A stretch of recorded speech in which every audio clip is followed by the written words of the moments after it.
Let's go.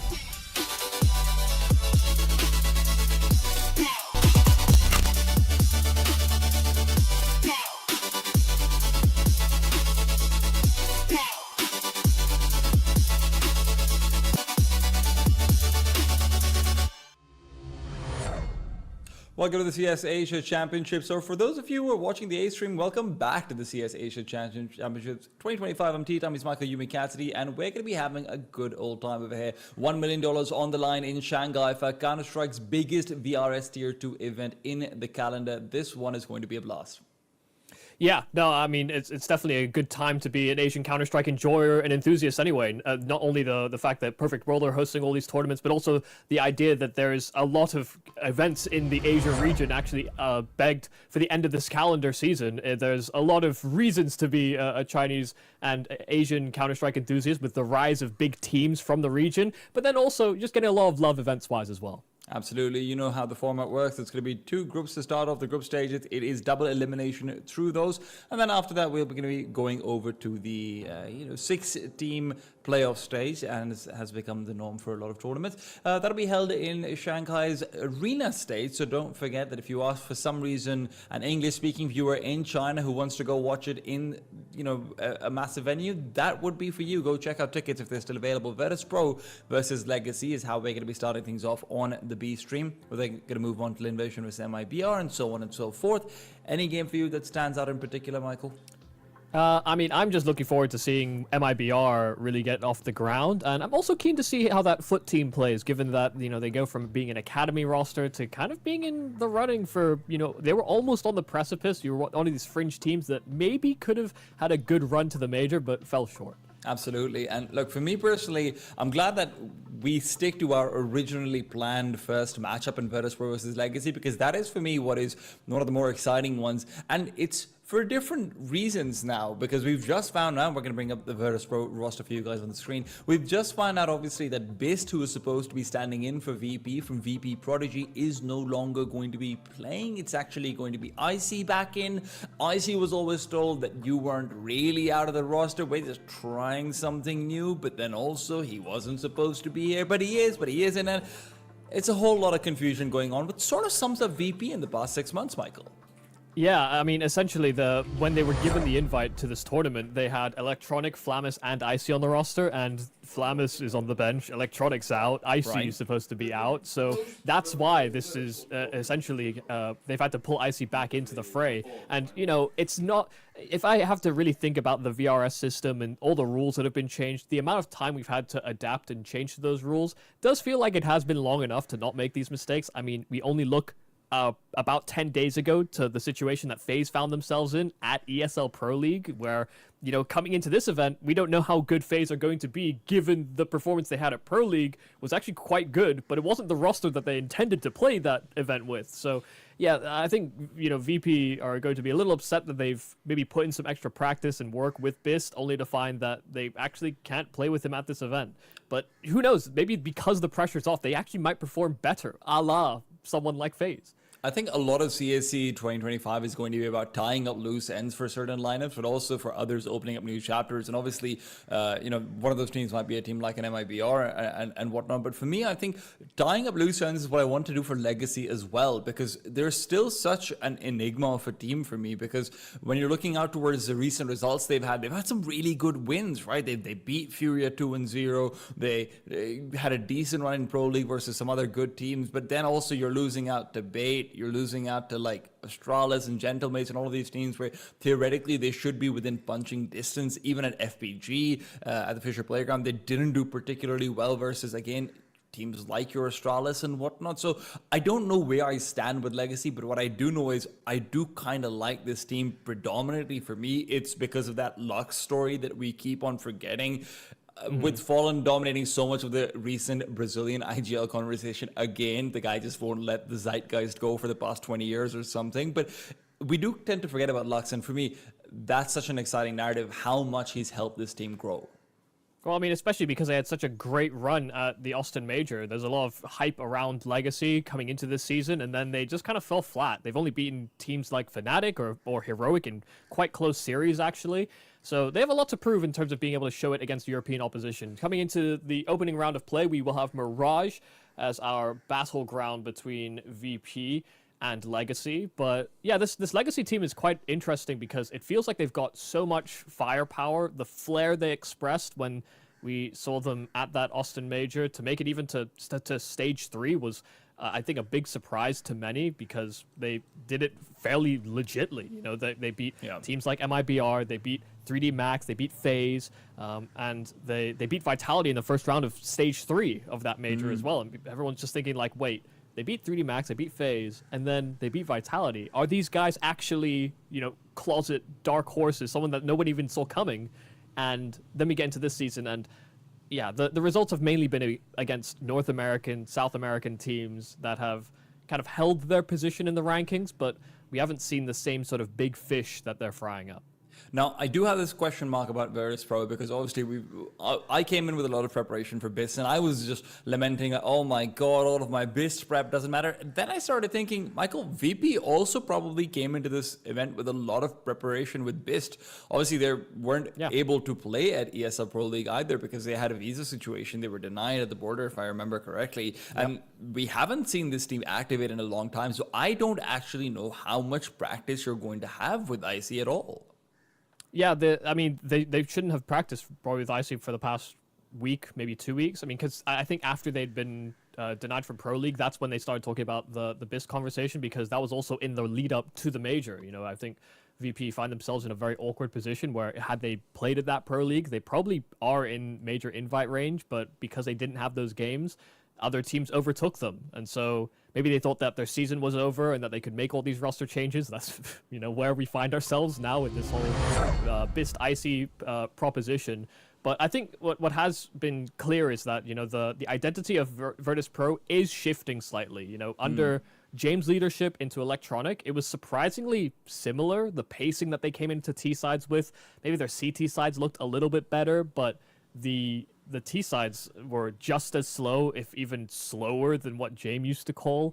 And now I think under Perfecto as an in-game leader, also bringing in someone like Turo, well, you know, you're getting more entry assignments given to players like Fame, who had been typically like extremities lurkers. We're seeing the team shift up quite dramatically on this VP side. So, you know, they come in as a bit of an enigma, actually, into this tournament. There's a lot of questions about, like you said, BIS and their preparation with him, but also just how they're restructuring the team, because it finally feels like they are pushing in that direction. And to be honest, I think a lot of the restructuring is one of the reasons why we might be seeing that experimentation with BIS being planned out, right? IC's traditionally been more of a passive opera, much more in the James vein in that regards. So yeah, I don't really know what this is supposed to look like. It does look like we've seen high fives going around. I see like a nice little butterfly knife being flipped back and forth. So, you know, might be time to start knifing up and getting into the game. And yeah, there you have it.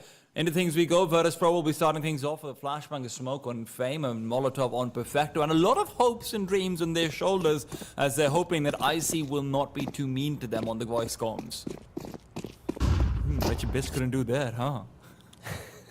Yeah, how sassy is he going to be to the team the whole time? This might be about whether or not he deserves the spot over a trial that they're giving to an academy player.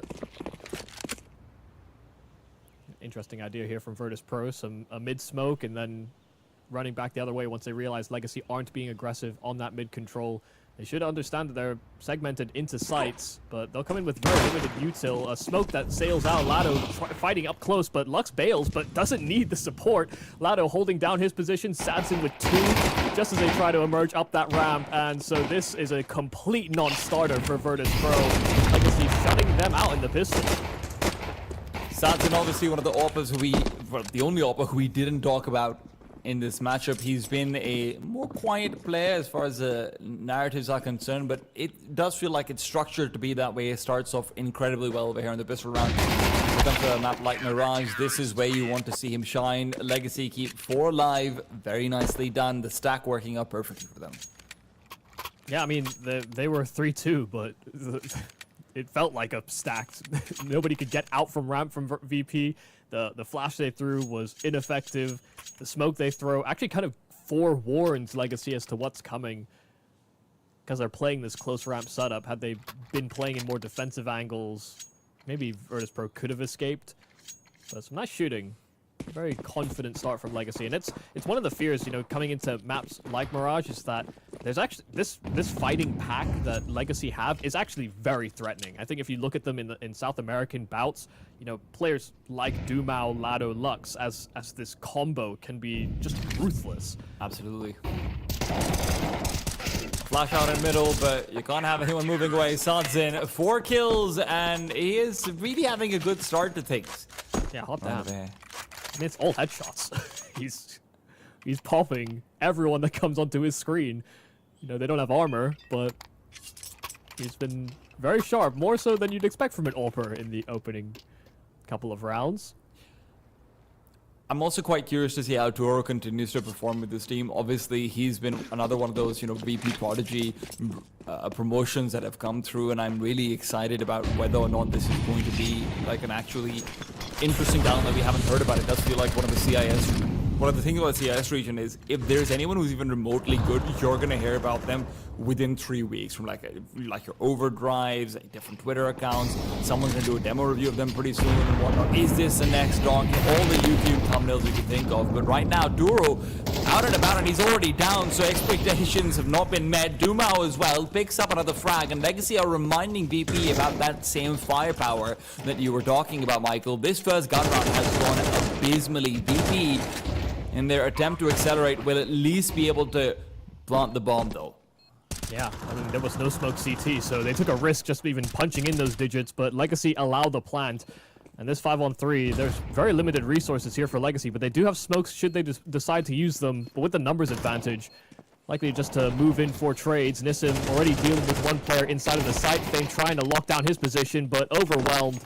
And there will be not much of a stall from VP in that after plant. They do get that bomb down, but Legacy holding on to a lot of weapons and another fairly contained and controlled CT effort. Yeah, 2 deaths in 3 rounds, and you've got 3 acres taken forward. That is best case scenario over here for Legacy. One of the things that BR obviously said in an interview recently is that, hey, we feel like we can win this tournament actually. And I do think that every single team that is at CAC probably thinks, hey, we're dark horse to make a deep run. And Legacy would be absolutely one of them. Yeah, I mean, there's really no clear favorites. I think, weirdly, and I wouldn't often describe this team as favorites in many of the tournaments they attend, but 3D Max genuinely might be our best favorites here. They have the least unknowns as to how the roster performs and how good they can be. It's maybe been about stability for them, but you look at other teams that are looking as contenders, FaZe, Liquid. Yeah. These are teams that have just made roster moves. So yeah, a lot of reasons to believe as a team that may be on the fringe, especially the teams that are outside of the major contention. We've got 16 teams in attendance. We've got 3 that don't have any place in this upcoming major, and being able to win tournaments where other teams may think that, this hard part of the season is done by making it into that invite range. You have to set yourself up for the next season. You have to set yourself up and make use of being hungrier than some of these other teams, perhaps in attendance. VP are one of those teams that didn't make the major, so I'll have to try, even in weird circumstances, given their roster. 40 seconds on the clock as VP is maybe even setting up for a boost in the window. That's going to be the case. There's already a crossfire there, and Sadzin pairing into connector. Good for the first kill before the smoke boom. Spots out a player going back into jungle. That's been eliminated. Toro down to Lux once again. And as has been the case in these last few rounds, it's either no eliminations or 1 at the most. Legacy continue to farm up the cash. Yeah, I mean, VP just can't buy kills. I mean, they've had 2 kills in these 4 rounds so far.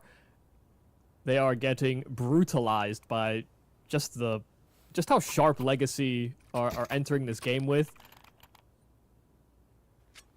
And, entering maps like Mirage, Dust 2, Ancient, these are the types of maps I wouldn't want to face this sort of rifling combo on, but the surprise has been so far that even when Sadzin's been on a rifle, he's been just as sharp as the next guy on the roster. So there will be some difficulties here for VP, even if they haven't put in all the practice and work with Icy. I mean, how aggressive are they going to make Bist play? I'd be very surprised in the modern meta of late round clutching type AWPers that they would have Bist do anything too out of the ordinary that Icy couldn't adapt to. We gotta see what they've cooked up. Nice stop for Icy over here. He's the one getting aggressive. VP with a rare advantage. And Icy is hoping to extend that further. No, he'll receive a grenade instead. Legacy, meanwhile, are pushing in to clear out A main. They've got Lato and Sadzin to do that. They can also just keep Lato parked here. Let Sadzin maybe rotate away if they want him to. But all in the meanwhile, VP have yet to decide where the bomb is going to go. It's closer to spawn. If this is going to be a B-side finish, then you do have to deal with two pretty sharp aimers in Lux and Nassim. Nassim being boosted up over into balcony. Sadzin finds a Flit, though, on the fadeaway. That's really unideal. I mean, VP have to know that they have a timing to hit here. Legacy, when they're in the 4v5, we're almost always going to react. If they've looked at Legacy games, you can understand they're a very proactive team. They don't like working in deficits with very limited information. They were setting up to push the B apartments, but because Sadzin has gotten that kill on a player approaching the catwalk, they're actually holding steadfast in forward positions to try and defend these bomb sites. And so VP could find themselves in a bit of a trap should they haphazardly clear these sites. And with 30 seconds left, they're going to have to get a move on. VP were expecting there to be some sort of reaction, but by the time that actually ends up being the real concern, it might be too late. Molotovs go the wrong way. Lato will be able to defend from under palace, and Sadzin proves to be a distraction. Lato proves to be a demolition. Instead, Icy, with the only 2 kills of the round, is going to be dropping right down into the underpass and trying to save his hide. Will be able to get that up into the next round, but VP, I mean, oh my god, wait, Icy, no, do it! Nassim knew that he was in the underpass, and he just decided, you know, why not give it a chance? Icy obliges. I don't think I've seen that work in like 8 years or something. Yeah. Not alone for a kill and a save. But this is the issue. The VP find an advantage off the rip on their mid control take, and they simply do not capitalize. Lux can't believe they found the ult by the spam. It seems like the atmosphere is really solid for Legacy. They make an appropriate reaction to how the round starts out, but VP don't capitalize. They don't recognize the timing they could hit. And yeah, great block on the smoke there for Lato. This is going to disrupt the execution on this A bomb site, but there's no one from CT that can actually stop them from getting a plant in. They're banking largely on this flank that Dumao has set up. Dumo's going to be incredibly fast on, and the CT players are going to be a distraction. In the meanwhile, Lux finds Flit through the smoke. They're going to have to funnel players forward for VP. They need to eliminate Lux, and that's what the call is. Fame's able to execute, now keeps on going forward. Nassim trying to hold off the same position, good for one, and now Dumao activates. Comes in from behind, the pressure is on. Nassim continues forward, the Perfecto is able to deal with him and back off into the safety of an AK. Icy still a hidden man, but how long will he be able to stay hidden for? Spotted out, Sadzin eliminates, and Dumao will provide cover fire. Legacy continue to dominate this CT side. Yeah, they just started sticking the defuse once they recognized that it was a triple plant. There was no one that could stop them from CT, but because, you know, VP are anticipating someone to try and stop the plant, not expecting that the site would be so free, they go for a safer plant. It actually makes it harder to defend, actually, given these forward positions that VP wanted to play in that post plant. I mean, I'm just liking what I'm seeing from Legacy right now. They're setting up contingency plans. They're maintaining pressure as well.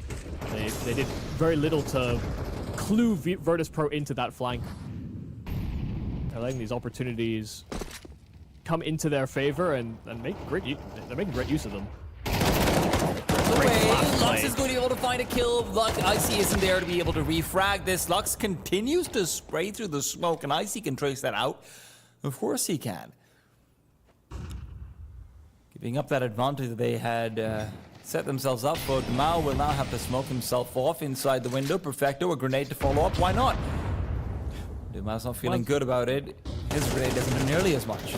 Ooh, Perfecto, almost tracing out Dumao on the jump across. Yeah, that would have been a great punishment. I mean, Dumao was trapped. They knew exactly where he was. This is a very, very ambitious play. Nissim pushing forward with an AWP through the apartments, and he catches Icy top mid. He has control of the bomb. But there are players behind him that he may not expect so quickly. So this should be a pretty sharp recovery here from VP. Nissim, yeah, overwhelmed. And while that's happened, Lado is looking to take some space and restrict the movements here of VP. They have to funnel towards that B bomb site. So Dumao and Sadson can get into the right positions. There's going to be 15 seconds left if they keep on walking this way. The B bomb site is a closing noose. Flame Dumao's needs to low, use though. this Molotov to put Dumao away, but he's not going to. It's going to the back of the bomb site instead. They're not expecting someone to be here this late in the round, and they are wrong about it. Ragdolled up is Perfecto, but it's still a 2 versus 2. This is very doable. VP's best chance in a long time, and Fame is just self-sabotage. This is just a summary of what's been going on in this team for the past 6 months, Michael. Oh my god, he didn't plant. He switched back to his gun before the plant. Oh dear, VP. All right, boys. We might need a tactical timeout over here. Like, you know, you can say everything you want about their circumstance, VRS, whatever, but this is... These issues are unrelated. Just press mouse 1 with the bomb out. Yeah. I mean, Flit and Toro on 0 and 7. Toro gone already, and Icy's to join him in the grave at the start of this game. We've already had one massive blowout here at CAC already, courtesy of the Huns. And 3D Max, of course. They were a big part of that. Yeah. Why more the Huns?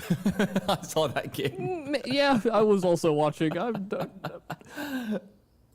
It was a collective effort. Sometimes it's not 2 teams against each other. It's 2 teams playing together. Fame, however, doesn't want to be a part of this kumbaya, playing all nice, holding hands and letting everyone get their way. No. Listen, the bar is set low, though. I mean, 13-1. All you have to do is just not get 13-0'd.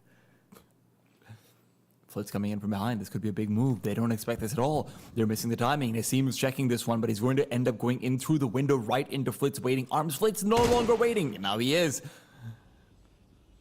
Dumao. Suddenly, panic sets in. Don't run through the smoke. Is waiting for the move to be made. Molotov at his feet. He needs to spray. Comes out off the balcony, but not before the flames will catch him anyway. 2 versus 3. Now VP. That 2v2 was your best shot before. Now, slightly better. And you've got time to not plant the bomb as well. Yeah, I mean, this is a great recovery from VP, given how the round starts. I mean, a 3-on-5 that they've brought into a man advantage in the after plant. And Legacy, given the game that they've had so far, the money they have, they're of course going to give this a good old honest try. Nice start for Lato.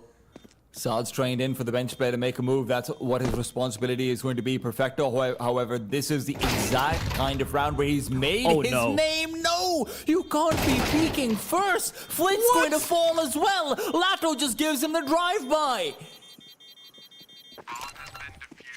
What is this nonsense? Lato hits the lotto, and its headshots aplenty on B.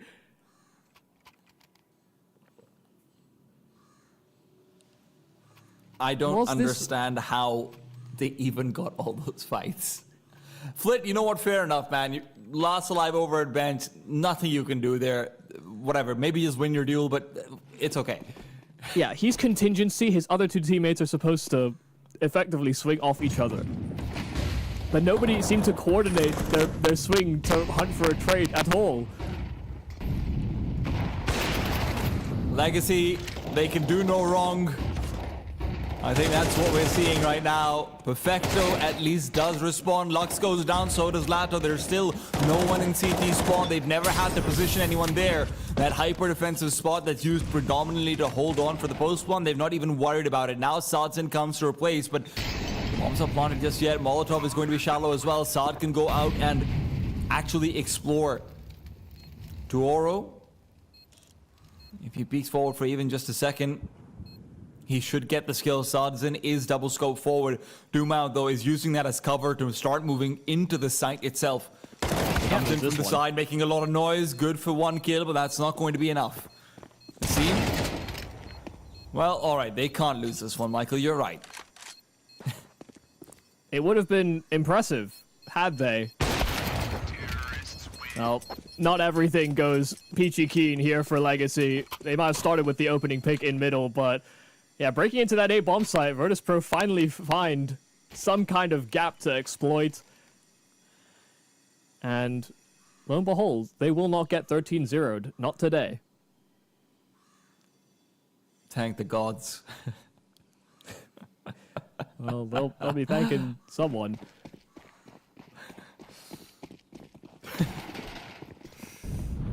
Well, it's been a trying time for Virtus.pro. That's when they're trying to get around now. Lux, however, in the meanwhile, will pick up yet another opening kill. It seems like those have been going around for free. Right? Can there be any cost asked for it? No. Legacy are going to be able to get out of middle without having any real concerns. Follow-up grenade onto Perfecto.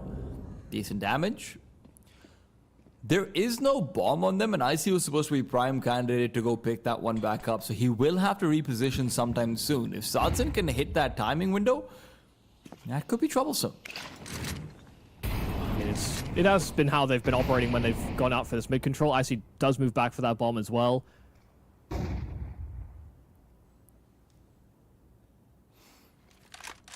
Things have slowed down. Virtus.pro feeling a little bit lost. They don't have any smokes left. This is going to have to be flashes and kills with them. But the plan is simple. Creep and crawl. Right into connector and beyond. Fame is already here. Locke's watching out for him. First kill is free. Waits for the flashes. And it's Duma who's been allowed to fake through. Lato activates from within the bomb site, leaving Tuoro alone. Legacy are going to find 9. Tuoro, sharp shot, but it's all just fireworks in a sea of bombs. Legacy, the ones who are dropping them. Yeah, I mean, a fantastic reaction to this slow crawl that VP had planned. Once again, you know, finding themselves into a position that's actually not too terrible, but just trying to work off of mid control very heavily, and it's something that's being accounted for by Legacy. They try and play more forward, more so that they can, you know, quickly respond off of one another. I think what's been evident though is that Legacy have come in with a very clear cohesion. I'm loving how they're playing off of each other. Just how well they've been shooting has been obviously a massive benefit to them as well, but they're not missing timings, they're not missing reactions, unlike VP where it feels like they have missed out on plenty of those chances. Initial kill goes the way of ding ding ding, you knew it, Legacy. Tech9 though this time on the other side, but it does feel like you are out of rounds to lose. Flit needs to make a move with that hero AK, and he's on the job, waiting for the push through the smoke to come through. But Doombound's going in from the side. IC found and brought down, and Flit is going to be finding his efforts in vain. Right back to the connector smoke he goes, but without the bomb on his back, there's only so much he can look to do. Finds the seam, but who's finding who? 10-1 for Legacy. I think I know which way I'm dealing these cards. What the Houdini did Doomao just do? I mean, there's like 15 smokes down top connector, and he's thrown another one, ran straight through it into Sandwich. I mean, how do you as VP react to that?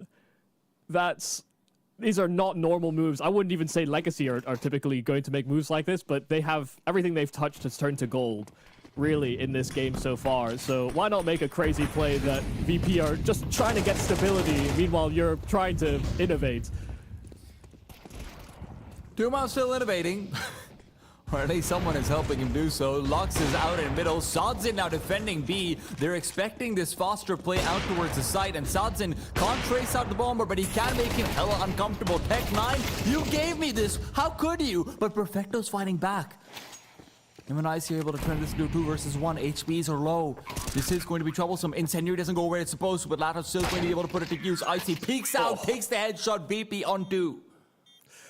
Oh, well, I mean, I guess it's something. They've gotten a second round together. It comes off of a very desperate effort, a desperate force buy, and it's, of course, their desperate stand-in Icy that has to deliver the final blow. It's not much, but it's something, and it's barely better than getting 13-1.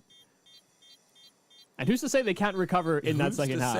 Yeah. Yeah, Me. I mean, I would say they wouldn't, maybe. Yeah, actually, I'm probably there with you. But it could be a start.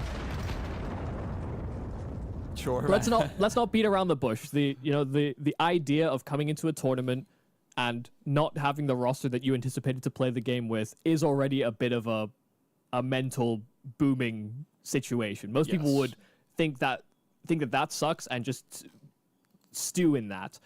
You know, VP, I think maybe had to shake off that feeling a bit in this game, and maybe still have that feeling, actually, given the rounds they did pull together. We're still very strained. You know, they wasn't great. But they could warm up into it. This is particularly bad, right? I mean, just looking at the way they're losing these fights and whatnot, it's not like Legacy weren't giving them plenty of chances. Legacy getting very creative, though, but still taking risks in that creativity, something the VP's never been able to punish. Going to the second half, though, pistol round's obviously a must-win, but it's just about getting enough onto your shoulders that you can say, you know what, guys, it's fine. Next match is going to be versus the Huns in that lower bracket. We can still make this work out. We can still try and make a run for this. Come on, IC. We're in this together. And other speeches you might give. But now, in the Visceral round, it's just about shooting. It's just about finding those headshots. Flit all the way deep into A main while you've got Doro trying to flank in from CT. Flit can now make his move. Will be spotted out. Expected. Most of the CTs will be coming in from spawn. Doro has held on to that. Flit, a flashbang in his face that he's managed to avoid. He'll find the first kill, and with that, suddenly Legacy have got a timer on them. The hip spotted of Naseem. He's dodged it out, but he's not ready for Fame to come in and combine. Sadzin now holds off. He was good in the pistol round for the CT side, and now Sad continues to provide the massive amount of pressure. It's between him and Dumao to try and hold off these players, and Sadzin is doing it all on his own. The pistol round maestro Perfecto now finally comes in for a conversation, but the other conversation to be having is, do we even have enough time? It will not matter.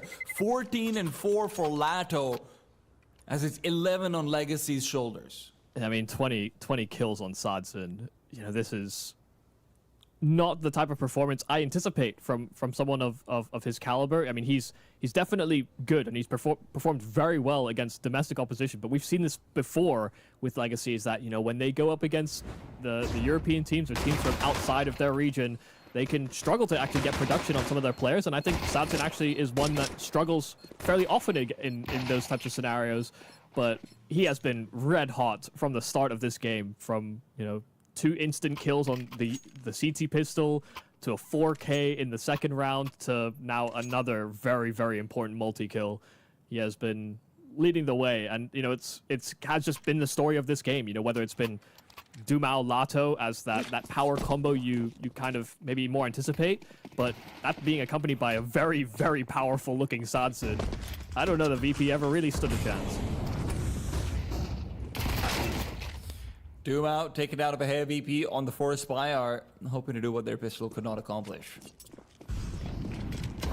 They do have 4 players together in connector versus an A-side hit that is inevitably coming in. Fame getting ready to push through the smoke. These are good positions for MP9 to fight in from, but Lato's covering it off. A grenade to pop open the smoke is just going to lead to more death for Virtus.pro, and now as Lux comes in for the late flag, he still has 3 players to deal with. Sadzin somehow still getting involved. He continues to be the name on everyone's lips as Lux comes in from this side to give Legacy match point. Yeah, I love that call there from Legacy. They were going to pursue an A play, and then they realized how many players reacted from VP. They had so much time on the clock. They were actually thinking about resetting until they got that following kill out from bench into close connector. They knew where Lux was positioned, and they could fully capitalize and just crunch the remaining players topside connector. They kept their options open, but once they realized an opportunity was there, they took it. As has been the case in many situations this game. A 13-1, and then a 13-2. There you go. CAC may be full of blowouts. At least IC can start this one off one more time. Ladder with the Molotov, picks up one. IC smoked off. It's going to be troublesome. Duma trying to come in from the side and target his teammates. Instead, back into the CT smoke he's going. Duma continues to use these smokes for all the pressure in the world while Legacy run over VP. It's only perfected a stand between demise of a pretty difficult condition. Perfecto. Waiting for the bomb to be tapped out before he can make his move, and that chance is never even taken. Sadzin peeks out, 24-4. What a win. Legacy looking incredibly happy with how that went. And why wouldn't you be? I mean, they played good, cohesive CS off each other. They played aggressive, Legacy-branded Counter-Strike as well throughout. You know, they took risks. They read the map very well. They recognized gaps. And they punished VP for their lack of awareness and their lack of actually springing into opportunities. That same sort of static, wait to see what happens style from VP did rear its head on that T side. And when things came into their court as to the initiative they had to push, they were just a little too static. They gave too much time for Legacy to make the correct adaptations, and each and every time they fell flat. It was only on these low buys and, you know, maybe one error from Legacy allowing them into the A-bomb site that VP even got these 2 rounds together on that first half. And the funny thing is, Michael, I came into this tournament looking at all the ways that Salzin obviously helps out his team that aren't just the fragging because of how rifle dominated this lineup is. I'm thinking, oh, I'm going to point out this so that people know that, oh, this is his real value. Sure, he might not be fragging. He's fragging. And if this is going to be what we're getting across the tournament, obviously it's not going to be this level, but if we can even see just a shard of this, then you're going to have a really dangerous Legacy coming forward. Of course, their next match is going to be versus the arguable favorites in 3D Max, but if this is a firepower that they're bringing together, if this is the cohesion, if this is the just sort of mid-round calls that we're getting to see, it's going to be spicy. Hey, listen, and VP over the years, through the different leadership decisions and through the different roster changes they've made, have maybe accrued quite a few haters. And I would say sometimes I was unjustified. But I'll be honest, today the haters won. Yeah, I think there's going to be a lot of threads on HLTV about VP fans come here, if nothing else. But you know what? Maybe they justified, Michael. I don't really know what else you can say about this series. This was a complete washout. Lato looked fantastic. Duma looked fantastic. Sadzin, obviously, we've already waxed lyrical about him. The only question is, can they continue to do this moving forward? I hope so. Coming up next, we're going to have Lynn Vision versus MIBR over here on the B stream. I have a feeling that one is going to be slightly less one-sided. Make sure you're coming back in for that one. Go get your water, go get your food, and go get ready for this fantastic Counter-Strike action to continue after a quick break. She said she loves you, but she can't love me. But I love you! Yeah, look, I know my man's going crazy. I gotta break on myself, I amaze me.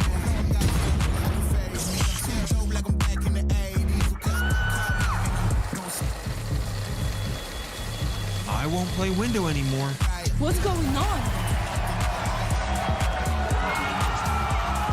Play your role. 1xbet. On to the next one.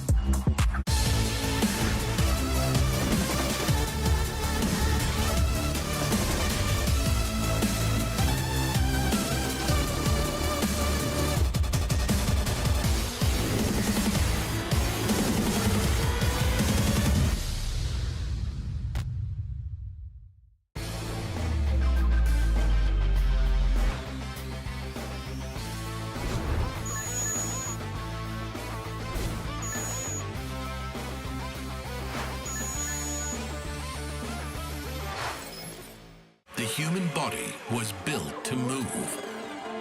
Not trapped at a desk in one singular posture for 12 hours a day. It's time your chair evolved. This is Secret Lab Titan Evo.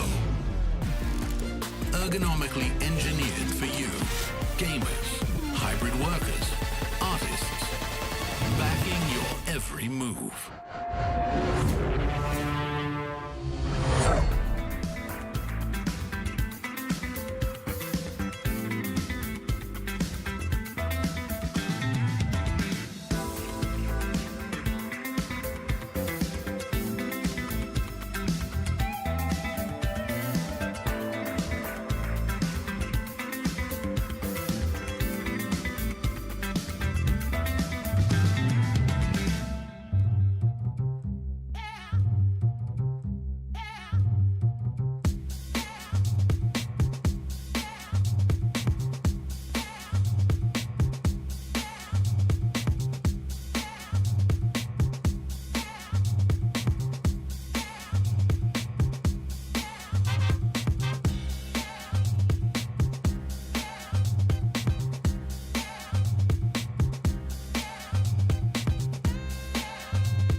It's time for the battle of the domestic second places. Lynn Vision always in the tailwinds of TYLOO and MIBR, who need to stop letting people call themselves Furia Light. Will be facing off against each other as we come back in with the CS Asia Championships 2025. I'm Tea Time. He's Michael UB Cassidy. And Michael, it does feel fitting to have these guys going up against each other, doesn't it? Yeah, no, I mean, absolutely. These are teams that have both been kind of on the cusp of being good and have definitely held, favorable positions and standings for many in the community when it comes to, these big tournaments, whether or not it's tournaments of the ilk and caliber of CAC, or whether it's been the major in the lead up into it. And MIBR has always underdelivered in a weird way, because expectations are set quite high given they have players like Insani on the roster. Whereas for Lynn Vision, I think people were like cautiously ambitious, and then they maybe exceed that for one stretch of the tournament and then completely capitulate the next. So yeah, they're in kind of similar positions in terms of how much they seem to let down the sort of community sentiment around them. And speaking of a bit of a recent letdown for Lynn Vision, unfortunately, it was the Perfect World Challengers series, right? A couple of teams from Europe coming over to China. It was Bait and 3D Max, and Lynn Vision was not even able to beat out Bait. Looked promising here and there, but very largely were outclassed. It's a far cry from things we've seen from them as well at places like the Austin Major and whatnot. Obviously, this is a team that we've waxed on and on about how, Call Me Sue's coming. He's really helped make this a better lineup. He's really helped round off their edges. You've obviously got Westman as this great fracking IGL. Zakar's fantastic, but you need to put it all together to be able to beat a team like MIBR, to be able to beat a team like Bait and whatnot. Teams who are at this tournament. We do have our map, though. It's going to be a new common ground for both teams, as is often the case in BO1s. Yeah, I mean, listen, the conversation we can have about MIBR and the brand the brand recognition, the organization, and how the roster is constructed, we can talk about that at length for a number of different tournaments. But I guess the talk of the town really about MIBR really has been about their new strategy for talent development, or I guess talent scouting, because they've done much like Furia have done and going overseas to find some healthy talent, and by God, have they found some. They, bring in Klim and bring in Kickert. This roster, pound for pound, is hitting really, really hard. If we think about the prospects, and many people would have looked at the rookies coming into this year, it was maybe some murmurings about, players like Molodoy. There was a lot of hype about Kyosuke, some murmurings about Grix. These are guys that have gotten opportunities. Nobody was really talking about Klim. But for MIBR to have dove into an academy team like the G2 academy team and seen that he actually has some flair, they have plucked out a really, really strong looking player that maybe has been stretching his legs a little too far in South American waters, because they played, 2 LANs in Brazil, and they've won both of them. I think only dropped one series. But Klim is playing both, aggressive, but sort of borderline textbook Counter-Strike. He's quite an exciting AWPer to look at, just because his mechanics and what he seems to do in the game fall very much in line with aggressive AWPing in the modern meta. I'm going to tell you something funny that I found out about MIBR, because obviously they've mostly played domestic Counter-Strike, like you mentioned, so there's only so much you can read into their results. But one of the stats that I had a good giggle about was Insani, before these two Eastern European players were introduced, Insani had on the T side an average attempt rate for opening kills of 30%, which is really, really high. That's insanely high. After these guys have been added in, obviously, you'd think the weight on his shoulders is decreased, this and that and whatnot. Michael, do you want to take a guess what his new opening attempt rate is? I would assume it would go down it's 36%. It went up. How does it go from 30 to 36? I don't understand. Everyone else has become even more passive on this team, and that's with Klim also being a pretty aggressive AWPer on the T sides when he's playing domestically.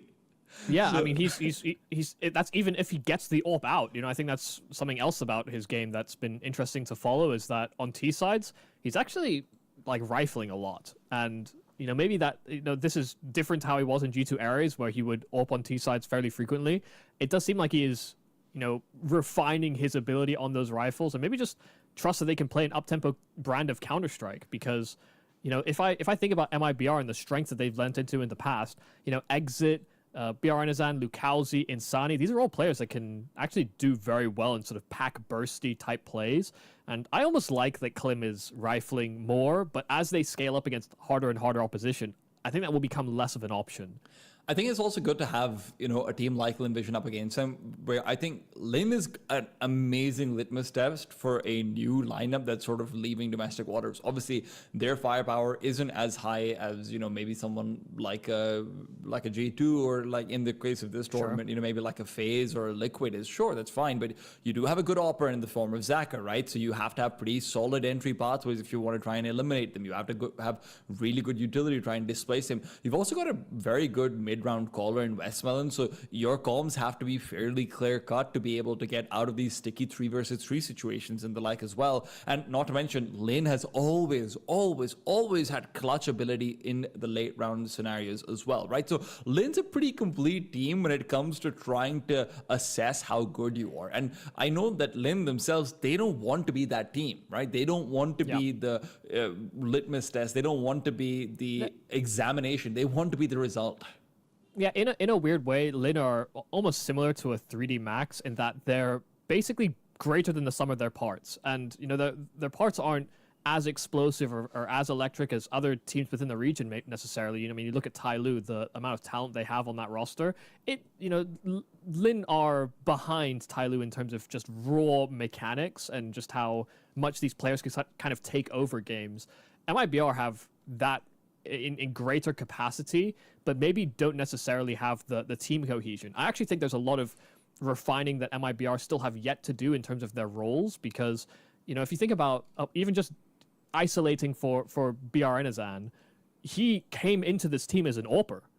From the academy team, he came in as an AWPer when he wasn't an AWPer, and there was an AWPer on the academy team, into then moving into rifling when they actually did pick up an AWPer, and then kind of ended up in this stalling period where his stats looked, quite frankly, terrible.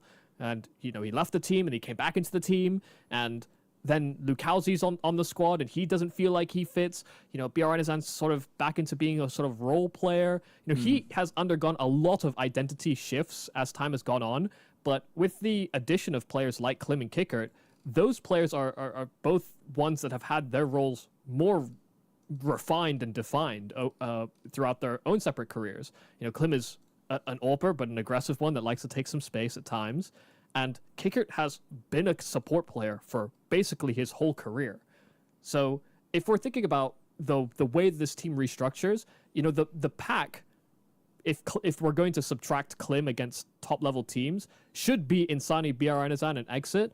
And I think coming into this team, many would have been concerned with whether or not BRNazan could actually live up to that, because he'd kind of been floating about in the wings and didn't necessarily carve out his own style of game.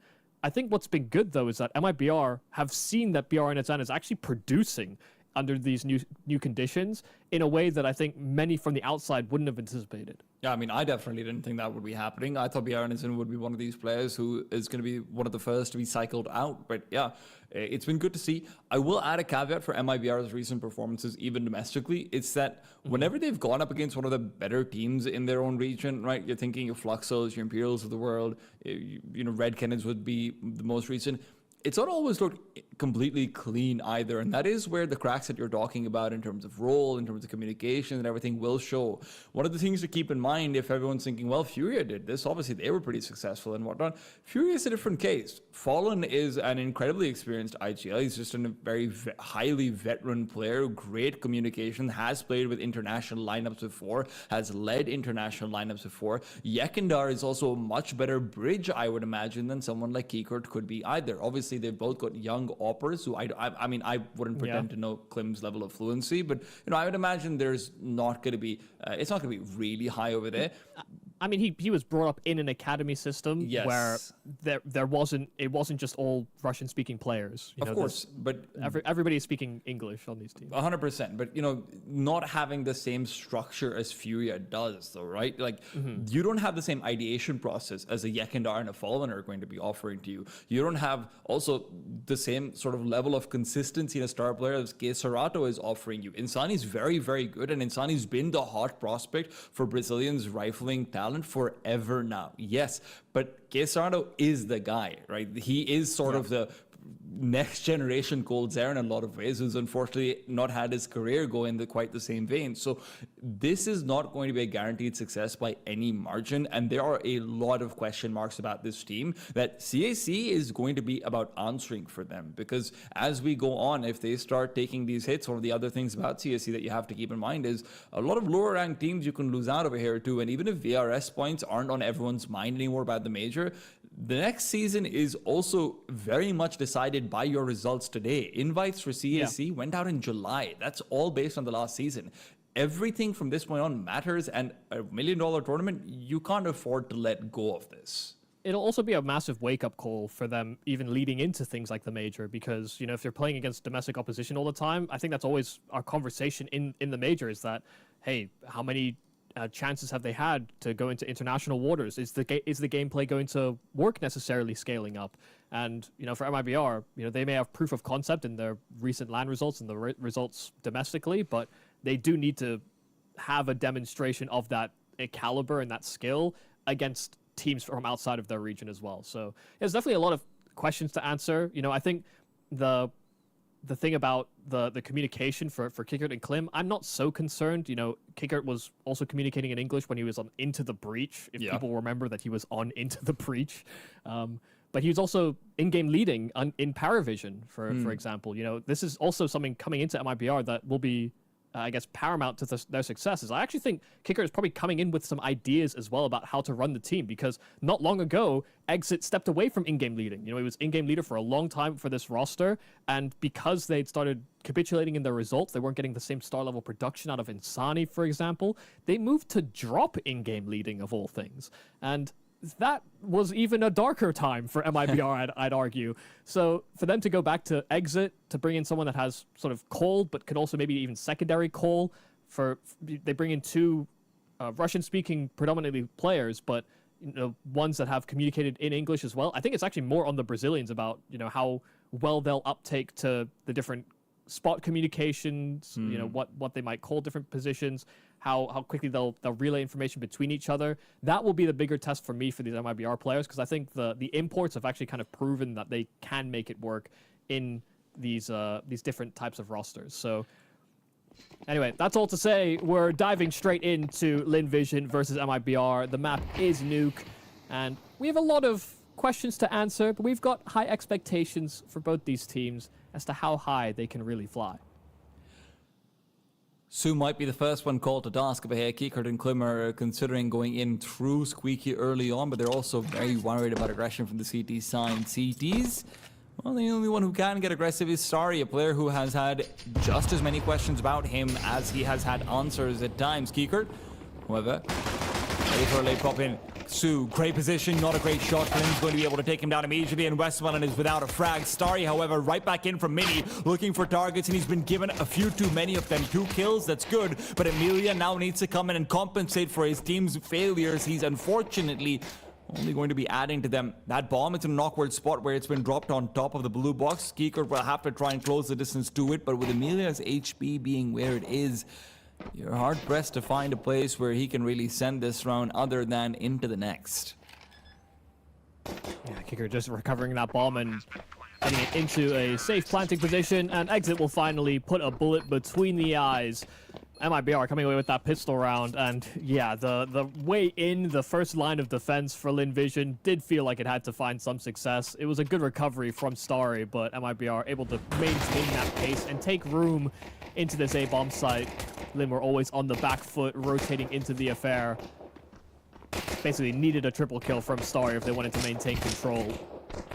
So a nice pacey play from MIBR. They don't go off the first available timing.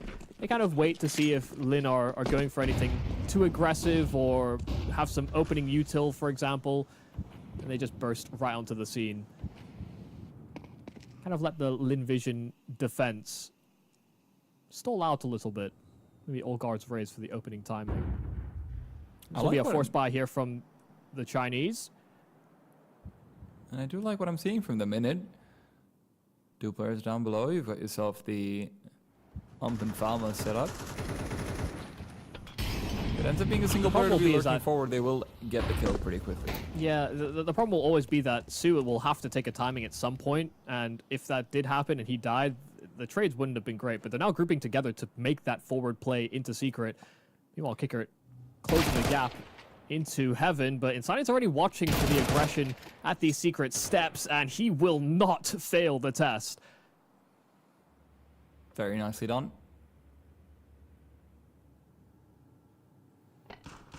There were times where I feel like Insani might be even the best rifler in Brazil, but he's struggled to keep the form in some difficult spots and difficult matches, which is why no longer in that conversation. Would really like to be back in it. Great round from MIBR as they clean up the force spy without losing a single player.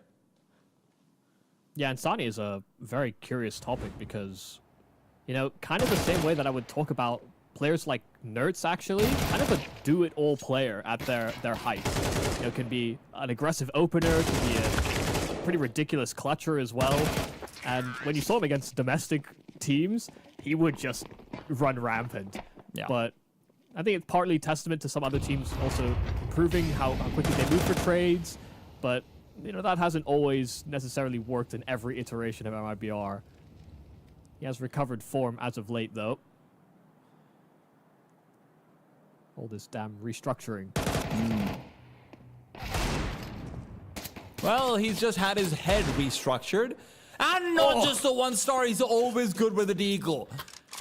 Had so many highlights on it. The Galil picked up the second weapon, unretrievable. BRNZN moves back for the bomb, and these 2 players back in ramp room will be able to carve out a pathway forward into the B bomb. So the problem is, can BRNZN be found by these CTs, or can Starry come out with another kill?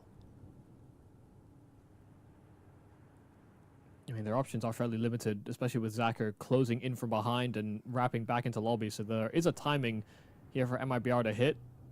They have to be able to get past Starry first. Smoke at the windows will make it difficult. He has an HE that could blow that smoke and catch them awkwardly, setting up for that plant. And as they move into that Astralis plant, there's that nade. Starry not swinging deep enough to actually cancel it, but does find Kicker on the defense. And so it will be a 4-on-2, but MIBR are better equipped than the ensuing CTs for this retake. They know they have to use bodies as bait and nothing else. Su's the one who's been given the Galil. Klim whittles down the numbers just a little bit. Zacher out and about in the open is forcing Klim to reconsider positions. Klim headshot right out from the USB, and then he's still caught between angles. It's Su to take him down. Swings out wide. BRNZN alone. So much cover fire. Su's able to close the distance they needed to get the kill with the deagle. And now as Su swings out wide, it is BRNZN to end the round with a quick USB shot to the head. MIBR lose out far more than they bargained for in that anti-eco. And that's what's so good about this, the way that this team has changed around. Talk about BRNZN and his inability to sort of necessarily have a comfortable fit. He's actually delivering in those types of moments. These late round plays, even in the mid round, feels like he can be more of a threat than he was in previous iterations. Really nicely done from BRNZN, making that sure that round doesn't fall out of their hands, because that was not up against premium weaponry. Lynn are now going in with a premium buy. AWP for Zacher is out. They will not have a corresponding AWP on MIBR's side. Took a lot of casualties in that last round, but also we talked about that lack of urgency from players like Clint to pick it up. Starry's going to continue to hold this aggressive stance of Harry. He's obviously a player who can be feast or famine more often than not. Especially on nukes outside. If Lynn are feeling the pressure, Starry's the first one to make a move, and sometimes to his detriment. MIBR, however, are going to find a slightly more passive line from him as they will go forward 4 players into Secret. Incendiary timing, while the smoke timing is good from Westmelon. Yeah. We'll be able to stop most of these players. They do pop it step on their way to Secret, so Westmelon knew, and he got that smoke down in time, but he didn't have help. Insani's able to pull his head out. Emilia waiting for the crossover. Insani! These entries he's giving them is perfection. Zacher, however, in the meanwhile, will be forced to call himself back. There's no way for the CTs to move out of this round without taking another casualty or two. Not with BR Innocent's position. Zacher needs to eliminate it. Will do so. Back to a 3v4. Yeah, they're just not going to go for it. Too out of position. They react appropriately, I think. You know, the smoke down from Westmelon gets down the vents on time. Starry communicates that he hears his step into secret. They know exactly what to anticipate. They don't have a confirmation on numbers, and they don't expect that MIBR are just going to challenge straight past that smoke. They call the bluff. It could have been 2 players down towards lower off of the sound cue they give up, but it was only the one, and by the time they realize Lynn are just too far behind. So, I mean, really nice stuff. I mean, completely subverting the expectations and the anticipations of Lynn in that round.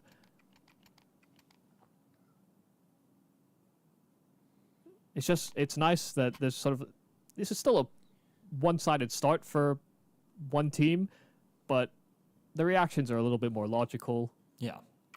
They're a bit more in place. That first game maybe throws us a bit off kilter in terms of what to expect from the games we have ahead. Virtus.pro, of course, did not deliver, but where the bear will struggle, the mountain lion will at least put up a better effort. Not just that, the mountain lion has to put up a defense. His territory is being impinged upon again and again. BRNZ and an exit, great entries, and Zacher's grenade is what gives them back the second kill of the round for him.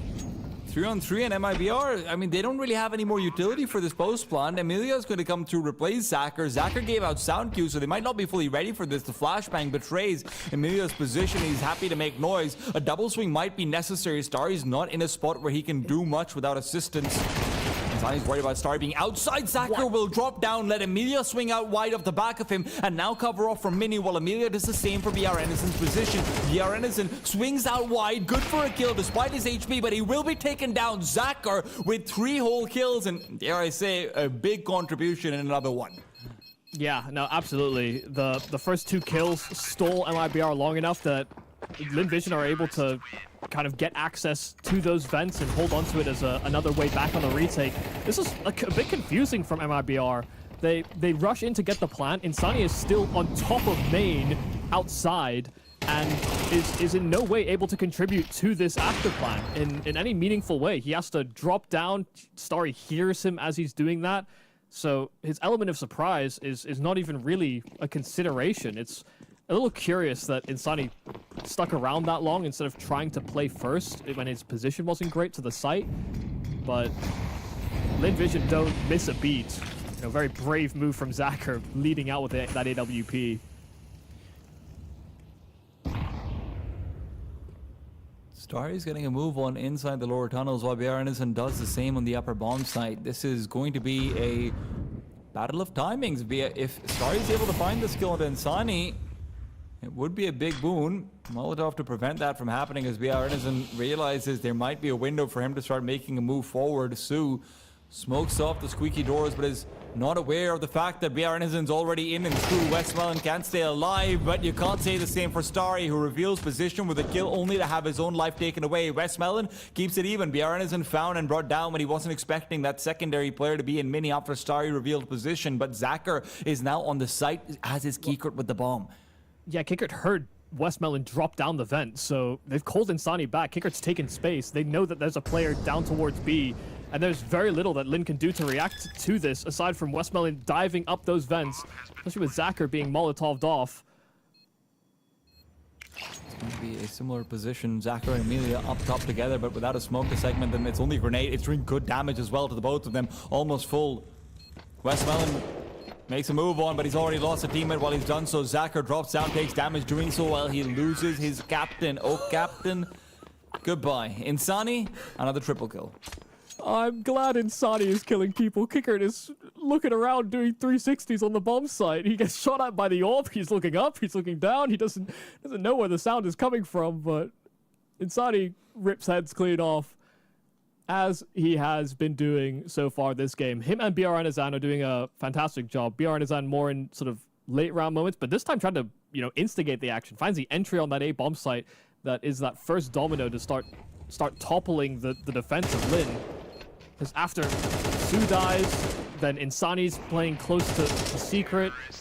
Westmelon's reaction, it just feels like everything cascades after this kind of surprise entry from Door, where, you know, Westmelon and Starry have been fairly dominant and have been very, actually, dominant is the wrong word, but they've been pretty consistently inside of that main position.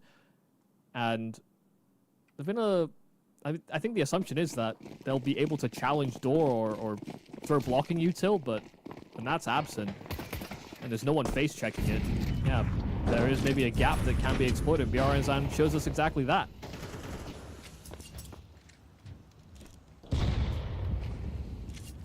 Double up now out for Lynn.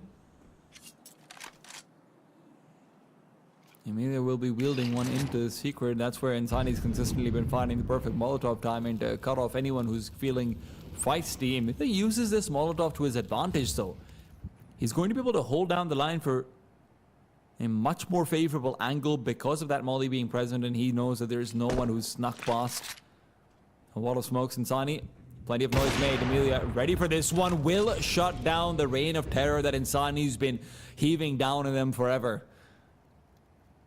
Now comes the confusion. That's a secondary op. Where's Starry going to be positioned? Could he be inside garage? Do we need to be worried?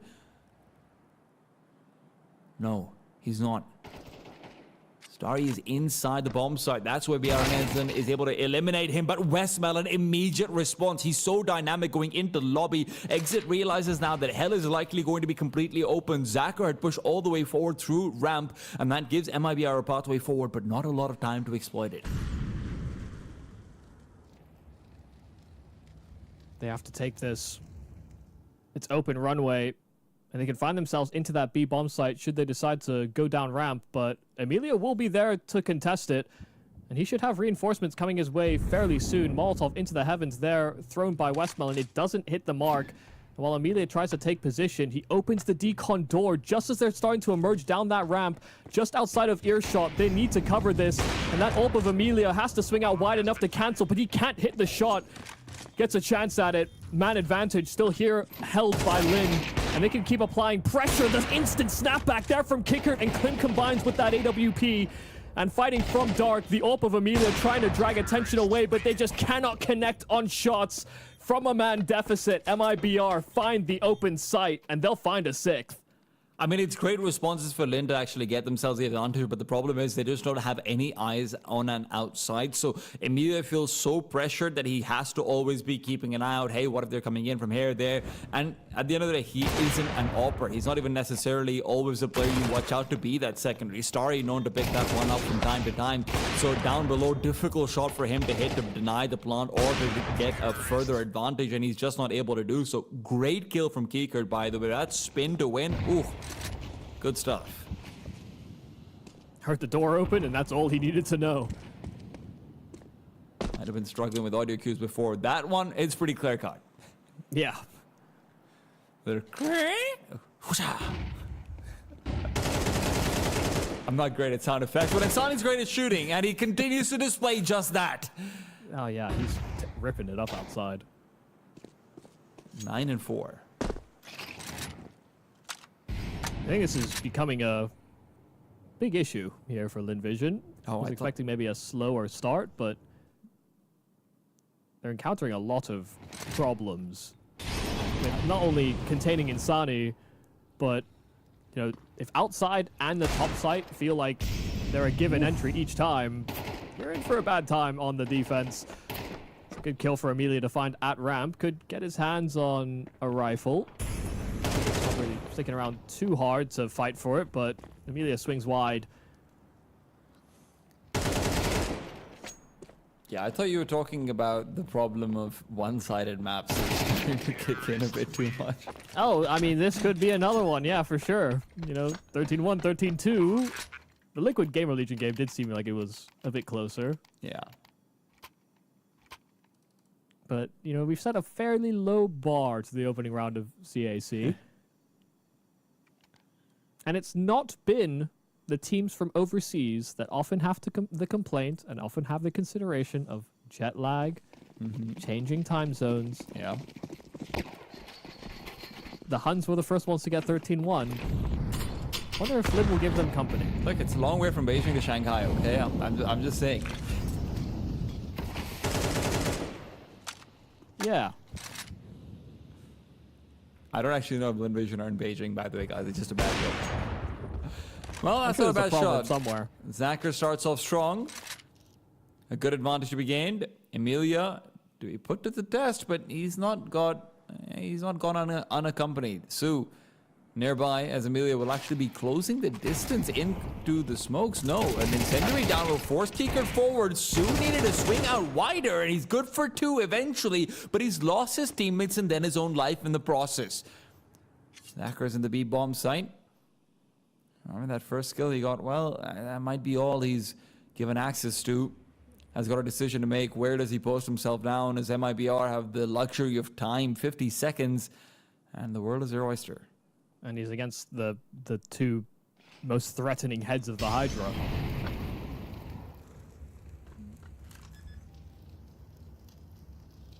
Comes in, Zacher's expecting a player to be in heaven, but Bjorn isn't actually taking the peek. Zacher's going to have the backstab first kill for 3, but you never have room for the second.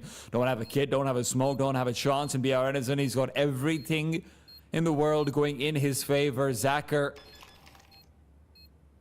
is going to try and gander a stick in case Bjorn is split away, but the easiest backstab you've ever seen, 8-1 for MIBR. Yeah, I mean, fantastic work. Just being able to salvage that situation. I mean, just good containment as well. I mean, they played close together on that ramp play. They burst in. They realized they find themselves in a 2v1 in almost an instant. You know, with how rapid all these trades happened across the map.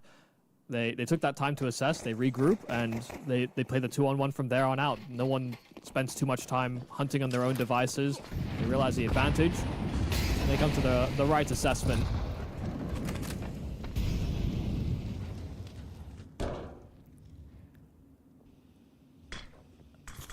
It is poetic, it's nice in a way. There it is. That Kicker has found his way onto a team, however unlikely. And it looks like this.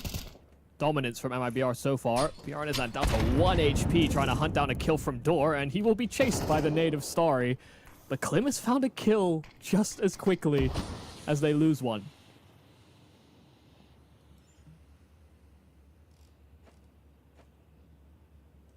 Su will be under a lot of scrutiny here. Looking like it's set up to be a topside burst. But if no one investigates HUT, it starts to become more of an assumption that there should be someone above you. Someone from floor or heaven should periodically check it. And that's why you have to be almost constantly moving on CT sides just to keep your opponents in check. Yeah, Klim is starting to piece this one together just by holding this one position. Time is running out, though. As much as you might be putting the puzzle together, this is also about making sure the puzzle isn't just going to fire bullets at you right back. Exit, makes noise. Good for nothing, though, as he's not going to be able to sell the fake at all. Klim starts speaking forward, and he gets a clean headshot. Insani and Klin don't care about their positions. They don't care about advantages. They just want to click heads. And Westmelon was on that top side with them. Just by having the presence of Exit opening that decon door, Westmelon went down those vents, and they lost that extra support that was maybe necessary to hold onto that top side. You just saw the conviction there for Klim. I mean, it's a great understanding of what your opponent is likely to do, what they're leaving exposed. And if they, in the absence of a challenge, expecting the most likely positions. Especially because, I mean, when you know Su is on that top side, he actually, I mean, there's very few places you can play on that top side without being seemingly predictable. That's why you need sort of 2 to 3 man setups at times, and you need to be swapping between them. But when you lose one of the sort of rotationary players so quickly, things become more difficult. And Klim created that opportunity. It's a lovely shot.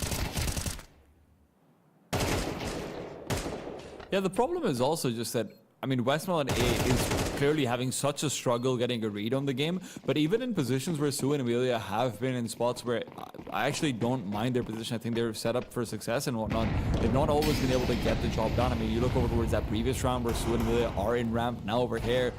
Sure, predictability is obviously there, and Klim hits a great headshot, but at the end of the day, you do need to win some of these duels as Sue, right? You do need to get at least your 1 kill as the bomb side anchor, and that's not coming in. Well, Lynn were just completely static. They lost outside control, and they're just all sitting top side or in ramp. You know, you have to do things on CT sides when you're in those deficits. You can't give all the map away for free. So 1-for-1 exchange on the crosses towards outside, but it's doubled up upon. Sue caught in around the edge of the smoke. I'm not sure whether Westmelon just barely spotted BR Renaissance, completely locked in on his position. But Amelia doesn't back him up. Westmelon, good diligent clear. And MIBR are on a little bit of an island. This has happened before, though, and they showed some Felsian swimming to get back to shore. Well, they're going to try a similar route, it looks like. But if there's... I think this time they investigate Heaven. Last time they went to ramp. So why not take a different branch? Well, they've probably chosen the stronger bow of this tree to climb up onto. Westmelon, like we said already, he's been having a stickler of a game. Right away from the HUD, it comes back into position. They know that he's going to be on the bomb side. Flashes end up self-blinding just a little bit. Wouldn't matter in the duel. Westmelon wins it out regardless. Second kill found, and he's got a chance to make something work for them. Klim recovers the bomb, checks just in case there's anyone there, will be able to plant it at the end. I thought there was going to be some urgency from Lynn to move fast, but they've been dead silent the entire time. Klim actually has enough room to reposition, but they're grouping up in Heaven, and with this tech, he's barely hit this window just to escape, but this will be very, very dangerous. Yeah, a hard shot to hit on that AWP and a smoke landing at his feet. Lovely try. But Lynn Vision will pull themselves into a second round. No one's diving as low as a 13-1 other than the Huns today. Hey, remember, we believe in progression, right?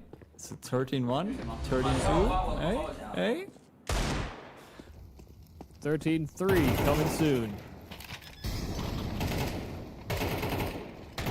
Nicely done from Westman over here, though, just using that hero AK really well. It's also one of the only rounds where we're seeing this constant motion coming out from the Chinese side. You know, like you mentioned before, they have had a tendency to go slightly static whenever they are in these full gun rounds. And the question is, can they move past that tendency into success? I wouldn't even say it's necessarily a tendency. The times that they have tried to be more aggressive, Insani has punished them. So, you know, this time, finally something goes their way on the start. Starry aggressive, and they deal with Insani, who has been a problem.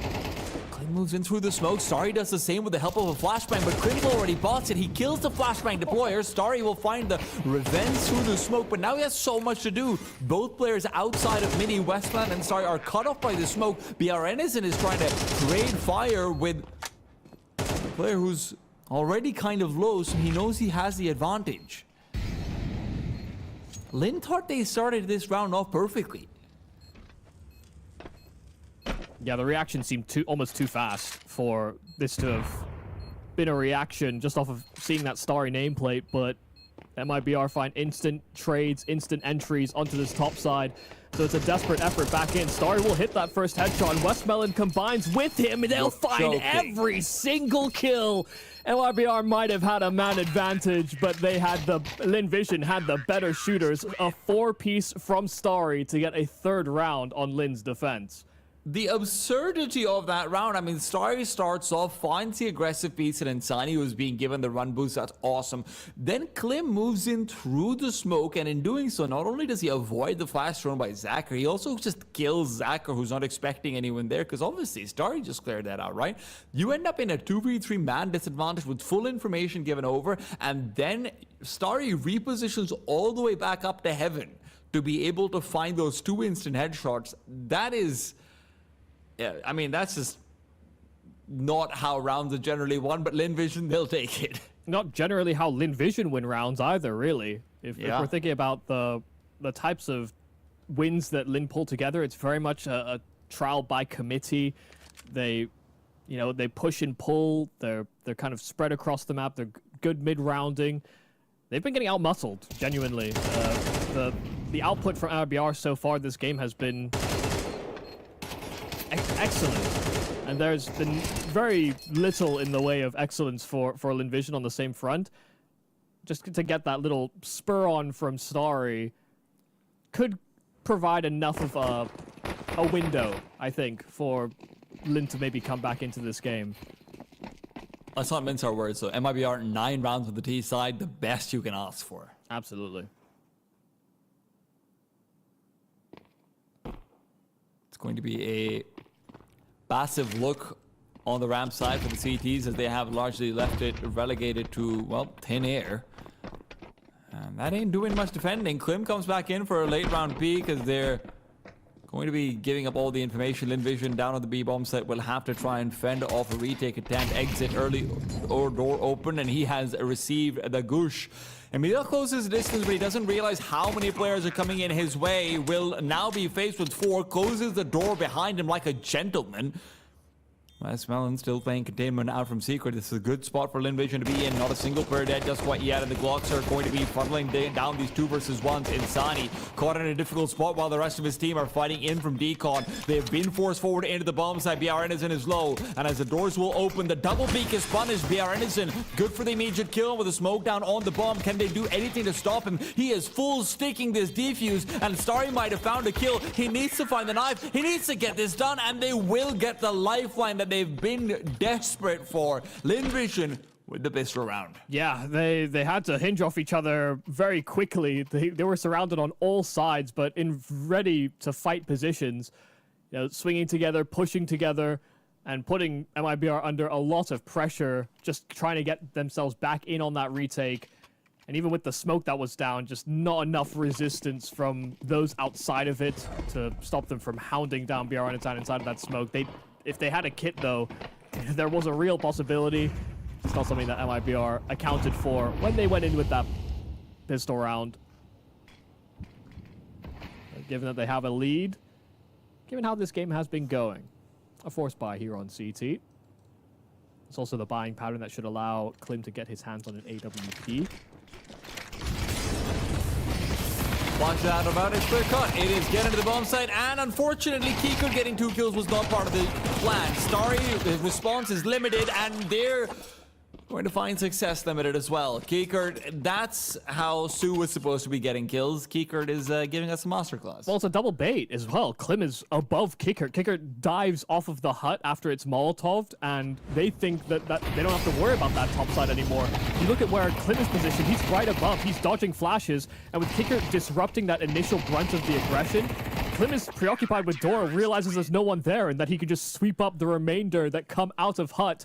It's great positions from MIBR. They gamble heavy on that top side with those SMGs, and they're rewarded for it. That's the side of a guy who is incredibly happy that the force buy strat that he thought up has worked out well. I mean, it was, yeah, near perfect. Yeah.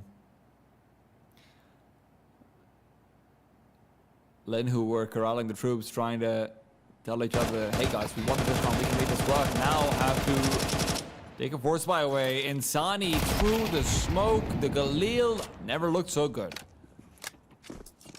Well, listen, maybe for Brazilian fans, this will be a bit bittersweet winning against a team like Lynn Vision. We saw those great interviews with Amelia. You know, they seem to corral and generate a lot of traction, not only to the Brazilian community, but, you know, kind of internationally. Amelia is another piece of that puzzle that hasn't really demonstrated a lot here on this map. Yeah.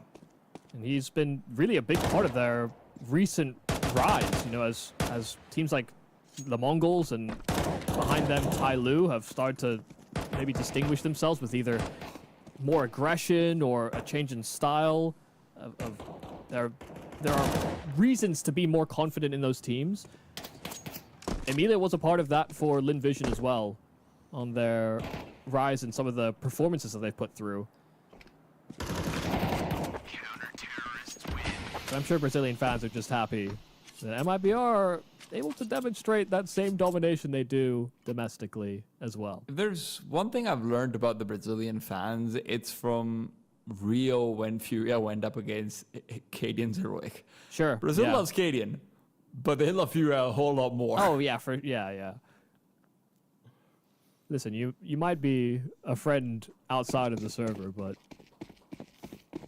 you're still storming our gates. In this case, a little bit of vice versa. Envision, of course, without a crowd to spur them on. But right now, they don't have much spurring them on regardless. 4-11 down, and you have Deagles as your best chance, and Starry, the best man to wield them, is already down.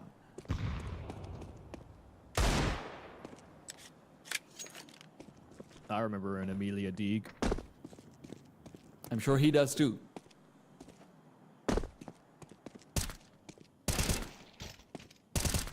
I'm sure he does too. Yep. I didn't see it, but I remember it. He's looking. No, he's found something else.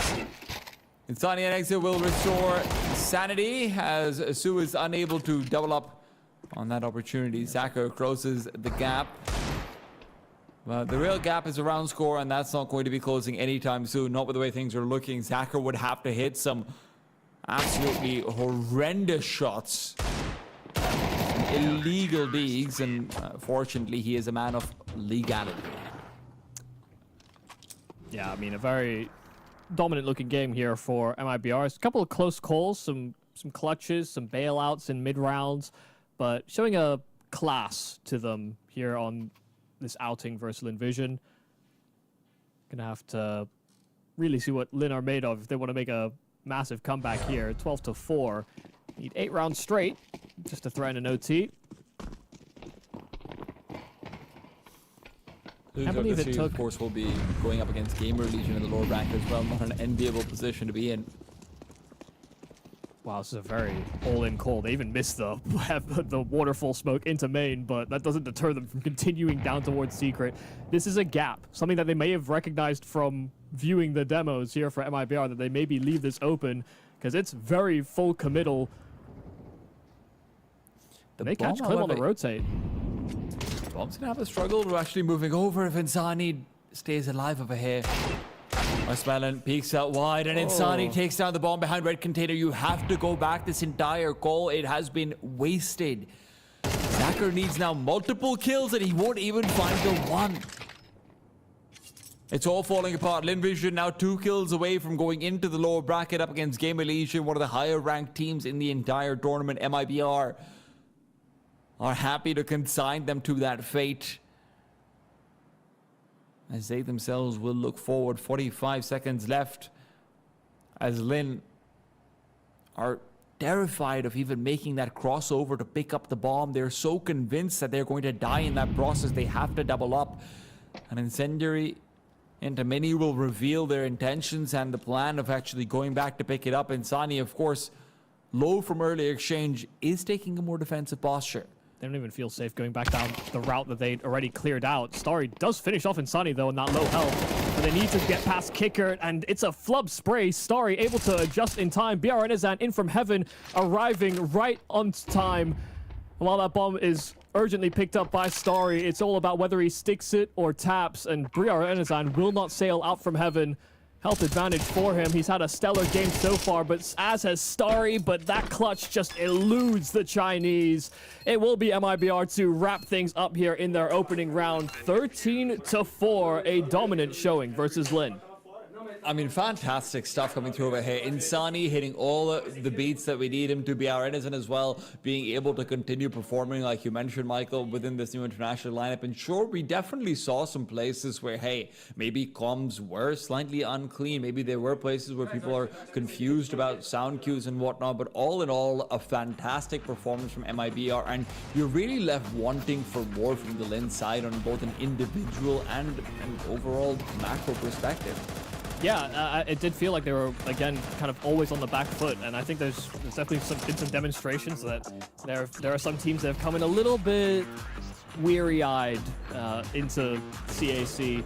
Had quite a few blowouts already in this tournament, 13-1, 13-2, 13-4. You know, the best outing so far from an opening round has been that GamerLegion Liquid series.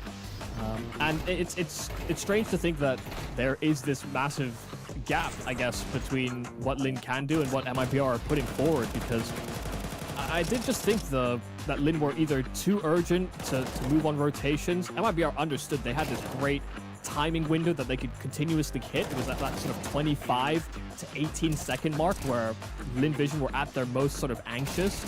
And I just think they kind of composed their game plan to either hit early or hit late, and both seem to be a very uncomfortable situation for Lynn. Look, if I'm being frank, I also just think that outside of Astaria and Zacher, there was no one who I looked at in a 50-50 duel and said, yeah, you're probably going to win it, right?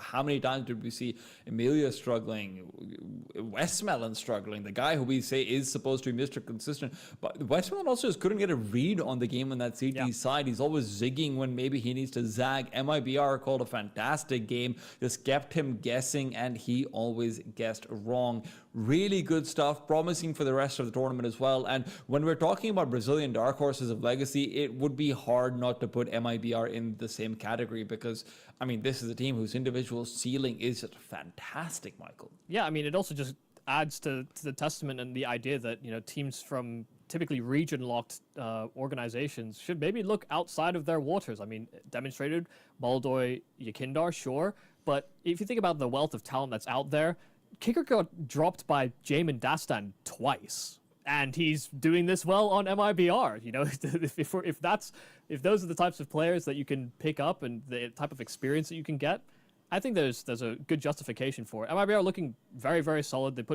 looked well put together, and yeah, you're right. Maybe a couple of moments where maybe the communication looked like it broke down a little bit, but hardly anything to be concerned about in this opening round. They're going to be feeling pretty good.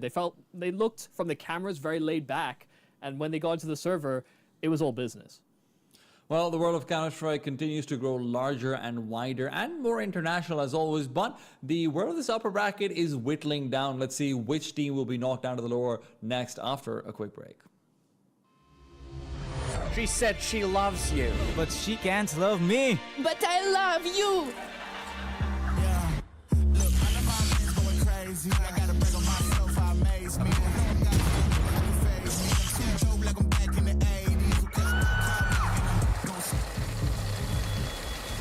I won't play window anymore. What's going on? Play your role. 1xBet. On to the next one.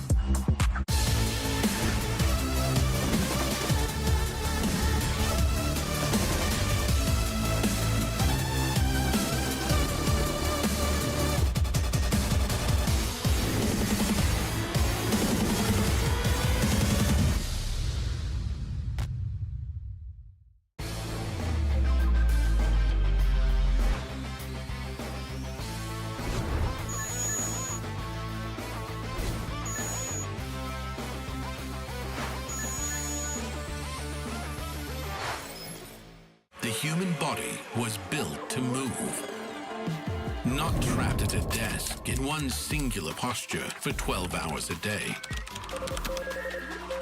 It's time your chair evolved. This is Secret Lab Titan Evo. Ergonomically engineered for you. Gamers, hybrid workers, artists. Backing your every move.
Welcome back to CAC 2025. The B stream so far has been largely one-sided series. I have a feeling this next one might not be them. T-Time is Michael, Yumi Cassidy, and we're going to be heading into Pain versus Fnatic. We've already seen, like I said, kind of whitewashes in the first two maps, but forget about those, Michael. It's Pain versus Fnatic. It's your favorite British player on the server, right, Michael? You just had to open up that can of worms immediately, huh?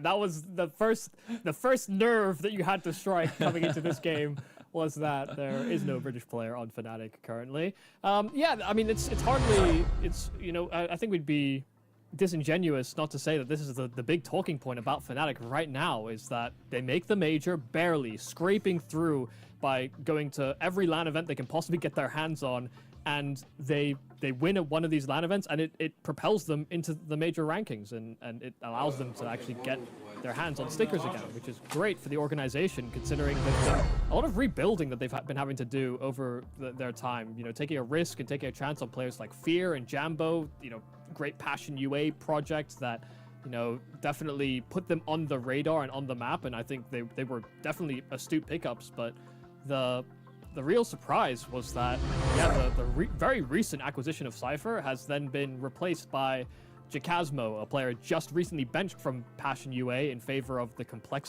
old Complexity squad, and now brought into the major cycle. So it'll be interesting to see how this all pans out, because the tournament they won with Jacasmo at Frag was when he was replacing Crims, and now he replaced a different player on the roster completely, up against a Pain that have been honestly kind of slowly leveling up as time has gone on ever since the acquisition and implementation of DGT. And look, I'm going to give the conversation a little bit on Fnatic, because Pain's a known quantity for most of the people over here. Obviously, they're one of the big favorites coming into this tournament. Maybe a little bit less so in terms of interest, but I'm also curious to see how much work they've put in since their last international outing, which was all the way back in September. But what's really curious to me, Michael, and I am a little bit of a role cell, I'll be honest, but not that much so. But Jacasmo and Cypher play very, very differently. In terms of Jacasmo, historically on most of his teams, has been quite a passive player, necessarily playing for late rounds, while Cypher is sort of the exact opposite. So even when recently they've gone out in interviews and said very clearly, hey, we are choosing between Jacasmo and Cypher, we don't know which way we're going, this sounds more to me like a full team restructuring in a lot of ways to try and figure out what they want to see here. And that confuses me even more, because like you said, Fnatic hasn't really found that much success as of late, and then now you're even trying to rejig potentially multiple roles on the team before the major. I mean, that's kind of absurd. Yeah, it's a little perplexing, because I think given the seasons or the year that they've had, I think many would just be encouraged that they even make the major in the first place. Expectations past that should be fairly limited in terms of where the roster currently sits. So to make a roster move like this, this is the type of roster move that if it was a world beater, if they had signed Donk, for example, right, everyone would be like totally justified, makes a whole lot of sense. But I'm with you, the way that the roles work out, how it's all going to play out for Fnatic, who have traditionally actually kind of struggled to find aggressive pieces. They haven't necessarily had someone that has filled that gap since Mattis's departure. And so you have to, bring in someone like Cypher makes sense because he's a very headstrong, aggressive piece. But, Fear is sometimes aggressive.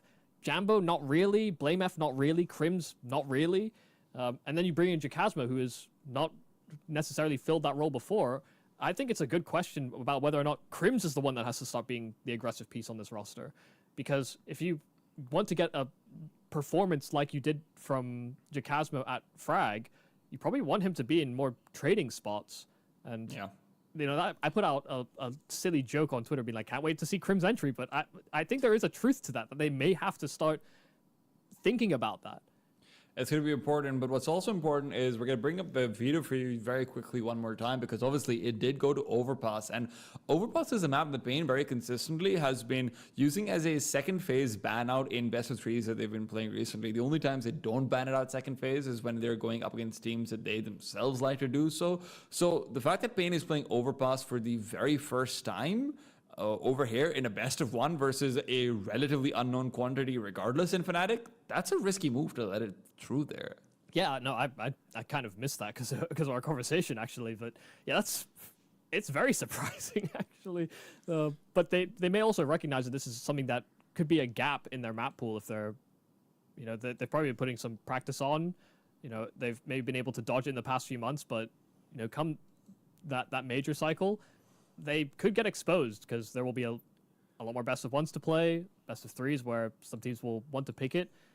So if you're going to iron out what you've been able to get away with as a 5-map map pool and get that 6th map into the rotation, I guess is a good way to start off, but you'd maybe want it against a team that's a little bit more understood. Yeah, I mean, considering that obviously Fnatic sure just one player change, but the amount of stylistic differences that we're going to have, like we already sort of went into a little bit, this is going to be a big risk for Pain to come out of. And if you're looking out towards success from Pain, it sort of has to come from the hands of, in my opinion, NQZ on Overpass. He's historically been quite good on the map, even when we saw him a couple of years ago. I loved him on this map, but he's also a player who does feel the pressure more than most, and for good reason. It's one of the highest pressure positions. His riflers as of late have not been having the best of times. I think David has struggled more than he did in the beginning. He's a player I'm a big fan of. I think he's been a great signing for Pain, who themselves have branched out internationally, even if it's locally in their own region. And Snow as well has never quite lived up to the billing that he had. So Pain putting a lot of pressure on their shoulders as they will allow this to be Overpass. Fnatic, they're coming in with question marks of their own. Yeah, CT side start here for Pain, and already moving with a 4-1 setup. Only one hovering and keeping an eye on that A site, and potential paths to it is NQZ. Start with that stack, and Pain, I imagine, won't sit in that forever. Fnatic making and stretching their legs, getting a lot of headroom over towards that A site via long. Can spot them, but now getting a very, very rude awakening. Teammates now en route, a full nade set as well, making its way into that A play, and Fnatic realizes a player inside of that bathroom. NQZ finally dealt with Snow, just decapitating. Jacasmo just flourishing under the new organization. 3 kills immediately, and that's a wrap. There's no way DGT can even think about this one. I would like to formally apologize for saying Jacasmo is a passive player who probably isn't going to be on the entry. I mean, that's a Chuck Norris roundhouse kick 3K coming in over there. It's almost comical and cartoonish the way he moves into that bomb site. He actually owned everybody, which was, I guess, a little staggering. Everyone, apologies to Jacasmo. Jokes aside, it is an early start, a pistol round, and they got good timing. NQZ did spot check towards long, missed the timing, and then when he rejiggled it, there were 3 players staring at his corner. So, unfortunate timing there for Fnatic, but capitalizing on that headroom and getting some nice headshots en route.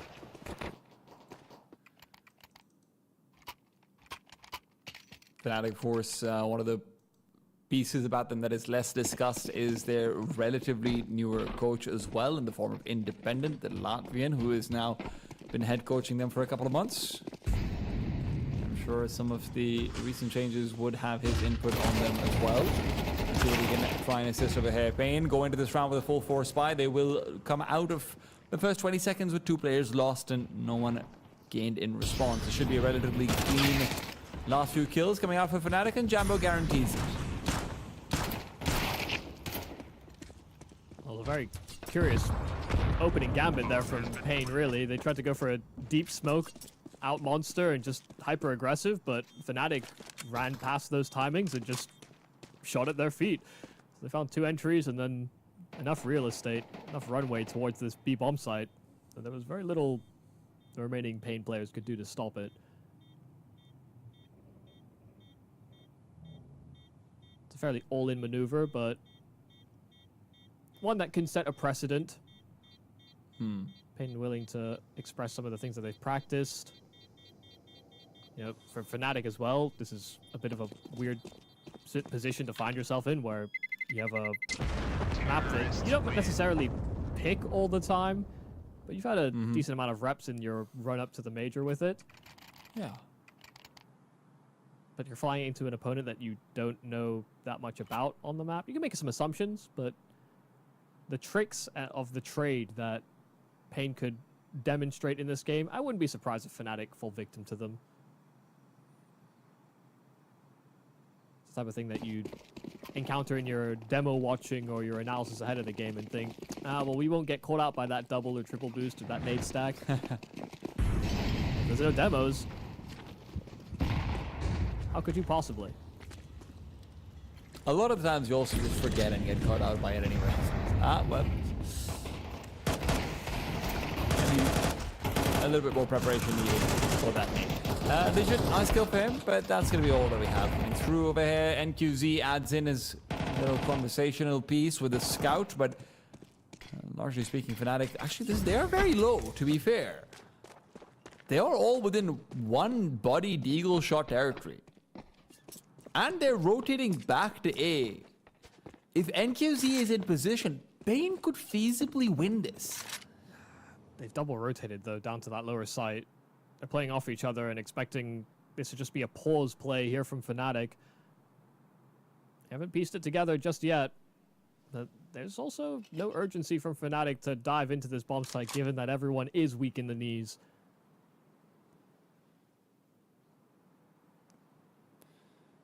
And QZ now starts to make a move on. A single smoke should be removing any impact that he can really have. And as it goes down onto the bomb set to ensure the plant in, Pain will be leaning back out to save. They don't realize how incredibly close they just got to being able to get a big upset. Yeah, that's a bit of a shame, really. I mean, just how are you supposed to piece this together? Just how much damage has been done?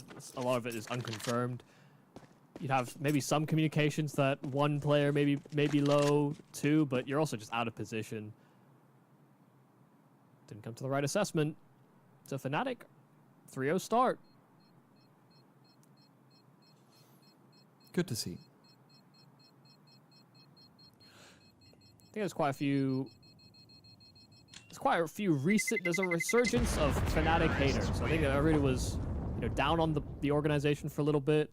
They make the reshuffling. They bring in pieces like Blame F. They don't necessarily perform as good as they maybe anticipated. They have Mattis. They scout good talent that then gets plucked away, and somehow they make the major. And everyone's like, oh wow, Fnatic are back on the menu. At the major. And NIP are back on the menu. These old legacy organizations of Counter-Strike are suddenly back in the conversation, and now it's been clouded by some of the management decisions. I think there is a segment that will care about how good their Counter-Strike looks under their management decisions. But there's also a segment that will just see the injustice and think nothing matters. Just gonna hate for hate's sake. But yeah, so far, so good for Fnatic.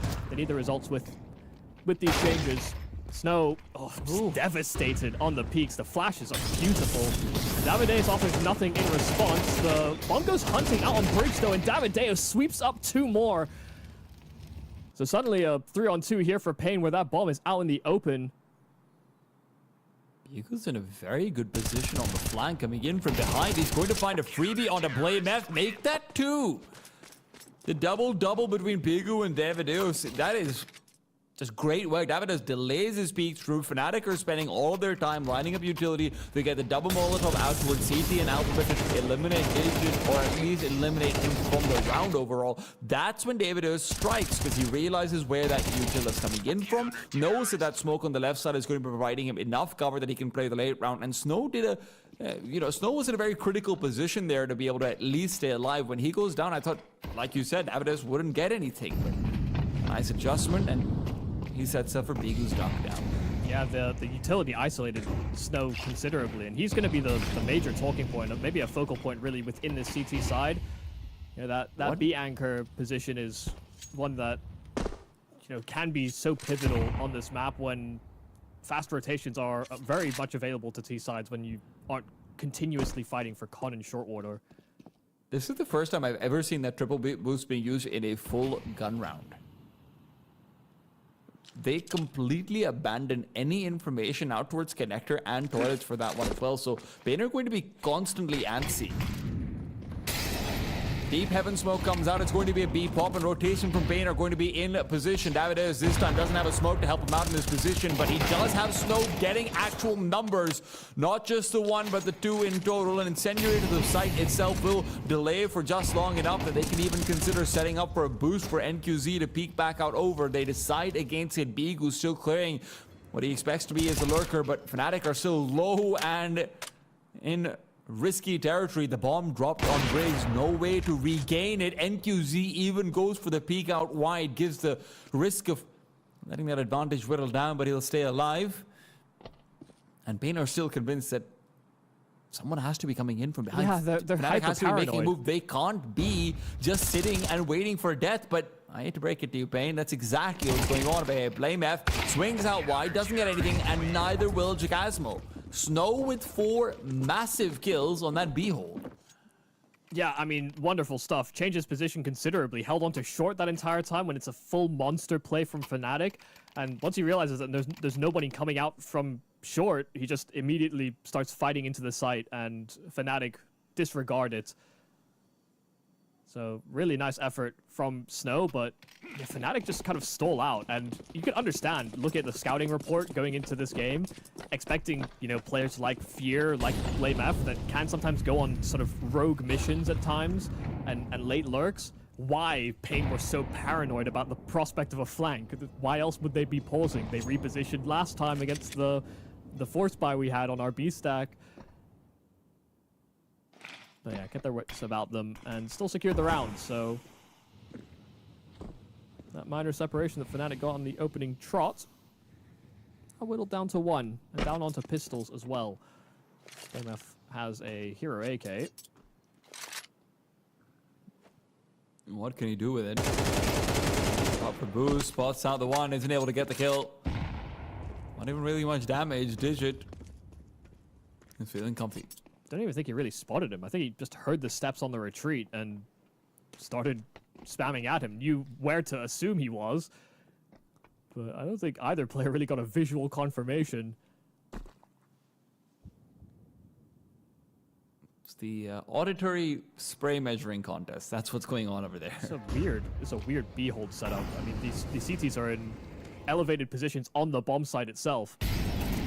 They're really hoping that this is going to be just headshot angles to fight from, but they've been forced off initially. DGT good for 2, but Crimson Jambo, it's the pistols that unexpectedly end up striking through with gold. Snow should be expected here. They need to clear for it. They should have read the kill feed, and with a grenade to the site itself, Snow can clear it out. Fear has already been forced back, and Jambo, he's in no man's land. That hero AK doesn't look particularly heroic in his hands right now as he's trying to scroll past by into NQZ's scope. That's where he finds his deathbed. That felt like a crazy play to make from Jacasmo. I mean, 3v3, smoke mid-site. They should be clearing into short water, but the smoke actually kind of moves deep into water. And because of that, I think it actually gives a little bit more runway for Snow. You see how it spills out behind him? Jacasmo, I think, getting lost inside of that smoke, because his flank into that pit position actually could have served them a lot of good had he successfully killed Snow, but just had no idea. But yeah, a pretty crazy play. Fnatic getting shut out now on these B attempts. So that has been largely their focus. And I could certainly understand why. You know, there's been a lot of hype and talk about Snow because he's a young, prospective, high caliber player when he was on Case or FaZe Esports, however you want to say that organization. On his come up, very much a high stats player, but in his transition to Pain has maybe struggled actually in some of the decision making that most anchor type players would find themselves in. He's very much a fighting heavy player, but in the Pain system he has to be more passive and more restrained. It's not translated to necessarily the greatest performances from him, but occasionally we see just how good he can be, which gives us a lot of hope that you can grow into it. Yeah.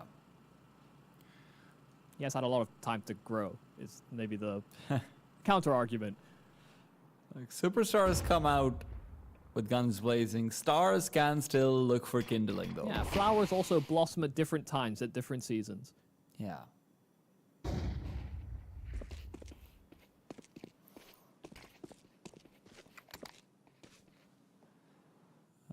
Long control, one of the first times we've seen this contested, while Crims has just gone down in what he was hoping would be an aggressive lurk. Nice kill from Fair, though, to respond. That leaves this as a quick pincer on the Bigu that could be made possible. The problem is that David Oz has come through. That one flashbang in his pocket could be critical. The smoke to the middle of the bomb site. Jacasmo will be hurrying his booty forward. Fear, though, swings out wide into David Oz. Jacasmo does the same to Bigu. David really looked like he had the advantage over there, but simply can't make it work. Fnatic, comfy little start on the A side. Yeah, a little staggered hit towards that A site. Just nice, simple flash work into Long and able to coordinate between Long and the bathroom's entrance into that A bomb site. Just as soon as Fear was swinging, Jambo was also, which is I guess a sort of risk, but with accompanying flashes out from Long, makes it more complicated there for Pain. So it's a fairly bare bones attack there from Fnatic. One that does rely on those entries to pull through, but hey, sometimes simple works. Yeah, he's doing great on DC game right now. Yeah, you're right. I knew you were going to say something.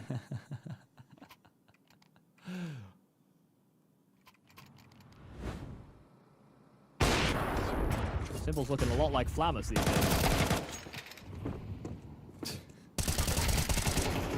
For unexplained reasons.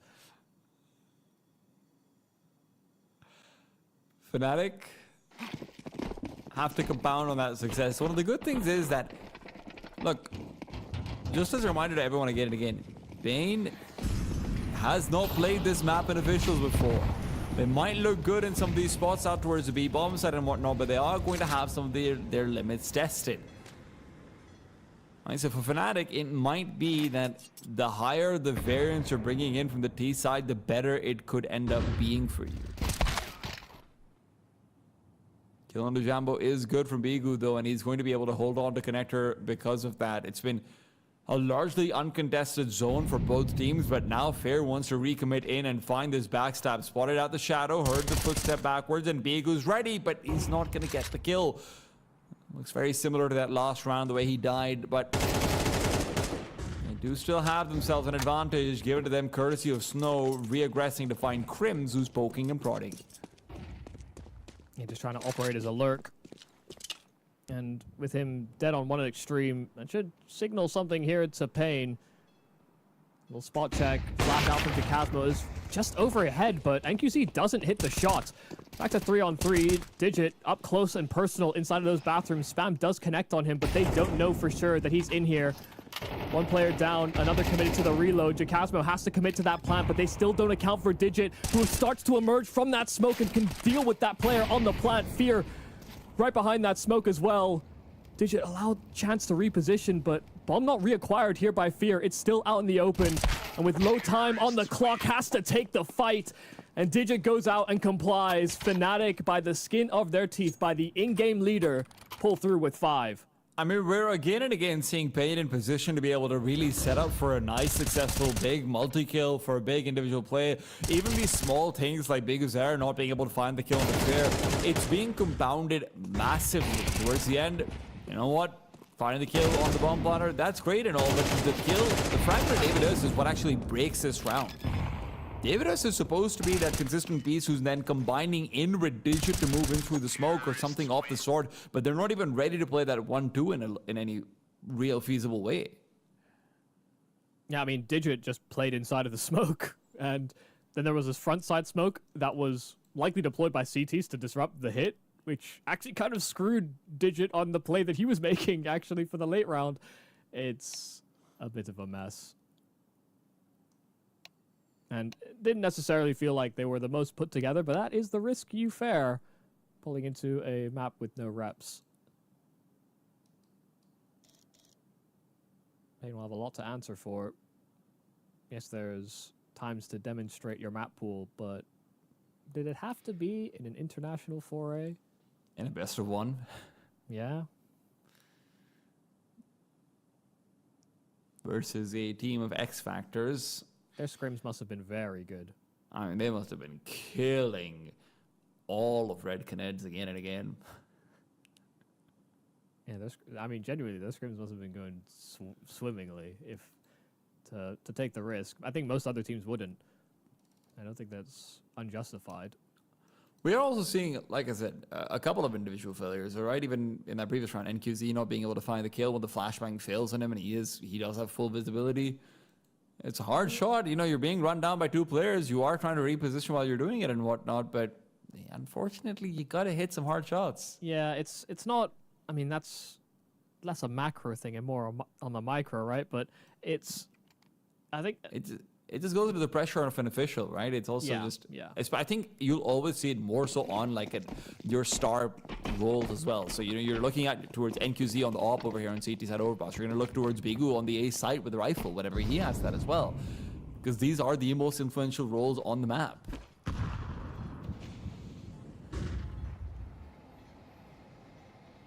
Well, 3-man boost. They tried this in a gun round before, but running with a lot less. I was looking for it, but yeah, just a little bit too much shoulder showing. Krim spots it and doesn't full foul to any tricks. Boost on overpass. Get out of here. Who does that? Yeah, who could have innovated something like that? Ooh, nice kill from NQZ though. Fair being taken down means there's not really any A-site pressure that's going to be available for Fnatic for this late round, so they might have to spread their wings a little bit more to exert it unless they want to come back into this B-bomb side hit, and David has had a chance. He had the jump on them. He just can't finish them off. This round still has some teeth to it. Snow has an M4. NQZ's making that rotation over the ATV. If he can find a kill through these smokes, this could still be big. Snow's playing up close and personal, trying to move out and deny the bomb one. Will not be able to do so, but he at least is bumping booties with Jambo. He's inside the smoke. If he had a kit, you could have seen him try and force it, but instead, he moves past into a very vigilant Jambo. NQZ, who was just sitting on top of a boost all this time, is also going to be left without anything to do in this round. He was focusing the planter. I think there's a lot of justification to try and punish those players on short. One was going to a reload. The other, will they be watching the smoke diligently? I mean, possibly. Felt like the weaker of the options to try for the planter when your teammates don't necessarily have the best equipment to back you up. They're not really playing forward with you either. Still a risky move.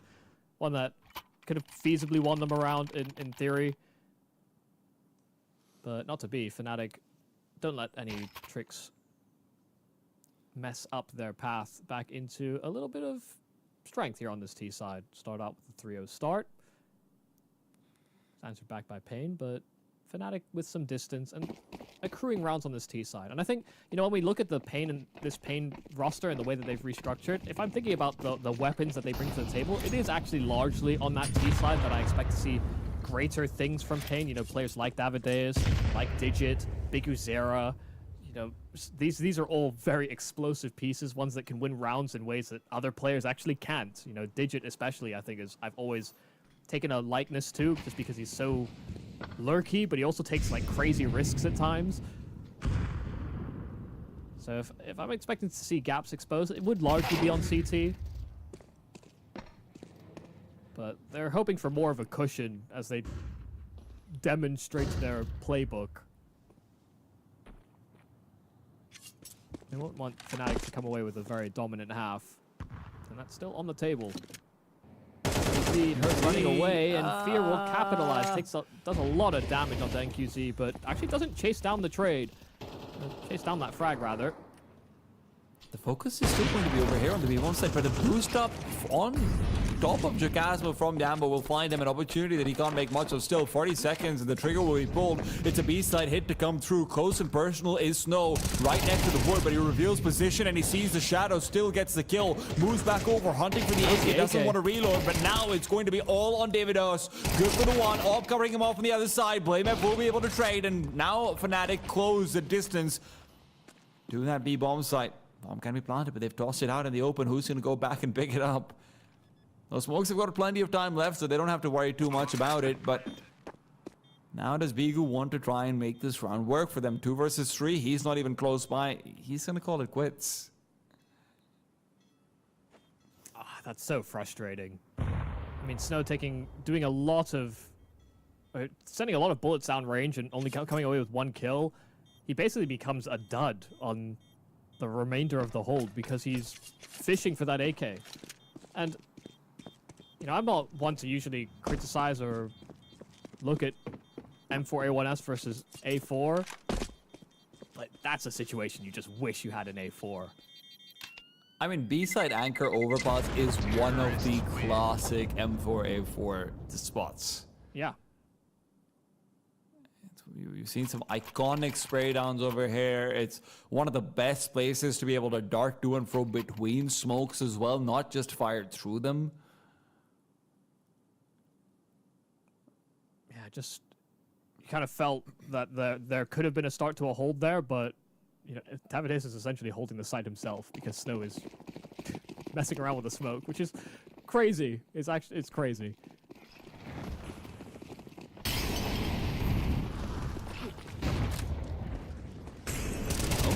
Ready to receive another spot for the A4, but he'll do well with just the A1. 2 quick kills, and that's all you can ask for. Davidos with the smoke down to be able to give Digit a bit more space to creep and crawl forward as well. They're going to realize there's no one in short, and Fnatic also realizing pretty late, actually, we would like a second prong to this assault. Right now, they just like a second player in it. Crimson Jacasmo are left in a 2 versus 4 with NQZ covering off a rotation into connector. He cannot afford to miss a shot, though. Digit, well, he'll make sure that NQZ doesn't even need to fire one.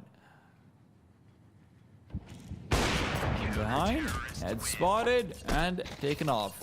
Pain find 4, and keep just as many alive. Yeah, Fnatic clearly wanted to go for some kind of knockout punch on this B-bomb site, just immediately rushing through that monster smoke and being greeted by a Snow who does collect on those 2 kills and immediately cuts the plans for Fnatic in half. Really nicely done there from Snow, who maybe struggled to come away and have good bullet management on his kills in the round prior. That's a fantastic job there. Just a little tempo change there for Fnatic. I think they're going to start poking and probing once again. This time, pick into the connector for Jambo.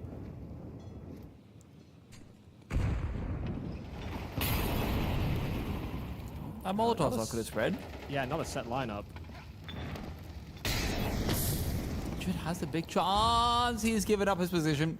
Why has he done that? They don't realize it. They think he's up top.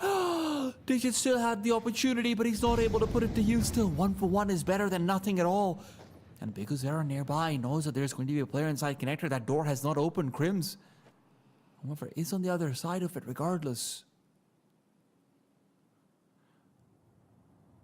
I can't tell if what Digit did was big brain or not, actually, but you know, it worked out wonderfully. You can see taking a lot of damage just spot checking into that B-bomb site, so he's weak. It's 4-on-4, but with that ult low, it could change the decision tree here for Pain. Right now, Bigu looking to reinforce that A-bomb site. He will join Davideus. Fnatic creep into towards this A bomb site, past the bathrooms, and now starting to make their noise and presence felt. Molotov out, Bigu will swing immediately off of that contact. And Fnatic are still a little tepid, still unsure about whether or not they continue to pursue this. Flashes are great, the Molotov's the backside, but Davideus has found another, and he'll just continue ripping heads. Blame F inside of the connector, 14 seconds. This ain't the way that you win a round. Last round of this half will fall the way of pain. There is no way that Blame can win or salvage anything, and it will just be another head added to the tally there for Davideus. A 7-5 half for Fnatic, though, on this attack. And David is having a couple of very critical rounds over there across most of the gun rounds. I think that he had 3 different multi-kills, which were key in ensuring them to find this many. But like you said, Fnatic doing a very good job of exploiting what is clearly a pain that is not completely prepared to be playing on this map. We've seen so many places where Big Zera has been uncharacteristically, for lack of a better word, slightly useless in certain places. He's caught between rotates and he's there too late, sometimes not really able to assist the rest of his team in any meaningful fashion. Haven't seen much aggression on the A site from him either, which is generally what you want from a rifling player at least a couple of times and a half. And whatnot, Fnatic have done a wonderful job of exploiting the opportunity in front of them, but can they close it out? That's still the question. Pretty solid half, with all the scrutiny and all the eyes on Jacasmo. Pretty solid half from him, liking on quite a few of these. Not necessarily entries, but more a supplementary position. He was very frequently in on that either first or second. Especially in mid-rounds, he would be one of the more aggressive pieces that Fnatic put to the forefront. Trying to characterize it as people become more and more familiar with Jacasmo. May not be a like-for-like example, but a pretty solid half, all things considered. Oh, wow. No. Very aggressive move from Big Uzera, and Jacasmo's dead. Fear good on the response, though. He's going to be in a difficult spot. Jambo's actually got an incredibly aggressive, and he keeps the pressure going. Surprisingly enough, even though he's only one player here, he keeps on just swinging out, spamming forward, taking fights, and now having his head taken off. He's buying time, he's buying space. It's Blame coming in from behind, and when he hears those flashes being thrown, he's waiting for a second as well. Blame's not going to have an easy kill, though. NQZ turns around to look for the duel, will not win it. He's Digital alone. Yeah, that was that noose tightening. Good job from Blame not fumbling that frag, because it should make it impossible for Digit to win this.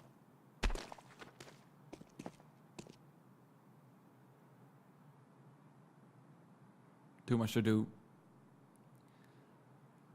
The first duel he takes will be a solo one for the next 5 seconds, I guess, because Fear has now made his way over through to heaven. Will Crims expose himself? A veteran player who is savvy in spots like this. Now Fear has been spotted out. Crims will keep himself nice and safe and comfortably tucked in away to safety. He does end up giving up his position and his life with a Digit. Now caught between 2 angles. Again, it's Blame on the flank and Fear to enable. Fear will disable his life, though. 8 on the board for Fnatic. I mean, once Digit gets that first kill, it feels like there is a way, and then he ends up sandwiched on that bridge, which is... yeah, and again, another sort of impossible situation to find himself in. Decent enough effort. Love the idea there from Fnatic as well, just being so aggressive. Deep peeks to Monster, aggression into short pipe as well. That sort of 1-2 combo. Pain were expecting a little bit more room and perhaps respect on that pistol for Fnatic to really have them crunched in from all sides, because met with aggression one way, and then suddenly had to worry about that backstab happening fast. So 2 for 2 on pistols. Had that Jacasmo 3-piece on the T-side pistol. A nice call for aggression. Call to arms. Bane will not be force buying on their T-side. They'll just have a deagle.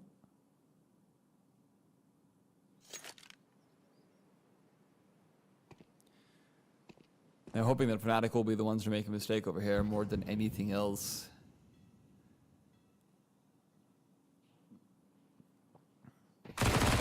Blame, however, always vigilant. Somebody say ecos? Where? go. Another quick kill picked up for Blame, and he isn't wanting to stick to just the MP9. But when the moneymaker is put away, then Blame's arms feel a little bit more like noodles. Digit, though, my God, that's a strong noodle.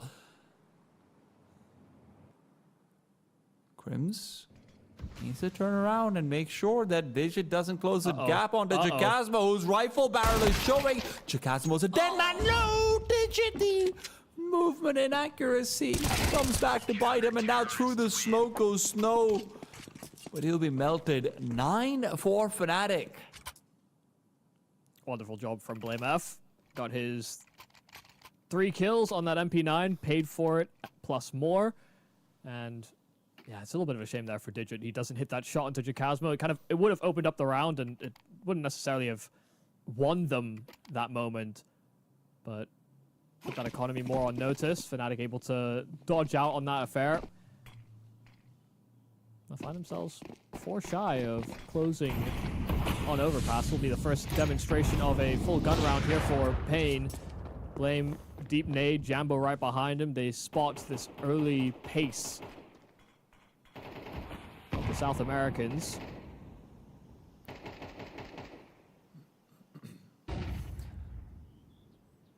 Jambo's in a much more traditional opping angle initially, but he will give it up within 20 seconds or so. Repositioning back out over for Blame F to go for a jump spot just in case there's anyone in connector, rather in toilets. Blame, though, with a divider smoke will look to play close to it and use Jambo as cover fire. Pain are not finding progress across this map. This B-bomb site feels no risk at all, and you can already see Crims is making a play to rotate back over. Blame even goes through the smoke. Aggressing forward will spot the bomb, but not get the kill. Snow really vigilant for any such play to be made. Yeah, it felt like a very good adaptation or adaptation there from Fnatic to have the AWP look to long and Blame push in short, but now they've equalized back to 4-on-4, and Digit's now probing to B. Smoke timing is good over here, though. Jacasmo's going to be given a lot more space to just focusing on the short.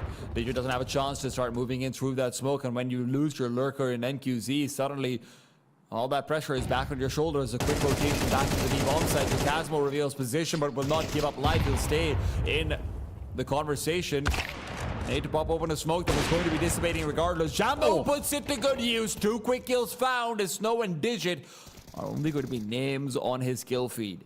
Yeah, Davideus is just going to run and hide, try and save that AK he possesses, and he'll deny Jambo his ace. 4 kills from that AWP. As soon as it graces the server, suddenly Pain have nowhere to go. You can also see how much more comfortable Fnatic are in a lot of default CT side setups. Spain were continually trying to go for, different plays on the B-bomb side. How many times did we see that triple boost even on a gun round then coming through at a couple of places? Obviously, sometimes playing a lot more aggressively as well, heading towards the monster tunnel, doubling up. And in most of these plays, you didn't actually see NQZ being able to activate. Jambo, on the other hand, straightforward positions. Started long, go back to side, go to B, there you go. But also, for the cute ideas and the cool concepts that Pain tried to demonstrate on that CT side, what are we doing face-checking Banana first gun round on Big Uzer? There didn't feel like there was much of a plan structured. I mean, that's the thing. If all you've got going for yourself is cute, at some point you're going to need to get a job. Yeah, I mean, Bigu I'd describe more as fierce, but yeah, the ideas I was expecting a bit more from that first gun round. Fnatic will be happy it was something a little bit more bog standard, defaulty. Something they'll be far more used to.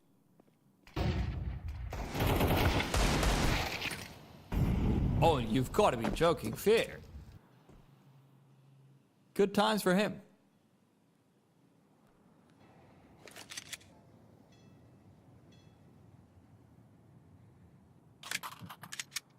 And we'll go back to that conversation. Why Overpass? Why I think Pain might go back to that conversation as well. Yeah, why was this where we ended up in the best of 1?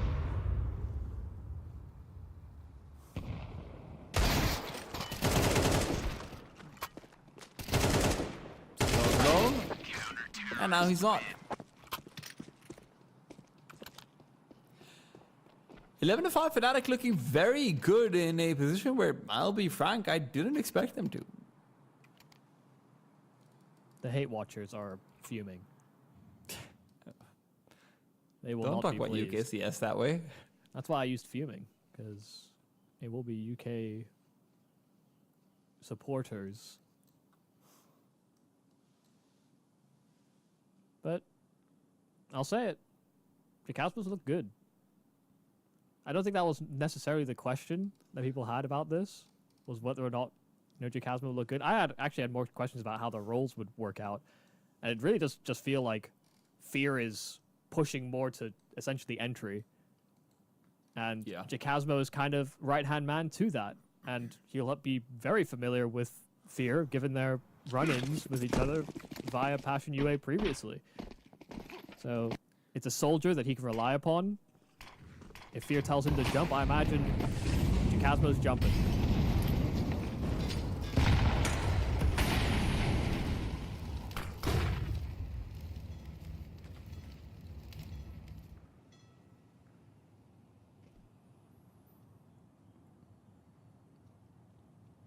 And with the role adaptations, Fear has also looked pretty solid. Only their opening foray into a strange situation with Pain on this map.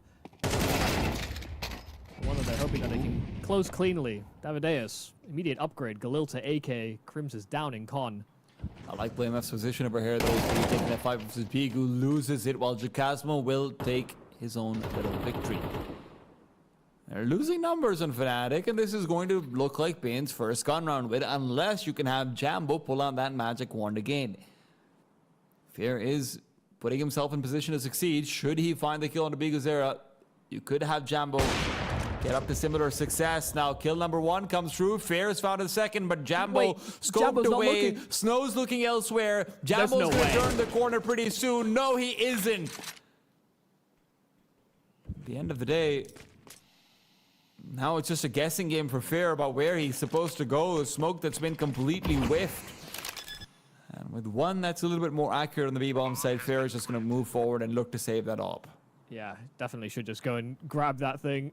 I couldn't believe that neither of them considered that as a possibility. Jambo didn't clear towards the front of bathrooms, never looked to party.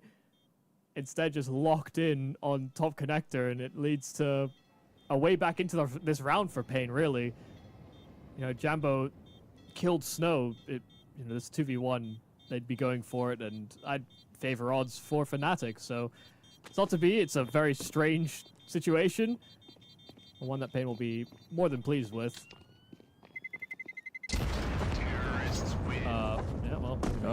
Grabs hold of that AWP. Bomb blast made it a little more awkward than maybe Fear would have liked. But they will recover that AWP and move to buy in the next round. Yeah, Fnatic shouldn't be too concerned just quite yet. Still good kills to start things off. I do appreciate the fact that Bigu Zera is able to block out BlameF over there as well, even if I did like Blame's position quite a bit. Bigu's had a slower game than what we're used to seeing, and if he can start to accelerate, that'll be one of the only hopes that Pain have of bringing this back in this best of one. Yeah, whether it's Bigu or Davideus, in terms of players that love to sort of lead the pack, they're the ones that do a lot of the heavy lifting. Davideus and Snow taking a lot of damage, though, from the nade into con. Jambo's in an incredibly aggressive position. This is how he picked Bigu Zera last time, when they were just slow creeping into this A bomb site.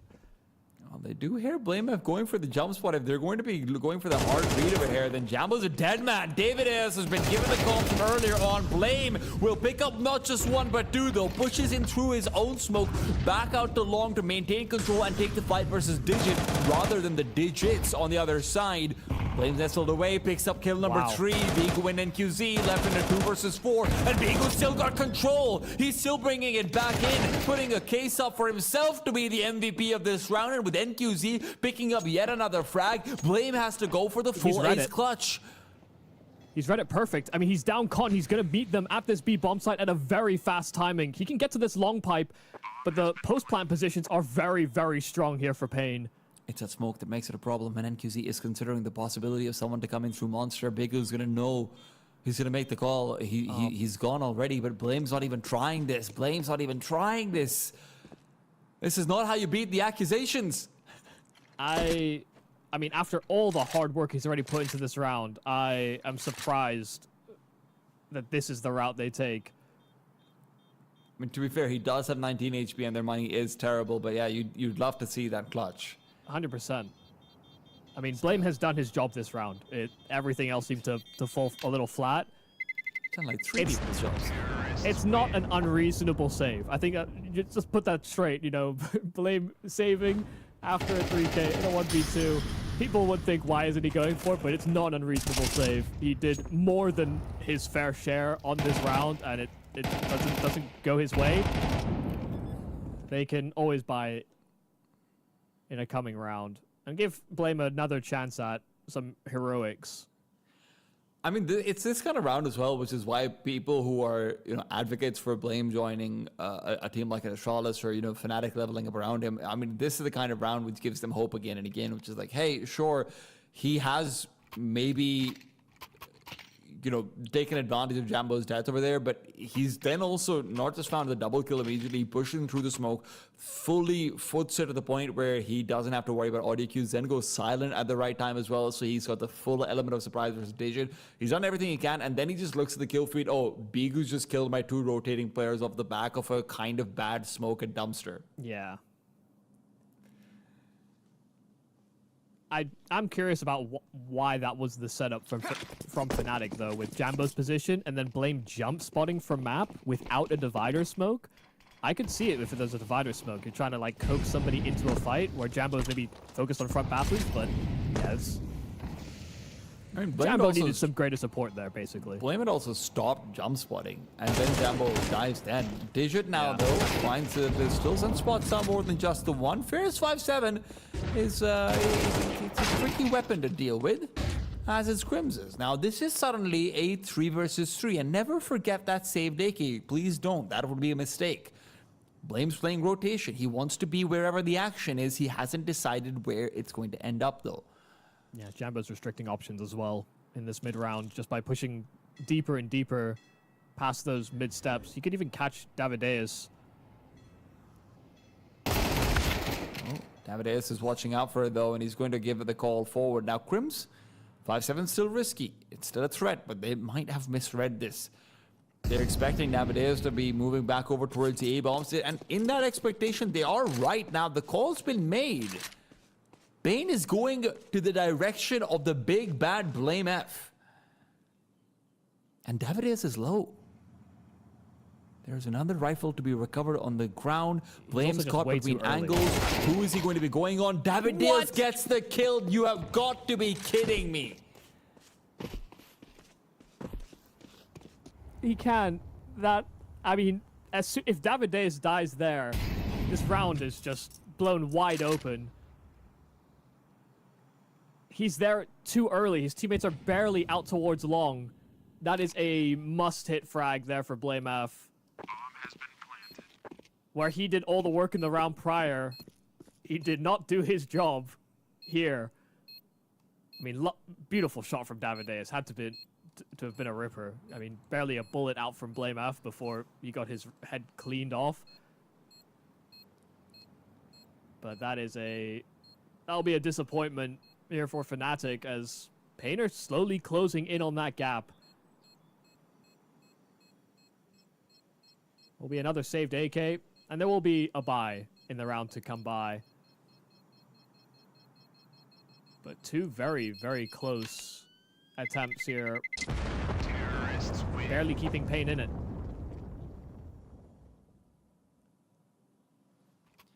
And Fnatic, might be time to start sweating.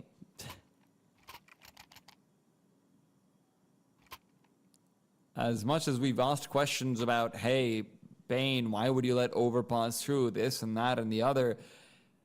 There is no question about who is the better team on paper. There is no question about who should be ramping up going in towards the late stages of a game on paper. Yeah, it's Pain. Absolutely. Based on VRS. and most other metrics. Crims. But on Overpass, it has been, I mean, Fnatic have been the better team. That's true. Exactly a map that's seen a lot of play here for Pain in these past few months, so ironing out their map pool perhaps. And a comeback would be a great way to add a little check of confidence for them, even if they've encountered many difficulties.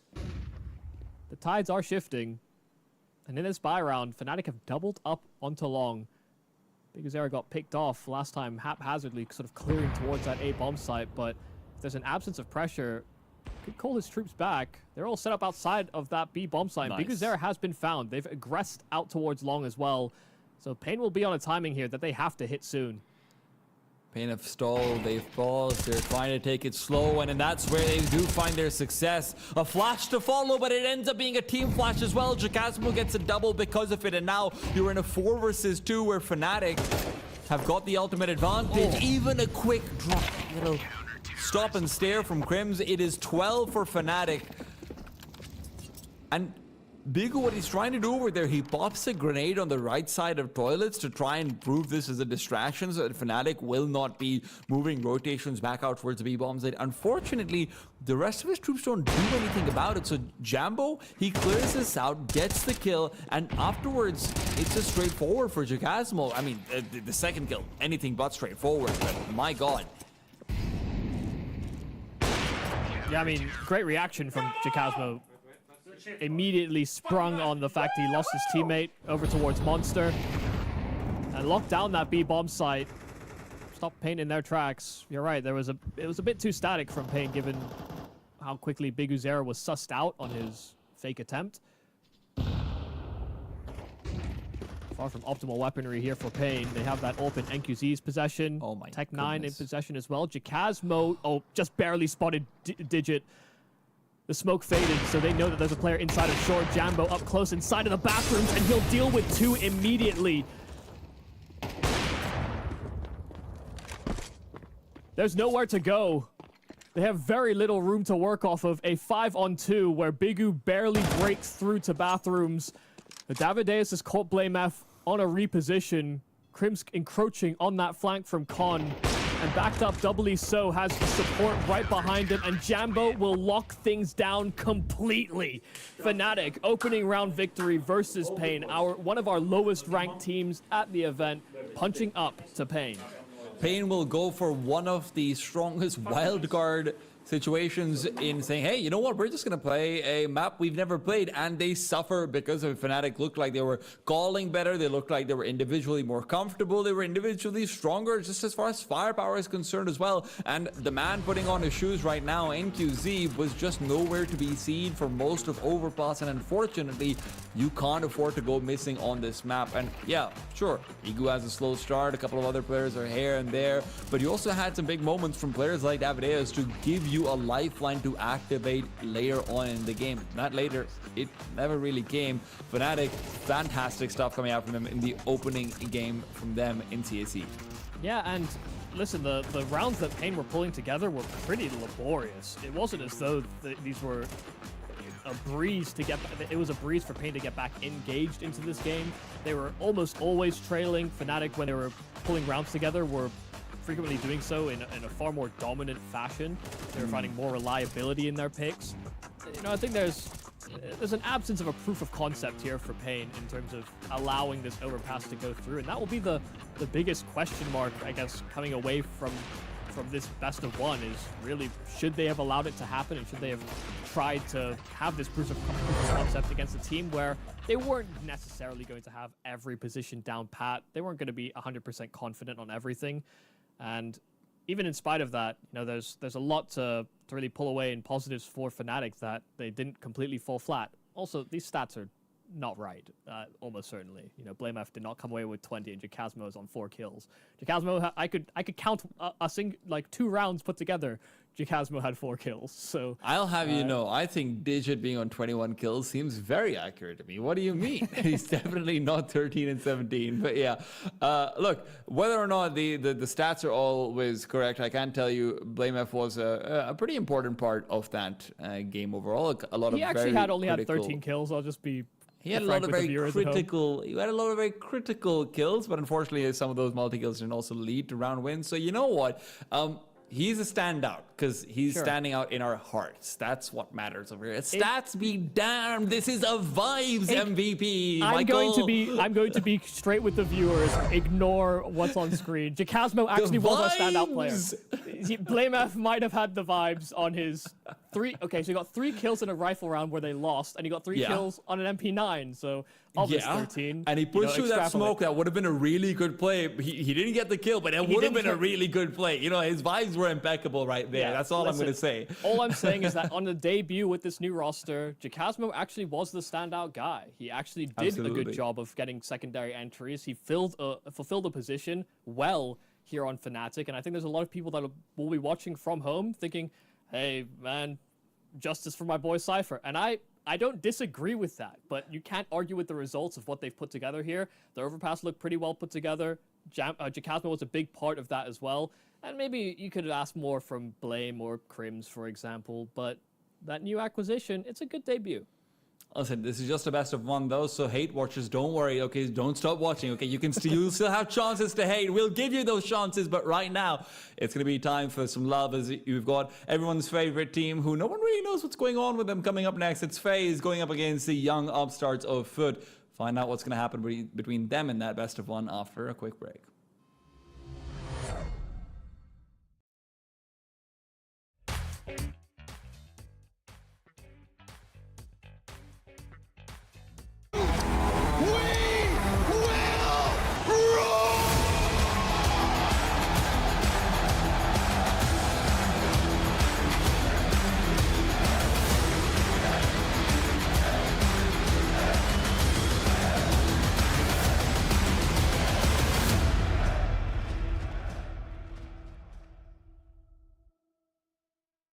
She said she loves you, but she can't love me. But I love you. Yeah. Look, all of my men's going crazy. I gotta brag on myself, I amaze me. Like I'm back in the 80s. I won't play window anymore. What's going on? Play your role. 1xbet. On to the next one.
Welcome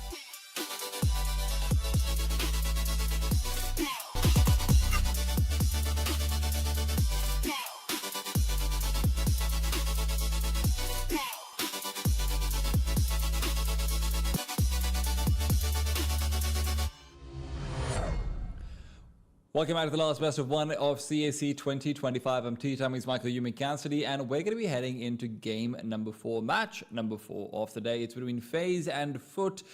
Michael, how are you feeling about this one? Outside of the fact, I do really love the fact that I get to cast a team called FUT. It's the best. Sure, yeah. I mean, they can't be the butt of the joke, but perhaps they could be another appendage.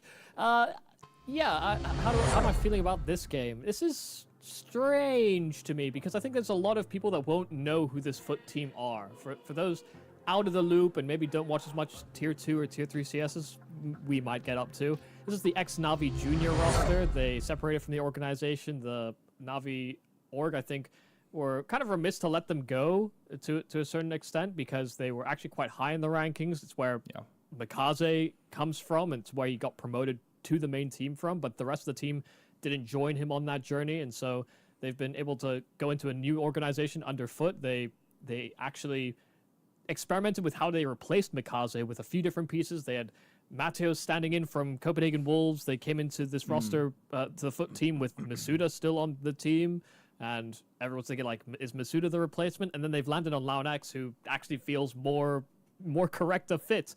But they're very aggressive, and they've got a lot of good riflers. They got good pieces on this team. The thing about FUT that's sort of in my head is everyone knew them when they were Navi Junior. No one really talks about them anymore because we've gone from being, oh my god, look at this awesome academy team that's made number 30 in the world. This is so cool, to being like, oh, well, this is just another like European mixed team that's ranked 35 in the world. Who really cares about them at this point, right?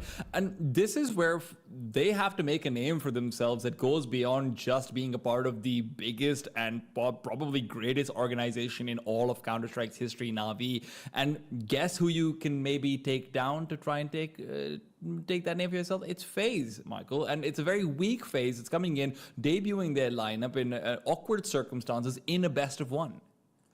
Well, I don't know if you'd call them a weak FaZe when they made it as far as they did at ESL Pro League. They got to 4th in the playoffs with the team that they weren't actually anticipating to play that whole event with. They forfeited their opening game in that tournament, and they still made it to 4th. You know, this is a weird circumstance. It's true. We actually end up on a Mirage, which I'm maybe a little surprised by. It's common ground for both these teams, but I don't think the map pool's looking that strong for FUT at the moment. So there was actually an argument that FaZe avoid that. But the weird part about FaZe is that no one is actually questioning, based on the deep run that they had at ESL Pro League, whether or not the Twist acquisition was a good move. And, you know, Twist seems to be playing exceptionally. I think he's also provided a new lens through which that they can funnel their Counter-Strike, because Carrigan's calling over time has seemed patchy. You know, in some tournaments it looks fairly good, and then other tournaments it looks pretty bad. And so actually having a secondary caller via Twist is something that can rejuvenate this roster. It has demonstrated that it's done that. I do think that this is still one of those places where we have to sort of reframe how FaZe's roster moves have gone, right?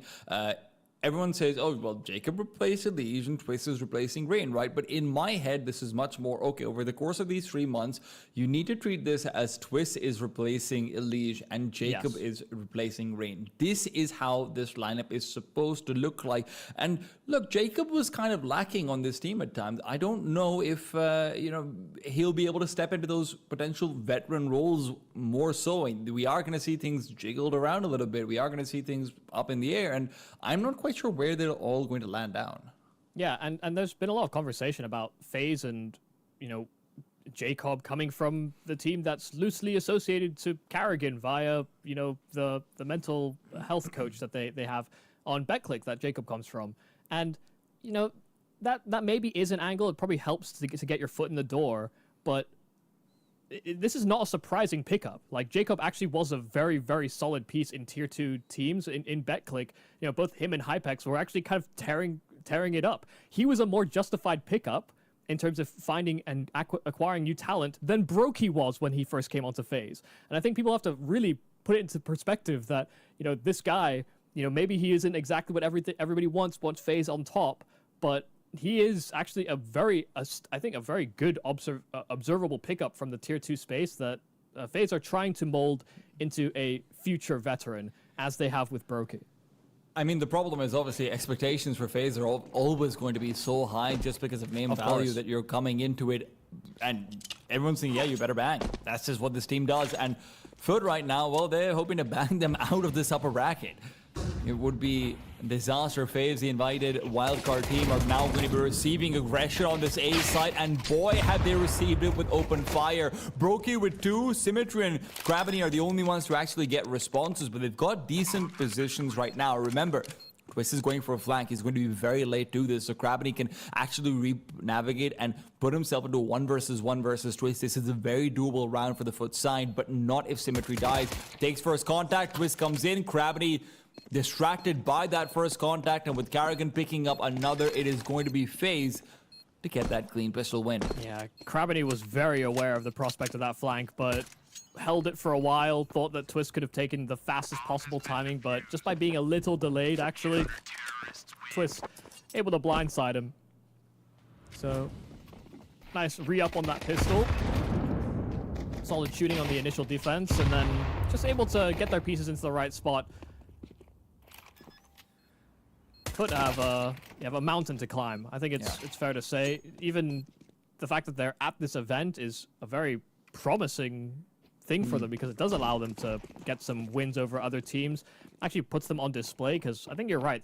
For a lot of people maybe not paying attention, you know, they'll just see FUT, and the first thing that, you know, first impressions do matter. The first FUT team had, like, what, MIBR Scream on it? Yeah. And they went to an Epic LAN and then didn't play another game. So it's, you know, people may just look at that organization and be like, oh, I wonder what Scream's up to, and then just think, wait, it's a completely different roster. One that actually has legs. Can they actually use them, though? Force spy into the B-bomb site. Tail as old as time. Karrigan and Frozen playing together. Karrigan dodges out that initial flashbang. Good for some damage, but it's Frozen collecting most of those kills. Still, between the two of them, they have not really allowed anyone to get close to the bomb site. Karrigan can play it safe. They went for 5 M4s amongst a bunch of them, and they don't have any intentions of losing even the one. Brokey makes his way over. Gravity hunting. Very sharp as an individual, despite being the IGL, but that's not going to help him actually get the kill of AFA. Start off perfectly well. Yeah, nice 2-0 position. Expect to see plays like that from FUT, you know, reliant on one flash, bursty, explosive style. I mean, you've got players like Demon, Launex, Jugas, even Krabini. Really, like, this core is very pack focused. I'd really describe them as. If it's not a default, it's really just these explosion plays into the bomb sites. And, you know, people will look at the stats for this team perhaps, and they'll see Symmetry on that AWP and think his stats are fairly low for an AWPer. But given the way that FUT approach their T sides especially, it actually, I think, is very difficult for really any AWPer to necessarily keep up. The Riflers are providing a lot of space, but, you know, in the rounds that they lose, the Riflers kind of fall apart. And then it's an AWP in a weird position. I've seen it a fair few times where I wouldn't necessarily blame Symmetry for poor results. It's a lovely result, though, for Krabini. Boost into the window and a rifle that he retrieves. And very good position to come through for later on as well. Twist now looking to make up for it, and he's done so in spades. Krabini, though, with that stolen rifle, he's picked up Karrigan. IGL and IGL in action coming through, but he'll even come back into jungle, move past the incendiary. Frozen, though, is still a man to be contended with. FaZe Clan's 1 star before he was given company by Twist, but it is Krabini who is shining far too bright for their comfort. 4 kills on an eco around FaZe. All that money they saved from the previous, they're going to need to spend it now. What an insane round from Gravity. I mean, to get 4 kills out of that is very, very surprising. That's a lot of damage. And looking back at that ESL Pro League, FaZe were not necessarily the best at always putting away these force buys, but you know that they're always good for a force buy themselves. Didn't think it should have really gotten as uncomfortable as this in the first place, but good old reliable Frozen pulling through. Lucky saw the AWP out, first gun round. No one on the A-bomb side early on, and Jacob's able to take advantage of that proximity in middle. Rotation back over to A. Look at how dynamic FaZe are being there. Leaving Frozen alone, but it won't matter. Dynamicism be damned. It's too dead in connector. Demon, the one to inflict casualties. Karrigan. Deep grenade goes out. And he's going to be the one to lead the charge forward. Still, lots of noise being made out in the open. Good for the first, and Twist is covering off his side. Demon now with the Molotov lineup. He's going to realize it won't matter. There's already a smoke down, and when he does deploy the HE to pop it open, Karrigan standing ready to receive. FaZe with 4. Interesting to see Karrigan being the first player to rotate, Frozen trying to play that late round. A lot of teams have mentioned about how it's getting easier to exploit FaZe on Mirage sometimes because they know that it will be Karrigan on that B-bomb side, so Frozen has to stay there for much longer than he ordinarily would have to. I did like the approach there from FaZe, though. They didn't spend all this time setting up util and setting up perfect flashes. They actually kind of waltz back into the bomb site and actually catch foot, I think. Maybe trying to transition more in middle of nowhere spots before they settle into proper after plants. And FaZe catching with their pants down. Very Worst quick way to to catch organize that play. For those not initiated as well, Krabany is the in-game leader. You know, is kind of part and parcel with Mikaze for a lot of their growth together under that Na'Vi Junior roster. And for them to have separated actually seemed like a little bittersweet. Wasn't sure if Krabany and the rest of the squad would be able to maintain position because they built so much of it with Mikaze as the star of the ship. They have been able to do well enough to demonstrate that against FaZe, which is no small feat. Ooh, good kill from Brokey over here in short as Krabany tries to get a little bit overzealous. Fully blinded out, but a repeak is good. He's feeling himself right now. Repeaks on repeaks, 3 in total, and there's no reason for Symmetry to make the cross. He's waiting for Lonks to make a play, but he's able to bait out the shot, and with that, Lonks is going to be hoping to leap into Brokey. Still, with Frozen, with casualty, Lonks knows he has to bait out another shot. It's a missed attempt, and now Twist on the B-bomb side will have to defend. Along with Jacob, they're both able to bring together 1 apiece, and FaZe still find 5. It's kind of crazy that they even salvaged 3 kills out of that. It looked like FUT was going to be a complete non-starter of a round, but able to jiggle out a couple of more duels and do some damage to that CT economy for FaZe. But you can tell FaZe are playing with a lot of confidence. You know, they're hard swinging, they're re-peeking into angles that they know are being held. FaZe are doing their best to give FUT a hazing.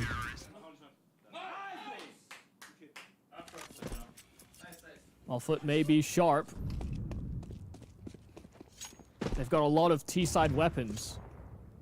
You look at some of their games, and it's, you know, between 4 players as to really who's, you know, dominated in the server. But you're up against FaZe Clan. Yeah.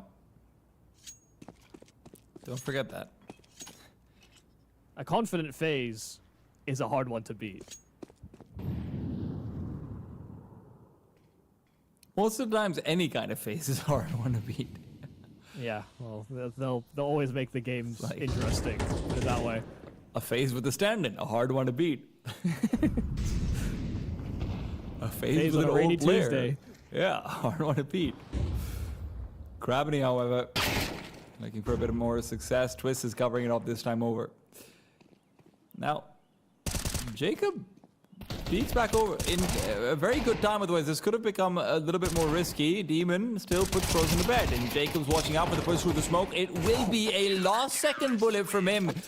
Feeling a lot more comfortable right now is Jacob. 6-0 start now for FaZe Clan. It just keeps on getting better. Yeah, last bullet out the chamber. He was kind of flubbing his lines on that player coming out from the jungle smoke, but able to stabilize. I knew he had teammates coming as well, so more than willing to continuously fight. And I think that was always the thing with Jacob when he came into the team, is that, listen, his debut wasn't necessarily, you know, all sunshines and rainbows, but I think his decisions were fine. You know, it was actually the aim that kind of propelled him into the position where someone like FaZe could even have his attention or have their sights on him.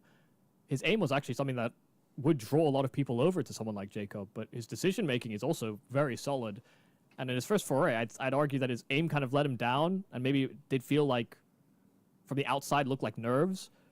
But the more that he plays, the more you start to see the upside.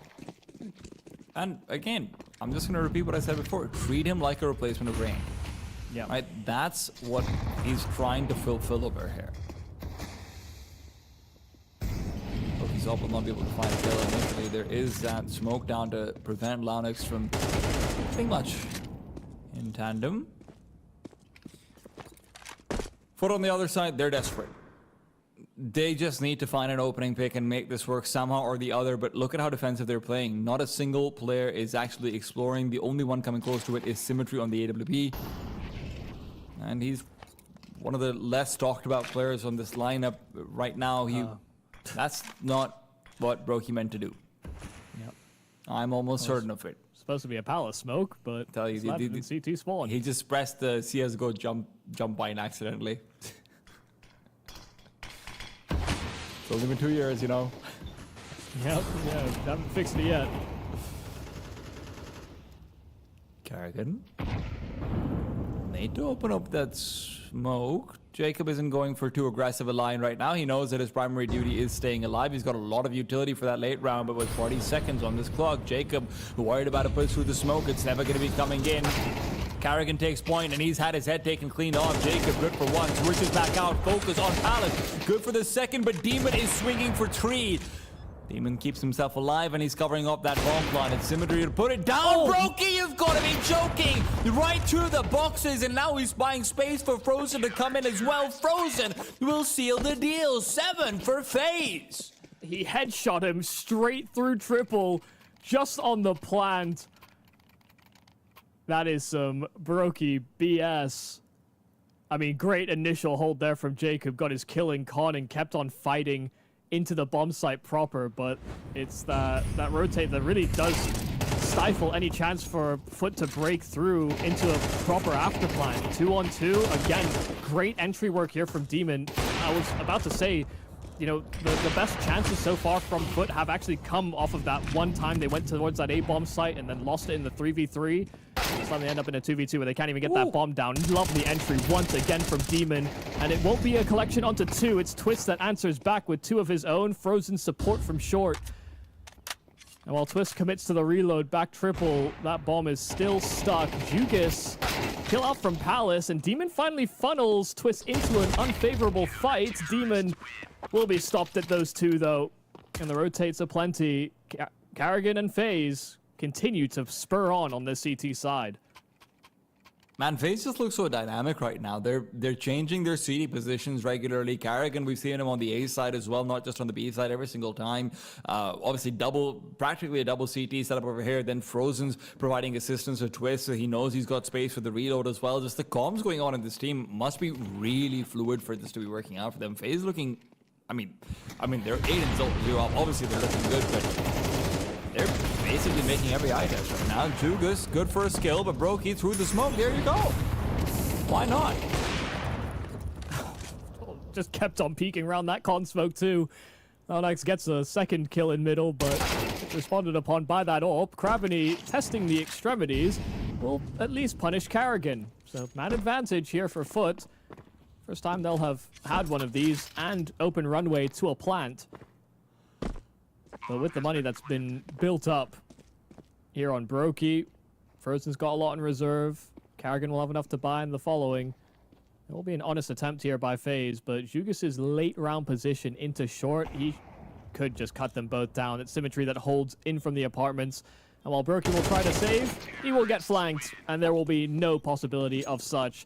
First round on the board here for FUT, finally cracking through. Money's awkward over here for FaZe as well. They'll have enough to buy in the next round because Brokey's obviously been saving up like a bank. Yeah, you win another round for FUT, and FaZe could very much be in safe territory. This could still end up being an 8-4 half for them.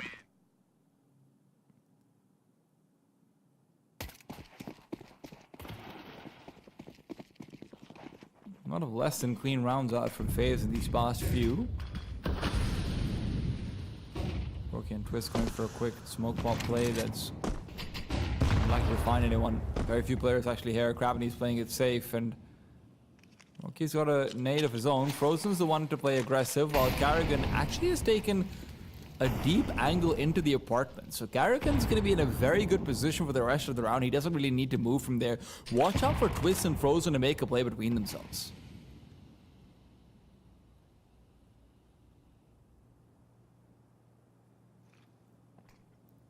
It's a very slow approach here from FUT.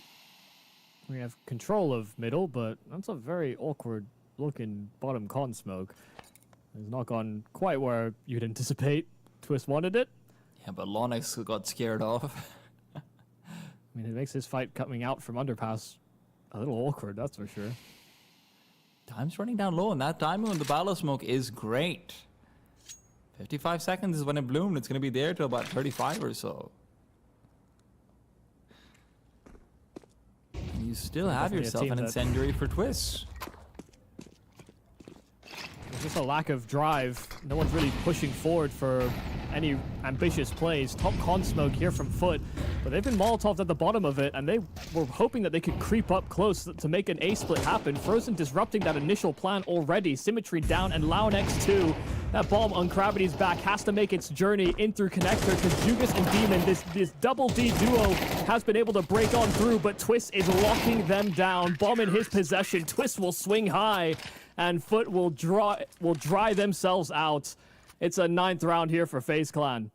Man, watching Twist and Frozen play right now is so much fun. You see that angle that Twist takes over there? I mean, just his first 2 kills from Frozen are fantastic. He barely dodges Kravenny's position, then reverses back. But this angle from Twist, because he knows that there's going to have to be a push through the smoke, he takes a weird off angle that completely relies on Jacob covering his back out from A main. He's able to get those 2 kills because of it, and then the third on top. These guys, as an activated duo, that's what FaZe needs, dude. That's the 1-2 rifling bunch is what FaZe has been all about. Yeah, super, super dangerous. And it's, you know, it's perfect recognition of what the possibilities are there for FUT. 30 seconds left with a shoddy top connector smoke. You know, if you wanted to play that position in the first minute 30, if there was a top con smoke, it wouldn't be a great position. They can come out on both sides of the smoke, walking it. They could blow it open. But FUT, when there's urgency and they have to get a move on, you're not going to have that same time to explore those opportunities.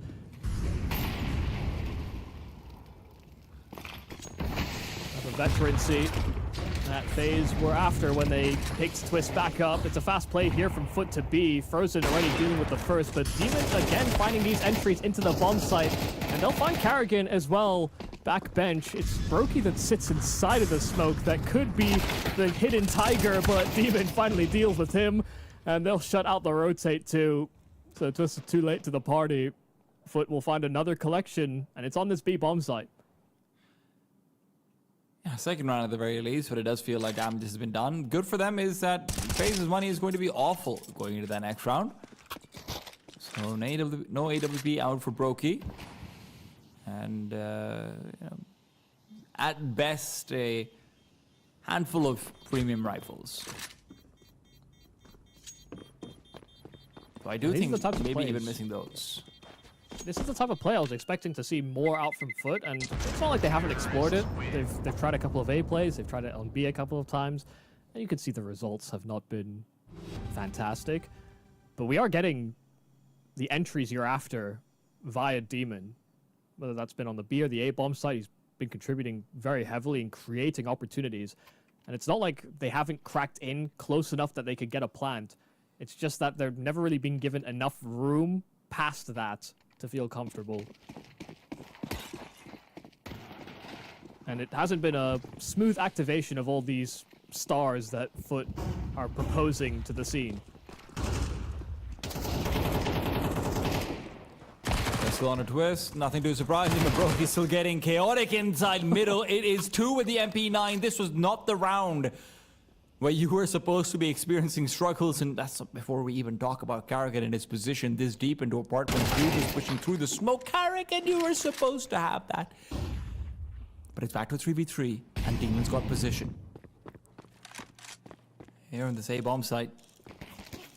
See? Nice deep angle onto Frozen. Frozen gets eliminated. Brokey, though, comes in before the Molotov can bloom. He doesn't expect Demon in that forward-facing angle. That leaves Jacob alone, and it's an impossible circumstance unless he hits the best shots of his life. And those might not even be given to him. Does have a nade. Throw that deep enough into A ramp, and Symmetry's dead, especially with Jugas so late to come out from the B side. Has to rendezvous with them. I think it's a noise bomb connector. Yeah, Jacob's in a real tough spot now.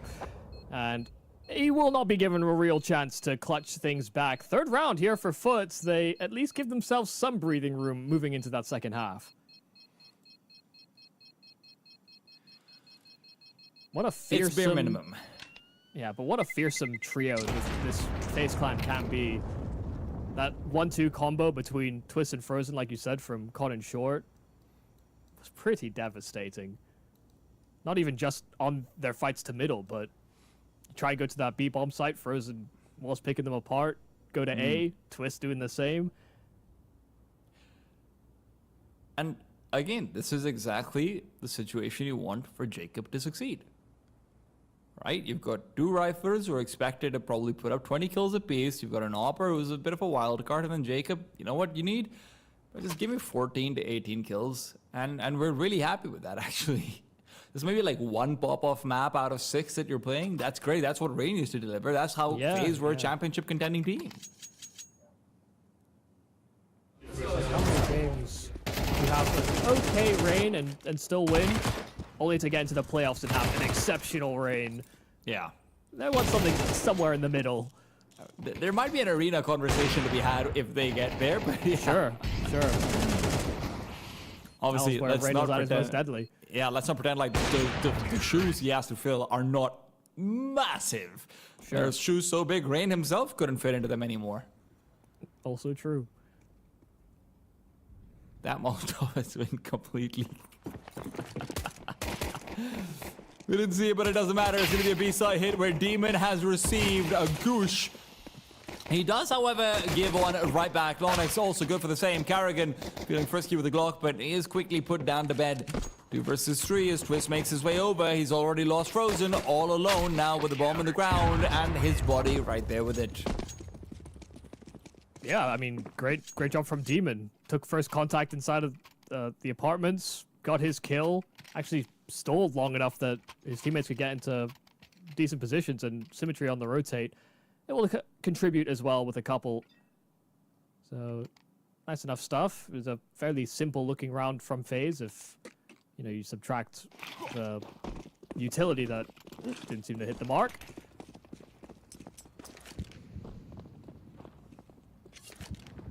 Can't be as simple as just a quick B rush.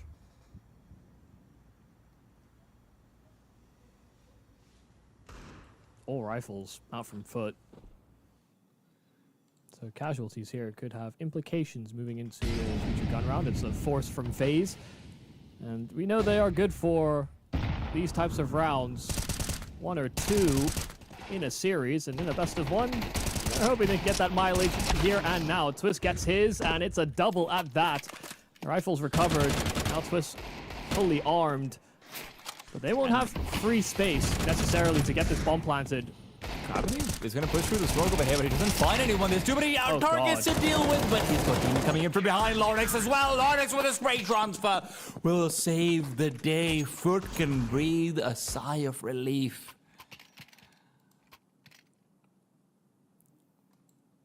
Yeah, you know that FaZe can convert on rounds like that, so you would get nervous.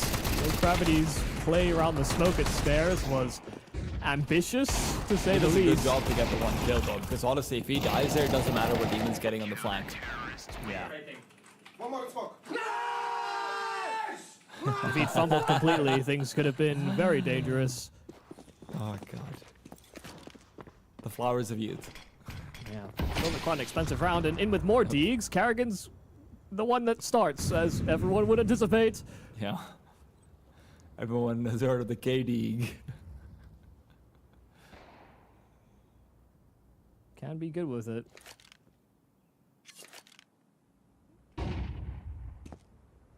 Spots another onto short. And while Jacob pokes and probes from ramp, FUT are just going to be continually put on notice. Oh, that's pre-fire there from Demon. Great stuff. Look, you're not going to get away from these rounds without losing weapons. Not so This is one of great. those things where it's hate to break it to you. Your CT economy is always going to be at risk, and now it might be more than just your economy that you have to worry about. Onyx Onyx could is be so in trouble scared.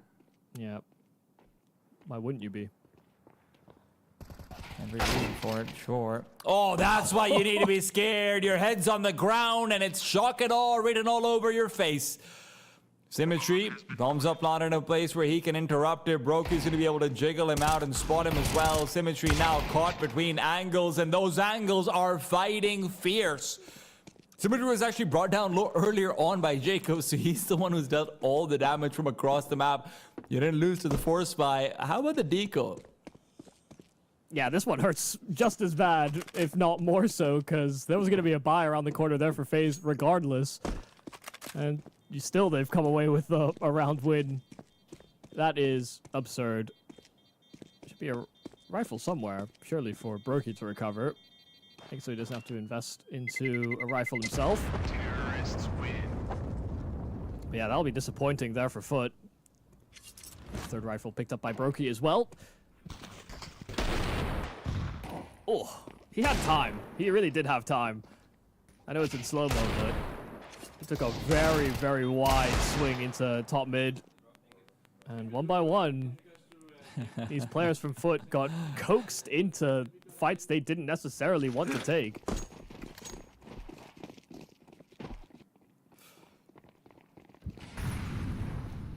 This is a funny contrast to see Jacob, obviously the other relative rookie on the server. He's just breathing sighs of relief while FUT are screaming into their mics. Different expectations. And Jacob's lived up to them in this one. Yeah.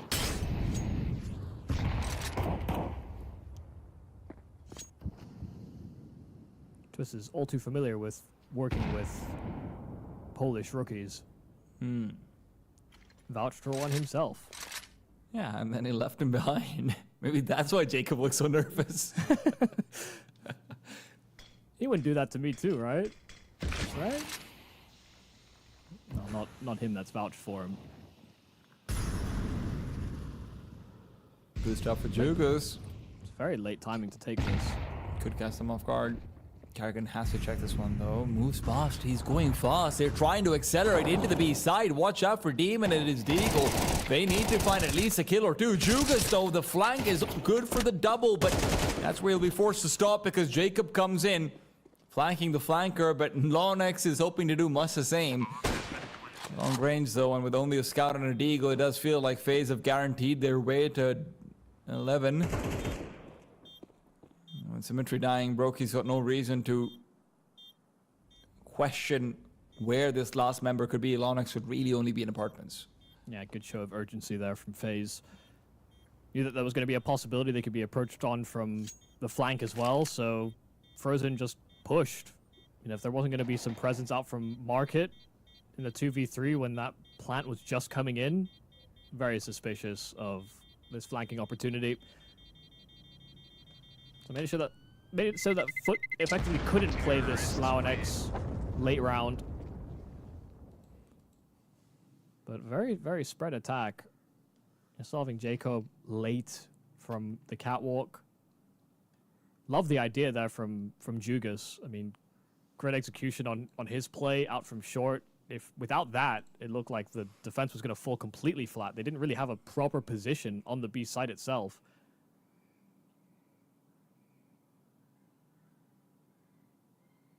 Yeah, stuck in a real rough spot. FUT have had their ups and downs, even in their transition to this organization, in fact. You know, there are many teams in the circuit. You know, you look to your teams of the ilk of 9, hell, teams like Fnatic, even, you know, the VP Prodigy roster that beat Liquid online. You know, you look at teams of that caliber and ilk, this squad was well above them. and we beat them fairly consistently. And then underfoot, there's been a few capitulations. Part of that is the Mikaze loss and integrating new pieces. But sometimes I think what they've realized as well is that, you know, as they play up against harder and harder opponents, the same plays don't necessarily work. And that's a part of their career journey, I suppose, is going to have to be explored. Players are sharp. The ideas can be quite interesting, but very, very burst-oriented, very aim-dependent. It'll be fierce, but you don't expect it every time. It's also said, Tier 2 rosters in Counter-Strike are always cyclical, right? You always see them have like a 3-month upswing, and that's where they have to make the most of it and see if they can level up into the next phase.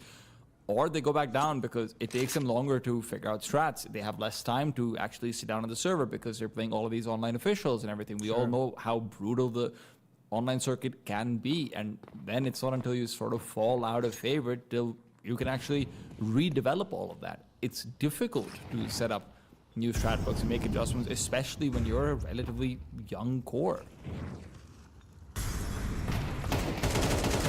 Good.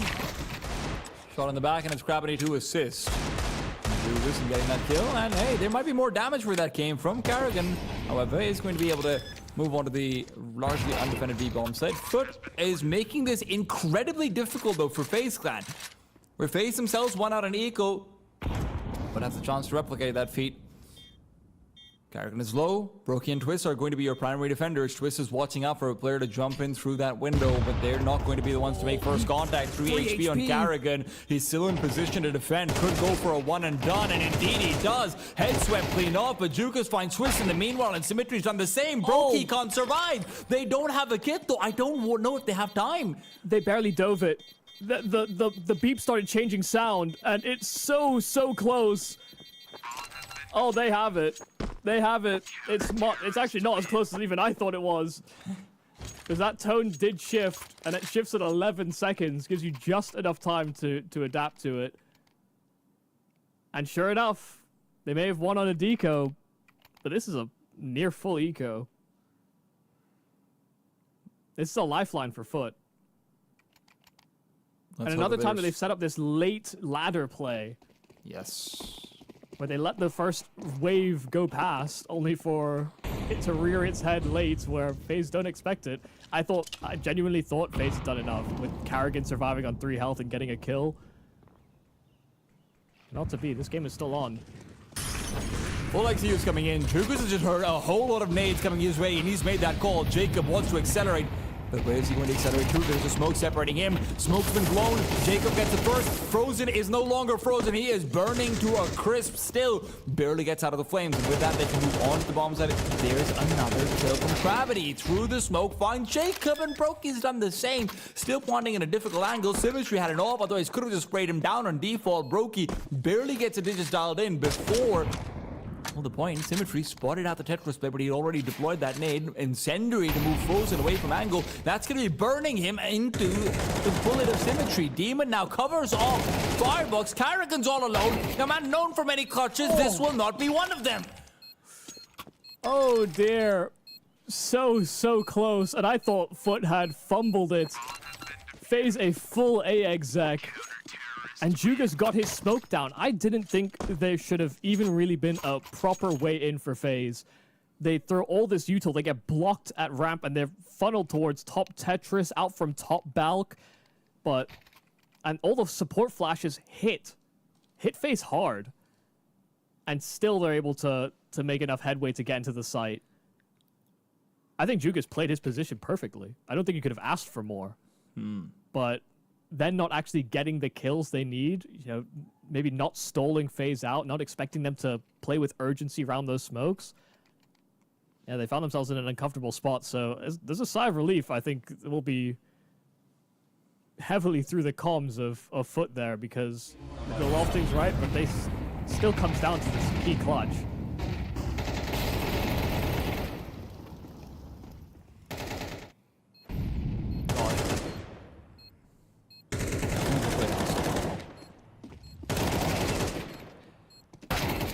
We're not quite in dangerous territory for FaZe, but it's good that they use the tactical timeout of air just in case.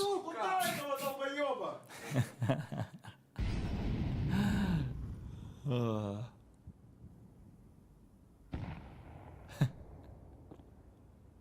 this would be the biggest team that they faced.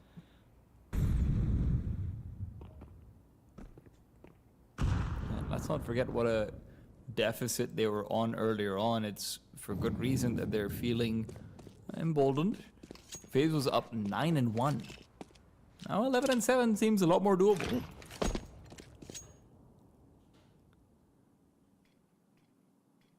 Well, that'll help.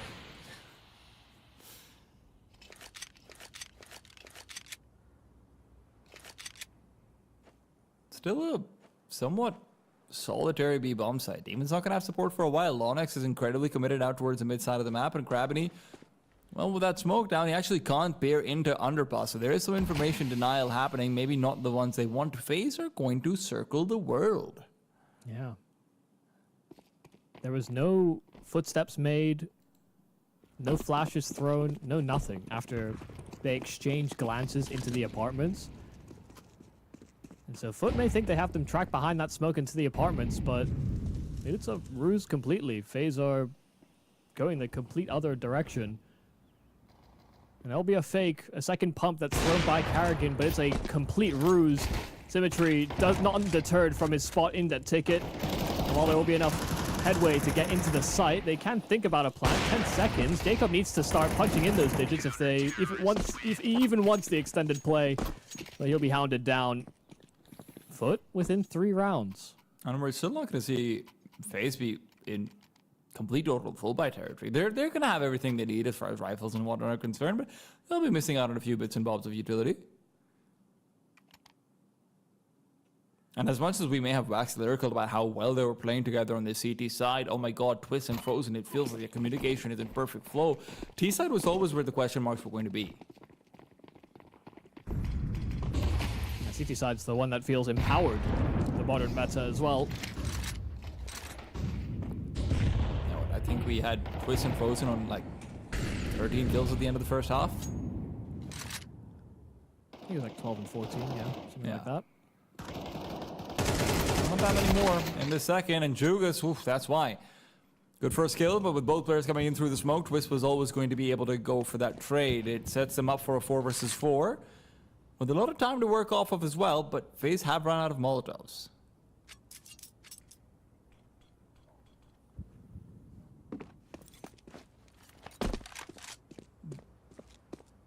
This has to be an A execute. Yeah, 2 smokes, 2 flashes. I mean, B's not out of the question either, but yeah, the Molotovs would feel like a necessity almost. If they're not going to sit around just on this 4v4, they're clearing things towards middle.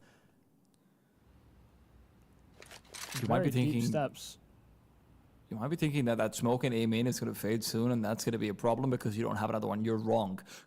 That smoke is to enable long in getting information and flanking. The problem is FUT are very far away on the rotate. Symmetry needs to get these kills, and they've just moved through the smoke in a way where he can't see them at all. Jacob now goes wide, is taking the fight into CT. The flashbang is not going to do much. Karrigan is delayed, but no one else.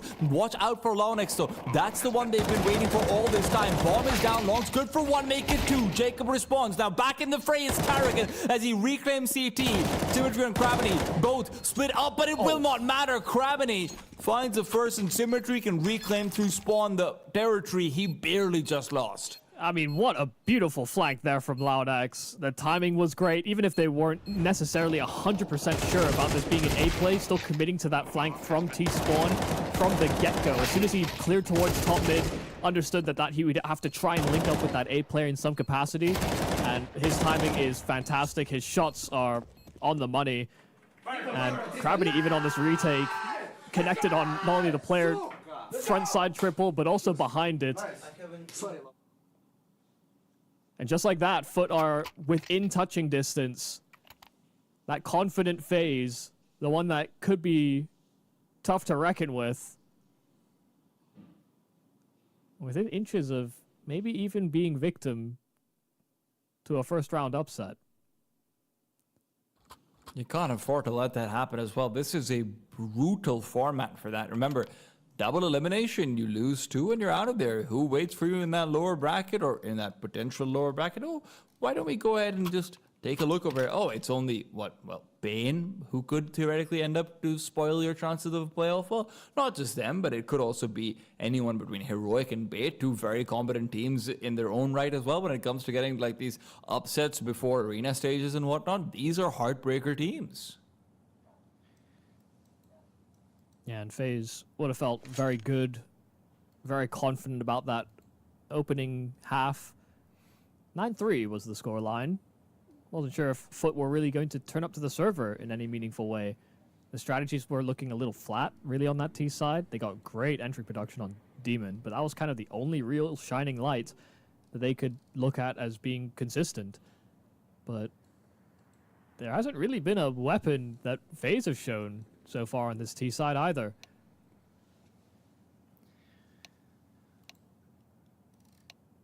And that diversity of calling, the secondary element that Twist is supposed to provide alongside Karrigan. You know, if I'm thinking about Twist maps, I'm thinking late into near overtime games. I'm thinking even more, maybe even sometimes strategic maps. Like I'll always remember the nuke main play to drop. Yeah, those are the types of rounds only players like Twist could pull off. In the biggest stage, in high-pressure situations. This is a fairly low-pressure game. Yeah, you've got a carpeted floor underneath you, for God's sake. That's as low pressure as it gets. But the implications could be big for their run here. Only one team gets to go to the playoffs from the lower bracket. Don't forget, you do not want to be there.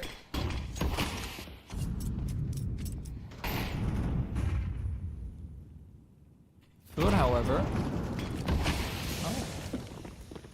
they'd be more than happy to take a seat at the table with the big boys. Demon flashed up initially, and FaZe Clan's out to B. Have left Karrigan behind, but Lonex is good to deal with the trotting B side.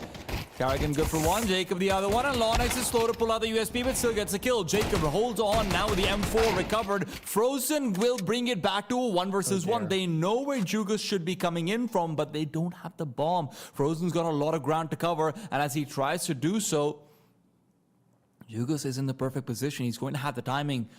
Frozen has to get a perfect read here. If he even taps the bomb, he's dead. He's dead there and then. FUT are up to 10 rounds. They were down 9-1. Yeah, hell of a run.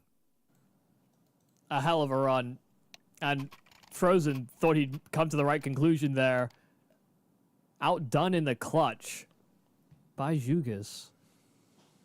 Like you said, there's a lot of things you can assume about FUT. Their play style, their aim. But actually dealing with it could be a whole different problem. One more round and everything is tied up here.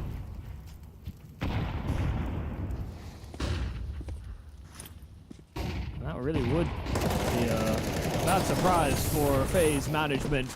Demon, an opener in from middle, coupled up with Lonex to take a lot of damage to the util. But Twist is hoping to capitalize on that space, that presence, the receding CTs back to the bomb sites. Oh my God, you're joking. God. Nothing's working out for them at all. This is the defending champions of CAC. That's why FaZe are here. From 2023. We didn't have a CAC last year. Yeah, many moons ago.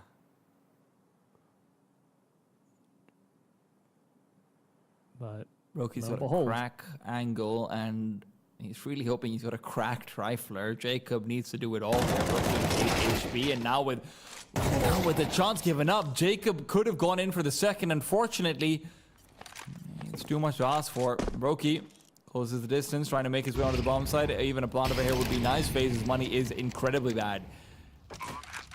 Plant at the very least should guarantee a chance to take it slightly further in the next. Tactical timeout should be used, though, regardless of whatever happens over here. It is a tough call on whether to buy or not. That looked a little nerve-wracking there from FUT, I'll be honest. A 4v1 against Brokey. I understand them giving him the respect. It almost felt like they gave him too much respect to a certain degree. Just got it all panned out for them. No further damage. FUT looking good.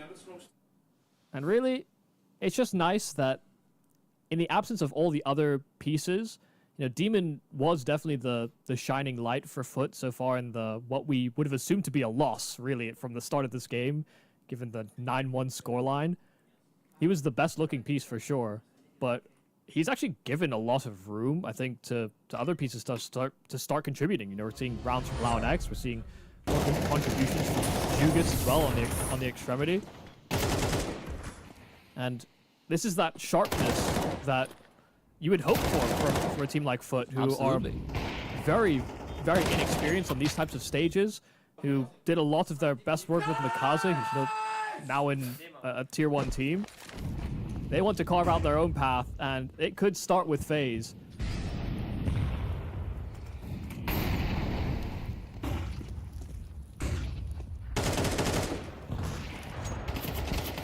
This is the kind of round where FaZe Clan specialize in when they feel like they're down and out, and they just get a magic rabbit out of their hat.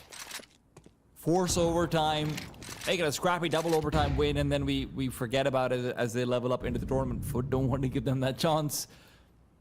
Symmetry started off with a kill of a 5 versus 4 and 3 players on this A bomb site where FaZe are intending to break into. They have utility. Jukas has almost a full belt. They've got numbers. They've got everything they need. But can they get the kills? Wait, they're pushing ramp. This might not go well for them. Incendiary early on. Jugas second guesses their call. A deep grenade is going to be doing well if he deploys it, but instead it's a smoke to interrupt, and FaZe now has space to move back from what is already a stack from the CT side. But no one really got confirmation on numbers. Will FaZe feel comfortable to push to B when they were heavy spotted outside of that A site? The bomb is relinking inside of Palace while there's a rogue group that are trying to pull presence into middle. It's an A split play, but they still have to deal with Gravity on the boost. They don't expect him to be there when there's 20 seconds left on the round. Loud-X's position is incredibly good. He can come in for the backstab. 2 kills found immediately as well. FaZe Clan are losing their marbles and slipping over them, but it's a 1v1. Chris can still come in from the side. Loud-X saves the day. That was almost the most FaZe round you can possibly imagine. Yeah, there was a way to win. Loud-X had to swing. Had he just tucked, had he hid the whole time, it starts to favor Twist to pull through. But just like that, with the heavy lead, FaZe rescind it. It's FUT that sit on match point. It is actually crazy that Gravity was still on that boost as well, so late in the round after they were spotted aggressive into A. And these young guns of FUT are this close to causing our first upset. I mean, they were up 9-1. I'm going to keep on saying it. And now they're down 11-12. It's round number 24. FaZe walk into it with 2 players having belts that are naked. They have no utility in Twist and Frozen's hands. This is where you ask for the genius call. Yeah. This is where you ask for the individual play. Need a superstar to shine bright right here.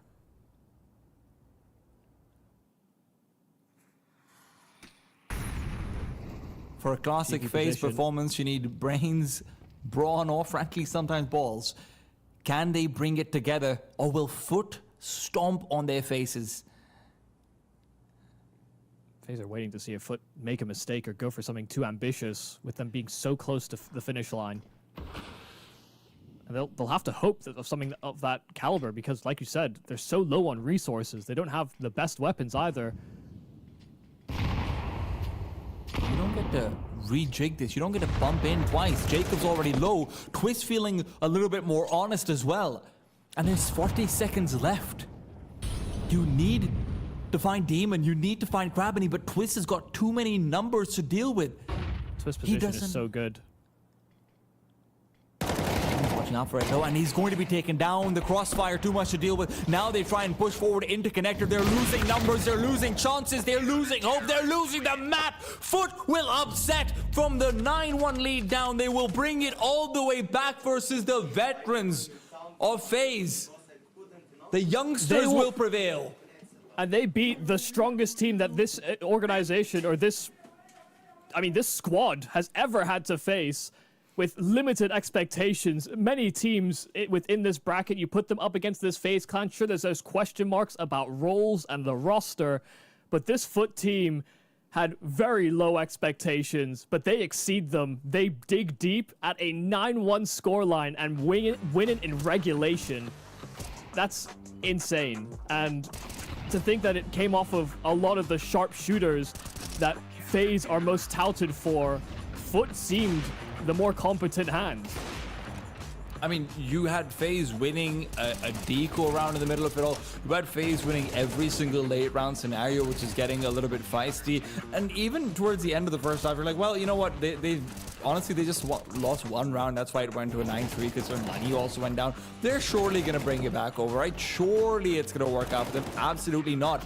On that T side, you've got one of the best callers Counter-Strike's ever had. You've got what is currently supposed to be someone who's, you know, touted as a pretty good secondary caller as well. You've got two rifling stars in a game of riflers. You've got yourself a fantastic coach behind you on paper and everything as well, and you couldn't string together more than 2 rounds. I mean, just on form, Frozen for the past few months and in the turbulent period for FaZe has been their best performer. Looks like a world beater level player. Twist comes into that pro league looking world beating as well, only for them to be outdone by Demon, by Jugis, by Laonex. You know, a player that seemed to have opportunities before, then cast aside, brought back through via an academy core.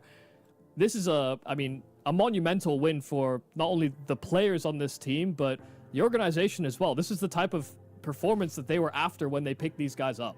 And the crazy thing is the fluidity that we were commending for FaZe. That's exactly what was present there for FUT on their CT side as well. I mean, you're looking back at the rounds where they're throwing smokes at perfect times, not to delay, but to actually delay enough for flanks to be activated in a post plot, right? It's these little things where they're using that to then actually get a gamble on the B-bomb side as well at the same time. It's these small tips and tricks that are then combined with individual flair. Whenever there's a site take that's happened, even if they're blocked off by a smoke, they're always going for these spam attempts. They're always using every last bit and bob of utility. You saw that great retake from Symmetry and Jugas coming in from CT spawn in the 2v3 as well.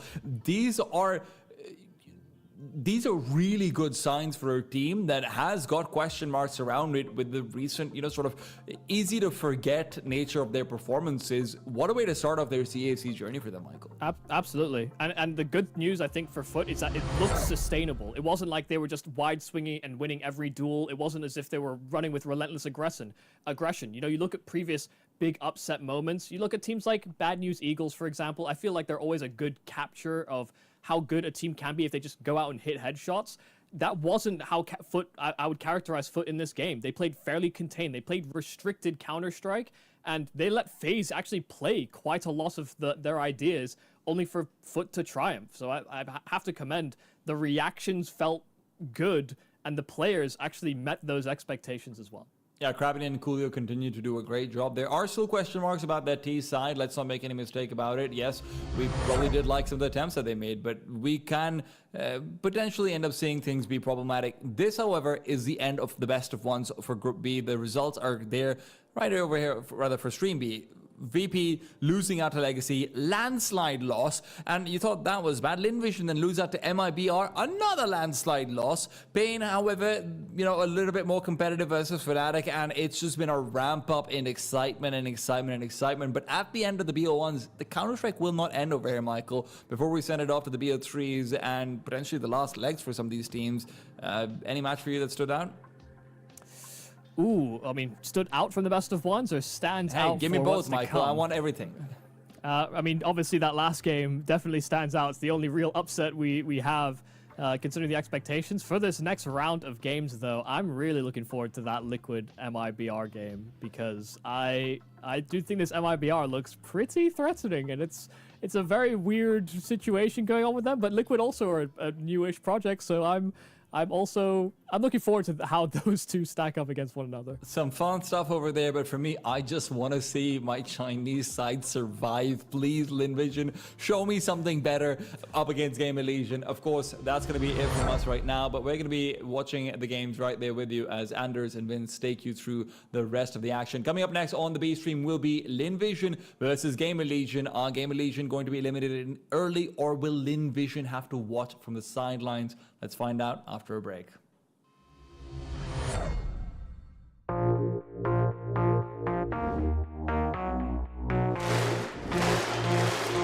Astana, are you ready?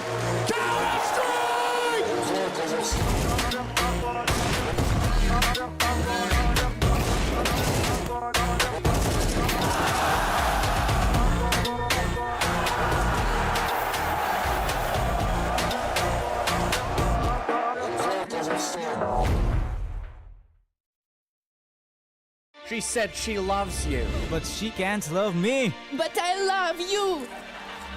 Yeah. Look, all of my friends going crazy. I gotta break on myself, I amaze me. Like I'm back in the 80s. I won't play window anymore. What's going on? Play your role. 1xbet. On to the next one.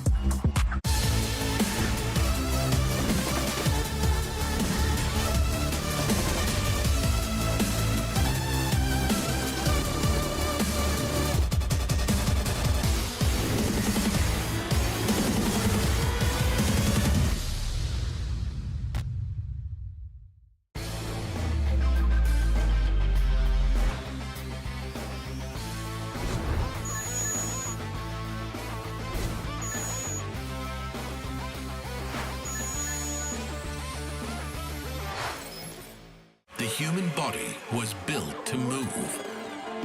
Not trapped at a desk in one singular posture for 12 hours a day.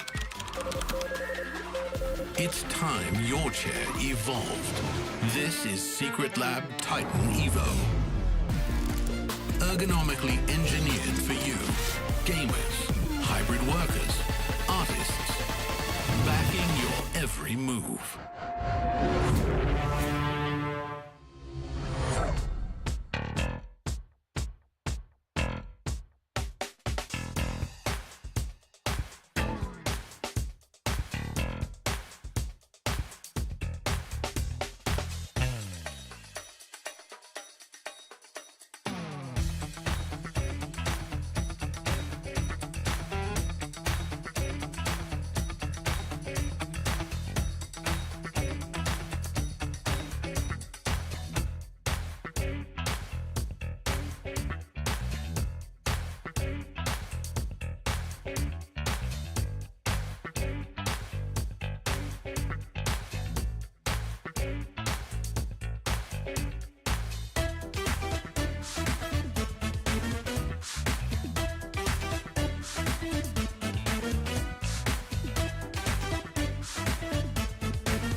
Hello and welcome, ladies and gentlemen. It is the next game coming up here. It's the best of 3 now at the CAC. I'm Anders. With me is Vince. Vince, how are you doing? You feeling fresh this morning?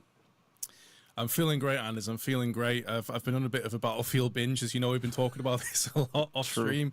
But yes. I am ready, rearing, and very well able to get straight into this Counter-Strike. I've been looking forward to this for a while, man. And we got some really interesting results already. We just saw FaZe lose.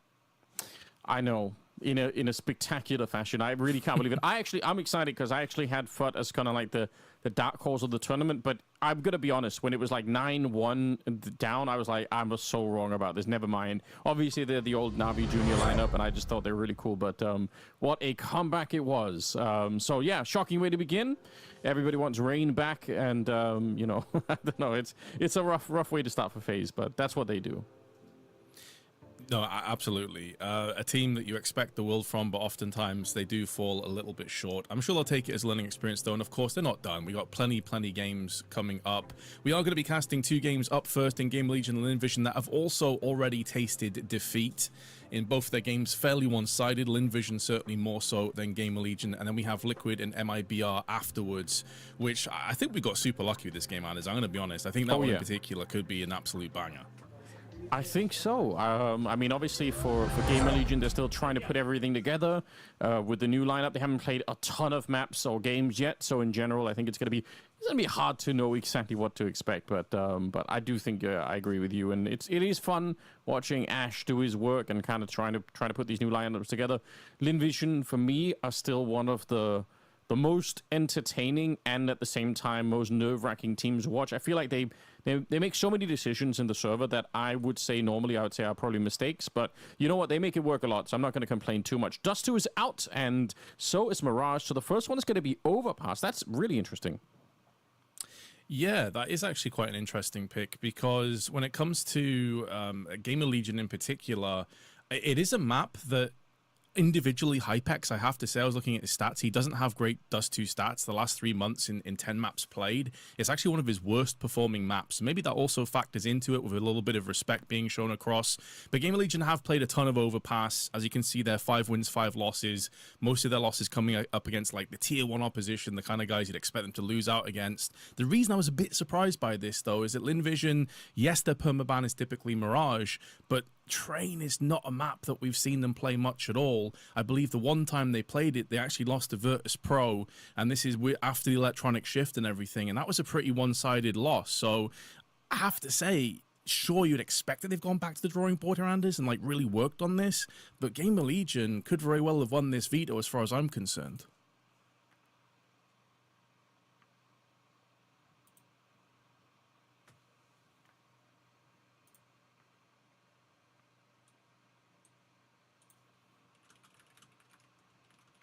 Unfortunately, I think Anders has had some internet problems, so I'll just take over again there. I was thinking for a second that I was going crazy.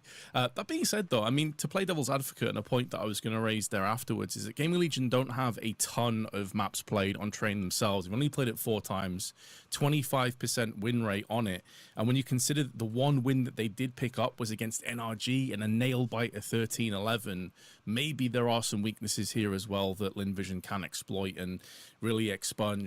Maybe it's not as one-sided as some of the statistics would suggest, but what was certainly one-sided was their previous loss that they did sustain against MIBR, a team that's in transition of their own. They lost 13-4 over on Nuke.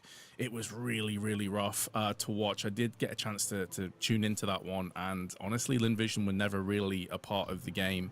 GamerLegion, you can see here, they themselves have had a couple of roster changes, or one notable roster change in recent times. Hypex came in for Kersey, who lasted just over 2 months. That was a move from Apogee, and I think Kersey, unfortunately, never really got the ball rolling with GamerLegion. It felt like he was kind of the odd one out at times. Hypex has looked good since he's came in. He hasn't set the world on fire, though, but still very young. He struggled in his opening game as well, like a 0.76 rating, 57 ADR, and 0 opening duels in his favor. So they'll be looking to bounce back into this game against Lynn Vision, who did have that struggle, as I mentioned before. And is back. Welcome back, brother. I am back. What a disaster. What a way to start. But yeah, my PC just completely crashed. So sorry about that, everybody. But hopefully we're good to go with no more interruptions from my side or anyone else's for that matter. I'm glad to see the players still putting on their headsets. I suppose that's good news. If we're going to have, you know, tech issues on my side, then let it be now. Yeah, get them out the way at the start. As opposed to when we're in the action itself. But yeah, I was just touching on the point there that I think the Veto overall looked pretty good for GamerLegion, but then when you do look a little bit more into Train Anders, it is a map that they haven't necessarily been fantastic on themselves. So I'm not entirely sure who to go with in this Veto. I think I'd probably just slightly edge in favor of GamerLegion. But like you said, Lynn Vision, they're kind of this unknown quantity a lot of the time. They have a certain level of Counter-Strike and the way they play. I agree with you. It can be a little bit scary at times, but they always seem to make it work. It feels to me like they play closer to what I would consider sort of the original Chinese Counter-Strike, where there are some risks taken when you actually have the advantage. And I remember throughout the major, I kept thinking this is going to backfire really heavily on them. Like, they're going to get wrecked in stage 1, and then I thought they're going to get wrecked in stage 2, and they just kind of kept on going. So I suppose more power to them. If they can keep it up, then, you know, I don't have to question them too much. But I still think it's potentially something that is exploitable by an opponent that will sit down and sort of study how they make some of these choices. I think that's definitely still a possibility. But I guess we'll see. I guess we'll see if this is the day when maybe Ash and the rest of the crew have done enough homework to make all of this, you know, really backfire on Lynn Vision. Well, I have to say that, like, if you were to go and say to me, like, which kind of a coach do you think would be doing the homework? Ash is at the top of the list, or he's in the top 5. A guy that is a real student of the game. And I think to a high extent, like, honestly, what you've said is pretty much spot on, because, of course, they had this incredible run at the Austin Major, turned a lot of heads, as you said. It felt like they were always living on sort of a razor's edge, but never quite fell until stage 3. And they even did damage in that one as well. They did manage to pick up a win in stage 3. But then their last 5 games they've played, going back now a month and a half, they've lost 5 games in a row, Anders. Now, sure, that's against the Mongols and the G2 in the mix on that one. But also they lost to TYLOO, they lost to VP, and this was just after Electronic was removed and replaced in. And then they got smashed against MIBR earlier in this tournament, as I touched on just before, 13-4 on Nuke. So they have had a real rough gauntlet recently, at least, and it feels like maybe some of those high soaring heights have kind of crashed back down to earth. Yeah, I mean, I'm tempted to agree, and I guess that's not just for Lynn Vision, right? We were talking about this a little bit in the community with TYLOO also running into some of the issues. So I think it's kind of depressing a bit, because I honestly think Chinese Counter-Strike is looking better than it's ever looked, really. So I want to see them, you know, power on from here, and I hope that they will continue to impress, because what they did at the major was super exciting, and I think that TYLOO team still looks very dangerous to me. I still think they have a lot to show for, even though obviously they won the first Fissure tournament. That was exciting, and then they kind of didn't do as well in the second one. But I'm hoping that they can get back on track, because they're a really fun team to watch, and so are Lynn Vision, to be honest. You know, individually, somebody like Saka, for instance, I think is a spectacular AWPer to be watching, and just in general across the board, I think they have strong individuals. I think it was Starry who was trying to fight back against MIBR in that first game. Like you said, they lost pretty badly, so it's not like any of them were playing super well. But I think Starry was sort of top of the board to try and fight his way back into it. He had 21 kills, which is pretty impressive given how much they lost. Oh, he was a one-man army. Everyone else was completely absent. As you said, 21 kills, 102 ADR, a 1.85 rating, by the way. So, I mean, he was like straight up smurfing. The problem is that he had no teammates. So they'll hope that they can change that one around coming into this next game. But I guess that's one of the other things as well. Like, it's the first game of the tournament. You know, at the end of the day, everyone's susceptible to having slow starts. It's how you recover that really matters. Like, can you bounce back? Yes, GamerLegion, solid team. You're talking about individuals like shining bright. Rez, his resurrection in his career continues. He continues to be one of the main hitters over on the GamerLegion side of things. And then obviously Hypex is that secondary sort of talking point. I think you have to say, like, Kersey's tenure didn't last very long, only 2 months, didn't go well for him at all. And it felt as if, right, we have to get a really solid AWPer in here to try and fill this gap. We got PR, who's a really solid player, obviously the young Czech player. Really good team across the board, but they still feel like they're a team that's in a little bit of a transitional phase because of some of the uncertainties of how things have gone as of late. Yeah, it's still hard for me to see where the project is going at the moment. I just think Ash has accumulated so much goodwill in the community over for a while now that I don't want to be too critical just yet. You know, like you said, PR is still a spectacular player. Rez, I still think, has a lot to show for him. So definitely curious if they're going to be able to put all of this together. And I don't necessarily think Hypex is a bad pickup either, but it's just too early to tell. And to be honest as well, I don't think Ash is ever going to build a project where, you know, like the whole MO for him has always been, you know, build it and then make it work over time. It's never been about saying, let's just pick up, you know, a superstar and then we'll make the whole roster work. So I think judging them on the short term anyway would sort of be misunderstanding what the way that Ash works. So I guess we can give them a little bit more runway. But it is curious, you know, Overpass, Train, and then Inferno. Both Overpass and Train, I feel like, are maps that sometimes get dodged quite a bit. So I'm kind of excited that we see both of them in the same veto. Yeah, I think this is one of the issues as well with Lynn Vision is when they do actually play best of threes as opposed to best of ones. They have a little bit of a weaker map pool. They don't play much Train. Their Mirage is their Instaban, and Overpass is a map they've only played 3 times. And when you look at the kind of results that they've had, they have beaten Rare Atom, who they've been beating multiple times. I think they've beaten 3 times in the last sort of like 10 weeks. They beat the Huns, so these are all sort of like, I suppose you could say derby or regional matchups. But then they got smacked against TYLOO last month, about a month and a half ago, 13-7. So there's a very small sample size to look at when it comes to Lynn Vision's Overpass. And I think the problem with insta-banning like Mirage and having low reps on Train is you are susceptible against like upper opposition that have stronger map pools of being found out a little bit and kind of being on the back foot. So I'll be really curious to see how much work they've actually done in Train, because they've only played it 1 time and they did lose that one against VP in that 0-2 loss that they sustained not too long ago. So you'd have to think they've gone back to the drawing board and they've worked on it a little bit more. Yeah, hopefully. I mean, I guess the upside is that, you know, if there is not that much tape on them, then it could also be kind of hard to figure out what's out there, and it could be hard to prep for them. So that could be a bit of an advantage. But I think for a lot of teams, maybe perhaps with the major on the horizon too, just trying out new things and just getting a chance to increase the map pool in general is kind of important for the moment. I know about you, Vince. Who's your favorite for this one? I guess it's you know, with GamerLegion with the new lineup, it could be kind of hard to pick them. Or like, what do you feel at the moment? I think based off sort of the stats and also based off the general feeling here, I'd probably go slightly in favor of GamerLegion, but there are a couple of caveats to that. One being, I do agree with you that Lynn Vision have this amazing ability to turn the tides of games out of nowhere through just sheer individual brilliance and some really solid calling from Westmelon as well. So I wouldn't want to completely put them out of this one, but I think when you look at the stats, you look at the lack of reps, it is a bit of an unknown quantity when you look at this Lynn Vision team. My concern for them is they caught a lot of people off guard at Austin. They've been living off that kind of Cinderella story ever since. But recently, we've been seeing them getting found out more often than not. And most of their wins are, again, regional matchups against Rare Atom, the Huns, teams like that. So this, for me, is a big test. You got smashed against MIBR. That's also a team, by the way, as we'll get a chance to talk about later when they play against Liquid. There's a team of transition of their own. They've just recently picked up Klim and Kicker. So this isn't a team that's, like, super solidified themselves. Getting slaughtered that hard is a big concern for me. At least GamerLegion was somewhat respectable in their game against Liquid, obviously with Elige popping off and the rest of that team looking really solid.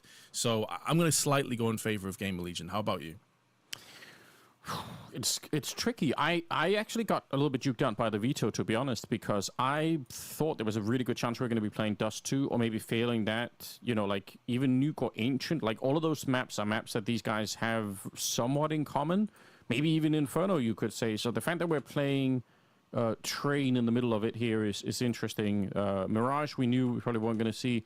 So yeah, I'm a little bit surprised by the veto, to be honest, and I'm actually surprised the GamerLegion banned out Dust 2. If anything, I thought maybe it was going to be, you know, Lynn Vision doing it, or they have a lot of maps on it. So, and it's not like that's a terrible map for them, but yeah, so I'm a little bit surprised. I think the veto it makes me wonder if there's something that we're not seeing here from one of these teams. I feel like Ash has come into this intentionally with this kind of a game plan, like he wanted some of these maps out of it.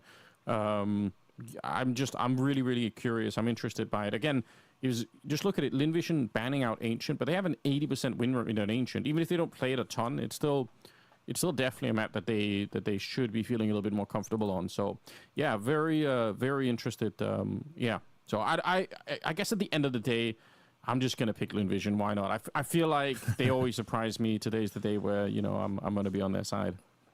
So I touched on this just before. And by the way, just as a quick update, it does seem like we have some tech issues with GamerLegion. You can see admins and people around their PC. Not just me. That's fingers. Yes, you've cursed the game. Steam connection issues, apparently. So fingers crossed that'll be resolved shortly. But to put maybe a little bit of light on that question, and as you asked about Dust 2, because I do agree with you. And if you look at like the propensity of both teams to play that map, you'd expect it to be in a pool. It is an AWPer's paradise, and I looked at Hypex's individual stats on Dust 2 over the last 3 months. It's only 10 maps. It's a fairly small sample size. His T-half rating has been under 1.0, a 0.99. And to put that in perspective, his firepower stats on HLTV are 28 out of 100. So it seems to me it might be a map that Hypex individually, and this is complete speculation, I could be wrong, we're just trying to fill, obviously, but just to hopefully put a bit of light on this, it could be a case that he's just not as confident on this map right now, and they don't want to take the risk, because when you have a T-side AWPer that oftentimes is going under the radar and just isn't really performing, that can be catastrophic at a time like this. Yeah, that's a good point. Plus, I'm pretty sure Saka is going to be playing just fine on a map like this too. So that could be one of those things about, you know, making the new kid on the team feel a little bit more comfortable and don't force him into some weird position that he doesn't want to be in. That could definitely be the case. Yeah, I mean, I think Polish Counter-Strike is looking almost better than ever in some sense, even though, you know, we're still lacking that like one Polish super team at the moment. But they do have a lot of talent that's spread out. I think Hypex might well be one of them. Who is holding? What are they doing? It's PR testing the vibes. Yeah, checking the AC. Our fine producer just said it could. Yeah, that could be true. They are over in obviously in China right now, so I'm not entirely sure how hot it is there. But you got 5-6 people in the same room with PCs. Yeah, it's probably going to get a little bit sweaty, I'd imagine. It'll get there. It'll definitely get there. Yeah. So yeah, I don't know. There are a lot of players as well, I feel like on the GamerLegion side that are, I feel like PR is usually pretty good. I feel like lately Rez has been playing pretty consistently good. I never know what I'm getting out of Towson and CTR. I think both players, for weird reasons, have moments where they can step up and kind of, I don't want to say necessarily take over a game, but I've definitely seen some crazy Towson and CTR games where they are having a massive impact. And then there are other games where I feel like they sort of disappear a bit into the background, which if one of them does, might not be the end of the world, but if both do, it's a lot of pressure on the rest of the team. Yeah, I think that's a fair statement to make. I kind of view Towson and ZTR, obviously ZTR being the leader of this squad, you can give him a little bit more leeway for individual difficulty, shall we say. But I kind of view them as a little bit of the core, sort of the spine that are going to be doing the jobs, the positions that you ordinarily wouldn't necessarily put like a star player in, but they're always going to be pulling their weight to a degree, and it's up to the other guys to do more of the heavy lifting. I think they're kind of allowing the rest of the team to flourish and to really shine. And to be fair, for the most part, since Rez has joined GamerLegion, he has been up to the task. He wasn't the problem. I don't want to just scapegoat Kersey because obviously he was removed, but Kersey's stats and the eye test and the way that he was playing just didn't really live up to the mantra of what GamerLegion were looking for. And I think that's ultimately, obviously, actions speak louder than words, why he was removed from the team. But when I agree with you, in terms of like fragging power and in terms of top fragging, ZTR Towson, for the most part, are not going to be those guys, but they're going to allow those guys to thrive. You know, there was so much drama about that, right? Kersey getting picked up and then kind of, you know, abandoned pretty quickly afterwards. And I suppose, because I think Ash had made some comment on social media saying, you know, like, don't worry, you know, time will show, he's going to be great and all the rest of it. But on the other hand, I do actually respect the idea that if it just isn't working, making the decision sometimes can also just be the right thing to do, to say, okay, listen, this doesn't feel right. We're cutting our losses early here and just kind of moving on. Like, obviously, it can be a bit brutal for Kersey individually, but at the same time, you know, just marching on for another couple of months with more losses and more weirdness is not always the way forward. I'm seeing some high fives coming out. I think that's encouraging. There's a chance here that we could be actually going into the game. It does look like it. We've seen the lineup of T's and CTs on the respective monitors. It looks like we're ready, Anders. Yes, let's not delay any further. We want to see some overpass action. So once again, a little bit of a delay here on our side with the tech stuff. I was partly contributing to that, but now we are going to be into Overpass as the first map in the series. Train coming up second, and Inferno to decide if we get there. All right, I'm seeing one of the admins just having a bit of a say in there. We've got all the intercoms ready and good to go, but hopefully we'll see all three maps. We're into the best of threes now. We had the best of ones earlier in the day with both these teams taking losses. So you've got to assume now is the, you know, this is where you want to really make a statement and show that you've got it. Yes, this is, of course, Group A's lower bracket round.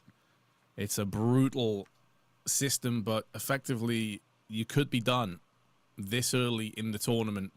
Still some conversations between Ash and, I think, the admin. It does seem like ZTR is having some issues with his PC, the Steam connection problems we were told before, so not entirely sure what's going on here, because it looked like all systems would go. We've had a bit of a false start here. Yeah, get it up and running, Valve. Stop delaying the tournament.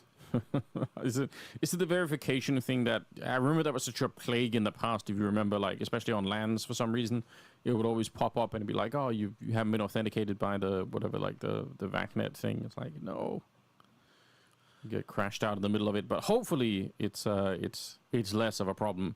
I feel like they're all on the server, so that's got to be a great sign.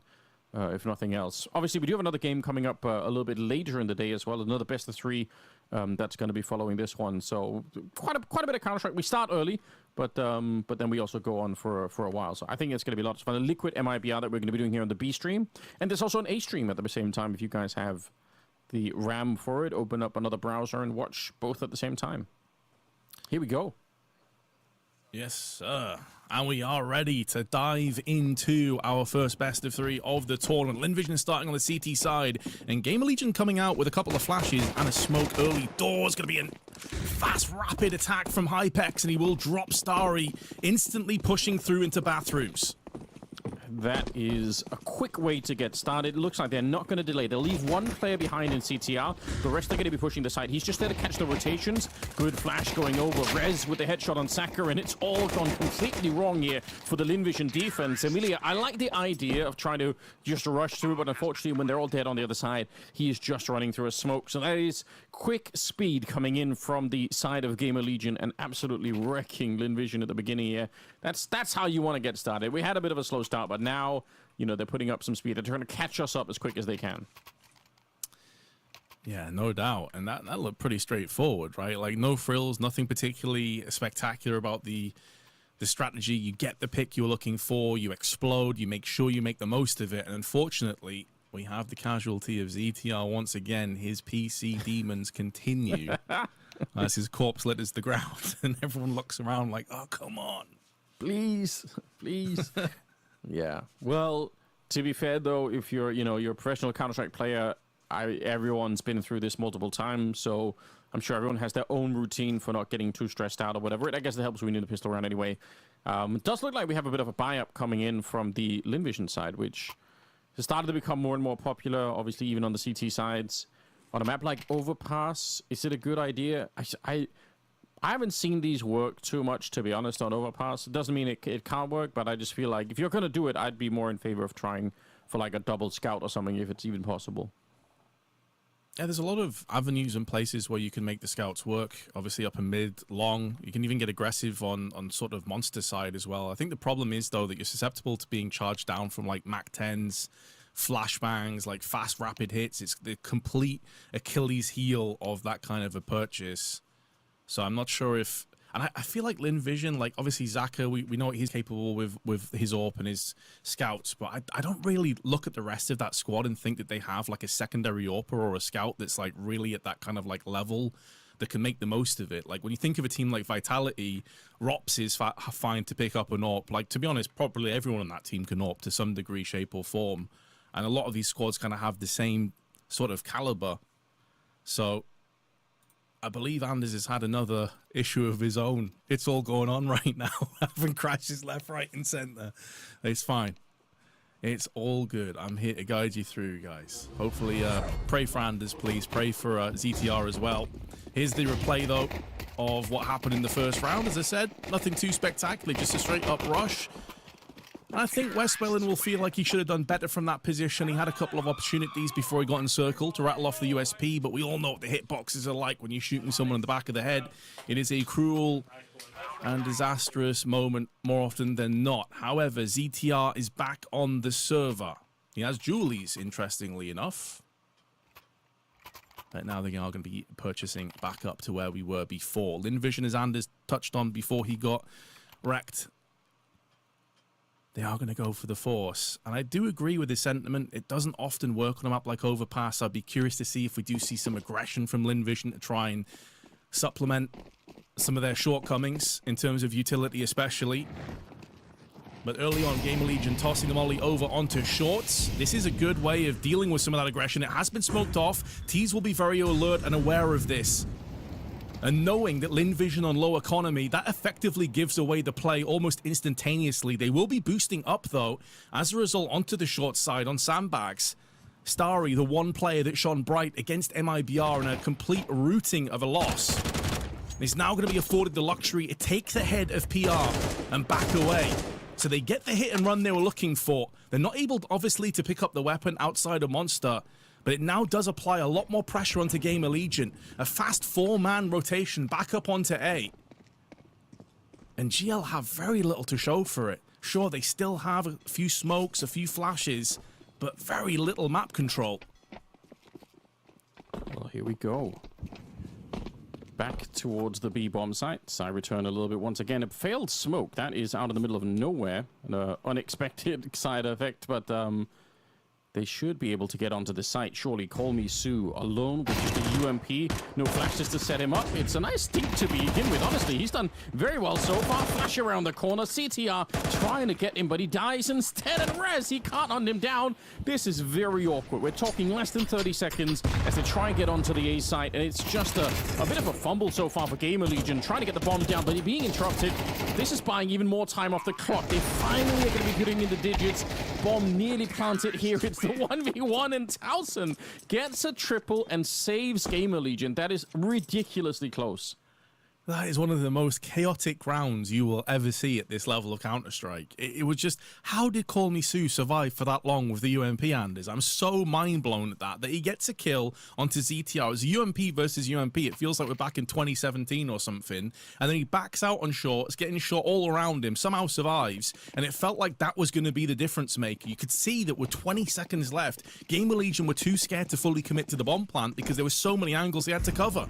But here we are, the force buy, whichever way you spin it. Yes, 4 casualties, but you're back into an eco with a CZ and a P250 with a Deagle, and that's it. A great opportunity for GamerLegion to get a 3-0. Really is. Oof. Nice grenades around the corner. I do like that.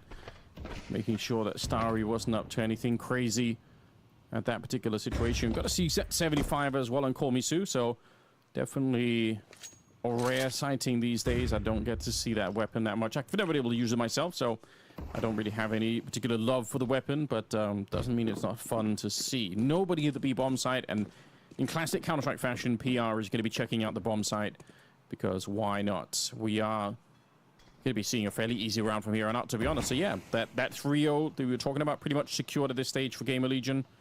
That's good work. Barring a disaster, that is. The economy, though, not ideal. So even if GamerLegion get 3-0, but they lose 3 or 4 players, then Lynn Vision can be pretty happy about that going into their next one. So there's still plenty to play with and to play for. Call Me Sue playing up close with the CZ. PR decides better of that. Wise decision. Not really worth hunting down a hodgepodge of pistols. So 3-0 coming up. Amelia trying to wrap around the back with the Deagle. 2 players strong. Zaka just behind him. It's hard to see, though, only Towson being low, how Lynn Vision can get anything out of this round. The bomb radius explosion is not really going to affect the bulk of GamerLegion. Yeah. So I think they're just going to tap, shake hands, and just call the stalemate here. Although the push is going to come through, and there's a firing squad. Amelia never stood a chance. Another kill for the MAC-10. A little bit more money made. I mean, I guess I'll take it if you're on the T side there. They're going to be carrying over that MAC-10. Are they going to? I mean, I guess you could just use it as a human flashbang, as we like to say, jump into a site. CTR has one as well, so double MAC-10 going into this one is quite an interesting bonus round situation. All right, one of them is going to be upgrade. No, they're going to throw it over to Hypex instead.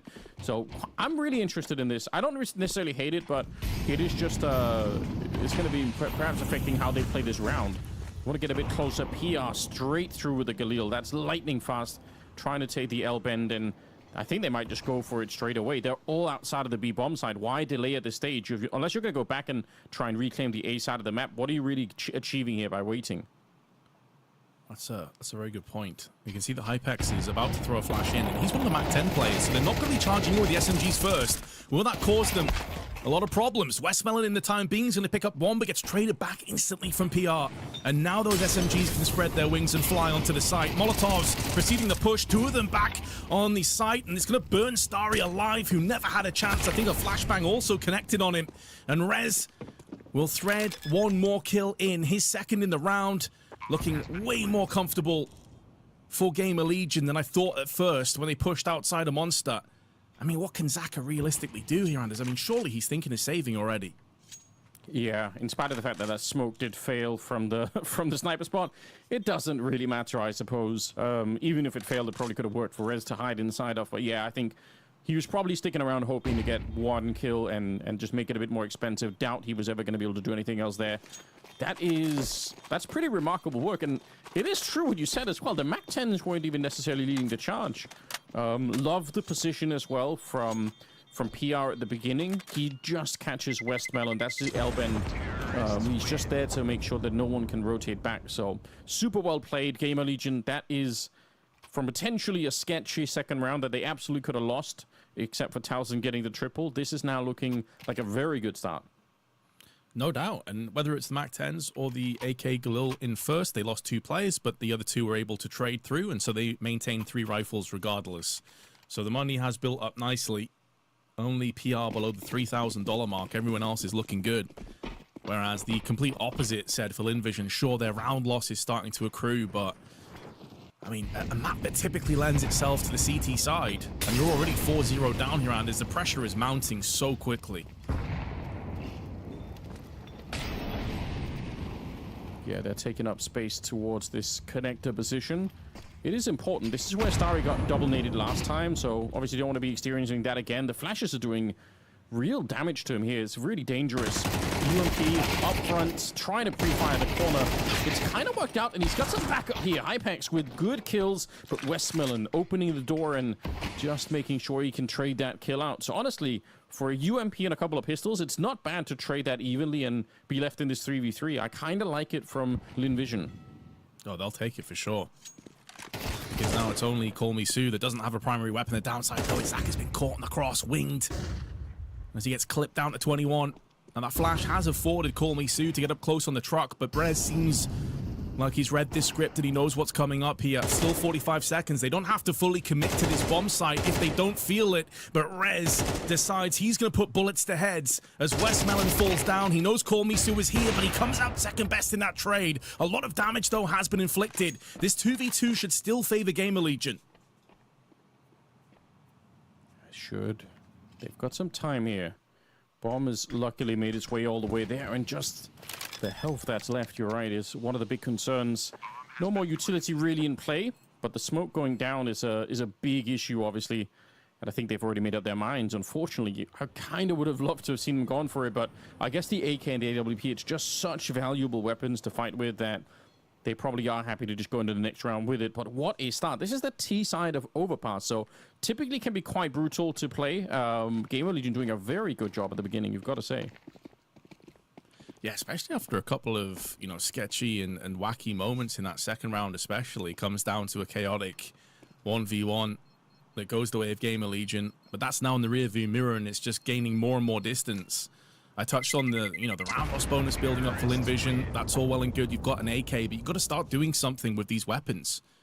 Saving's all fine for bolstering up future rounds, but you have nothing to build off right now in terms of your overall stature in this map. And again, Train's next. This is an unknown sort of quantity when it comes to Lynn Vision. So this is about as bad as it gets to start off a best of 3. But maybe they can make the weapons work here, Anders. They got the AK we touched on. They got the AWP. Can they get Zaka involved? I mean, he's died twice, and they've lost 5 times. It goes to show how quickly they've had to pull the plug in these rounds. General, it's just been too much of a slow start at the moment here. I do like the damage on the Towson and Hypex. This definitely changed. Oh, it's close to getting the wall bang there. And to be fair, Emilia did take a bit of damage, but yeah, let's see if they are able to do a little bit more. I feel like the insistence on playing towards this connector or the restrooms is interesting. I wish they would be a little bit more forward on the A side, just to slow down GamerLegion. I feel like, look at how much space the T side has to just walk here. They're not running into any of the CTs. I think that's one of the benefits of Overpass on the CT side, is that you can... You don't have to fight to the death. You can just put a little bit of pressure on the T side and then fall back to the next corner and then fall back again and all the way back into the A bomb side. And it can waste a good like 30-40 seconds for them to clear every corner. Instead, it's just GamerLegion checking it out, throwing some deep grenades, I think more for effect than anything else. And then they're back towards the B bomb side, which there's just 2 people holding here. This could be super hard for Lynn Vision to hold. And once again, it's Hypex. He was the Mac 10 wielder that used his pop flash, and they got them onto the site a couple rounds ago, and he's lining it up again. Transitional play as well, as Call Me Sue is going to meet them head-to-head. There was another flash tossed in for good measure. Molotov's placed down, the bomb has been dropped, but there's only 20 seconds left on the clock. They've got to push forward. That Molotov, I don't think it covers all the way to the wall. There is a chance that Westmelon can stick around. He just needs this one kill. Towson with the bomb getting closer. It's so much damage, but Westmelon, he still goes down. And now Emilia here, trying to see if he can hold on to it. Just needs to kill on the bomb, but he can't jump up in time. It's ridiculously close, but it will be a double for CTR and a double for PR. And GamerLegion find the 6th round in another absurd fashion. Man, Westmelon is going to wake up in the middle of the night with cold sweats, nightmare from that last round. He had that round of the palm of his hand. Like you said, so much damage done. Everybody around 20 or below HP, and he had the key to unlock that. Call Me Sue did a valiant attempt to hold them at bay and waste a lot of time. But it's that moment where Westmelon goes down to the hands of Towson that this round just fell completely to shreds. 6-0, and it's not that Lynn Vision haven't had chances, but I do agree with you, Anders. It feels like they've been way too reactive rather than proactive, and that will need to change at some point. Yeah, I mean, this whole front of the map is really worth using on the CT side. Like I said, even just showing up and throwing one grenade, that could be enough to force the T's to check more corners. Look at how they're walking forward here. GamerLegion, this is straight contact. But it also means there's not a single flashbang, and they don't have to because they haven't really run into Lynn Vision all that much here. Now, they're going to get spotted eventually by Emilia, but that's very close to the site. The rotation's already starting to get here. They're worried it's going to be quick, and it will be. Starry going down. GamerLegion walking the whole way, silent. And now a little bit of trouble on the side here of the defense. Call Me Sue with a stunning double kill. Might turn it around, but PR and Hypex are still alive. They still have time as well. They don't even have to fully commit. The downside is they don't control the bomb. It's being tossed in as well, and Pierre caught out and long. Zaka with a big pick. Call Me Sue, though, basically is the MVP of this round. Nice flick from Zaka at the end, and finally Lynn Vision tastes a bit of success again, it feels like they're kind of like Icarus, flying too close to the sun, but this time they could feel the burning on the feathers and they just back away and they do manage to get the round. But the problem for me, and is always at these stages on the CT side, is can you replicate that? Yeah. It's great to get around, but if you just go down again here to another loss, it is catastrophic. Well, and to be fair as well, right? Even though that works out for Linvision, it's still a great plan for GamerLegion. You've got to give them a lot of credit for making that work. They were 1 kill away. I think, call me Sue, like you said, the double kill making a big difference, but there was a chance there that they just kill Emilia right afterwards, and even with the double there, it wouldn't have worked out. Some more tricks. This is obviously the other thing that Overpass is famous for those of you who don't know, are the boosts all over the place, but almost catching, I think it was Starry making his way across to long, and now Linvision actually are a bit more forward, so let's see. This is what I was asking for. See if it's actually going to work or not for them. So far, it looks like they're going to avoid any immediate fights, but you can obviously turn that forward push on the CT side into a bit of a lurk. Saka with a missed opportunity, and see if they actually will move forward. So far, they're sticking on long. And because of how forward he was playing, basically with no cover as far as they're concerned, I think they'll have a good idea as to something like this being a possibility. And that's why we're seeing Rez play at an angle that we've not really seen GamerLegion exploit so far. And at some stage, Linvision, having 3 of their 5 players fully committed over on this site, are going to have to think about rotating. And that kill does the world of good for them. ZTR is able to stand tall and deliver for 1. But does he realize the second play is here? Now he will, but it's too little too late. Emilia takes him down. Great opportunity for Linvision to get 2 in a row. You could see they had no idea that there was a second player over on long, so that was a real sketchy moment. PR trying to get close through the smoke. He wanted the headshot, and he's not going to be able to follow it up there. High ground position for Saka, and he's able to take him down. The bomb is going to make its way here, and honestly, this is a bit weird. They could still get the bomb plant. That is actually a winnable position. 2 versus 4, admittedly. Linvision, though, they've got to be very careful. There's a flank coming in as well. Missed flick from Saka. And so is the same for Hypex on the other side. See if the Holy Shorper could do anything in this one. Towson with a headshot here. Clock running down a bit lower, but now they're on top of them. It's just going to be down to Towson. He's stuck at the back here, looking for another headshot. He's going to get the spray down. He's already saved them once, and now a missed shot from Saka is going to seal the deal. Oh, the clock's running down low. He misses it. 12 bullets left, and another headshot. A stunning clutch coming out from the Dane. Oh man, a couple things about that round. First off, Hypex and Towson expertly played around that smoke that was down, taking shots and then retrieving back into the Shroud and Shadows for their reprieve. But secondly, the fact that they only had 1 flashbang for that retake as they all come up through the lower angles of Heaven and Bank respectively was so brutal. Like, you got 1 flash, you want to throw a HE or a Molotov into one of those cordoned areas like Towson's playing in right now, and they just didn't have the utility to pull it off. And then Towson, a player that we were touching on before, maybe not always going to be towards the top of the scoreboard in terms of his firepower, proving us wrong with an exquisite clutch. And that's got to break the back of Linvision. You finally get success, you're in a 2 versus 4, and it all comes unraveled. Yeah, that's really, really hard to recover from. They lose everything. They're back to UMP, back to the MP9 on West Melon. They somehow can afford the AWP on Saka. I suppose that's good news, but 7-1. The fact that they're on the CT side is, just to reiterate again, supposed to be a CT-sided map, this one, so very interesting stuff. Early grenades towards the L bend. Again, that's PR. You want it to. Okay, they're going to be throwing out some counter utility, trying to get this boost up and running, but you could see PR wanted to make the same run towards the L bend like he did earlier. What a setup outside of B this is. With the boost and with Call Me Sue on this side. But the weakness is the Monster Tunnel, which nobody's holding, and somehow GamerLegion have found a crack in the armor here. It's Westmelon going down, Towson to be traded up, but this is worth it. They'll take it, GamerLegion. Now they're going to get a little bit of a Molotov towards the Elven, and it should give some space for a bomb plant, and most especially when Saka goes down to Hypex. And probably a save. The money's garbage. What do you realistically do? I mean, at some point, Linvision have to realize to throw caution to the wind. Saving for the rest of this half is not going to be good enough. You've got to get more than 1 round.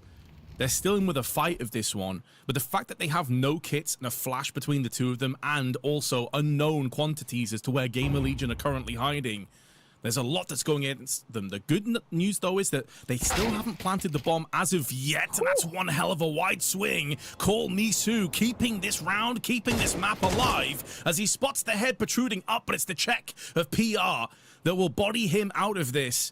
And now Starry, a man on fire against MIBR, has to try and clutch, preemptively anticipates a repeat from the water side, but that's not where PR any longer sits. But the spray completely comes apart, and Starry will clutch, giving Lynn Vision another lifeline.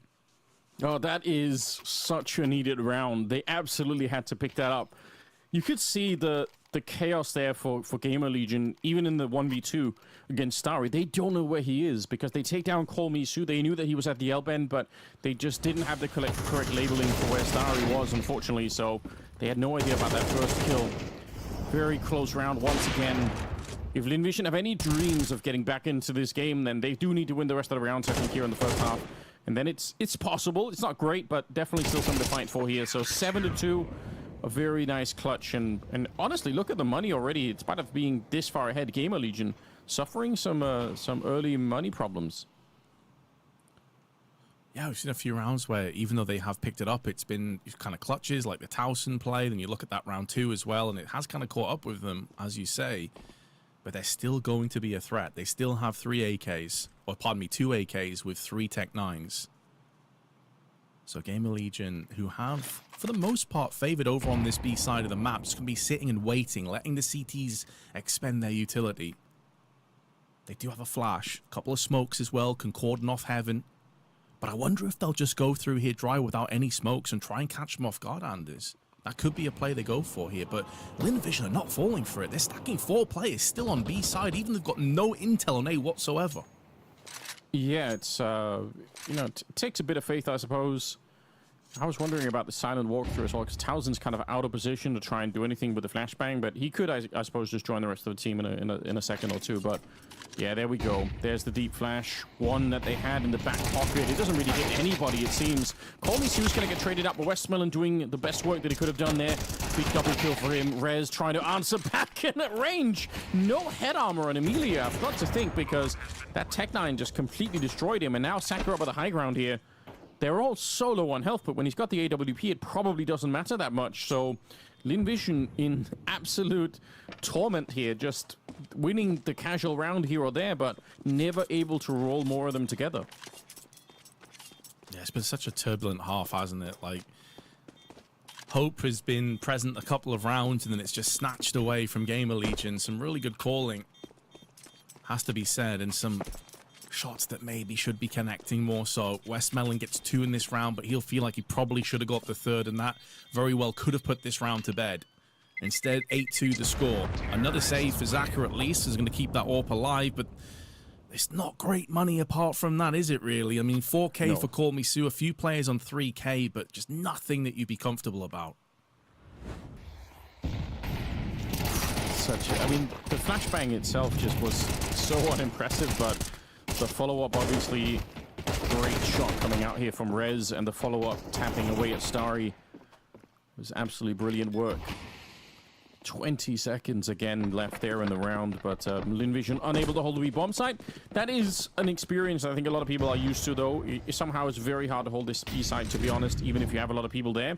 This time they've brought in the AWP, and everybody else, they've practically stacked 5 people if you count the connector here. They're at least all playing on the B side of the map, just to be absolutely sure. And I mean, I think that's more than anything a sign of slight desperation coming out here from Lynn Vision, but hey, if it works, then we're not going to be too critical. They take down PR at the beginning, so that will net them some advantage in the round, I suppose. CTR very close. Westmelon, he walks right into the crosshair. That's unfortunate. Yeah, I wanted to find intel if they'd actually rotated up on the connector side, but at this time it does feel a little bit of an odd decision. I don't know if he was maybe, you know, went full goblin mode and was trying to get the dropped weapon from PR desperately, but it's completely backfired. Because, I mean, even if you find out the intel they're going up connector, there's still a minute left on the clock. Like, that information has a sell-by date. The expiry date's incredibly quick. So just kind of puts this back into favor of GamerLegion again. Yeah, bomb's been picked up here. Pretty nice smoke, I suppose, to slow them down, see if they can play in front of it. Starry moving up by the bench. Emilia It could be just be that you sacrifice Dari and then you hope they just don't even think about Emilia being on the other side, so you kind of just power on through. But they flash their way into it. Honestly, great work. The UST for the first one. CTR fighting back, but there's just 20 seconds left here. And oh, if he hits that shot, it's over. I think the round is dead in its tracks. The bombs get it back to the B bomb side. Oh no! Call me Sue! Making a big assumption that they were going to finish at the A bomb site. And now Saka once again alone up here. He knows that he is pretty much sandwiched in. Oh no, Vince! Please say it isn't so! Oh, it is. It is so obvious. Oh, there's many things that you can see from this guy that just seem to defy the odds, but you will not defy gravity. That is a constant. Oh, man. Yeah. That's really rough. And also really funny. Oh no, I was so shocked. That actually could have been kind of a sick attempt at a 1v2, but obviously, just like you said, gravity, it's a rough thing, isn't it? And the worst part is as well, is like just previously in that round, like you said, he took a shot. It looked like to me it could have been on, but misses, and it changed the entire dynamic. The player that rotates up connector would not have had to have been that quick if that shot lands. It changed everything. That domino effect was brutal. 9-2. PR opening up on this one. He's been loving these advanced pushes into that sewer area. Something I really note. Great to have a player like that who has the specialty to do it. Call me Sue, hiding in the smoke. Also the last line of defense at the B bomb site, and he's straight dead. Walks out with his side turned. CTR able to pick up the kill. Man, I mentioned that CTR and Towson are the two, more unreliable players in the team for me, but they're both playing really well at the moment. CTR's got a 13-6 scoreline. Now he's picked up an EWP for some reason. Not even really needed. PR hitting more headshots. What an absolutely ridiculous first half in favor of GamerLegion. Yeah, about as one-sided as it gets, isn't it, really? And I mean, we also said, to be fair, we said they're normally sort of the core, the spine of the team.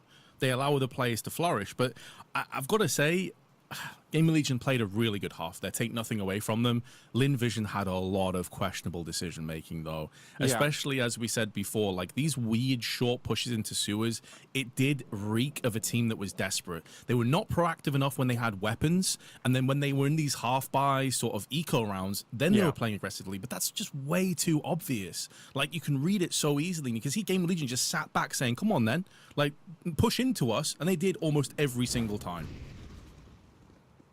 Yeah, you could just tell here there's no flashes going over. There's way too many people getting caught out in the open. It's a brutal first half. There's no question about it. It wasn't even clear to me exactly what the game plan was, but I felt like they fell victim to a lot of the... Like, since Overpass came back into the map pool, there's something that I've seen a lot. A lot of people have forgotten how to use the front of the A side and even the connector. Like, a lot of the CT sides are just so confused about how to play that side of the map.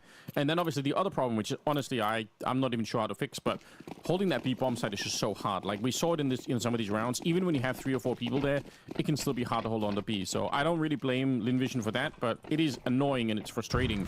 Second half coming up now. Of course, it is only the first map in this series. It's a best of 3 now. A lot on the line. Everything on the line, you might even say. Lynn Vision here, they need this pistol round up badly. Yeah, and quite simply put, both teams have already suffered defeat today, so you lose this game and you are eliminated. Yeah. Is not what you want to experience early on. GamerLegion basically giving up on long, and Lynn Vision have made this entire walk without even getting spotted. Now they're going to be throwing in the smokes, the Molotovs and everything else, but honestly, if Rez can just get nice smoke to make sure that they're not going to get shut down there. So otherwise, I was going to say, if he gets 1 kill, at least they're on. They're going to keep running. Finally, the bomb does go down. I was going to say, are they going to keep running into B? They won't do that, but they've planted on the bank side of things. And they've stacked it with 4 players. Like, what a strange decision again from Lynn Vision. I get it, the strength in numbers, but you're also giving up so much of the sight and so much intel in terms of rotations. Fortunately, Call Me Sudo's going to put that Glock to range where it is going to shine its brightest, and that's up close and personal, and those Julies are sent packing as well. ZTR, who's had a great first half, is able to carve a path through 2 more skulls, but time is way too low. Lovely shot from Rez, as they're going to have to try and get to this bomb site right here, right now, and I just don't think there's enough time. Even with Rez landing a ton of headshots and making it look stylish in the process, this round is done. Lynn Vision take the second pistol. Yeah, I like that. I was going to say the other real threat that was in that round is just you don't necessarily know if there was going to be a smoke diffuse, and if you're all on the bank, that could just be very awkward. But I guess the upside is they got so many kills right at the end there, and with the new sort of money bonus system, look at what they have. Double Scout, MP9s, and the FAMAS. So a huge buy in the second round here for GamerLegion. That's kind of sick. And you remain clairvoyant, Anders, because you touched on whether Lynn Vision might go for this when they lost the first round, right? Like you were talking about, will I go for double scout? Well, it's great. GamerLegion certainly agree with it. Yeah, it's just, I mean, you could look at the, this is, I think the thing that really distinguishes Overpass is it's such a giant map, which some people hate, but I do like it for a couple of reasons, and certainly one of them is the fact that you can use these scope weapons, you know, to way more efficiency. So a lot of fun to see. We'll see if Lynn Vision are going to fall into the trap of slow playing it against the scouts. No tag on that one. Nice flash to set it up, and just waiting. Emilia here, not aware that there was someone right on the other side. Let's see if they throw another flashbang to get through. They certainly have one on Starry, but it's going to be Saka to set up this one. Straight on through. Good headshot on the FAMAS. If Emilia goes down, it could be the beginning of the end. 3 versus 3. This is also wasting a lot of time and resources that Lynn Vision have to try and deal with this pesky, annoying rat in the favor of Rez, and he continues to lay down the hammer. 3 kills individually, above and beyond what could have possibly be called upon, but it is a rotational kill for Call Me Sue onto Towson, who tried to scarper back into connector. He's been caught. More than enough time for the plant as well. And our Hypex with his scout is going to have to try and show us what he's got up his sleeve. But instead, he gets nailed from Call Me Sue's AK. Great effort from Rez, though. It really was. 3 kills from that position. And Towson, we were talking about Call Me Sue making a bit of an assumption in the first half, running through the connector with a knife out. Towson making... Again, it's hard to say that it was a mistake because I was just saying how big the map is. That also means that sometimes the CTs have to be kind of running across the map for some distance because you're so far away. And he definitely thought that they were both going to be on the A side of the map there. So, yeah, it is what it is. Nice round for Lynn Vision. They needed it very badly. They haven't really got started here. Obviously, both teams have lost their first maps, but none of them really got that many rounds, especially Lynn Vision kind of got blown up in that first game. So they need to win some rounds. They haven't really done too much yet. It's not too late, though, to turn it around. Oh, dear. I say that as Rez lands a double kill in the connector with just a 5-7. I know he's got a Galil. Why? Oh, dear. And he lost 23 HP in the process. That is a complete and utter mess. Lynn Vision immediately have to start backing away. And it's also the bomb that gets dropped. In fact, pardon me, it's not the bomb. A Molotov was placed down there. So they don't know where the bomb is, but still that 2-player advantage. Yeah, that's... I mean, it's rough to deal with, especially because you're going through them at some of these choke points, which is fine if you've got the man advantage and the utility to go with it, but they are worried at the moment. Stack going up. They're actually preemptively stacking the A-bomb side with a bit of a boost going over, and just trusting that if anyone shows up here, CTR will be in a position to slow them down. It's a big ask. There's the shadow showing. Oh, he's waited. He's just played it perfectly. Waited just long enough. There's going to be about 16 seconds on the clock when the smoke expires. That's not something they can afford. They have to go through. Oh, he changes up his angles and gets the kill, and that could be good enough as the Deagle now is afforded the luxury of rattling off a few shots, and Towson will oblige as he takes down both players, and GamerLegion once again break the hearts of Lynn. That's really remarkable. Obviously, credit to Towson and I guess for Rez to getting those opening kills. But honestly, the timing with the smoke there was really expertly played. There would have been so little time when it faded that I don't think there was much of a choice. And CTR, just that one kill on the smoke is, I think, perhaps as impactful as the rest of what GamerLegion were doing there. So 11-4, and I don't know. There's only so many times that we can spin up the dream of what it would take for Lynn Vision to make a bit of a comeback. I feel like they're losing every significant round where they might have an advantage, where there might be a way back in. They somehow find a way to throw it away. So that's pretty shocking. I guess it is the pick of GamerLegion, so that's at least something. But I don't know. This is the fact that Train is the second map is just such a head-scratching situation in itself. So I don't know what to even make of it. I don't even know if it's an advantage for Lynn Vision that's where we're going. I'd say the way they're playing right now, Anders, I don't think it is. Because Train's another map where you need to be proactive, need to be confident, and I've just not seen that from Lynn Vision whatsoever. Like you say, they're almost their own worst enemies here. Like, sure, Rez is playing incredibly well, but he gets 2 kills with the 5-7 without any trades, flashes, or HGs on him, really? Like, a lot of weird things going on. PR, though, will trade back. It does stagnate that push with a Molotov well placed. Lynn Vision instantly have to just back away. Yeah, and it's a long way to rotate back, obviously. No one's really found out just yet. So GamerLegion, that's maybe the one thing you could say is because of the smoke in the monster tunnel, they don't really know for sure if Lynn Vision are just waiting outside of B or if they really rotated all the way back. But you know what? It doesn't even matter. Somehow they're still making a great call here. This is fantastic mid-rounding from the side of GamerLegion. You can see they're already pulling back far enough that they're going to be quick with the rotation. And now they're sending out Rez to really find the information so that they can be even faster if anything happens. They don't quite have 3 on the A bomb side, but yeah, this is a big tell already. They find Amelia out on long. And with 45 seconds here, Rez gets this shot. He doesn't. Saka, nicely done with the crosshair placement. That's going to give them a bit of a chance.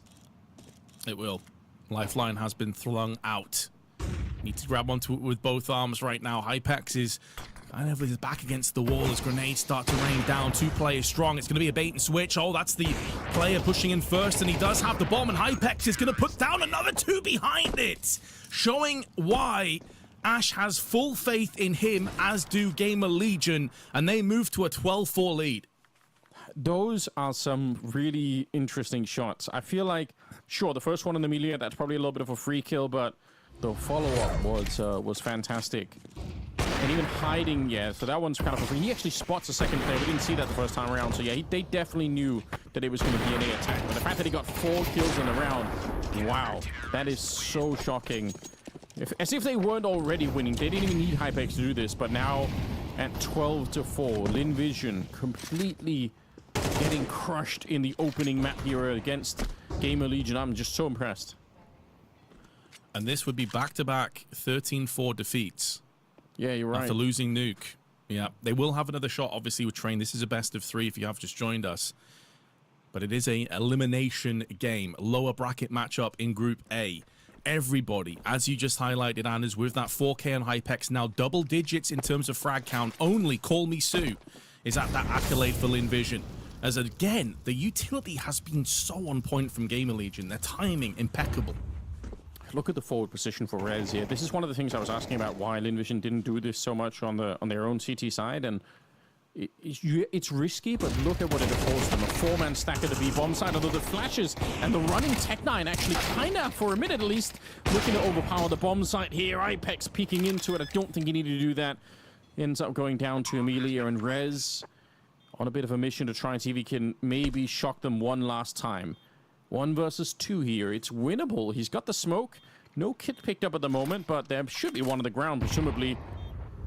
Gonna throw around that grenade and checking to see if they're coming for him, which they absolutely are. Saka dinked to the face, but he still manages to live right through that one. So that is another example of why the B-bomb side's so hard to hold. They had 4 people there. The whole defense was centered around the idea of stopping any kind of a B rush, and it still worked out just fine for Lynn Vision.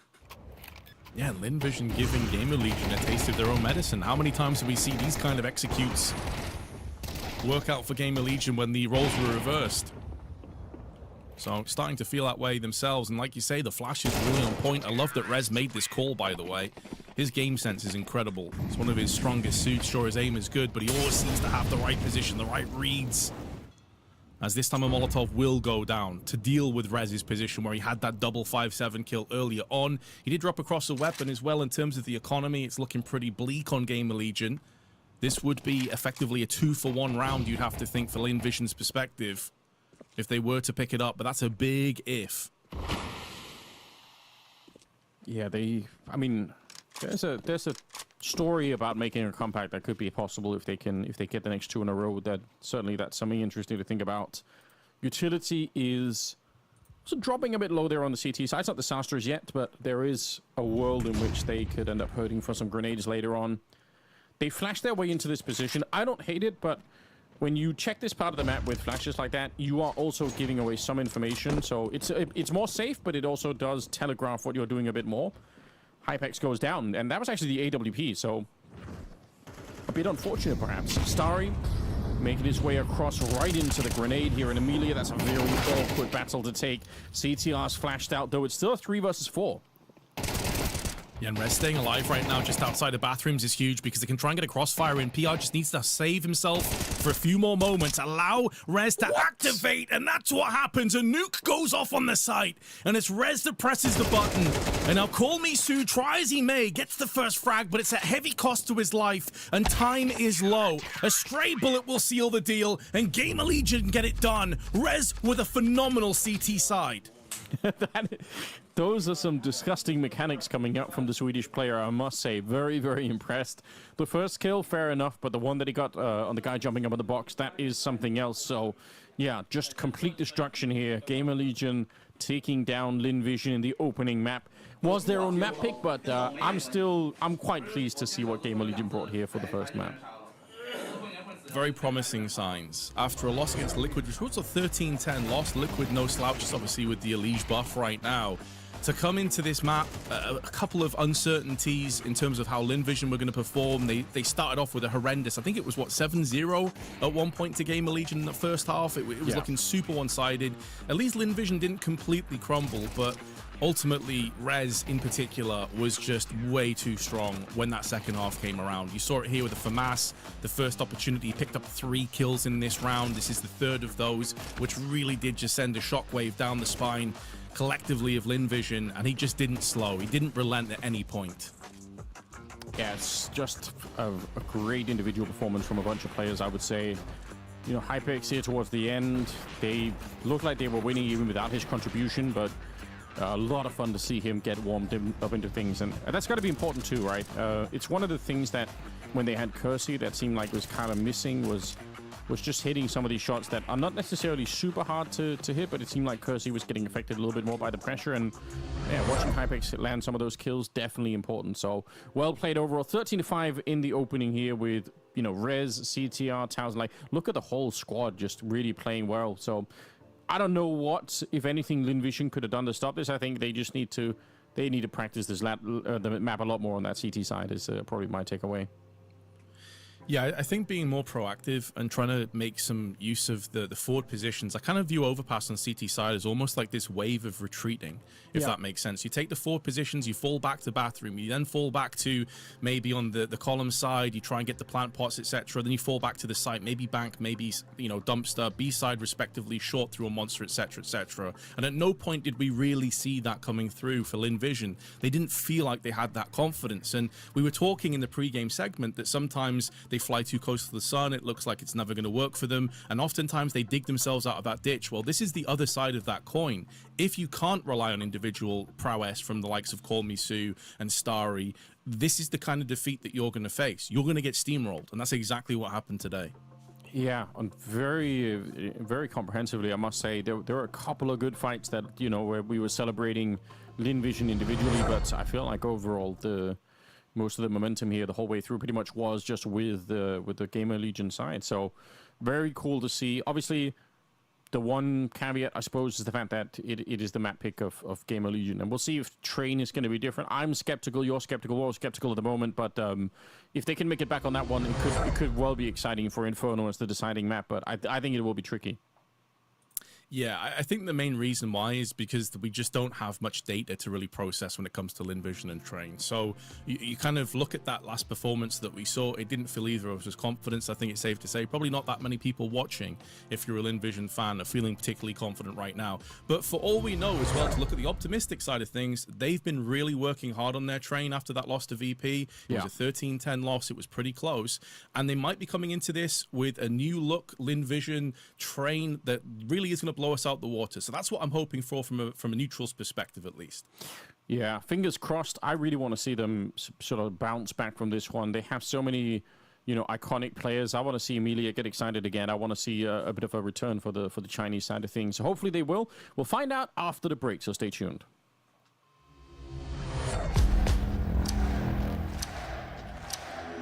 We will shake these walls! We will raise this roof! We will roar!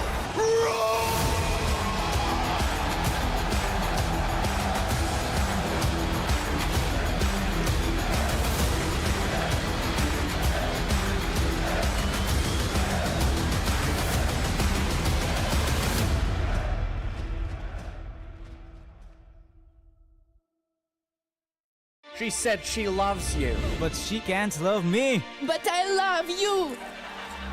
Yeah. Look, all of my friends going crazy. I gotta brag on myself, I amaze me. Phase me. I'm too dope like I'm back in the 80s. I won't play window anymore. What's going on? Play your role. 1xbet. The human body was built to move. Not trapped at a desk in one singular posture for 12 hours a day. It's time your chair evolved. This is Secret Lab Titan Evo. Ergonomically engineered for you.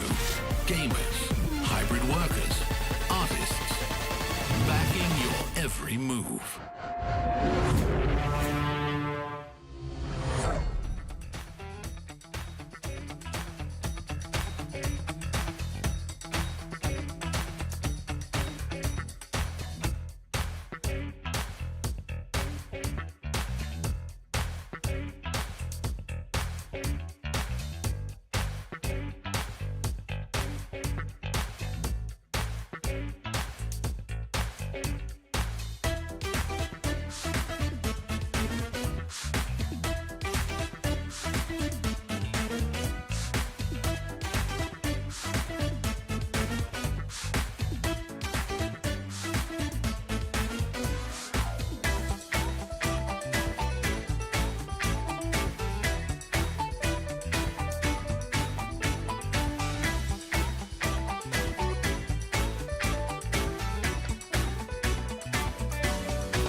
计们，区域安全，该动手了。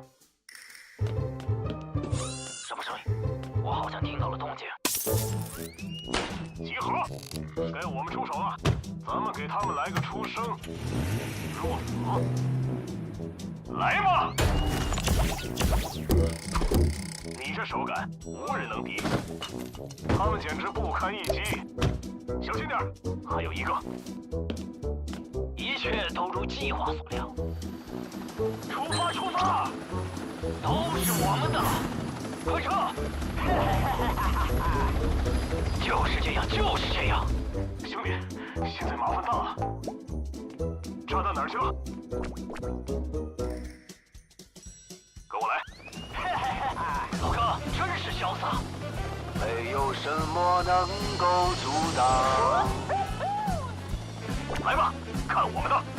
他们要干掉我了！不要，不要！目标已击毙，确认区域安全。别忘了还有个炸弹要处理。行动！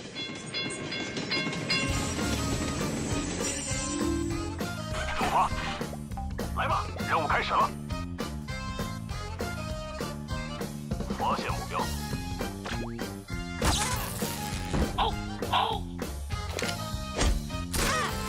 干得漂亮！嘘，我好像听到敌人的声音了。准备安炸弹了！嗨，我们成功了，走了！让他们见识见识谁才是老大！你看到炸弹了吗？我去炸弹那儿。七零八落的，快拆弹！完了完了，来不及了！今天还回得去吗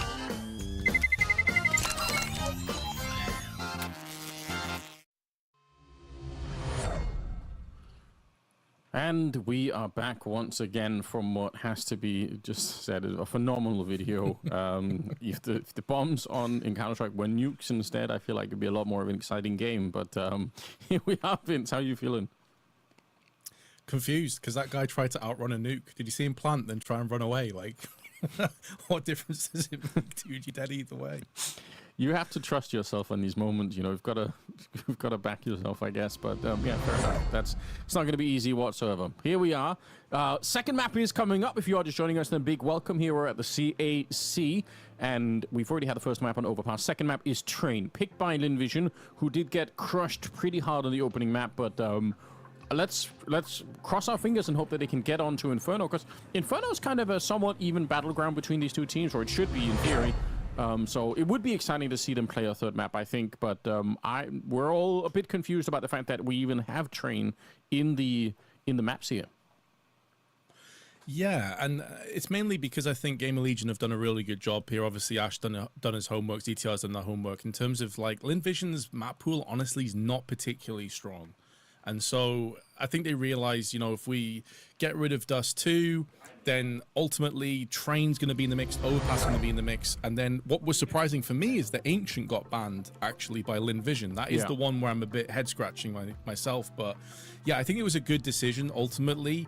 And yes, there is a lack of information out there in terms of Lynn Vision. It's not that GamerLegion have played a lot more Train in their own right. They've only played it 4 times. They've won it once out of 4. So it's a bit of a rough map for them as well. And especially when you consider that they've lost to Fnatic and Big when it comes to Train. So it's not as if it's all top flight, heavy hitters, Vitalities, Mouses of this world. So for me, I would still probably slightly go in favor of GamerLegion purely off the basis of what we saw last map. They just played so much of a higher level of Counter-Strike. They really did. The whole squad showed up. It was, you know, it was fantastic to see. It wasn't even PR who was needed. I mean, he was doing a lot of the entrying on the T side, and thought he did a really good job. But he wasn't even topping the scoreboard. Not this time, at any rate. So, yeah, we'll see if it's going to be a different scenario for Lynn Vision, if they can start to get just some of their individuals activated. I feel like we didn't get a chance to really highlight almost any of the individuals on that side. We had Saka with a couple of great rounds with the AWP, and other than that, it was pretty sketchy on the individual kill front for the Chinese side. So that has to change. We know it can, because we've already seen what they could do at the major, and it was a spectacular run that they had going on over in Austin, of course. And it's not that long ago that they should be able to summon and recall some of that strength, I think. Yeah, but I think the kind of problem kind of materializes with what you just said before, in terms of it really was just sort of Zaka with a few openings here. He was mainly saving as well, to be honest. And Call Me Sue was probably the standout player on that map for Lynn Vision.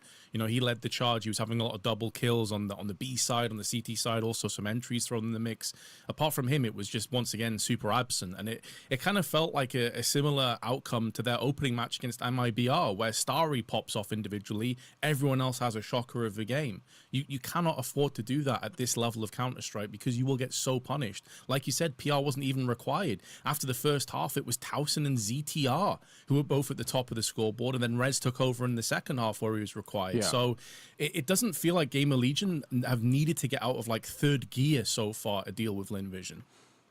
This is completely irrelevant to the broadcast events in many ways, but I feel like the foam slippers that Ash is trying to throw into the mix here, they're really throwing up the vibe completely. Like, I'm not at all a fashion expert, as you guys can probably tell, but man, it's a hard clash against the otherwise golden carpet on the floor and like the whole blue aesthetic that's going on. Like, what is this? What is this? A mess. He's got like flip-flops on, right? Ash, like, get it together, man. Out of control. I gotta say, I also respect it though, Anders. You know, I'm a big fan of comfort over style. So I look at that man and I'm like nodding ahead. I'm proud. I'm proud of you, Ash. Keep it up. You know what? If they win, I suppose he can get away with it. Like that's what you earn for playing good Counter-Strike. Here we go. Looks like we are just about ready to get into the second map. It's on Train. I do love Train. I still have some concerns that the Ivy part of the map is still a bit weird in the current sort of version of the map, but I've hoped that it could be, a couple of small fixes, and I think we're almost there. Yeah, I'm kind of torn as well on Train. I love the old school Train. I think it's an adjustment period, like often when things start to change, it can be a bit of a shock to the system. But we are ready to jump into this one. This time Lynn Vision on the T side and GamerLegion occupying the CT side. And we do have a pair of Julies in for Towson as well. Ooh, some nice grenades to begin with, trying to really soften up the GamerLegion side as much as you can. Saka making a bit of a run for it here, and Call Me Sue actually going to be traded out there 1-for-1. Starry and CTR both going down, and bomb being attempted. Actually, this is great work. They've planted the bomb on the connector side, and now they're in the C connector themselves, so this should be a very, very strong position for Lynn Vision. I think a retake here would be almost impossible for GamerLegion unless they can land some stunning headshots, and PR certainly giving it his best shot at doing that, but they're just ducking and diving down. They're playing in front of the connector, and they will find a way. Call Me Sue with 3 kills. I'm a bit confused that Lynn Vision actually running out of the connector again once they already planted the bomb in that position, but fair play to them. Again, it worked. It did work. There were a couple of opportunities for GamerLegion, like I said, PR, who was trying to buy time as well for Towson to put those Julies to work. Didn't quite work out, but it is the perfect start for Lynn Vision. At the end of the day, they're in an elimination map right now. They've only played 2 maps in their entire tournament up until this point. They've both been stomps. So slow start is one thing, but how are you going to recover? How are you going to bounce back from that? Keep the CTs at arm's reach. It's going to be a force buy. We see GamerLegion go for this more often than not. This time, not the double scouts like we saw on Overpass, but Hypex does have himself one. So need to tread lightly. Yeah, always a potential risk that you could be tagged up with it. I feel like the scouts, it's rare that we get to see sort of serial headshots in a round. It can happen, but I think if you just get about a couple of leg shots even with it, that's where things get real uncomfortable for the T side. So identifying that that's happening and that kind of making a call from there on out is certainly the way to go. 3 people stacked at the B bomb site. That is obviously way more than you'd normally see in a regular round of Counter-Strike, but for a round like this one, it does make a lot of sense. And it actually could be a spectacular play. We'll see if they have the utility. This position can be Molotoved out, and so can almost everything else on the map. So looks like they're going to be Molotoving way deeper than that, though. So PR should be in a strong position. There'll probably be the flashbangs that'll have to do it here. That one's going to go behind him instead, so he's still pretty safe here. Double setup is there, but the flash is amazing. That absolutely wrecked everybody on the site. PR, he's been hurt. They know that he's back here somewhere. You can see them looking already. Starry's going to be the one to take him down, and they're even delaying the bomb plant. They wanted to make sure they found everyone before they even go for it. But that flashbang, I think, is the real MVP of the round. Yeah, it was beautifully placed, like you said. It wrecked PR's position. He had to back away into the Molotov that was thrown behind him as well. So he took a ton of damage from that one and played no real part in the round. And I think as soon as they heard the singeing of feet on top of the train, they had a good idea to it being a stack, and they were doing their due diligence, like you said, stalling for the bomb plant, making sure that all the angles were covered and cleared out. And now Rez and Hypex have the arduous task of trying to hold on to these two weapons. Hypex is going to be able to take the one player down, but that's all that will go the way of GamerLegion into this. Lynn Vision with a very convincing 2-0 start, and although a couple players were low, they maintained the bulk of their rifles in a very good spot right now. And GamerLegion, they're down to basically peanuts. They got nothing left in the tank. Yeah, good work. Really good work. A lot of utility expended on that B-bomb side the previous round, but they managed to break through in spite of walking into at least a bit of a stack, so it could have been awkward, but it wasn't. Round number 3 and single smoke on CTR. Don't expect anything super crazy here, just, you know, finding a kill, finding a rifle, maybe that would be the real big upside. Shouldn't be closer than that, especially because you got so many Galils and Mac 10s here that you should have every advantage in taking a fight against these unarmored opponents. Rez, slightly forward position, but again, it's such a common position that it should get checked one way or another here. But so far, they are walking up like they're not expecting it. So he might get a free kill. Call me Sue. Nah, there we go. It's good work. Yeah, and he was too busy watching the exit point because he had a teammate behind him watching that close angle until it did shift positions. It's a great deagle, though. It's going to force Call Me Sue onto the open. This is so aggressive, and it gets punished. There was no flashes or anything alongside it. Oh, that was such a weird decision, and they're going to get punished for this so hard from Towson's deagle, who just goes and removes every single head. What just happened? Towson with 4 kills. But you're absolutely right, though. They did not need... There was no reason they had to run through the smoke with nothing else. Sure, maybe if things go super well and you run through that smoke, you find a kill on a USP or a deagle. Who cares? Why is it interesting to you? Why not just keep the round alive? That is so devastating. They upgrade into 1 AK, 2 Galils, they buy the AWP and the M4, and suddenly GamerLegion straight back in the mix with even a lot of money in the bank even behind this one. Oh, that is such a ridiculous call, unfortunately. I think he was assuming that the main push was going in kind of synchronized together, but it was slightly too slow. So there was no pressure being applied from the other side of the site, allowing all the CTs to stand at E-box and effectively just put bullets down range. But they just got to shake it off. Yeah. They're going to get straight back into this one. It's not going to be easy, and they're now in a bit of a rough position themselves. A Tech 9 alongside 4 Galils. Towson's contribution so far has been pretty epic across the 2 maps, but this one, that probably takes the cake for the minute here. That is such ridiculous deagle shots coming out. We'd love to see that whole round from his point of view. Maybe go back and watch it later ourselves, but nice grenade as they try to set up for a bit of an execute. There's, again, 3 people here, which is a lot more than you would be expecting in this kind of a round. Very interesting. It's not orthodox, is it? It's not what you'd normally see. No.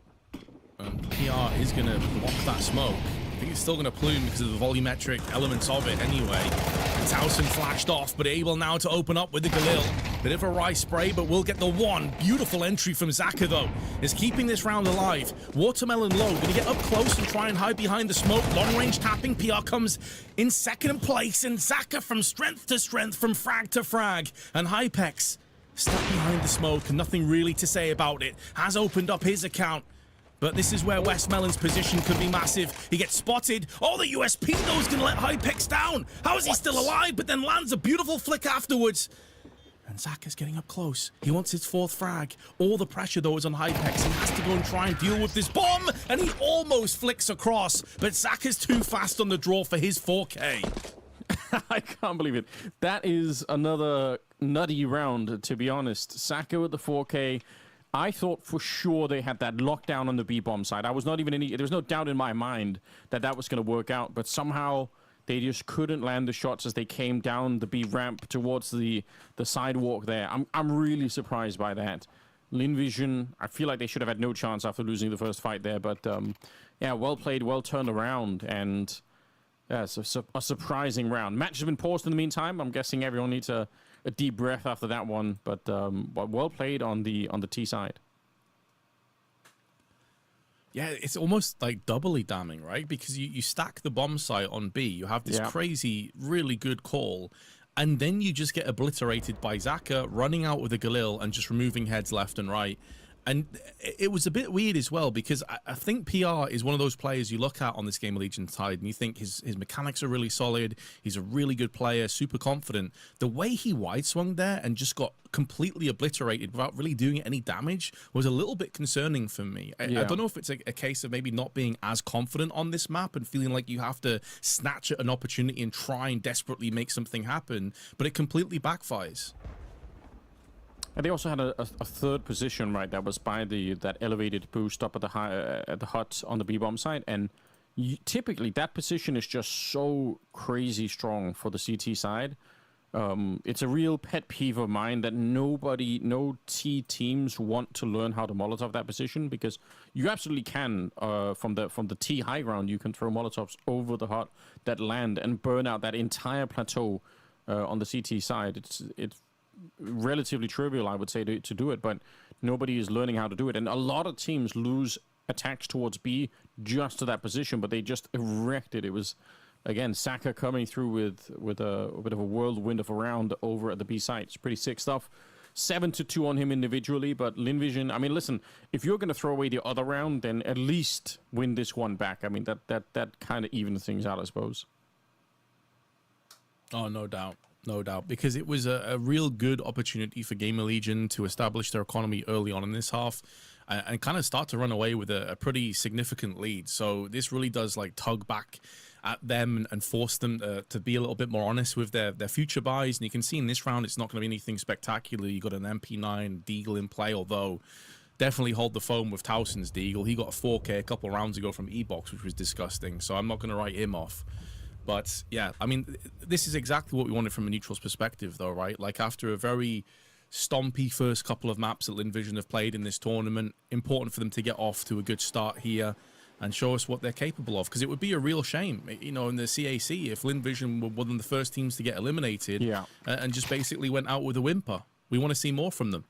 Yeah, that is true. And I mean, that could even be kind of another line of conversation that's worth having at some point. Is just the added pressure, I think, for Chinese teams who are playing in China, I think is definitely something that is felt, and I'm sure they feel it too. Whereas I think in the past, maybe the pressure was almost somewhat less because the expectation wasn't that they were going to be playing super well. But I would say teams like TYLOO and Lynn right now, we know they have the capability to shock even really high-level teams.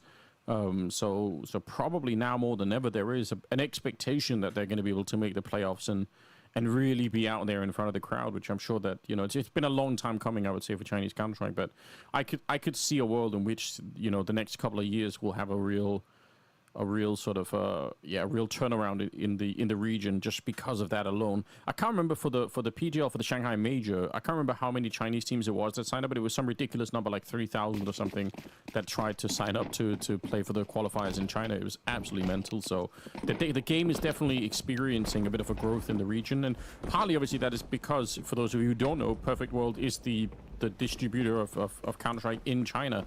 And they've been running the CAC for a really long time, and I think slowly but surely the whole project is kind of coming together. I feel like we're actually for the first time seeing real traction for the game in the region, which is super sick. Well, absolutely, and you know, if Asian CS were to explode and get a lot more popularity, then that's only a net positive, in my opinion, for Counter-Strike overall. Oh yeah, absolutely. Like having way more Asian teams, having way more tournaments over in Asia, just generally, not just China, but just Asia at large, would be massive. And when you think of how big, and obviously we're talking over this round because there's obviously tech issues and they're going to be going through a match medic, etc. But when you think of games like, you know, League of Legends, Dota 2, etc., the amount of Asian teams there that are not just taking part but also dominant at times really does kind of elevate those esports to that next level. So if CS gets something like that, then all the better for it. Well, and the thing that's always kind of sold me, because I had such an early experience going to Beijing for the it's called the MSI Beat It back then in 2013, I think it was, and I remember there were so many fans that were there to basically see you know, some of the Swedish superstar players that we had at the tournament at the time. They, like, and even though I think NIP wasn't at that event, if I'm not mistaken, but regardless, there were a lot of players there who had been watching Forest and Get Right since back in 1.6 and all the rest of it. I just thought, like, this is so cool. They actually there's really a real culture of people who care about the game and remember the old days and all the rest of it. So there's definitely like a long history just in China alone for people caring about Counter-Strike, and I'm sure that with a little bit of effort, a little bit of success here and there, it could be spiraled into something way more. I think it was Nico that was talking about this fairly recently as well, and I know some of the FaZe players have discussed this in the past, like how incredible the support is over there. Like you go over to one of these Chinese events or one of the Asian events, and you don't necessarily expect to be recognized that much, but these players were all talking about like how huge the lines were for meet and greets, and like just generally how often they were recognized. So it is really cool to see that CS is very much alive and well. And this is another reason to go back, why it would be such a shame if Lynn Vision went out in such a sad sort of way, because players of this stature, TYLOO, Lynn Vision, the other Chinese teams, when they perform at the level we saw at Austin Major, that is inspiring the next generation of players. Yeah. That is getting those 12, 15-year-olds that are currently like playing CS for fun, realizing, no, this is actually something that's attainable. This is a dream that I can go for. They feel motivated. They feel inspired by these things. So it's always great to see these teams like performing well, especially at tournaments, like you said, that's effectively on Chinese soil. There's even more pressure there for these guys to try and contend with.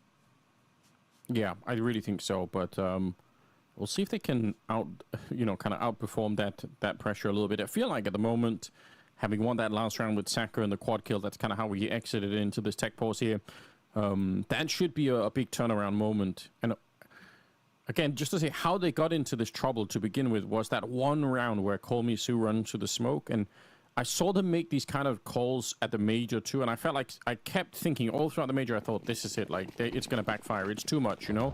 I still think that there is something to be gained for Lynn Vision in not playing quite that aggressively, but speaking of aggression, they are already out by the all of position. Call Me Sue traded out, but at least he got the one kill there, kind of run down by the MP9s. That's a good opening pick, though, if you're on GamerLegion. Able to try and take a little bit of control of the map. You have started to lose A, though, as a T spill out on red. As ETR backs away into connector, he is effectively allowing Hypex to maybe have a little bit of impact here. As damage being inflicted to Starry. Rotation now coming through from the CT side. The bomb's still yet to be planted as well. That could be a problem for the Ts.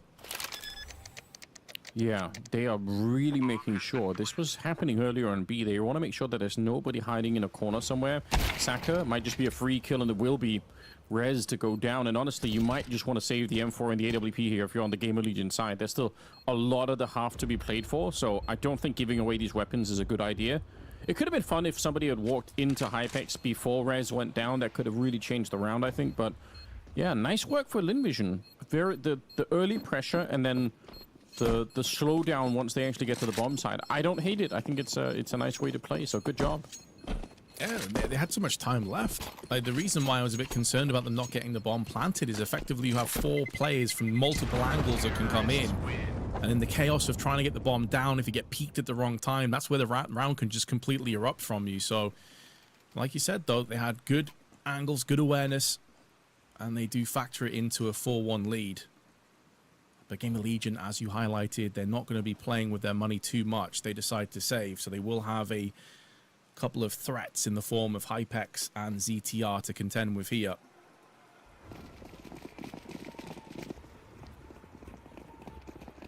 Well, round number 6. Still pretty sketchy when it comes to the money for GamerLegion, unfortunately. So, going to be down to that saved. Oh, well, it was AWP trying to push up the ramp. Hypex.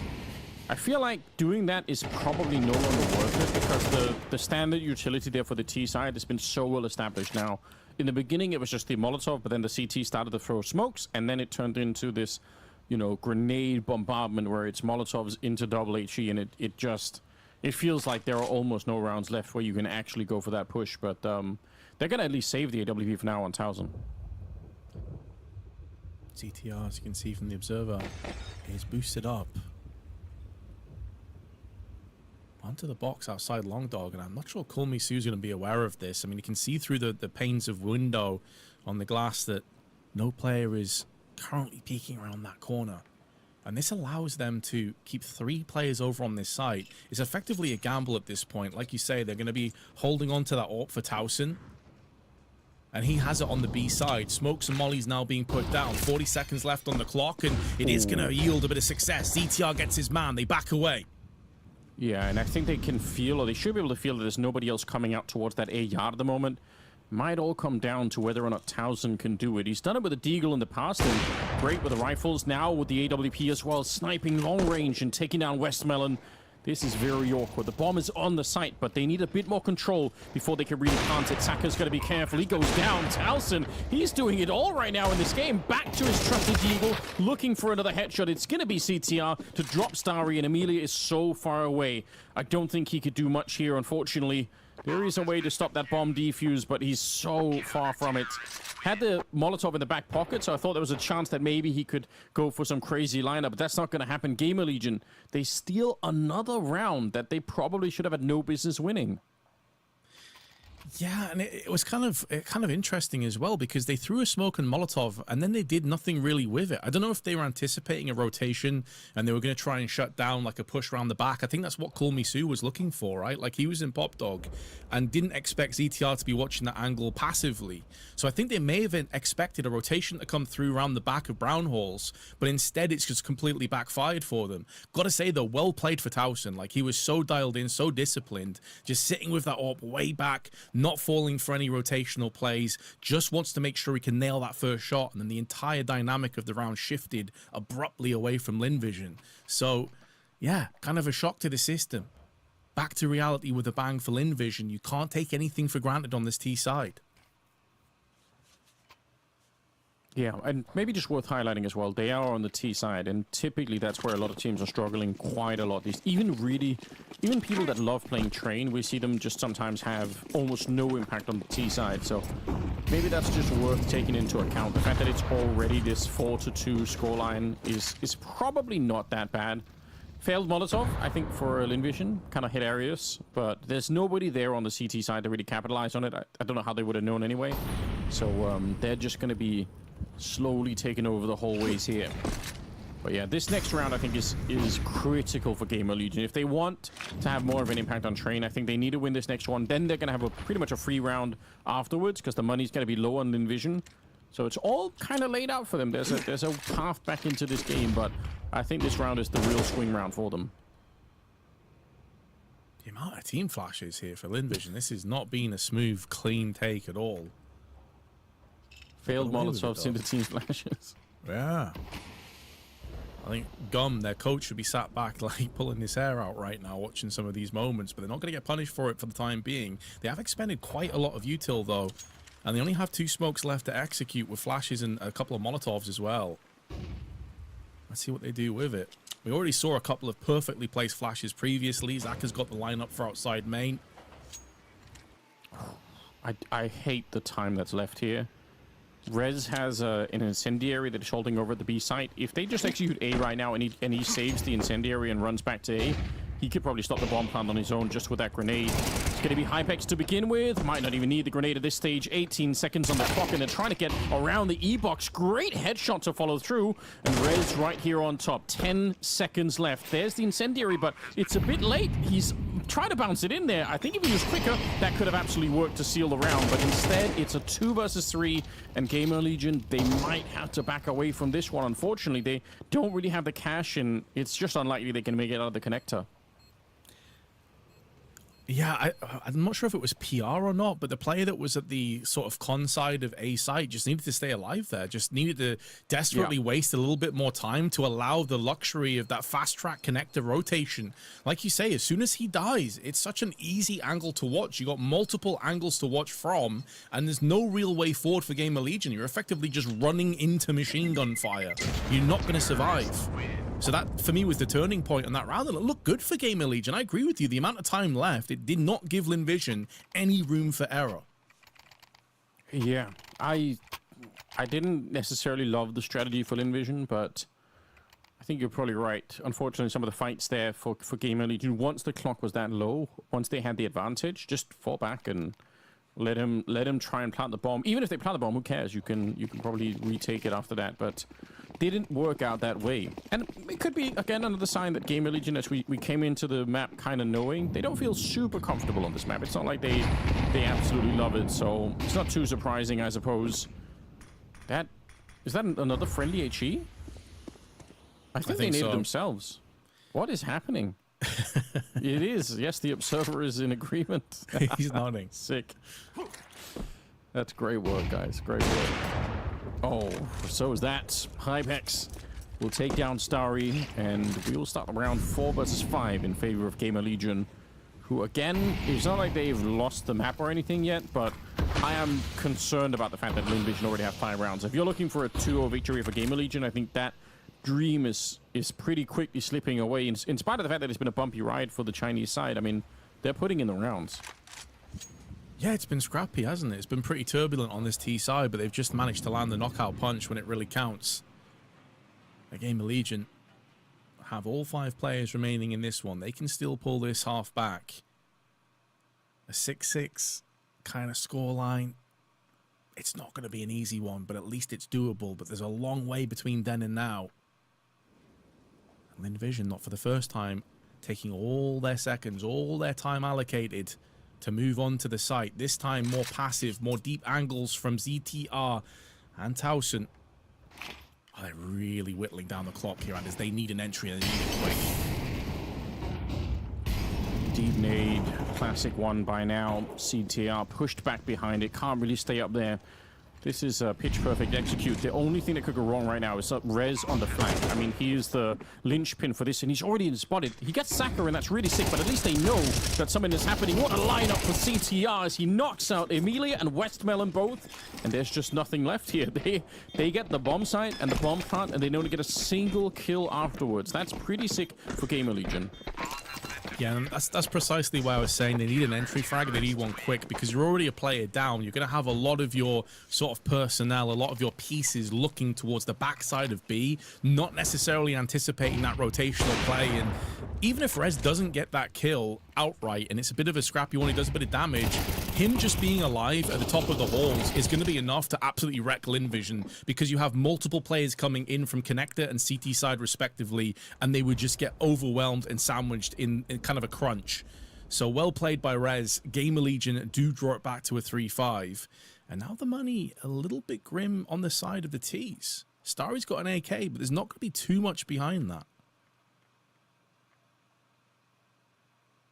Yeah, that's a bit of a concern. 3-5, just a little bit more going to be able to pick up here. So a couple of more weapons thrown into the mix. Utility will be lacking somewhat, and they're not going to be able to have the AWP, but yeah, still not too bad, I suppose, for Lynn. I think anything from here on out is probably just a bit of a bonus. 5 rounds, I would say, is enough on the T side of Train, to be honest, so I'm not too worried for them at the moment. It is a nice pickup, though, on GamerLegion. Look at the AWP and the 5 or the 4 AKs. That's the best buy you could even imagine, I think. That's a dream, yeah. That dream can turn into a nightmare unless you can make it work and make it stick. And although Lynn have scraped together more of a purchase than I was anticipating, they have nothing left in the bank. But I do agree with you, Anders. I think they're already in a position where they'll be relatively happy. But, you know, every team at this point is looking to pressure and push as much as possible. They want to come out of this half 9-3, and instead, it's Towson that walks straight into Starry's AK. Yeah, you could almost see, like, 3 seconds before it happens, that Towson, his whole attention is, you know, just towards the back high ground there, up on the little slope, and not on the actual box in front of him. So, not the most ideal position. GamerLegion could just, yeah, so they're going to take a massive risk. They're going to say, we're either going to, well, it looks like they were going to say, we'll either save the weapons, or we're going to basically have a 4-man setup, because this is really rough. Not that CTR could do nothing here, but it's going to be a similar thing where the grenades are going to be landing. Should be a smoke or a Molotov landing in his position fairly soon. Up on the high ground. Oh, they find him in the open, but he actually lands the headshot. What a ridiculous flick coming out there from CTR. He should have been dead. He should. but not quite yet. Rez, though, will pay the price. And the penalty is death, as GamerLegion are stuck in such an awkward spot, plus ZTR being low HP. Yeah, this just isn't feasible. It's not worth it, and they will pull the plug. Lynn Vision already with a stellar 6 rounds on their T side, and 3 more to be played. A real bounce back into form. It was a beautiful shot, exquisite from ZTR, but it still just isn't good enough. And that's kind of the problem that you face when you lose a player so free and so early into the round with Towson. Yeah, and I mean, there are probably different philosophies here, but the fact that Towson was kind of going up there with no support from inside of the site, they can throw even an HE thrown over the wall, like through that hole in the wall. You can still probably distract some of the T's a little bit there. It just seemed like it was a bit of a coin flip, and he just unfortunately ended up on the wrong side of that. So, unfortunate. And GamerLegion, this is the other problem I suppose I have. In the back of my mind, I keep thinking, if GamerLegion are struggling on the CT side of Train, how is it going to be when they get to the T side? I'd be surprised if they suddenly play a lot better there. That's the side that most teams are having a hard time figuring out here. So yeah, 6-3. You know what, the good news is it's kind of shaping up for a potential Inferno decider, and that is what we all want here, for Lynn Vision to prove that they can make a bit of a comeback. I think we're getting closer and closer all the time. And also just having a quick look at the stats, and there isn't too much of a sample size here, only 4 times played in the last 3 months for GamerLegion, but that also echoes your sentiments here, Anders, because the win percentage on T rounds for GamerLegion has been 39%. So far from ideal, and that suggests that, yeah, things looking pretty grim. Well, here we go. That is lightning fast. Oh my god, they're already down the sidewalk onto the B site here. Towson, good shot onto Saka. That's really important, but the sheer speed on this one, very hard to stop. And the bomb, it's going to be planted now, and they are doing what you're supposed to be doing here. Pushing forward, Westmelon to find Towson. Everything working out pretty well for Lynn Vision at the moment, even if it's sketchy for just a second there. How is this retake going to unfold, though? If you're on the GamerLegion side, you've got some smokes and some kits. You almost have to go for it. Otherwise, it's going to be too late here. CTR, that's... I hate everything about it. I hate the jump. I hate the grenade in the hand when there's no one around. And unfortunately, he does get punished for it. Rez, the next to get cut down. Amelia finding the headshot. And now Starry's alone up here, but he's got the shot onto Hypex. And I think either way, the time is practically run out here. PR just running and hoping that no one's going to chase him down. But Starry, even if he hadn't got that kill, I think he still has the round. So 7-3, and Lynn Vision doing a fantastic job now. Starry was on 2 kills before that round started, but those 3 frags he picked up worth their weight in gold. Yeah, it doesn't really feel like a team that's confident on Train at all on the CT side. Like you say, ZTR getting caught jumping, seemingly had no idea about that angle being a possibility, and just put into his grave. Rez also the hero, the standout player, as we highlighted afterwards. The smoke has gone awry. Standout player. He's on 2 frags. He's had barely any impact whatsoever in this first half. Yeah, that's true. That's a bit concerning, perhaps. I think all the evidence is just in favor of the idea that GamerLegion are just not very comfortable on Train, which... Again, like we said, the map veto itself was super interesting. Both Overpass and Train, in my opinion, were surprises to make it into the veto at all. So it can't be a complete shock to GamerLegion with the kind of bans that they had, that they would have ended up on a map like this one. And again, maybe it's part of the calculation for Ash. They want a chance to try some of these maps, and they certainly are getting a chance right now. But there's so much on the line that it feels like a scary time to be rolling the dice on something like this. Back we are walking all the way through the upper B hallways in towards the back B site here. We'll see if they can find a way in once again. Towson has a FAMAS in the B bomb site, and all right, he's getting a little bit of backup now, I suppose, but with 40 seconds, they need to make up their minds here, Lynn Vision. What's the plan?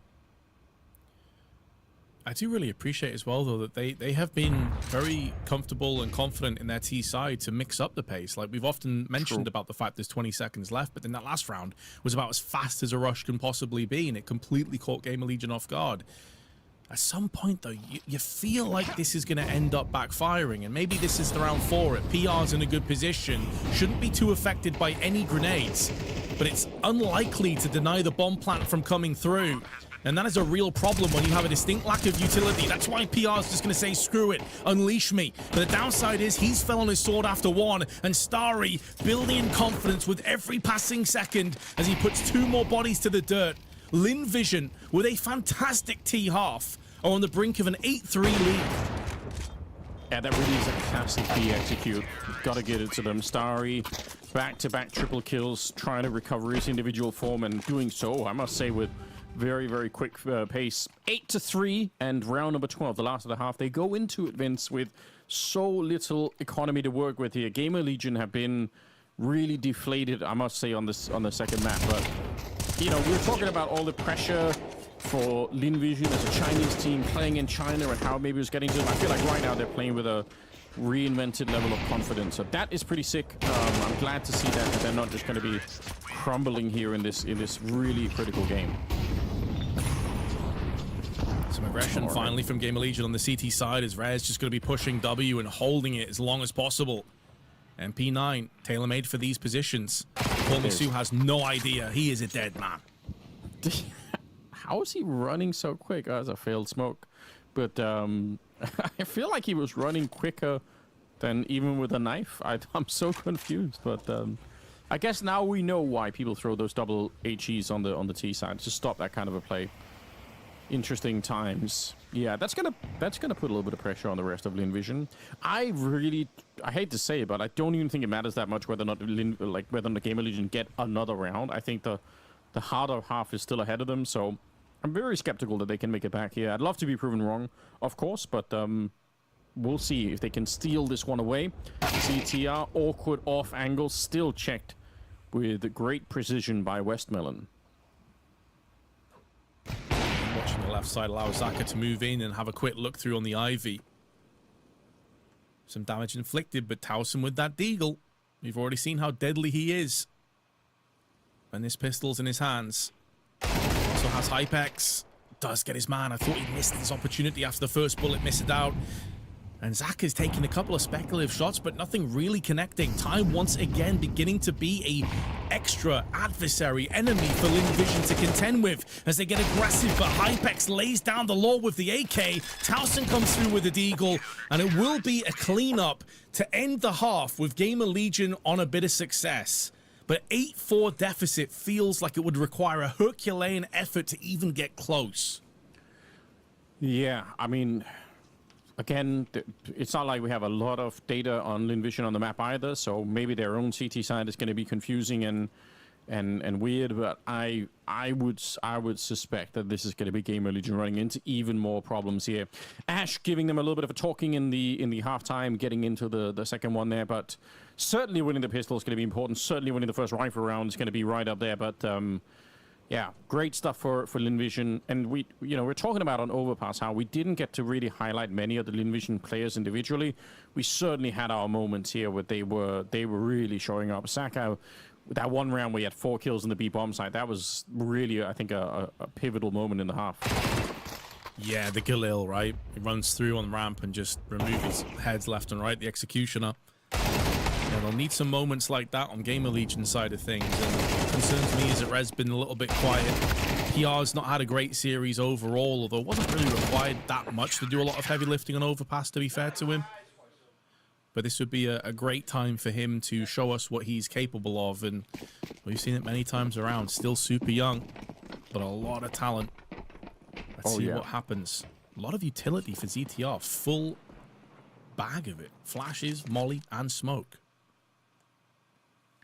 Yeah, which look at where he is. So he's gonna well, he could do a little bit of both, I suppose, but he could just be faking the A-bomb site for a push here. Emilia though is so close, and actually Sakura is here as well. They could shut this down. Close with the dualies, the USP at range. You could see him trying to set this one up. Flash is well set in. This is sick. Emilia with 3 kills at the end of it. But I must say the flashbang there, thrown from inside of the B-bomb site, that was the cherry on top. You could see that GamerLegion were not ready for this. What a sick setup for Lynn Vision.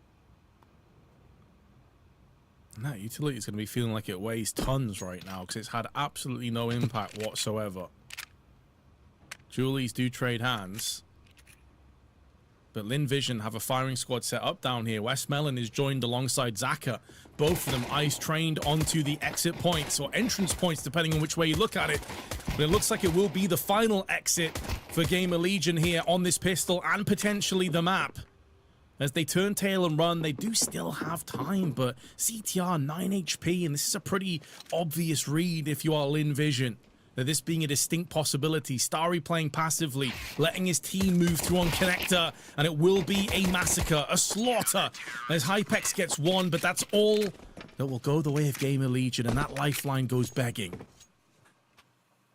Such a great setup to begin with, and there probably never was a chance that a GamerLegion could have made it back, to be honest. It felt like that was, once they were in that 2v4, it was kind of done for here. Emilia, just so aggressive. But it works out. I'm not complaining at all. I would have loved to have seen if GamerLegion would have gone for the full fake, or if they were just going to go out pop dog to try and join with the utility that was on CTR, but we're never going to know that for sure now. So I guess it'll be a question for the future. I'm sure they're going to try and run that again. UMP is really in style right now for Lynn Vision. They've been buying it quite a bit. Personally, not a big fan. Don't like the rate of fire. Ooh. Yeah, it feels a bit slow. This shooting gallery opens up, but it's going to be Zaka that's going to dial in with a bunch of money. If GamerLegion aren't careful, Emilia continues his presence with the A1S. And Zaka is about to backstab as he plunges the metaphorical knife into the face of PR. 10-4, the scoreline. And yeah, this just feels like we're heading to Inferno sooner rather than later. That's the vibe I'm getting right now. Yeah, but I guess like we've been saying, the good news, the positive news is that both teams should be really proficient on the map of Inferno. So I can't really say that I'm too sad about it.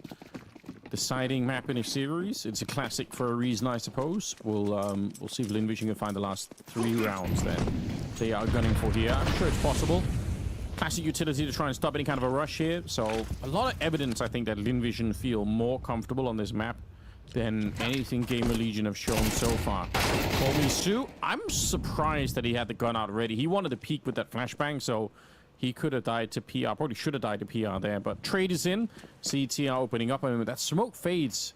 There is a chance that there's going to be some pressure on Westmelon, who's playing on the other side of it. Emilia going down. That's great work for CTR. And it keeps the CT so interested over on this area of the map as well, and effectively bypasses a lot of control elsewhere. Rez now shows his hand alongside ZTR. They put down Westmelon. They have a good idea as to Starry's positioning as well with the UMP. Molly's going to keep him at arm's reach for the time being. That's going to start to fade away. He's going to be called upon sooner rather than later. He's not made a single sound. He's not moved an inch. And he gets checked by ZTR, and the superior AK will reign out supreme. Just to say for Zaka once again, we said this quite often on Overpass, but in very different circumstances. And I think we also saw ZTR, if I'm not mistaken, pick up a UMP for GamerLegion over on Overpass early on as well. So it seems both teams have UMP enjoyers within them. Yeah, but somehow I'm seeing it get picked up more and more. I don't know how it's having a resurgence. I feel like nothing's really changed all that much. I suppose the MP9 changed, then maybe some people have, reconsidered some of the other SMGs as a result, but yeah, not me. I'm never touching any of those weapons, to be honest. I'd rather play with the Scout myself. I'm definitely an MP9 Mac 10 enjoyer for sure. I agree. Yeah, abuser. That's probably more accurate, to be fair. The UMP does just feel garbage, but I was one of the people that disliked it when it was meta as well. I just never liked the way the gun felt personally. Yeah, that's probably why I'm trash. Sick. Hated it before it was cool. I like that. Yep. Well, you're wrecking yourself playing Battlefield anyway, so when you get back to playing Counter-Strike, it's going to be a mess, isn't it? So. Don't remind me, Anders. That they will come. Don't worry about it. Here's the utility. It's classic for a reason. You really have to do it. You have to stop the CTs from getting there. And so far, so good. AWP on Saka and then a scout on Call Me Sue. I mean, this is a completely chaotic round in many ways for Lynn Vision, but Whether they win or lose this, I think they're still going to be fine. For GamerLegion, though, it is critical that they pick up this round. If we are going to start talk about some sort of a wild comeback here on Train, then now is the time to set that in motion. And look at Saka. This is a mental position. He does have some backup with him.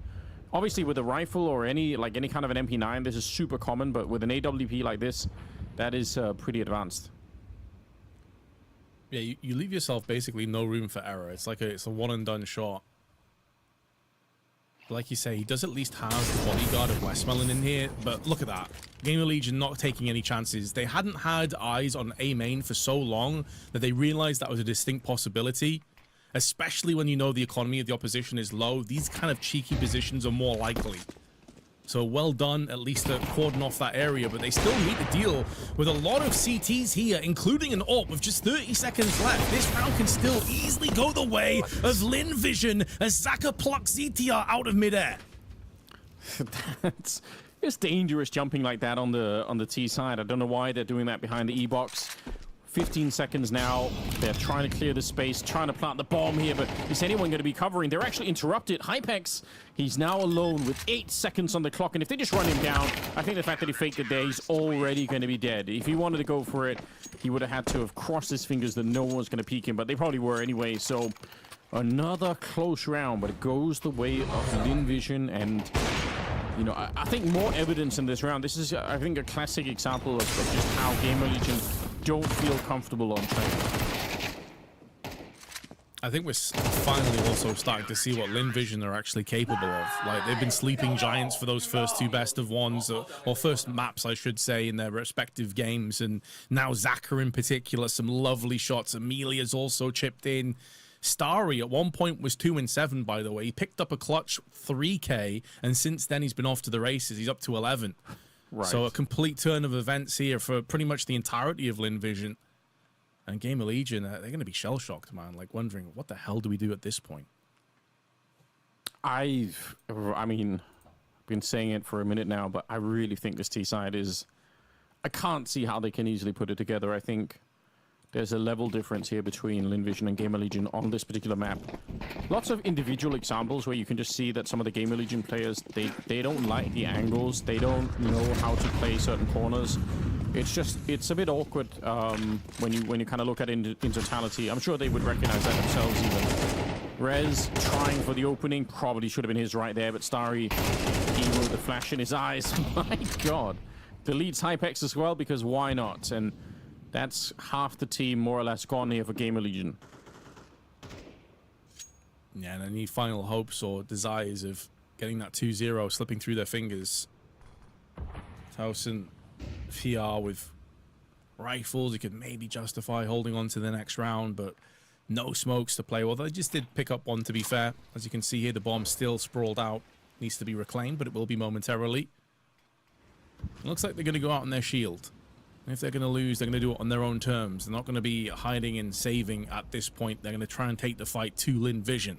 Can respect it, but in a 3-on-5, the way Lynn Vision are playing right now, the lack of utility doesn't look good. Also, having to trade up to the AK is going to make sound cues, and so they can't sit around and wait any longer. Going to be pushing out into the lines den, and Zaka, with those sharp teeth, plunges them in for another couple, another kill onto ZTR in midair as well with the AWP. And that round is a done deal. Yeah, you're right. Same kind of scenario where jumping behind the E-box gets you killed. But you know what? I'm glad you highlighted this.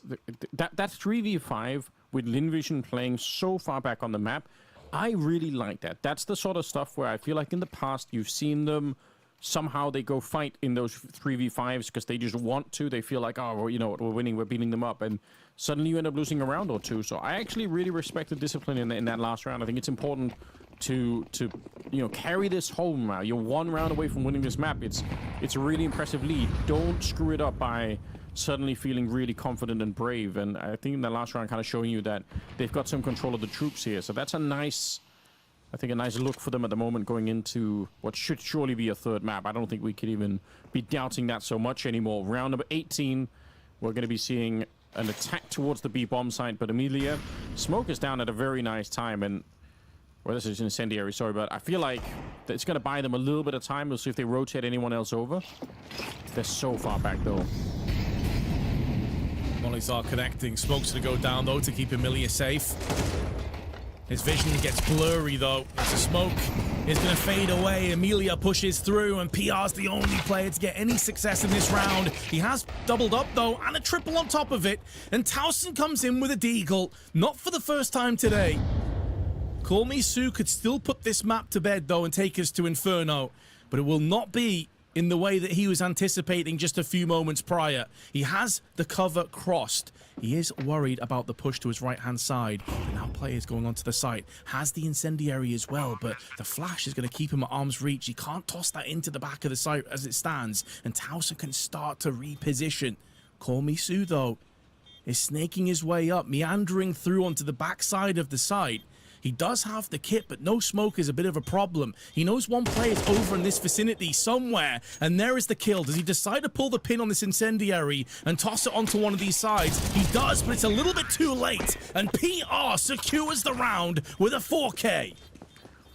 You're right. If that incendiary goes down, 2 seconds earlier or right away, then PR has to make noise running through it, and he's going to give himself away. But that is a remarkable recovery for GamerLegion. They should have lost this round. The early double kill there for Emilia, that was everything. And honestly, it's a crazy play for Emilia. I can't believe he ran for the smoke to find this double opening. It's obviously unexpected. You could tell that GamerLegion are not ready for that at all. But yeah, PR and Towson, obviously one headshot here. But yeah, PR at the end of it with 4 kills. That is quite something. Still a long road back into the half, of course. But you know what? It's something.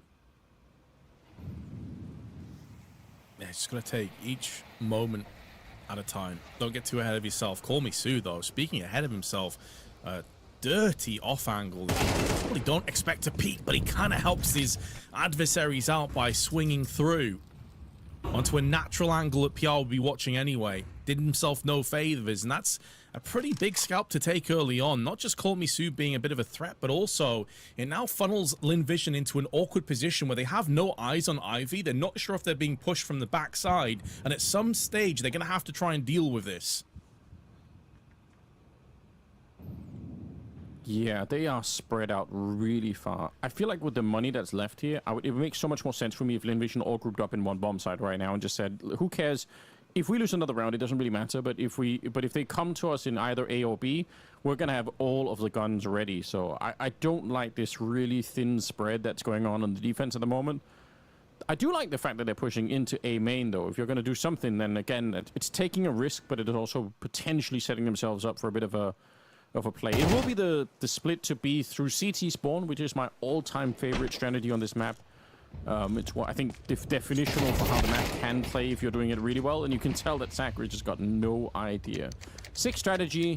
They should have probably been winning the round anyway, just with the opening kill there, but yeah, we get a step closer. It's getting more interesting. 12-7 now. And PR really starting to come alive. This is much more what we expect to see from a player of his caliber. Some hugely impactful entries, some clutch moments as well on top of it.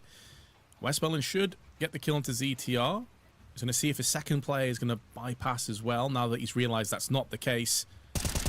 And I don't think he wants to take the kill unless absolutely necessary, because it's also like his priority is saving his weapon as opposed to killing the enemy team. That has more value for him, so he took as long as possible before securing that to give him enough time with the bomb detonation to hold on to his A1S. Intelligent plays from him, but it will mean GamerLegion regardless get on the scoreboard for the 7th time. They're taking small steps in the right direction.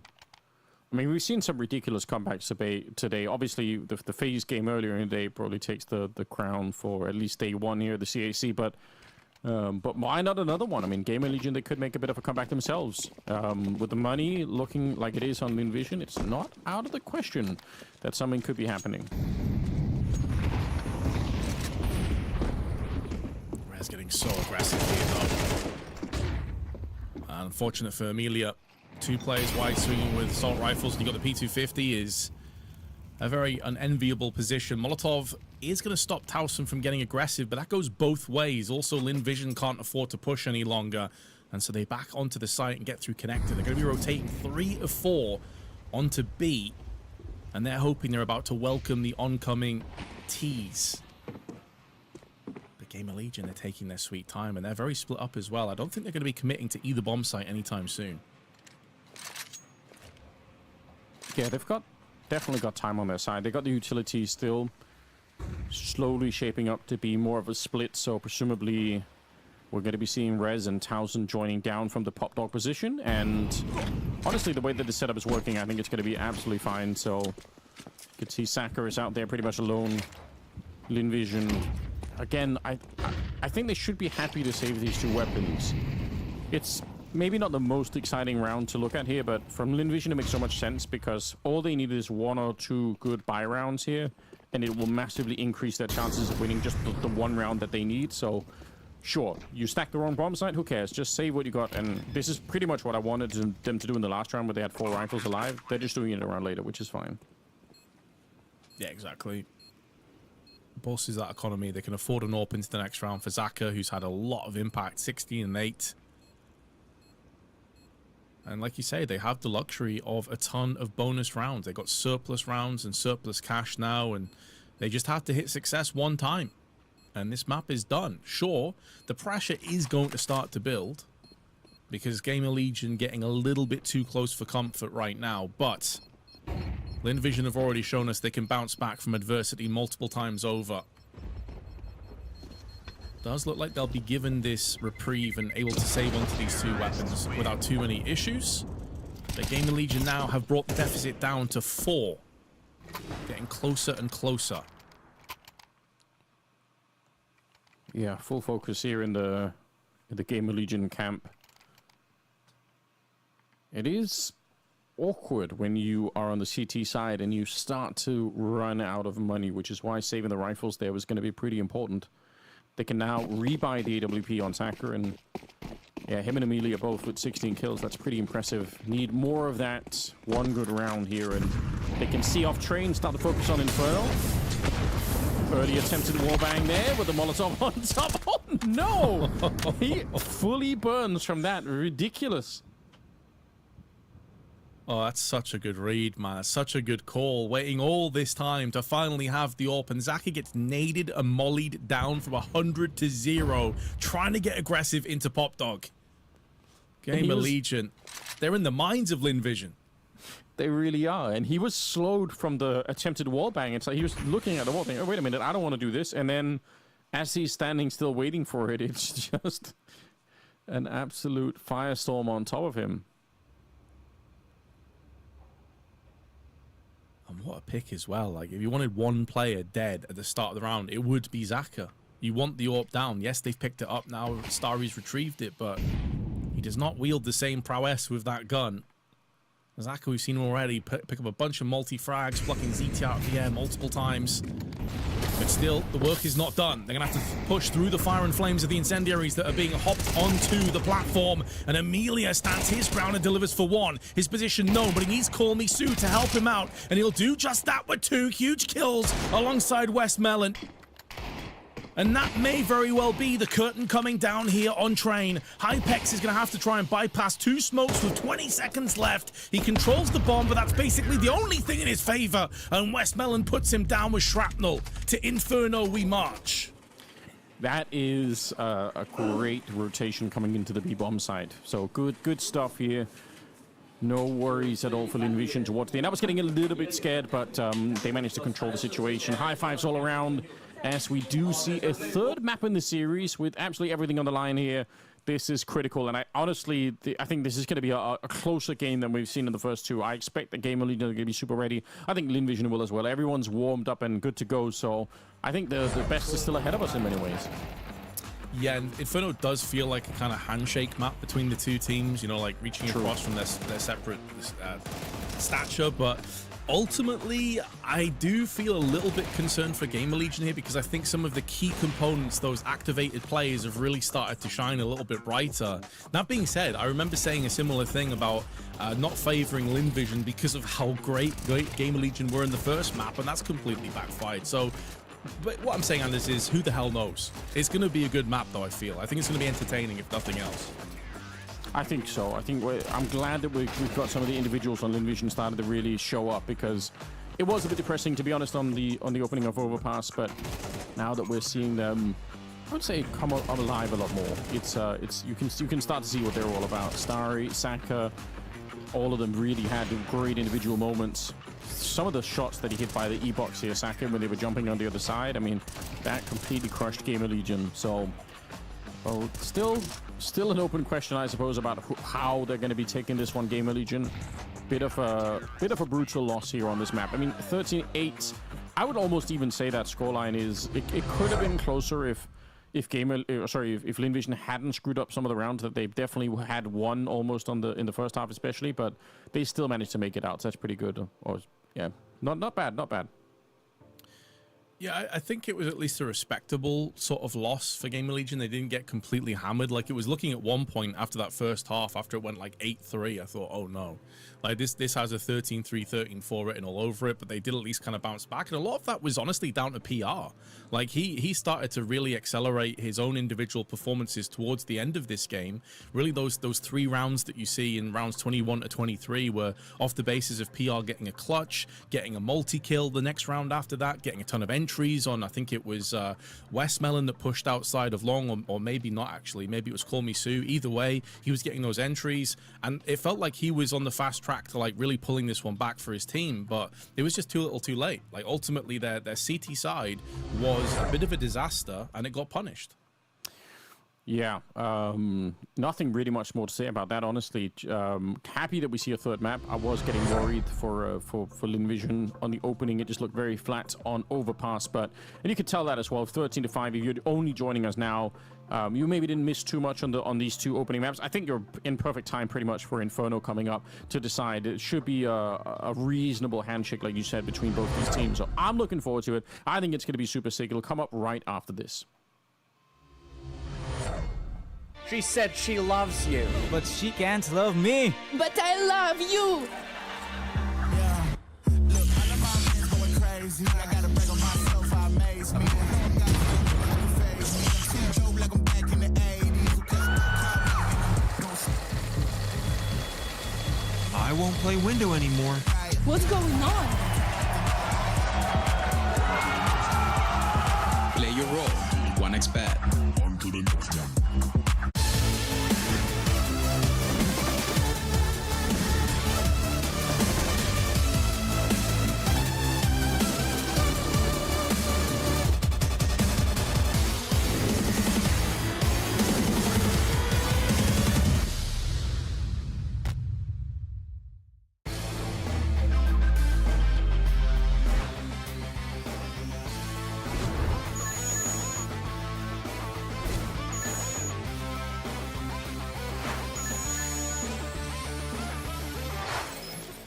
The human body was built to move. Not trapped at a desk in one singular posture for 12 hours a day. It's time your chair evolved. This is Secret Lab Titan Evo. Ergonomically engineered for you. Gamers, hybrid workers, artists. Backing your every move.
Many times when it comes to this event, in fact, because actually they played this earlier against Liquid, did GamerLegion, and they did lose 13-10. So a fairly close game. It could have gone either way, but they at least were holding their own.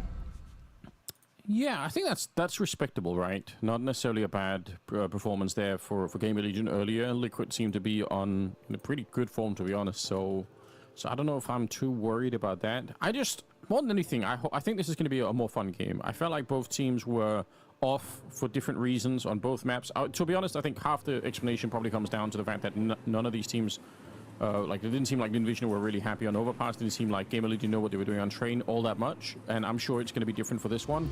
And everyone's warmed up. So I think we've got all the ingredients for a particularly good match that's hopefully coming up here with the final one. Of course, you know, it's early. The whole thing started early here in Europe, but they're playing in China, so it's getting a little bit later in the day over there as well. We're doing we're both Vince and I are obviously in Europe. So you know, I don't know how early were you up, Vince? Was it real early morning? I guess for gamers, anything earlier than 12 is pretty rough. Well, you see, if you're a full degenerate, then you don't sleep. And so for me, it was actually quite late. As you know, I've been obsessed with Battlefield lately. So no, I got plenty of sleep, plenty of rest. I was ready and rearing to go. Also, apologies, it was my fault. I was muted at the start of that one. That's 100% on me. Hopefully, I should be coming through loud and clear now. But yeah, I've been having a good time, man. I've been looking forward to this event for quite some time. It's always a pleasure to work with PGL again and work alongside yourself. Yes, feelings mutual. I love it. I've been waiting as well. I feel like every time I don't get to cast Counter-Strike for any more than a couple of weeks, I always start to feel a bit nervous. Start to feel like, oh man, I need to get back in and do a little bit more stuff. So, and plus, I think we got very lucky, to be honest, with the games that we've got here today. This one, I think I enjoy the madness of what Lynn are, even if I'm critical of them sometimes. I think they do play exciting and interesting Counter-Strike. Some of it just makes me really nervous, and like we've been saying, there's a lot of promise even in this GamerLegion lineup. I don't know how they keep doing it, but every time they find something that is working and that is functional. So yeah, I think it's got everything for being quite a good day. And later on we've got MIBR, and they're playing. Why am I blanking on that? Who are they playing? Liquid. Oh, you're right. Yes. Okay, well that's also very interesting. Yeah, I think honestly we got super lucky with both games today, but especially that second one. I think there's going to be a lot of hype around that, but obviously, there's going to be a lot of hype around this map because, as we said, it's one that both teams share quite a bit of gameplay on. I don't think there is an obvious sort of weakness between these two squads. We saw plenty of sort of deficiencies and weaknesses on the first two maps of Overpass and Train. But I think this should be fireworks. This should be an interesting one. And then, obviously, yeah, MIBR and Liquid, the two teams, of course, that put these two squads down into the lower brackets in the first place. A 13-10 win on Inferno that Liquid picked up. I touched on that just previously. And then a 13-4 annihilation MIBR beat Lynn over on Nuke, just to give you an idea of how the teams are in this position. True. Man, I feel like Liquid need any kind of good news at all that's available. I feel like if they can make it to the playoffs here, Liquid, and kind of show even just a little bit of something, that organization definitely needs that at the moment. I don't know how you feel, but losing Twists is that's pretty devastating, isn't it? Yeah, no doubt. I mean, getting a leash is definitely not a bad trade by any stretch of the imagination, but of course, would it be fair, do you think, Hannes, to say that his stock has dropped a little bit in his FaZe tenure? Because, I mean, coming out of Complexity, it was incredibly high, and then he goes to FaZe. I was super excited about that move myself. I actually thought that would be the best move of the transfer window. Didn't end up being. I think it's quite safe to say that was Rops to Vitality, right? But is it fair to say that? Because Leash is still a great player, but his FaZe kind of stint just did not work at all. I think the trouble with Leash is that it's the same thing that people have been pointing out for a really long time, which is that he can be hard to play with. He is a critical person when people don't play to his level, and the fact is, not many people can even play to his level, right? He really truly is a spectacular rifler, but it comes at a cost, it seems like to me, and the cost can sometimes be that it sort of impacts the rest of the team in potentially in a negative way. And you know, like I bet you that's something that he himself is also aware of. But I mean, it's also hard if you're like that much of a competitive person and you kind of want to essentially push your own team to the absolute maximum. And the problem is, though, if the rest of the team breaks before you do, then that's not going to work so well. But yeah, I would definitely say that his stock has dropped in some sense. Him individually, he's obviously a really scary player to be up against. So I think that's still true in every way possible. But at some point when you keep getting moved from team to team to team, at some point more and more people are going to start to say, well, maybe the problem is you, though. You know, like at some point that's got to be the case. And he's just certainly been moved around a couple of times already. And you gotta sort of ask, well, what happens when, you know, if this isn't the Liquid lineup or the Liquid configuration that works out? Like, what is the next step here? You know. No, I think that's a lot of fair points, and ultimately, no one's doubting his skill level. I don't think anyone doubts that he is a phenomenal rifler, one of the best that CS has seen, in all honesty, especially from the NA region. But yeah, I do agree. Like, if it continues to be performing under the level that you should be, you know, complexity didn't work out. A lot of scapegoats were made, like, oh, he's not playing with high enough caliber of players. That's why it was so exciting when he went across to FaZe. And I'm not saying it was 100% on Elige either, to be clear. Like, I'm sure there were other moving parts and variables, like maybe Karrigan wasn't able to kind of bed him in well enough. Obviously, Rain has now gone off, sadly, for Jacob. So clearly it was a team that already had some issues, and then Brokey's out and then back in again. So it might be harsh to, like, judge Elige too like, hard on that. But there's no doubting that I don't think that he's reached the level in his career that he really should have, considering how talented he is at the game. And that's kind of a sad state of affairs to be in. I mean, maybe Liquid just, like, absolutely pop off now, and, you know, this is the time where Elige does get to that top and stay at the top for a long period of time. That would be great, but nothing's really making me feel that way right now, at least. Yeah, it's interesting you say that. Like, I have a little list in my head of people who probably should have won a major but haven't. And obviously, no question for anyone in the world, the top of the list is Nico, right? But if you start to go further down that list and you think, well, who else is out there who hasn't just made an appearance in, like, the last year or whatever, right? If you sort of go further back, Elige, honestly, is not a bad pick for someone who you would say they still have the skill level to support going really deep in a tournament. It's just that, you know, things kind of seem to fall apart way before we even get to talk about that. Like, the lineups either don't last long enough, or they play really great for like one or two maps at an event, and then that's it. They crash out and things kind of go wrong from there. It's frustrating. I guess it's an experience that Liquid fans have been used to for a long time. They're kind of battle hardened in that way. You got to appreciate that much, at least, I guess. But yeah, honestly, I hope that this is a version of Liquid that just kind of works in whatever way is possible. Because, yeah, like we've been saying, Elige he's a great player to watch. It's super fun. It's well worth it. But there's something else that's missing in a lot of the lineups that we've seen in so far. Yeah, and I think this Liquid team also has a few things missing as well, right? Because when Shui went across there, a lot of people were very hype about the fact, it's going to be like a proper IGL. Twist is no longer going to be IGLing and also trying to be like a star player within the team. This is where things start to get better, and it just really didn't. And also, I think Ultimate on the AWP is still kind of like the jury is out on him for a lot of people, whether he has the consistency to, like, battle the top tier teams and actually hold his own. Sometimes he does, right. Sometimes he goes missing. That consistency is often just not there. So, I mean, these are all interesting talking points that obviously we can pick up again when we do cast Liquid after this game against MIBR. I think it's PR that's been having the tech issues this time, by the way. It was ETR earlier on. Okay. Just seeing the admin over there. He gave the thumbs up, so I'm hopeful that something is going to be going in the right direction. Also, don't know if I'm just misreading this, but somebody was like rubbing PR's back, almost like PR might be feeling under the weather. Something I picked up on just before, so hopefully he's feeling all right. Yeah, you know, traveling could be pretty rough, especially sometimes traveling to China could be, in my experience, quite a journey. But yeah, hopefully everything will be just fine at the end of it. Are they Are they? Do you know off the top of your head? Are they playing in Shanghai? Right, if I'm not wrong. I believe so. Yeah. Yeah, they correct, are. Yeah. Yeah, that's for anyone that's never been. Shanghai is really an amazing city. Like it's a really fun place to be if I had to pick a destination to go to China just for for the fun of it.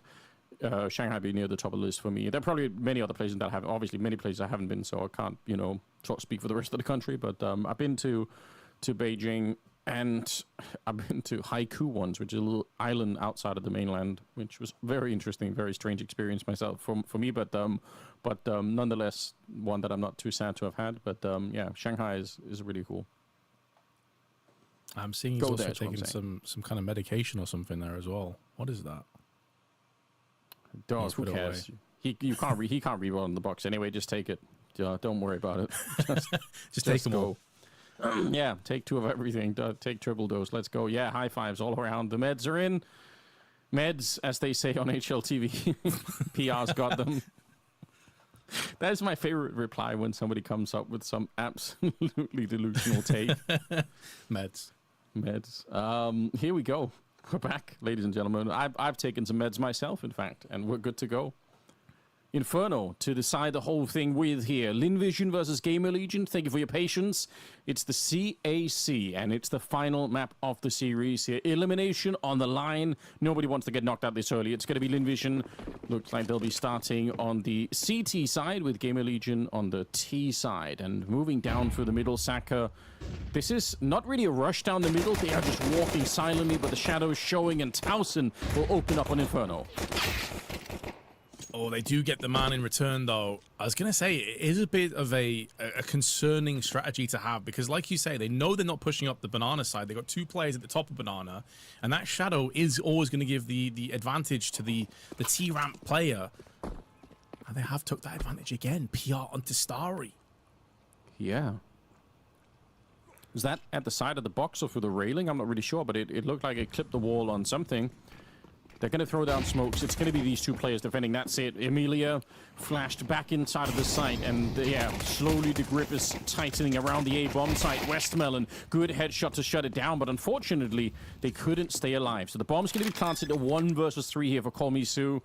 And you have to assume that GamerLegion are going to be able to play just to survive long enough here. He doesn't have the kit. And even though the bomb is only just planted, he has to find 3 players. I doubt that's going to happen. It should be borderline impossible to win this round for him, although that's a start. Tries to go for the flick. He spins around. He had the right read. Honestly, the understanding there for Call Me Sue was spectacular, but he just couldn't win that one. And PR instead with the triple, and a great start for GamerLegion. Yeah, honestly, it's a great read, like you said, and it's a great effort as well. He was just millimeters off connecting 2 headshots and basically securing that round. The verticality of the apps didn't even seem to phase him that much either. But GamerLegion, efficient, ruthlessly so for the bomb plant, and they will yield and reap the rewards.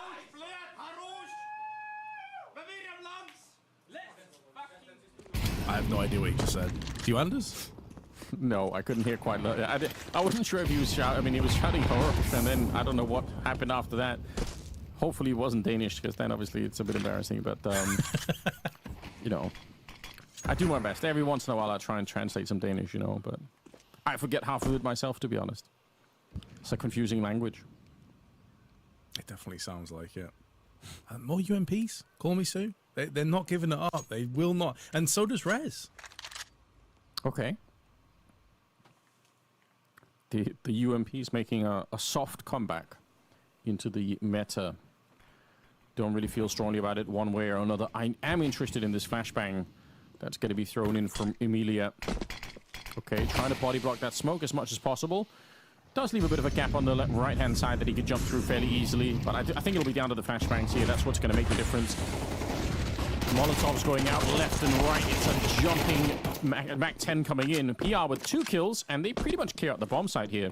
So great utility use. I think the whole back of the bomb site being burned out, even if the Molotovs don't get the kills, as we all know, it's more about not having to check those corners. You can keep your crosshairs in the positions where there actually are any CTs. It's a bit of a luxury coming through there. Save will be coming through for Zaka and Starry, as they don't really have any other prospects available. Oh dear, Starry's gone down. That's going to put a lot more problems for Zaka to try and solve. He doesn't have that much left on the timer though to try and just keep himself alive, but he must be aware that there's a potential flank coming around the backside right now, and he's going to be baited in as well from a double peek on middle. Tries to fall back. ZTR's going to be picking up the pace, trying to run straight through onto Apps to deal with him sooner rather than later. Checking in the pit side, he now knows exactly where he is, but there's just not enough time left, and so Zaka, by the skin of his teeth, will survive with the scout. Hey, I mean, you know, it's not the most impressive weapon, I guess, on Inferno, but still, you never know. You get to play with it for another round here. GamerLegion, though, enjoyable round. See if they can keep it up. It should be even easier this time. There is a single smoke and a flashbang as well on Amelia, but in totality here, this is a very favorable round for GamerLegion, no question. Yeah, we'll have to. I mean, we're just gonna have to see if there's even anything to fight for. The way that CTR's moving up like this, he's sensed nobody. He's really not feeling anything. Smoke's gonna be up on top of the boost here just in case. Yeah, I think very likely also realizing there's no one up there. A lot of teams, they started body blocking that smoke when it gets boosted up, or or it bounces into them. And either way, the T's can tell what's actually happening on that side. So it's usually a bit of a giveaway if you start body blocking it that something is up. Also feels like a bit of a giveaway as well. Like if you were stacking on that site, you probably don't want to throw the smoke. You actually want to welcome the T's into your arms. Yeah. So throwing that smoke almost gives the play away as well to a degree, but they're going to be doing their due diligence as a carpet of Molotovs land on the site and all the key choke points. Yeah. They're going to find out it is bereft of any CTs, and it will be a 3-0. Especially that Molotov that lands on the blue top is very nice because it actually burns both sides of the box. If you throw it correctly, you can burn out, you know, obviously both the boost, but you can burn out both the, you know, the left and right hand side of the box too. So super efficient, worth learning. They have another Molotov to land to the back of new box, and yeah, just everything working out. It's a lot of money to be spent when there's nobody on the bomb side, but it is way better to spend that money than it is to potentially lose the round to a stack. So the math is working out in their favor, and they're going to be winning a third round here, so it's a good job. And with no loss of life, it would appear, unless Call Me Sue is going to put an end to that mantra. It's an even trade back and forth, though, at the dying embers of the round, and Zaka again manages to hold on to his scout. Survives as well, surprising considering ZTR had the drop on him with the MAC-10. Gonna be throwing away the scout, though. Doesn't want to play around with it any longer. I suppose if it would have been an AK there, that would have been even more interesting, but he'll pick up the AWP instead. So the first real test that's going to be coming out, Lynn Vision. They've got money, they've got the rifles in their hands. They need kills, though, more than anything. Right now, they have 6 kills in total going in around number 4. That's not that much to work with. So, yeah, it'll have to change right here. Early push. Look at how fast they are, GamerLegion, towards the apartments. They are ready, though. Saka on the one hand, the Starry on the other, but this is a position that could get grenaded out. There are a lot of Molotovs and flashes that can be thrown into this. Instead, they're going to be coming through the middle, it seems like, with PR holding the apartments on the other side. It is a risky sort of gambit play there because, again, like if you smoke off short, you push through an arches, you've basically just given up all of that map control and real estate.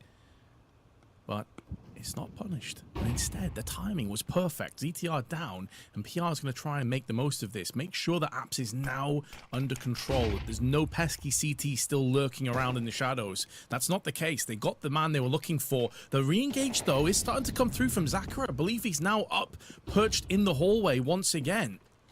So really dynamic, fluid play from Lynn Vision, and it's wasting so much time off the clock on GamerLegion. Yeah, and the fact that they never got spotted at the bottom of the A hallway there means they can go back and do it again if they want to. They can actually return to that strategy later on. I don't think anyone even realized that was happening. Saka, classic position here.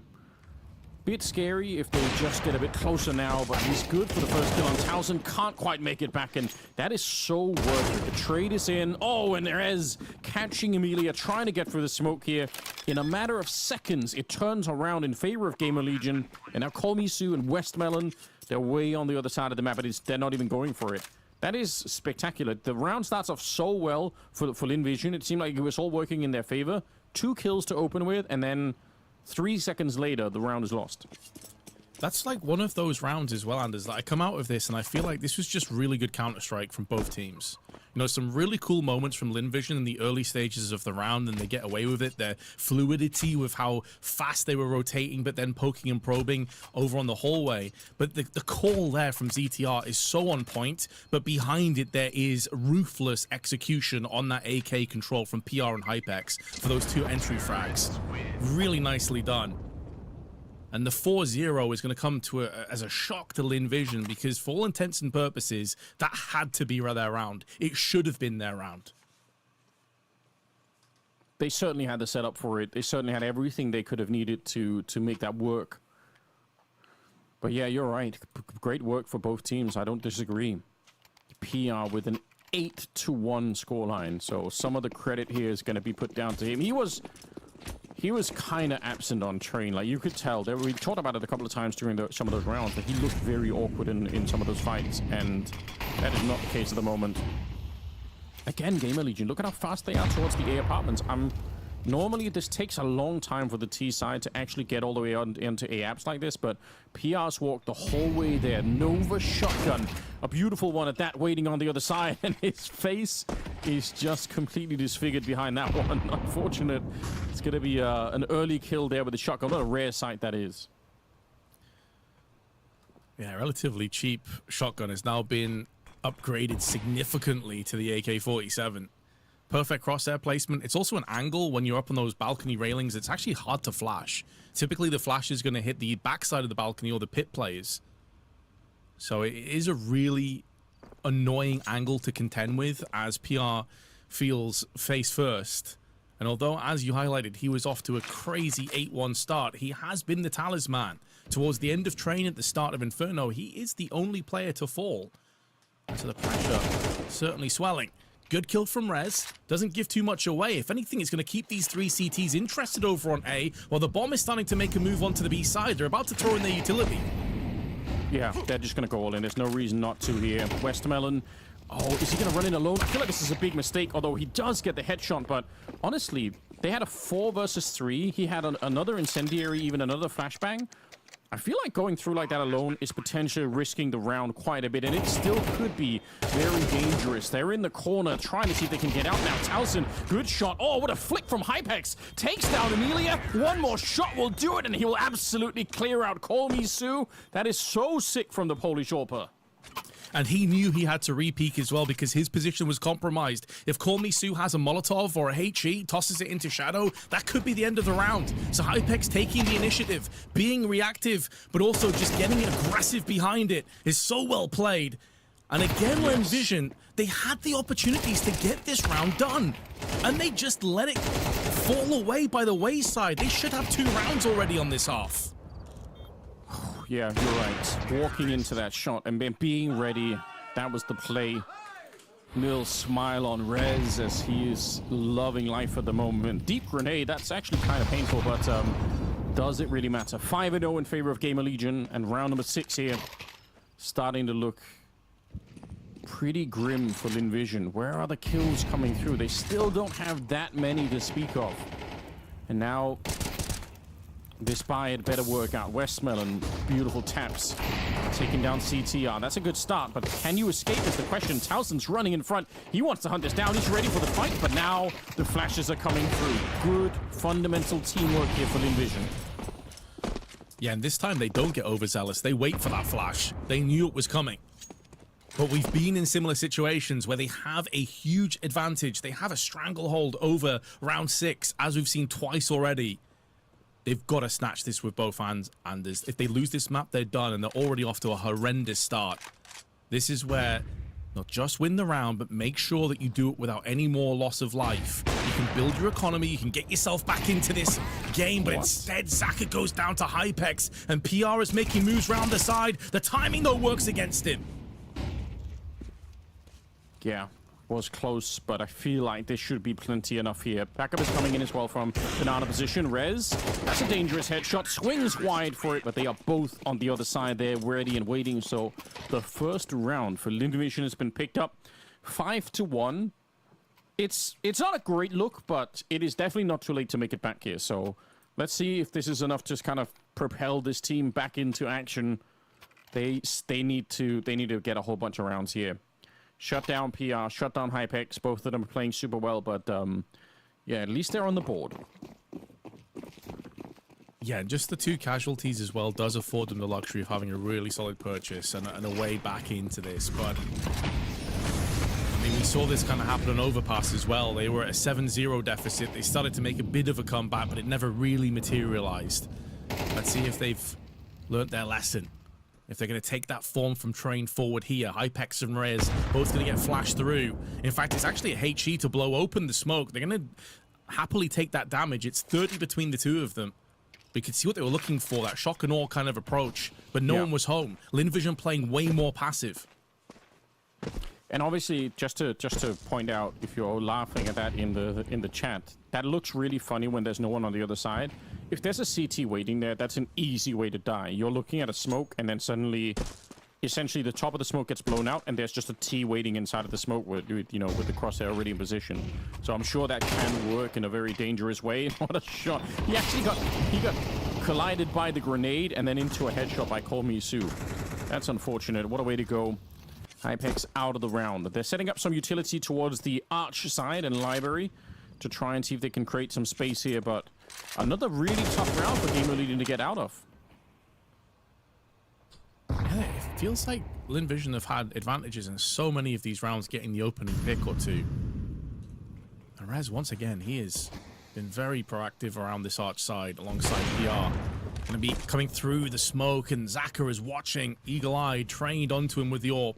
Won't be missing that shot, and with 15 seconds left, I think it will be a save. This time they're going to have to tap out.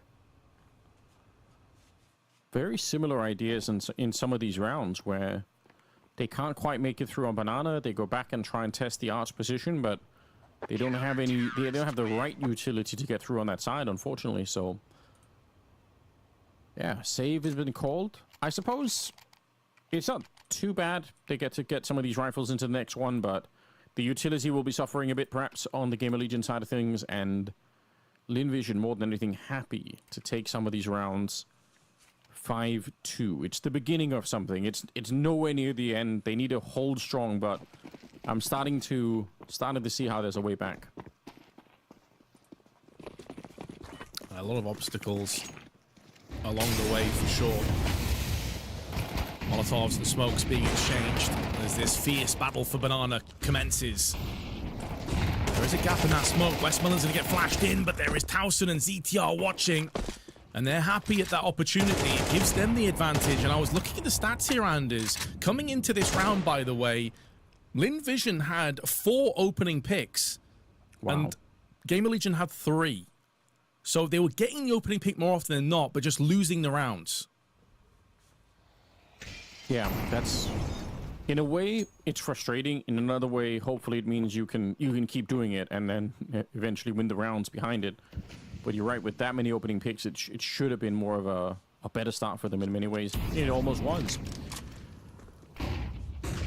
Flash around the corner and just checking it out. Rez making a bit of noise. You can very clearly see that he's trying to keep as many people here as he can while the rest are setting up on banana. And to be honest, this banana execute has kind of been working out very well for them. This time, it's only the AWP, which presumably is going to get grenaded out in 10 different ways. I don't think they're respecting that. Well, they're not at all. They're pushing straight through. And that's the problem.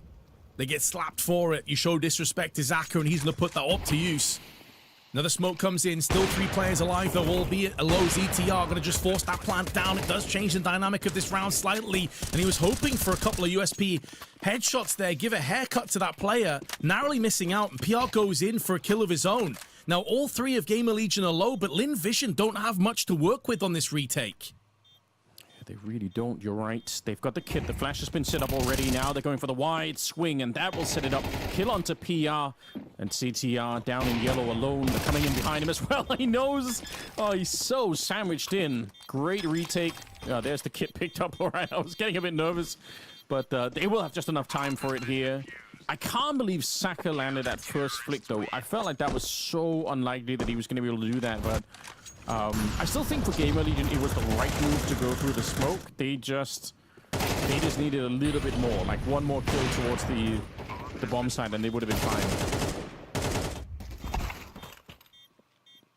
PR was in a bit of an awkward position. The flashbang that was tossed over, by the way, completely blinded him, but also Towson up the top of the box, so neither of them really had anything to say about it. And ZTR tried to hide in the close angle of Pool, but it just wasn't enough. GamerLegion still able, though, to muster together an AK into this one, get a hero buy into effect, and continue to apply that pressure. Be unrelenting with it. Nades being tossed in, Molotovs, Hypex has to come out into the open. Flash is good, but there's no follow-up damage. 0 damage across to the CTs, and look how wounded GamerLegion are collectively. Maybe the first barrage of grenades put Towson on about 7 health before he even really got a chance to see anyone. They're going to get 1 kill in return, but that shouldn't make a big difference here. And Lynn Vision, just great work. Emilia, only the one, but Call Me Sue is in position. Don't give your life for this. This is definitely where you want to play it smart. Yes, you're going to be giving up the bomb plant, but you just need to make sure that the round has been won. And that's it. Call Me Sue with a double kill. And Emilia with 2 of his own will give them a 4th round. So this is a nice comeback from again, a 5-0 start now into a 4-5 scoreline. It's not bad. Yeah, finally starting to convert some of those rounds where they're getting the opening picks. They're not letting this one slip away. And I would maybe say to GamerLegion, like these B-side hits haven't been as successful as when we've seen them occupying apps. Getting through on arches, attacking the A side seems to be yielding a lot more success. They've even hit the B side late in the round, but they've got their initial impact over on A. They've drawn away rotations. They haven't fought banana control early on. And to be honest, for the most part, they've been losing these early battles on banana. Sure, that last round's not a fair one to really highlight because GamerLegion came in with an AK and that was basically it. But they just got melted from the utility that Lynn Vision tossed in. Well, speaking of that utility, right, it's even more impactful because there's been 3 people on this side of the map for a long time. And honestly, if GamerLegion are picking up on that, though, that Lynn Vision are putting 3 people at B, there is a chance you can play a lot faster towards the middle of the map. That might be a risk that's worth taking if you feel like there's a good chance that they're going to be stacking that B bomb side at the beginning. But yeah, 4 in a row, 2 of them with bomb plants. Let's see what GamerLegion end up with here. Nice little cache of grenades in CT spawn.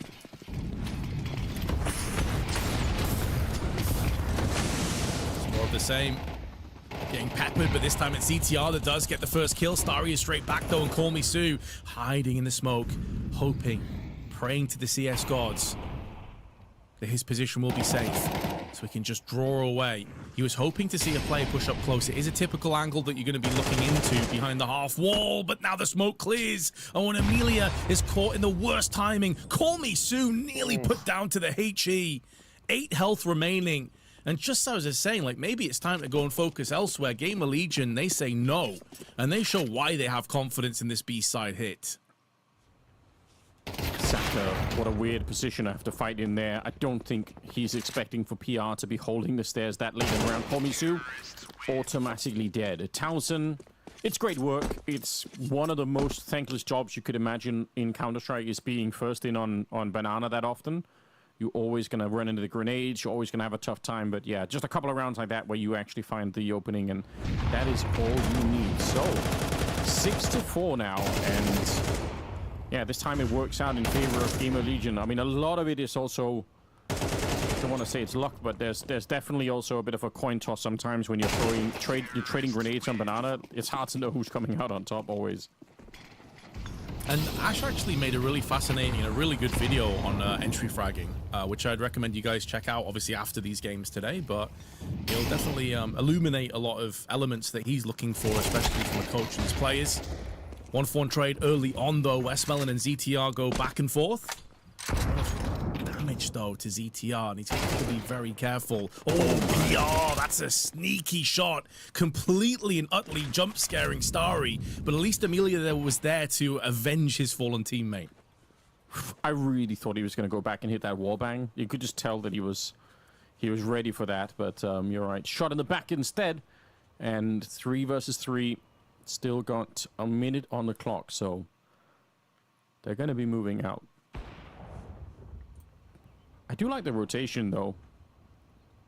They basically put the orb all the way on the other side, and Amelia's moved out from the boiler room and, you know, playing back towards Arch, so might be hard to guess exactly where they are. Smoke is going to be going up towards the library, so the bomb is going to be pretty much secured here. There's no one that can stop them. That's kind of scary for Lynn Vision. I said I enjoyed the rotation, but it might backfire on them. Yeah, they had Zaka was moving through CT spawn. I don't know what happened, if they got spooked or what, but he ended up going back the other way. So wasn't there in time. Switches to the sidearm, but Hypex can't finish off Amelia. Partially through the wall, saves his life as a shield. And now they trade back and forth. Kormisu goes in. Rez gets flashed out, fully blinded. That flash is so on point, but he's still able to connect one headshot. And just for a moment, I began to believe, but Lynn Vision put him down and secure a 5th. Oh man, Hypex, that's... It's not even really his fault, but you're absolutely right. It clips the wall, and that's enough to keep the enemy alive for a second longer. That could have been everything. Well, listen, we said we wanted a closer game. We wanted a more fair battle on this one. It's turning into that right now. 6-5. Oh, PR, the attempt is admirable. You would have loved to have seen that work out. Yeah, this is the moment. I think if Hypex gets that one, I think it's GG in the round. I think that's it. GamerLegion just almost automatically win it, but yeah, good work. Lynn Vision, great retake coming in here. And it'll give them another round. Down to the last of the half now.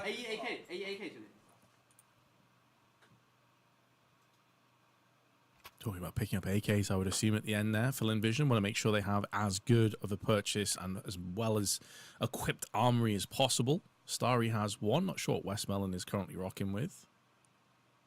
But yeah, well, really valiant comeback here, man. Like, they look dead and buried at 5-0, I've got to be honest. Also, if, you know, in a world where they have enough to buy an AWP anyway on the CT side, they might as well pick up all the AKs they can, right? So I suppose if they had the people alive for it, just pick up 2 AKs and then buy the AWP instead. We'll see. We'll see. Technical pause here just before we get into round number 12. But I don't know. It's kind of hard to predict who's going to be coming out on top of this one. I have really enjoyed GamerLegion's T side so far, but Lynn Vision, you know, to give them some credit, they could have crashed out of this first half, right? It's a 5-0 lead in favor of GamerLegion at the beginning, so there was every opportunity for them to kind of crumble under the pressure, but I feel like they're showing a bit of strength here towards the end, and I think that's great. Yeah, I think, you know, to be completely honest, the first 2 maps of this series, it wasn't necessarily the best Counter-Strike, right? Like, one team was clearly confident and was feeling pretty good, the other was struggling. This map is completely different. I feel like the overall level of CS has been far higher on this Inferno than we saw on Overpass or Train collectively from both teams. And so it's just been really fascinating to see how these rotations are coming in, kind of the set plays that we're seeing early doors, the decision-making from the IGLs. It's been a really fun map to watch. So I think if this did end 6-6, it would be probably fair, all things considered. Well, we're going to find out in a couple of minutes, perhaps, how this will actually end. Hypex. Ooh, Rez straight through the smoke. That's scary. I think Saka hears the running there, and he certainly heard the burn. Hypex still going to get Westmelon. That's at the bottom of, or in the middle of Banana, rather. And what do they make of that?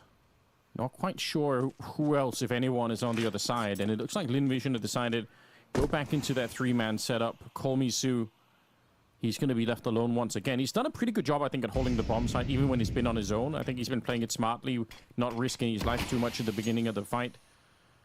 Let's see if GamerLegion sniff out that there's a big stack at the A site. And they've been no strangers to going for these sort of gamble stacks on one side of the map, but this time PR, as the smoke gets dissipated, is able to anticipate the player being there. Amelia picks up the AWP. You can see his reaction. He's devastated. He's frustrated. And he knows that GamerLegion now are off to a 7-5 half, more than likely. PR, 5 bullets left in the magazine, playing with his food. Will finally go down to Call Me Sue and didn't do that much damage in the process. Incendiary tossed out here as well. ZTR could bypass that one without too many problems, so a bomb plant will be coming through in this 2-on-4 retake.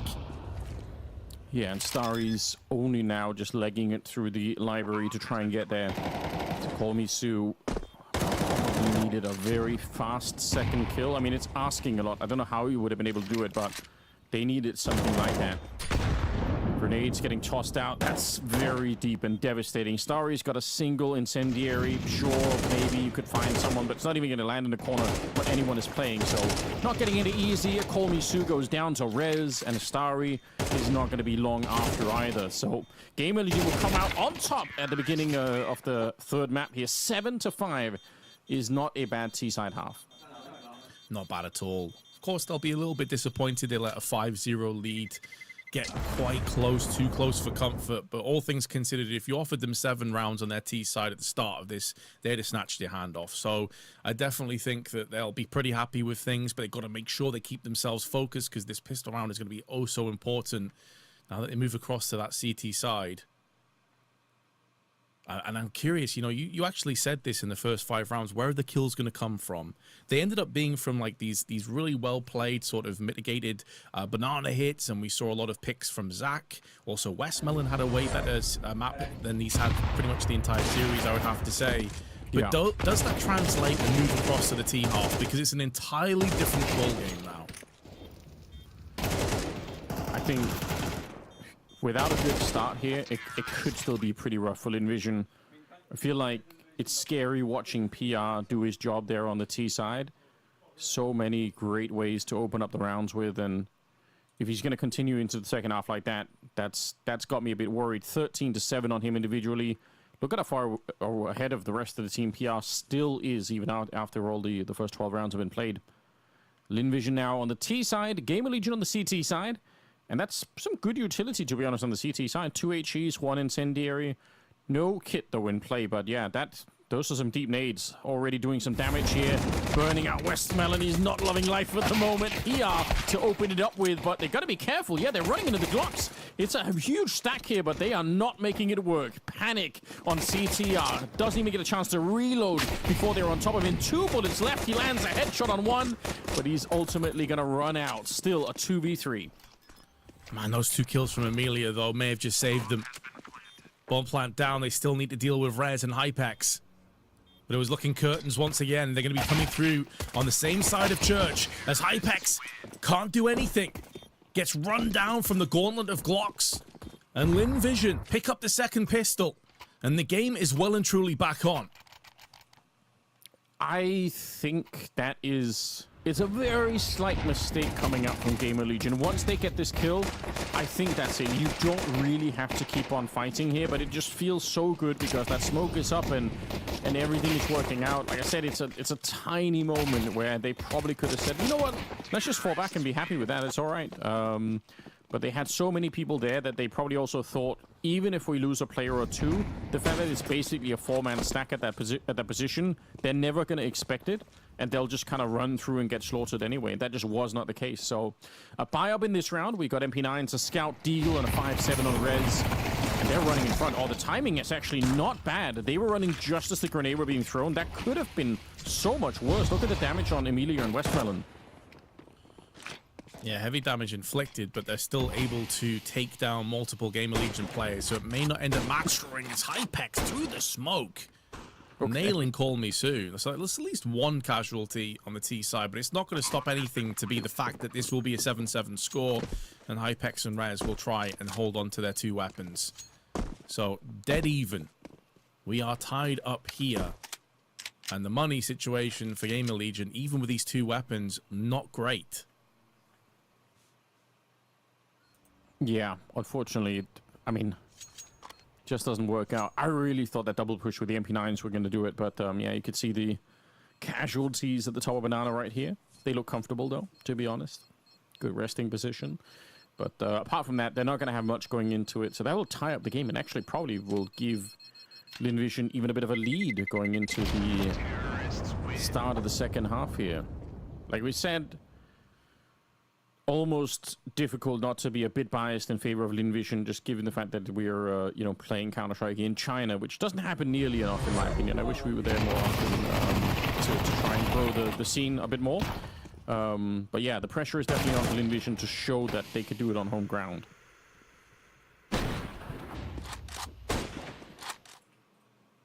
Great shot.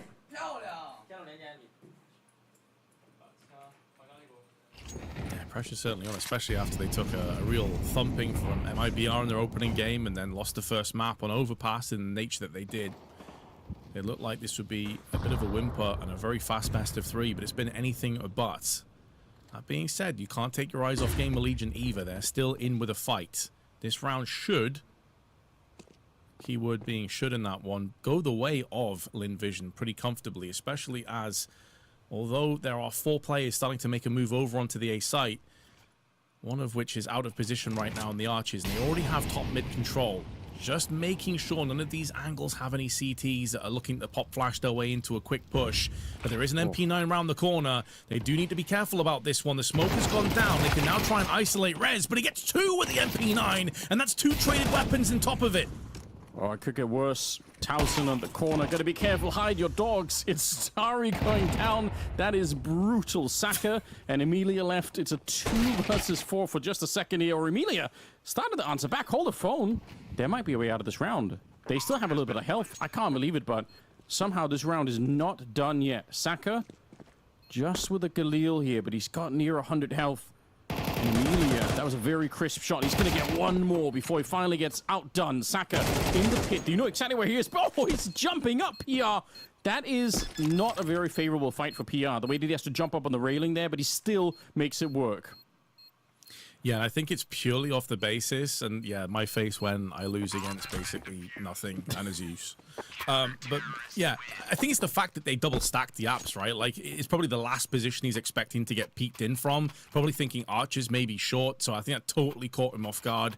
And he was trying to relocate as well to make sure he wasn't in an obvious position, but these 2 kills from Rez are just so massive. And it's like Lynn Vision did almost everything perfect. They Molotov'd out the close sort of closet angle. They smoked onto arches. Maybe no flash before the peak was something that they could have put on top of it, but really well played by GamerLegion in the end. That's a hard round to lose if you're on the Lynn Vision side. Everything was lined up well for them. They pretty much had it locked in, but running into the stack on the arch side and then the Zeus on the apartment side, that's just brutal. Still, it's 8-7 scoreline, but man, they could have had the lead instead. This could have, some of the momentum surely for them has gone out a little bit. Well, the good news, at least on Lynn Vision, is because of how straightforward the opening rounds were, they can still muster together a buy with 3 AKs and a couple of bits and pieces, a Mac 10 and a Tech 9. So, yeah, it's rough. There's no spinning it into a positive way, but they still at least have opportunities. They're not done just yet.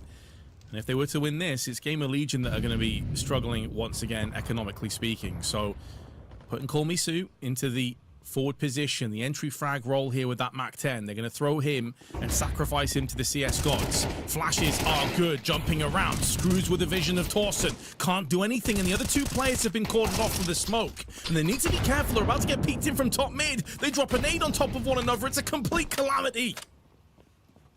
Such an awkward angle for Towson to fight in. You're right. Once he's further back from the corner, and they jump out like that, you can really tell that it's not easy to land any of the sprays there.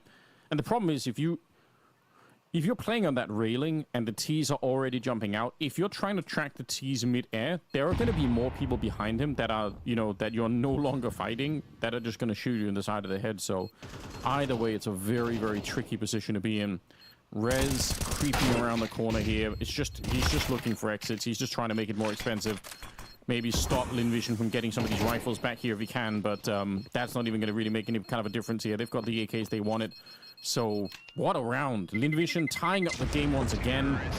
And that's going to put some pressure on GamerLegion here. We got the close match that we're looking for here. This is shaping up to be exactly the kind of adventure that we wanted to go on. Oh, most certainly. We were teased in the opening 2 maps, but finally it has started to deliver. And with the fact that PR's on 5,700, I think they could probably juggle together a fairly decent buy. I mean, it's 8-8, everything to play for. You don't necessarily have to go all in here. You still have a buffer of rounds to play with, and they do decide not to go all in, and I can respect that decision. Dropping a couple of deagles here and there, giving as many threats as possible across the team. Not a lot of utility on show, though, and Lynn Vision will feel confident to push in to those potential weaknesses for the time being. Double Molotoving down onto sandbags. But they are actually moving in. Oh, no, Anders. They're moving into a potential trap. There's 4 players stacked here. Lynn Vision about to walk headfirst into this. I do think if they just remain silent here, it's so hard for anyone on the CT side to be watching this. So Flash going over, CTR has to spin around. Wait a minute, Rez gets the kill in the middle to begin with, and CTR somehow still alive. I thought he was going to get shot in the back already by now, but he's here trying to get the spray. It's a little bit too much to ask for. Towson's landed another deagle headshot. He's got quite a few of those in the series so far. And they've picked up the AWP. Now it's 3 versus 4, but with Westmelon being low on health, definitely a winnable round. They got the kit and the smoke as well. GamerLegion, they are going to come to this bomb site. Trading smokes out and a nice start. Westmelon's down and out. Starry and Call Me Sue against the world. 2 versus 4, and they can't make it work. That is another ridiculous round for GamerLegion that they should have been nowhere near winning. It does surprise me a little bit. I don't know if Lynn Vision maybe have just got sidetracked and it's hard to keep a kind of grasp on the economy of GamerLegion, but if you know that they're down at fairly low funds, surely you want to try and probe a little bit more before you fully commit to hitting the A-bomb site there. Like, you just walked straight into a stack and had no idea about it being a possibility until it was too late.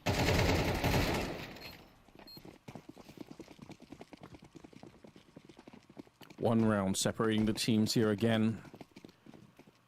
PR is still playing well, but you can tell that Reds and Towson are starting to catch up a little bit to him, which I don't necessarily think is a bad thing. I feel like they needed somebody other than PR to really do a lot of the work here. Oh, the money, though, on Lynn Vision is in a strange position right now. They've got something going into this round, but it's really not that impressive, and GamerLegion could leap forward if they win this next round.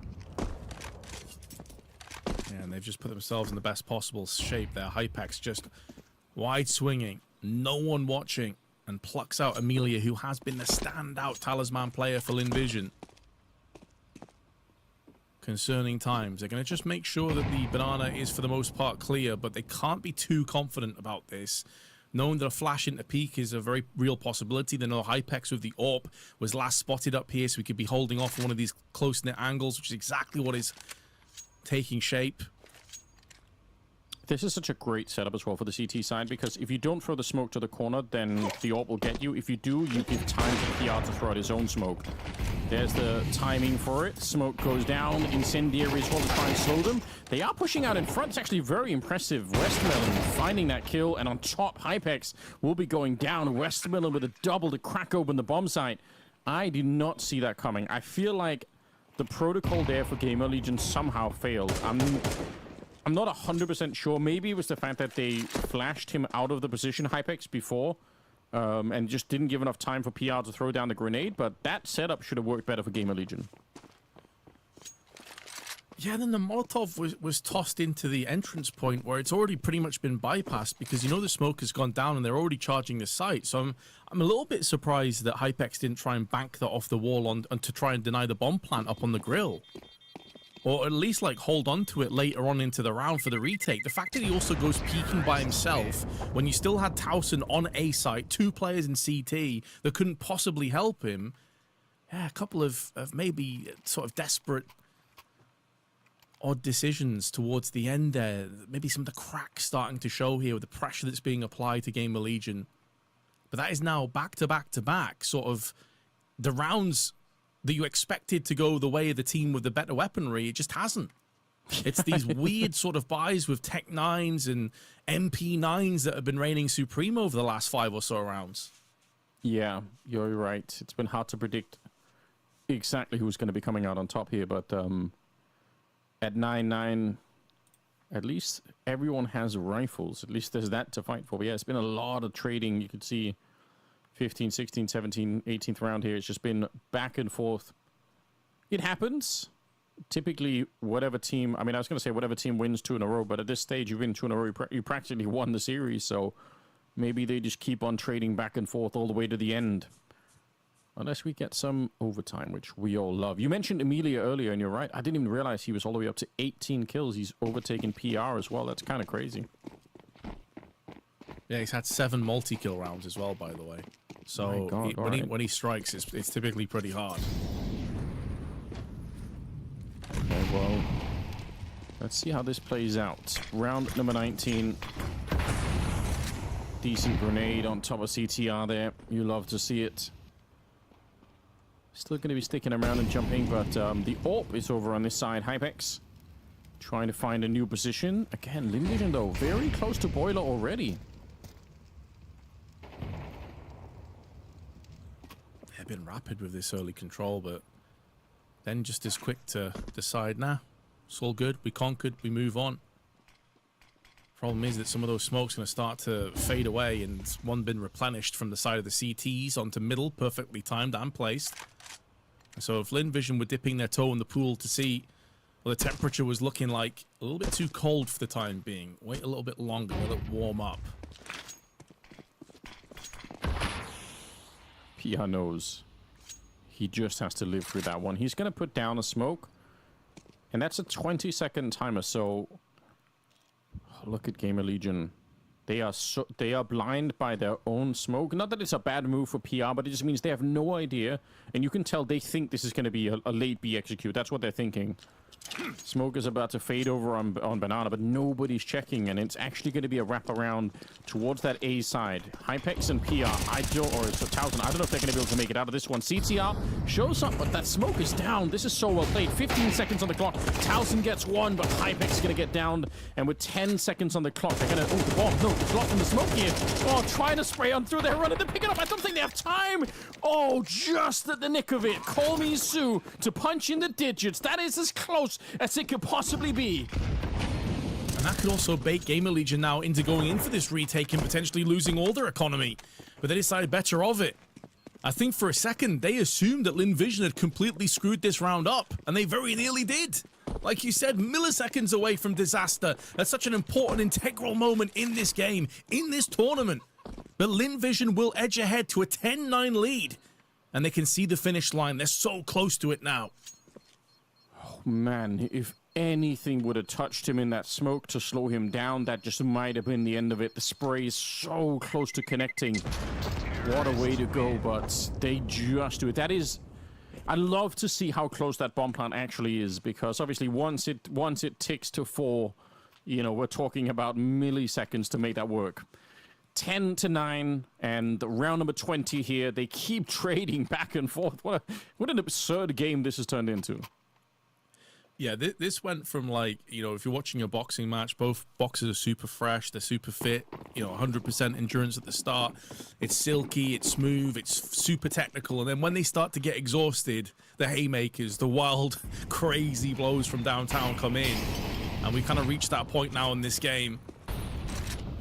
It seems like Lynn Vision maybe just have that extra ace up their sleeve. They have the advantage. They've been a little bit better when it comes to that mid-round calling, it feels like, on this T side. Molotov, it's not going to deny Towson's position. They haven't played up on the porch just so far on quad. This may catch them off guard, but the flashes are so good, and they still check in and get their reward. This is what makes Lynn Vision such a scary team. You can see now the mechanics are starting to get there. And when they are on, bumping into each other. Rez is auto dead in the corner.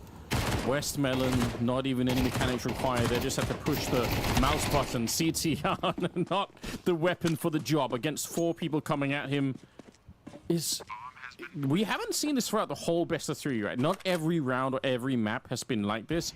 But when they get activated, some of these players are so hard to shut down. Like these deaths that GamerLegion suffered at the start of this round, they happen so quickly. Yeah, we discussed earlier about, like, the individual ability that Lynn Vision have. Like, it just cannot be denied. They are such a solid team when it comes to the mechanics, like Amelia's already shown us this, but even Westmelon in this game, the IGL, he's been with this org since 2017. And yet he's still able to put in performances like this. They're a momentum-based team for me, Anders. Once they get rolling, they're incredibly difficult to thwart, to put a blockade up. And it's like this tsunami of T rounds now coming in. Just so aggressive, so confident on their approach. And this 2-for-1 trade they got was honestly so solid. Because they hadn't seen this boost up. They hadn't seen this protocol in yet from GamerLegion. But they still nailed it instantly. Yeah, it was a snap reaction, but you're right. 2-for-1 trade to begin with. Towson's back with the Zeus once again. I mean, he did it once. This time he's moving even further forward to try and surprise somebody. See if it's going to be. Did it once. Why not do it again? But there's so much on the line right here. They don't have a lot of money on GamerLegion. They've got one M4 in a hero M4 on Rez. Man, this is a tough position. I mean, they fought really hard for this one, but there is a good chance right now that Lynn Vision could walk away with a victory and send GamerLegion home. Very much what is on the menu right now. If GamerLegion cannot turn away from these rocks, as the mollies and smokes have now been put into place. Oh, did he fall off? That is such a rat position for Rez. Look at this.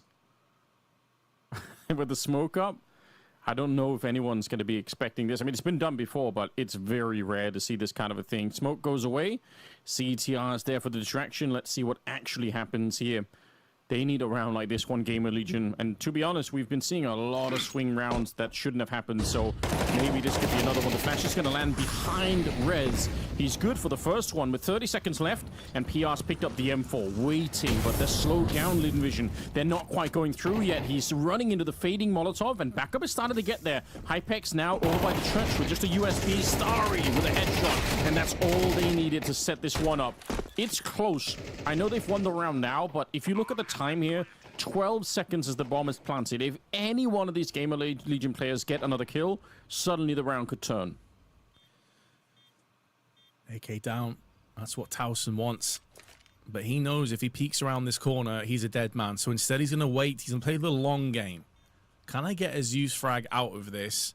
If not, maybe I can go and pick up that AK. I'm not sure that anyone's actually juggled that one away from the position either, if it's still on the deck, if it's still on the ground. Towson also needs to be careful that the bomb radius doesn't just outright kill him.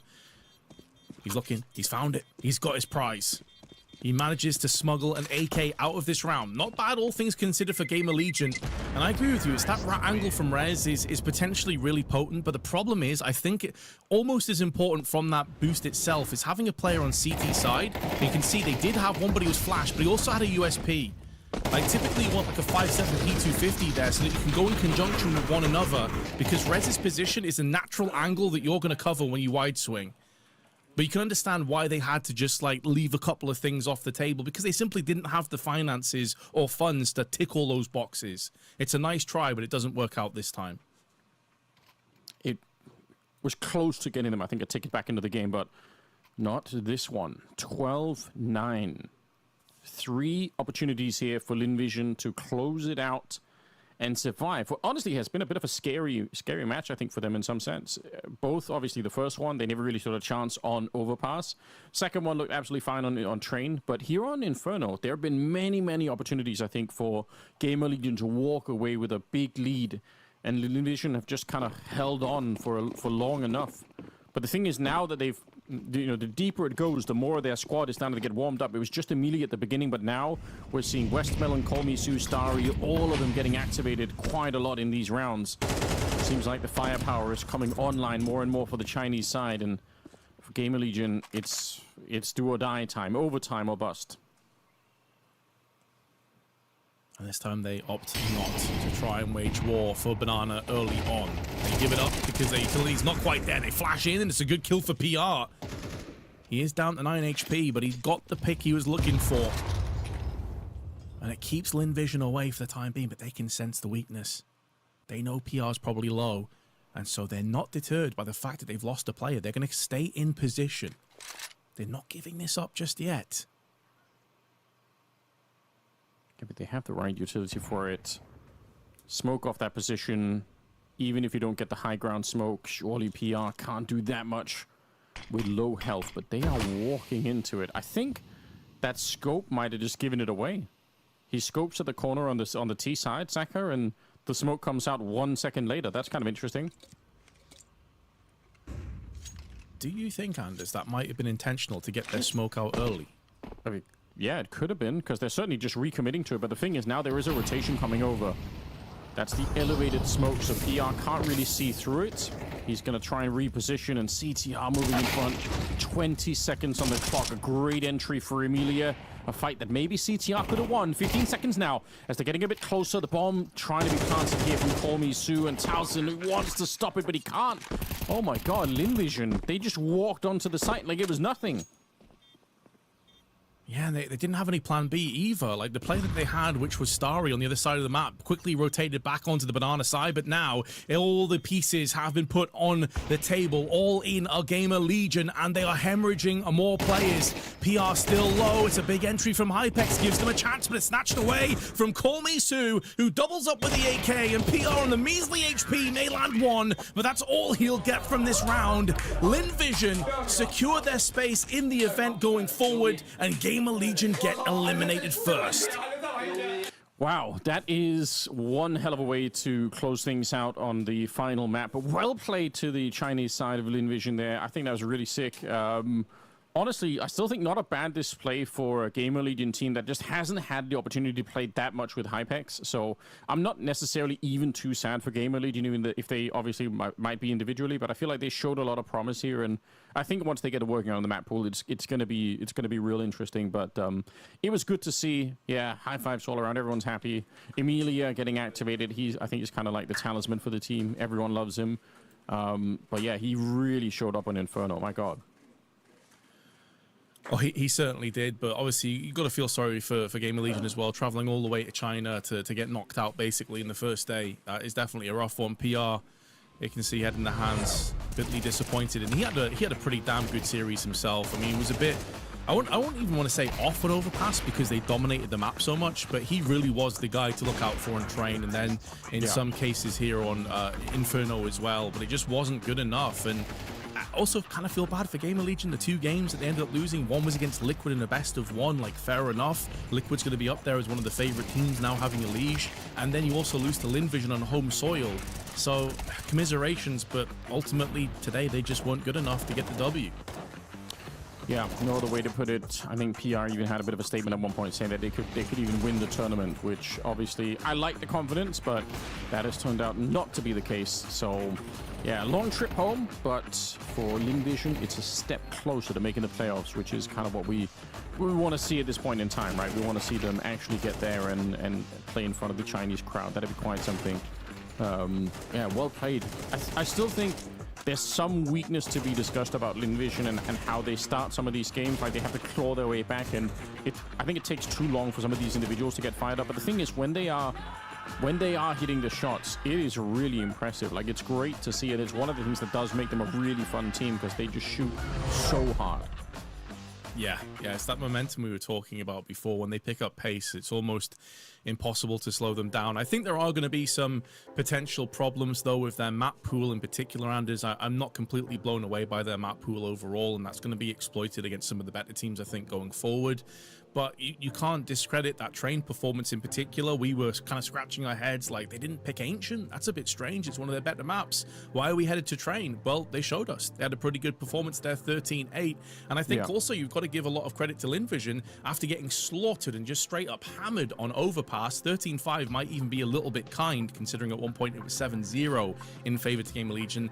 To be able to bounce back in the way that they did and take the next two maps, tons of respect. Like, just didn't let it get on the back of them. They just shook it off, and they came back and said, listen, we're going to stay in this tournament. We want to play in home soil in front of a home crowd.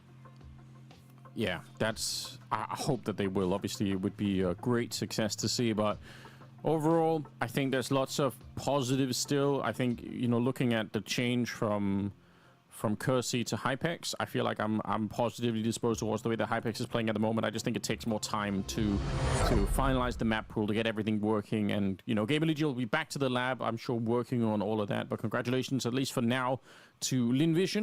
Pretty impressive stuff. And I honestly think that, you know, even though there are tougher teams in the tournament, I think Lynn can play up to the level of almost any team in this tournament. So I'm sure they're going to be ready to fight on. I think it's a fair point, to be honest, especially as a lot of teams here are going through like transitional phases, or they've just had like literally FaZe Clan themselves. Obviously, they did lose their opening game, so we don't even know if they'll make it themselves. It's still yet to be seen, isn't it? But yeah, a lot of teams here have had roster changes recently, so I don't see any reason why they couldn't. No, yeah, the FaZe loss was epic as well, because of the potential comeback there from the ex-Navi Junior squad. So I was excited about that. But we do have more Counter-Strike coming up. Of course, you don't want to go anywhere with another best of 3 that is waiting for us right around the corner. So stay tuned, and we will be right back.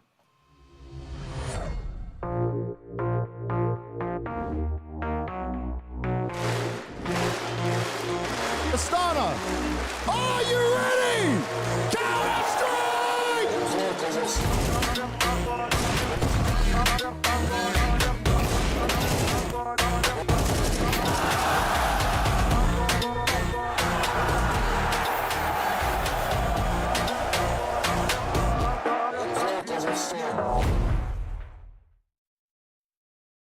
She said she loves you. But she can't love me. But I love you. Yeah. Look, I know my man's going crazy. I gotta break on myself, I amaze me. Like I'm back in the 80s.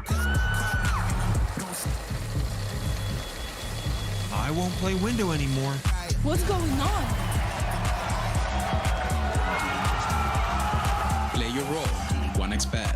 On to the next one.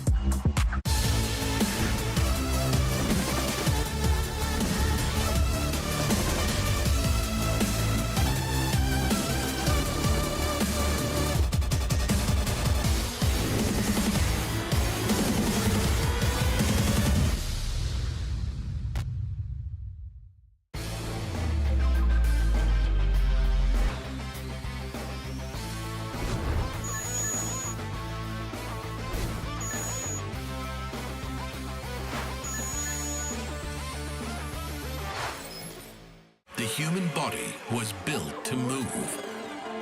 Not trapped at a desk in one singular posture for 12 hours a day. It's time your chair evolved. This is Secret Lab Titan Evo. Ergonomically engineered for you, gamers, hybrid workers, artists, backing your every move.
伙计们，区域安全，该动手了。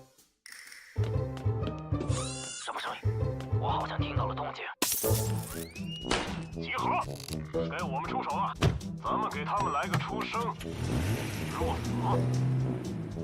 来吧！你这手感，无人能敌。他们简直不堪一击，小心点儿，还有一个。一切都如计划所料。出发，出发！都是我们的，快撤！就是这样，就是这样。兄弟，现在麻烦大了。炸弹哪儿去了？跟我来。老哥，真是潇洒。没有什么能够阻挡。来吧，看我们的！他们要干掉我了！不要，不要！好美啊！目标已击毙，确认区域安全。别忘了还有个炸弹要处理。行动！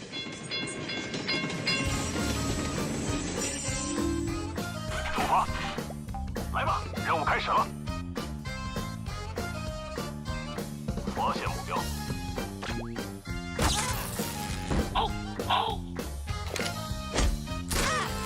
干得漂亮！嘘，我好像听到敌人的声音了。准备安炸弹了。嗨，我们成功了，走了。让他们见识见识谁才是老大。你看到炸弹了吗？我去炸弹那儿。别，7零八落的，快拆弹！完了完了，来不及了。今天还回得去吗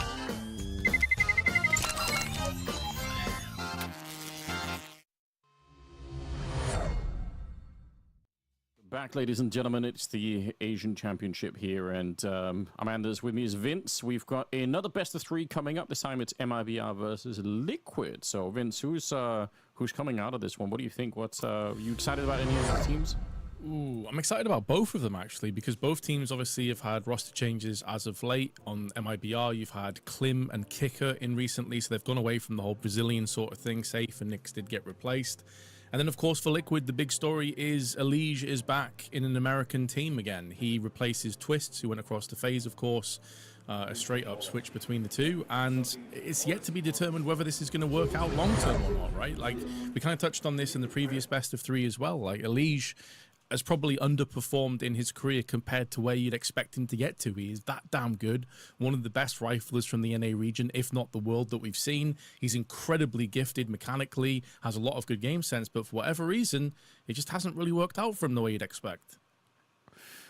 Yeah, I'm very curious. I mean, it's fun to see that MIBR sort of following in the footsteps of Furia and going to the international scene to pick up. Obviously, it's worked for Furia in a big way, so I suppose it does make sense to start to look outside of Brazil for talent. I don't necessarily hate it, but yeah, on the Liquid side of things, I'm curious what we're gonna get. There are a lot of players on that squad that I kind of do like. So early bans coming out. It's gonna be Overpass and Dust 2 out, which means Mirage as our first battleground. I'd imagine Inferno will be the next map picked. Oh, Nuke actually gets picked in from MIBR. Very interesting indeed. So I wonder if Inferno gets banned or if that's going to be the sort of handshake map again here for our decider, because it is a map that MIBR are very good on. 91% win rate after 11 maps played. A lot of those are domestic games, but indeed it will go to Inferno if we need it. Okay. That it does make sense. I suppose there was a world in which we could have been playing Ancient as well, so it could have been a bit of a coin toss between those maps, but I'm excited. I like it. Nuke, huge favorite map of mine still. So I'm not too sad about any of this. But yeah, a bit of an interesting dynamic that we end up on Nuke for the second map. I probably would have guessed that Liquid would have banned that out myself, but who knows? Yeah, I mean, the stats for Nuke aren't great. For Liquid, we can't see it on that graphic there. It's MIBR focus, but to put it in perspective, they've played it 7 times in the last 3 months. They have a 29% win rate, but they are playing against some of the biggest and best teams out there. And then, of course, on top of that, some of those results are also with twists, not with Elige. So you have to take that with a bit of a pinch of salt. But the thing I was a bit surprised by was Inferno not being in the first 2 maps, but actually going all the way to the decider. Now, obviously, Liquid did beat GamerLegion earlier today on Inferno 13-9. So obviously a bit of confidence there building up. But it is a very good map for MIBR. The problem with MIBR stats, though, Anders, they play so much domestic Counter-Strike, and they typically have a lot of success. Like, they're beating teams like Odic, Imperial, Bestia, like X7, Shinden, all of these South American sort of based teams. But when they do play against the top flight squad, they typically lose pretty heavily. Like, you go back to 10, 12 weeks ago, before they had Kickert, to be fair, they lost to VP, Heroic, 3D Max, Astralis. They were all 2-0 defeats. So I always look at their stats, and I'm thinking, yeah, they look good, but they're not playing against the caliber of teams of Liquid day in, day out. And when they do, they typically lose. I think that's great context to just kind of, you know, think about. And some of the maps, you know, when you look at the win percentages and look at the amount of maps played or whatever, it can be sometimes a bit misleading when you've got people from different regions playing each other. So ultimately, it'll be down to the MIBR squad to show us what they've really got today. I mean, I think I'm a big fan of Insani. I think he's a super sick player. Yep. And I think Breno has really impressed upon me slowly. I remember when he came out, the really only exciting thing about him was the fact that he had sort of a weird name that was hard to pronounce. But I feel like he's really started to step it up. So they've got some rock solid core players, I would say, on the MIBR side. The question is, can they make the whole squad kind of work out and fit together? And I've got to be honest as well, on Liquid side, obviously Elige back, sick rifler. But some of the individuals, like Naf, started to play better for a minute there. Everyone, I mean, even he thought that he was going to be out of Liquid, that he was looking to sort of, you know, quit after the major, I think, and then, or at least quit the team. But then Nerds has also been, I think, playing worse than he's almost ever played for a while now. And it's kind of a shame because, honestly, with Elige, Nerds, and Naf, like that trio of players alone is kind of sick. Like, that's a sick, you know, 3 pillars to play to build a team around. I like it. Yeah, I 100% agree with you on that. Because, I mean, when Nerds first joined Liquid from Heroic, and obviously before that in Ents as well back in CSGO, he was one of the most hotly contested sort of rifles. Where's he going to go? And I just don't think it's necessarily paid off as well for him as people were hoping for. But we'll see if it does in this matchup. Liquid going to be occupying the T side, looking to try and execute on the A side here. They got 2 smokes and 4 flashes to play with, but 4 CTs are laid in wait. Is it going to be like a double pump? What's Sue doing on the other side with the smoke? So they smoke this off, they're waiting. And look at Sue, he's just waiting here. So I think they're throwing the first wall. Then they're going to pretend like, well, now the real attack is coming to the B-bomb side. So they're starting to try and set that up, but they get flashed in instead and Elige goes down. That is a real disaster for the fake. I love the idea. And honestly, in spite of the kills over here, you could tell on the minimap there, MIBR were actually rotating out to the B-bomb side. So I think the fake would have worked. Unfortunately, MIBR just testing that ramp and catching a couple of players. That's all it took. Otherwise, a sick idea for Liquid, but I think it's going to be hard to recover now. Yeah, it almost feels like Liquid had like this 3 of a kind, you know, and then the Royal Flush comes out from MIBR. They have the perfect counter as they flash in and go for that peak. It's almost the perfect way of dealing with the play that Liquid was setting up. But I do agree. I love the idea. The concept of this play is awesome. And they're not necessarily done just yet, Anders. Still 3 players, still healthy, and they have a few flashes.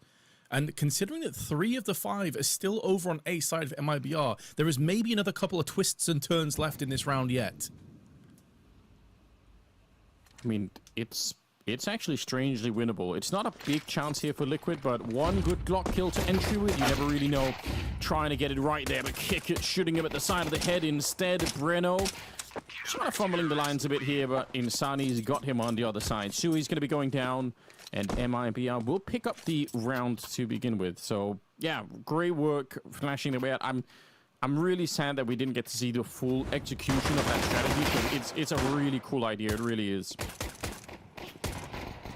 But Klim quickly put an end to that with those Julies. The flashbang could not have been better placed, and there's Kicker showing why they picked him up. Obviously, a player of a huge amount of veterancy, 26 years old. He is a major winner, of course, back at Rio. Yeah. So a ton of accolades that he's picked up along the way. And it was a bit of an eyebrow raiser for a lot of people when MIBR went to the CIS sort of region, kind of pulling out a similar idea of Furia, I guess you could say, with Molodoi and Yakindar, getting Klim, who is Russian, and then Kikut, who, of course, from Kazakhstan. Yeah, I mean, that's just the new thing, isn't it? Just find a Kazakhstani player and just import him into your team. That's what we do. Not that I can really blame them. The Molodoi story has been nothing short of amazing. And for a small country, population-wise at least, Kazakhstan has managed to produce a lot of talent. It's kind of wild. Them and obviously Mongolia next door is like both countries doing phenomenal work in Counter-Strike at the moment. Klim in the middle, he is going to do pretty good work, and he'll actually find a triple towards the end of it, so, you know, we'll take it. Quick round, nothing too spectacular. Attempted run boost, didn't really work out. We're quick into the third round. Liquid going to start to pick up some rifles, and we'll see if they can get activated. So far, they have 1 kill on Sui. Not to read too much into it, but just saying that it's a bit of a slow start. Yes, a rough start, but of course, very early days. And I was thinking of other Kazakhstan players. Of course, Hobbit is another one of those legendary Kazakhstan players. It's had a lot of success over the years. But in the here and now, we have full rifles on both sides. Lige is going to be leading the charge through the smokes on middle. Molotov's also down into corner. It's going to allow him to focus into window, and he will pluck off the head of Klim. And is looking for more, but catches a grenade for his troubles. He almost wanted to re-engage there. Breno, this is a wild play. After you know there's a player down there, pushing up to try and fight against Ultimate. I think the real thought there for Breno is that it's such a surprise that he would have been there, that he has an advantage. In the fact, he probably had an advantage, but nice shot from Ultimate on the other side. Not with the AWP yet, but definitely, I think, a player that's shown, like, his highs are really high for Ultimate. The consistency sometimes is lacking, but when he is good, it's super scary. Damage inflicted, and now MIBR left to stew in this one. What's their decision process going to be? And they decide to rotate 2 of their 3 over onto B, and that would be the correct decision in terms of trying to fend off the push. It's going to be 2-pronged, though. 2 players also going through a catwalk who have dealt with Kikut. FP9 sprays down. 1 exit, picks up a second, still alive, and opens it up for Insani to punish. And although it's a 1v2, one of these 2 players is exceptionally low, but Shui will put down Insani. It was looking like it may just line up for him, but Liquid finally off the score and get themselves 1 on the board. Whew, okay. That double kill for Exit at the back, that had me worried for just a second. And honestly, if you're going to lose the round here, at least doing some damage to the Liquid economy is something to work with, I suppose. Gives you a little bit extra in terms of the bonuses just for getting the kills there on the CT side, and Exit with a double MP9 kill also going to be making a lot more money for himself, so that's worth thinking about. No AWPs in play just yet. Classic grenades in the middle being exchanged here. Trying to blow open the smoke to see if anyone is hiding inside of it, which definitely can be the case, but yeah, Liquid, they're up behind the cart up at the top here. Oh, it's a good idea, and Sue able to pick it up. Klim is down and out. Yeah, dead and buried. Lige going to be traipsing over some of the fallen enemies. There's a bit of a carbon copy from the last round, just peering up onto the catwalk. Exit in a pretty tumultuous position, but not for the first time. He's going to pass with flying colors for the first player. Knew that he couldn't stay in that same position. The problem is that there was no help, no reprieve from his teammates. And with a minute left on the clock, the bomb's starting to get planted down, and Sani's position now has certainly been confirmed as his feet get singed from the Molotov. But already post-plant positions have been assumed. I don't think there's too much that MIBR can do about this. That was kind of a clutch smoke going down to stop Insani from even finding any kind of a kill there, so really well played. Liquid, nothing too flashy on the tactical side. You get the mid control, and then you take connector and move on into the A-bomb side. I mean, it was pretty straightforward. But yeah, good kills coming through. Sui in charge of landing some of those, double kill for him. And that'll tie up the game. More importantly, it'll put a real dent in the MIBR economy here. So these 2 rifles, that's probably what they have to work with in the next round. Liquid know it as well, I'm sure. So, yeah, I wouldn't be surprised if they start a bit slower in this next round, Liquid, just because there's a real temptation, I think, for MIBR to try to push a little bit with these rifles, or maybe push with the pistols and the rifles behind. Just because when you have no utility and you're just waiting around at the back of a site, that's not a good feeling if you're on the CT side here. They are throwing over most of their players on the side. Ooh, damage to Nerds. Was that team damage? Yeah, it must have been, because Insani wasn't in a position to have landed that. So, unfortunate. It happens. I said slow, but they're absolutely not slow. They're going for it. Nerds could be... No, he's going to be fine. I was going to say that smoke's fading. It was, but not in time for Insani to get the kill. He's going to shut down one player, but they lost the bomb site. Nice idea to push in front, but it was being covered by more than a single person. And don't think they're making it into the windows from this position. So, unfortunately, going to lose the M4 end of the round as well. Yeah, no real hopes of doing much other than saving the A4. The two players that are near murder hole could try and spruce together maybe a save AK if NAF does overstay his welcome or overextend. But 3-2 will be the score. Molotov down. That will affect Exit, and he has to get out of dodge. Won't be punished fully, although that grenade may finish him off if he's not careful, and it does. The dunk from range. Oh, bless him. That's so petty as well. he just spent like, I don't know how much, like $700. I mean, just to try and get a kill on a USP. You know, just one guy with the USP. Please let him be. I love it. Exit also just 100-0 purely from grenades. Like, just couldn't even do anything. Dead. It's good. I like seeing that fly back a little bit. It was sad. I'm a sort of a lifelong NAF enjoyer, so I feel like watching him kind of crumble at some stage there was pretty rough. I think he's still a pretty solid player, and I think he's proven that in the last couple of tournaments that we've seen from him. So hopefully that can continue. Round number 6. And we'll see if MIBR can bounce back. They won the pistol and the following round, but as soon as Liquid have had rifles, it's been a little bit one-sided so far. Sue, oh, this is sick though. Walking in, Insani's actually reloading on the other side. The timing is epic for Sui, but is he going to be able to get the both kills? No, none of them, in fact. Exit turns around and shuts him down. Oh, there was a real big window. Oh, an Exit from strength to strength, though, is going to make the most of this and punish it. Second kill comes through, and although Nafas get one, it's going to be put down instantly, and Nerds on 19 ADR. 0-4 can do nothing at the end to stop the rot.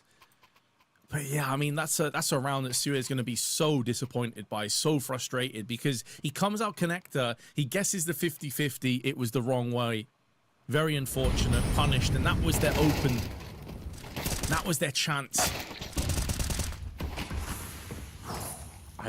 I mean, it's even hard to blame them. Obviously, at the end of it, this is a very one-sided round with only one kill going in favor of Liquid. But at the same time, when you look at how much was on the line for that one opening in connector, if they win that fight, if Sui even gets one kill, that's probably it. They're ready to go on that A bomb side. So, a little bit unfortunate at the end of it.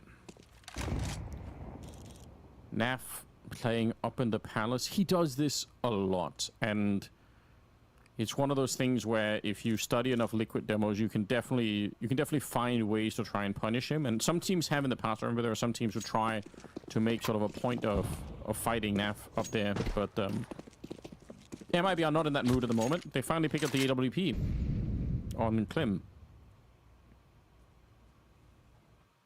Right, and so when you have the open play, you have some AKs in play as well. Maybe not feeling like you have to be the aggressor in a round like this. Play a little bit more patiently and passively and allow the T's to walk into you. They've taken a lot of early mid control, typically with Elige being the spearhead of the operation. This time he's scampering through an underpass side.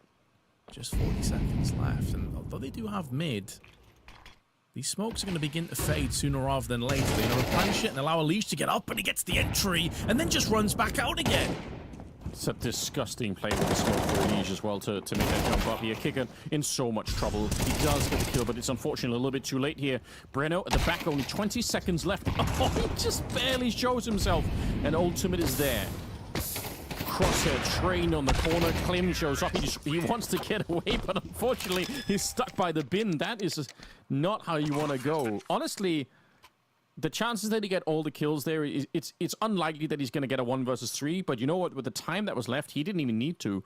If he just gets 1 kill and can stop the bomb from going down, that's about it. So I love the attempt, but it doesn't really work out. Yeah, I can really admire that aggression that he showed. Like you say, if he can get a kill, suddenly things get really interesting. 14 seconds left when he nailed Elige, and Ultimate was watching. So Liquid regained the lead, but yeah, that play from Elige is so heads up, man. Like, the smoke's about to fade. He underarms the smoke down, knowing it would plume perfectly to keep himself sheathed and stealthed in there, gets the entry, doesn't try and get a second, right? He doesn't get that greed. A lot of players would stick around and try and be the hero and get a second frag, and then they end up getting traded back, and it's not really as valuable anymore. He gets the kill and just pieces out instantly. No hesitation whatsoever. Yeah, I think that's highlight worthy. We often end up talking about just the frags alone, but sometimes making the decision to say that's it, that's all I needed, it really goes a long way. You said Elige, mechanically good. He's definitely a smart player, and Liquid no doubt are going to be strong with him. But let's see how long it lasts for, because that's always the problem for Liquid, is that when things go off the rails, sometimes they just go completely off the rails, and there's no recovering anything. So, in the back of my mind, I'm still waiting for that. Nuts has got 0 kills. Not that it's necessarily a disaster yet. Oh my god, that is a disaster, though. Insani caught in the window, jumping away. More display here of Elige and his ridiculous mechanics. And unfortunately, I think that kind of spurred Exit into action. You've lost a player, you have very little utility across the team, you don't have a kit. You kind of have to get aggressive at that point. You can't just turtle in. You will always pretty much lose. It's a real scrappy, weird fight in the ladder room, but Nertz comes out ahead and gets his first kill on the board in the process, leaving Klim. And this time there is no reason for him to get over aggressive and throw the AWP away. In fact, it's not an AWP, it's the M4, pardon me. Still valuable, still needs to hold on to it for dear life if he can. And Liquid just starting to pull away. Again, as you highlighted, for those viewers that have just joined us, keep in mind, MIBR, they won the pistol and they were 2-0 up. And since then, it's been pretty one-sided in favor of Liquid. Yeah, that really... It's not been much going in the way of MIBR since upgrading into an AK and making a bit of a run for it. He knows that they're going to be coming here, and unfortunately, not a lot of health left. He's going to end up going down. Liquid add another round to the tally, 5-3. Now, this is their map pick, and Nuke being the second map, I think, is it's not bad at all for MIBR. Good chance we could be seeing all 3 maps again in the series, if I'm being perfectly honest. But what a start! I mean, I don't even know how you do that. That's such a ridiculous kill for Elige. Nap also adding to the mix a little bit here, and Nertz finding his first kill. That's nice, even though it was chaotic. I think it was like 22 bullets for him to find that one. Yeah, in amongst the smoke, and did get a couple of tags, and I think that kind of dialed in his senses a little bit. Sui, though, kicks off with Insani. Second consecutive round, he dies first in window. This time, unfortunate through the smoke. And Liquid, again, just slow it down. Don't feel compelled to get too aggressive. They got the pick they were looking for. They know MIBR's economy is in the bin. You don't want to push headfirst into a disadvantageous kind of stack or crossfire. So allow the 2 players on A to just clear out the angle. Sui can then come through on the connector side as they blow up in the smoke. And the spray is good from Nertz. Pretty straightforward 6-3 lead.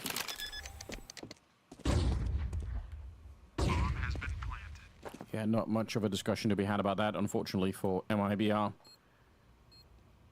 CT side as well, off Mirage. Not that you can't have good T sides here, but you're kind of hoping to at least tie up the game. Probably even want a bit of an advantage going into the second half here, but for MIBR, that's quite out of reach at the moment, is what it feels like. I guess the one thing that's kind of even across all of these rounds that we've seen so far for Liquid is the fact that they're getting so much mid control without MIBR being able to stop them. And there are obviously ways to, like, if you really want to, there are ways to do like a three-way push into middle where you're pushing window, connector, and catwalk from B. You get flashed over either from the B-bombs that are from A. Like, there are so many flashes to throw over the walls here. So there are ways to try and take the fight to Liquid in the middle if you really want to. And maybe they're going to have to think about that, because it feels like once Liquid have mid control, the rest of the round is not necessarily done from the start, but they have a really, really good confidence going into the rest of it. Yeah, and you often see teams, if they're not going to fight for mid control, they're fighting on the sort of perimeter or the periphery of the maps. Like, they're pushing through into Palace, like you highlighted earlier. They're getting through onto the B-App side. They're trying to rotate around the back to try and at least alleviate some of the pressures that will be building, as that smoke, I believe, just missed window. So that could be a potential problem, but ultimately it's going to try and make up for that. And Insani, third consecutive round, dies the exact same way. Bruh. Did he just not see him at all? I feel like Insani had the view on top there. Missed flick, but doesn't really matter here. Klim in the middle goes down. No scope from Ultimate. Yeah, you're right, unfortunately for Insani. And I think he is supposed to be the real dangerous weapon on this team. So that's a bit surprising to see him drop like this. I'm definitely giving too much credit to Liquid here, but could you imagine if there was actually a set play where you missed the smoke intentionally because your AWP has the best spawn to be on mid boxes and you bait the window pick? I think there's another argument to be made for doing the miss smoke one, which is that if you miss the smoke in the middle and then you just throw this close top mid smoke and then you blow that open yourself.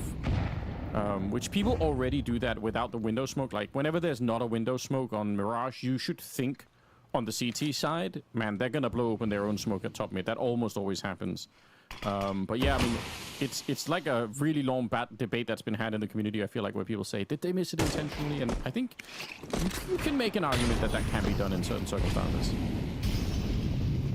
Well, this round, plenty of smokes have connected. And has afforded Liquids a red carpet out to the A site. And they're going to oblige with an easy plant. 3 MP9s in play. Not really anything for MIBR to do here. They have softened up Nertz as a target, but he backs away, doesn't want to play up close. And they're going to be coming through together as 4. The only other player is Insani, who is still around the window side, and he could get the drop onto Sui, who's now moving into connector. Spray, though, from Nertz is good, and it's just going to be very straightforward. This round is going to go the way of Liquid. Whether a single casualty is going to fall upon the T side is yet to be seen, but this has been a pretty straightforward half of Counter-Strike as far as Liquid are concerned. It does look like Insani will be able to hold on to the AK, but still a vast lead for Liquid as we move towards the end of the half.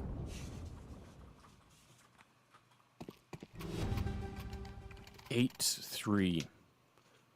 Quite the lead from losing the pistol round and then bouncing back into this. I must say I'm super impressed here. MIBR, where is the response? Best they could do right now is an 8-4 scoreline, of course. So this is the final round of the half, but how can you possibly recover this? It just feels like it's so far done. Sue's top fragging and in-game leading at the same time is a 9-6 scoreline for him individually, and doesn't look like it's going to stop anytime soon. By the way, there was no window smoke this time, and they didn't blow open the smoke, like I said, but typically this kind of a setup means you're going to be going for some kind of a trick there. Sue trying to push forward here as Klim has found the one opening kill. Grenade right down in front. The pressure is on, but he's going to stand tall. That's really sick. A double kill before he's finally eliminated. Did he just hit Naf as well? I think he did. I think he winged Naf on the way out. He like wide swung into the Molotov, realizing he was dead anyway. And I think he winged Naf. That's a huge shot. Great play for Klim. And now speaking of Naf, he is last man standing. Has no primary. Going to be switching across to the AWP. Should be a gimme, but he's missed his shot and he gets punished. 8-4 half anyway. Good half for Liquid, all things considered. And you see the assist there from Klim at the end, so you're absolutely right, Vince. He did. That must have almost been like a no-scope. I don't even know how he manages to get that. It's so ridiculous. That's absurd. That is absolutely absurd. Like, the first 2 kills are solid. The third shot's crazy. And considering that they got battered for that half, Klim was one of the shining lights. He's showing him his worth for sure early on. But still, a vast deficit they're going to have to be coming up against. And a question I had for you, Anders, now we've got a little bit of downtime here, and I know it's a difficult one, but I'd be curious to pick your brains on this with Unleash moving across Liquid. What do you think is the cap? What's the ceiling for this Liquid squad, do you think, as this current 5? Are they a potential top 5 contender in your eyes? Is that maybe too much? I mean, the thing is, if I just forget about everything that's to do with, you know, the personality side of it and the sort of struggles they've had with tilting and getting too angry at the game or whatever, I still think if I say out loud, like, you know, good Naf, Elige, and Nerds, that rifle trio alone to me just sounds super dangerous. I really think Ultimate has, you know, his moments. I think he could do a lot still. So I don't think it's completely crazy, right? The only thing is, there's a big question in my mind, which is that, you remember when Sui left Mouse and everyone said, oh, that's it, GG, Mouse are cooked, now what? You're going to have Brolan IGLing, what the hell is this? And then it turned out it was actually fine, and it kind of made me wonder, you know, and then obviously it didn't necessarily work out for Liquid either, having Sui here, so that's maybe the one thing, is like, how much of an impact is he going to have from an IGL point of view? But I honestly think that the future could be pretty bright. The thing that worries me is, as always, the, you know, the mental side of the game for them. But we'll hold the phone on this one because Naf is about to be testing those dualies. Oh, it looks like they're working just fine. 2 kills for Naf. But there's Insani. Nerds, the meanwhile, though, going to be picking up the slack and picking up the head of Kickert. And now Insani and Exit have a tall task ahead of them, also isolated and secluded from one another. Insani getting up close and personal in the smoke, but Exit still needs to drop out of the apps and get that bomb plant. Insani, though, is going to be bodyguarding his IGL. Exit goes back in, but he is now last man standing. Glock up close. First shot is brisk. It is a nice one onto Sui. There needs to be 2 more where from that came from, and he's got the second, and he knows roughly where Elige is. Those Julies, though, picked up from the corpse of Naf, will be capable of clutching the round out. Way too close for comfort, but they get the job done.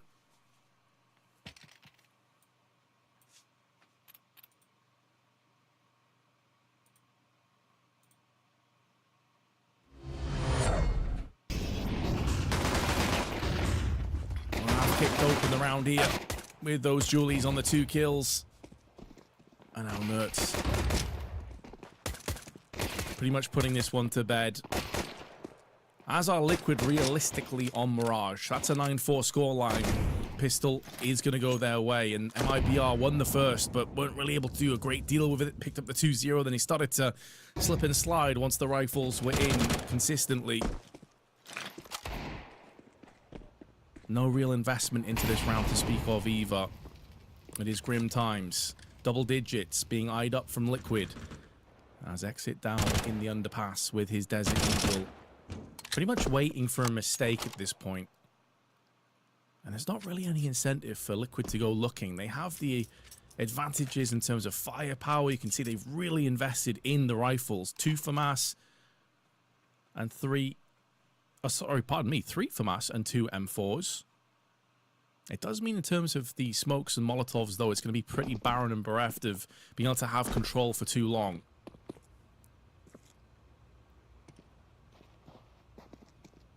No, it's not going to be watching. It's going to be the run boost, and it gets spotted from Elige, who takes out the foundation and spills the rest of the blood on the ground up on middle.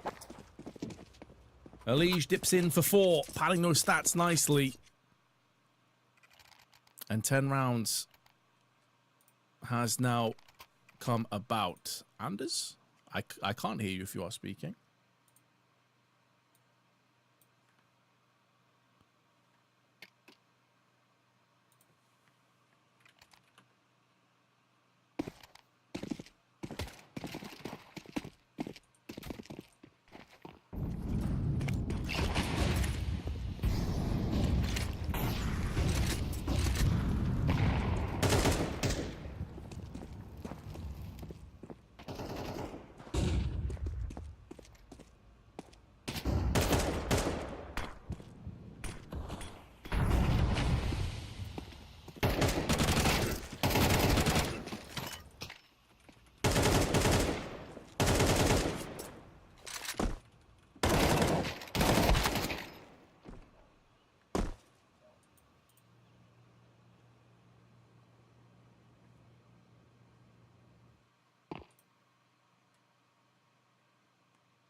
Naf now and a 1-on-2 kicker and exit. Just clearing out their angles. Going to be going in for the one plant. They're not sure exactly where he is currently with that FAMAS. HE in tow. And now Naf is starting to make a move around. I don't know if he has any intention of actually going for this clutch, considering that there's been more than enough time for really good post-plant positions. He has no kit either, and still has a buffer of rounds to play with. So I think the FAMAS is going to be saved. Maybe look for an exit frag or an upgraded weapon. But yeah, this round is going to be going across to MIBR for sure.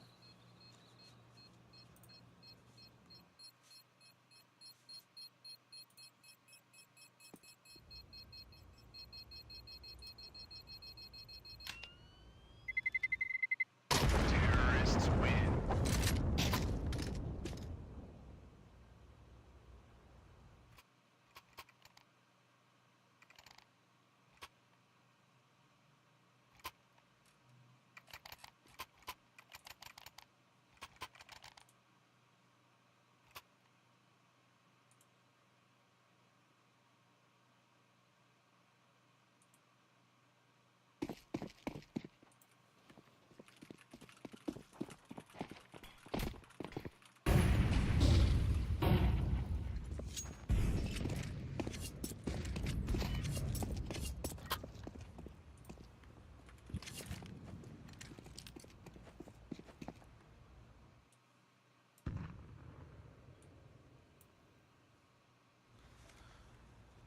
Hello.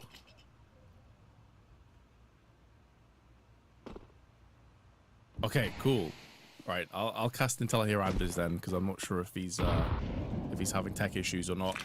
Either way, 10-5 the score. Apologies, ladies and gentlemen, as we're going to be getting into the action hot and heavy. MIBR picking up the pace, and it's going to be Nut that holds the line with 2, and Shui from Shadow that strikes for another one. And this round over in the blink of an eye.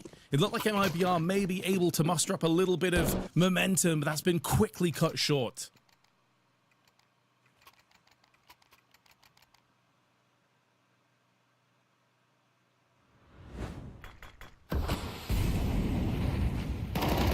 Replay shows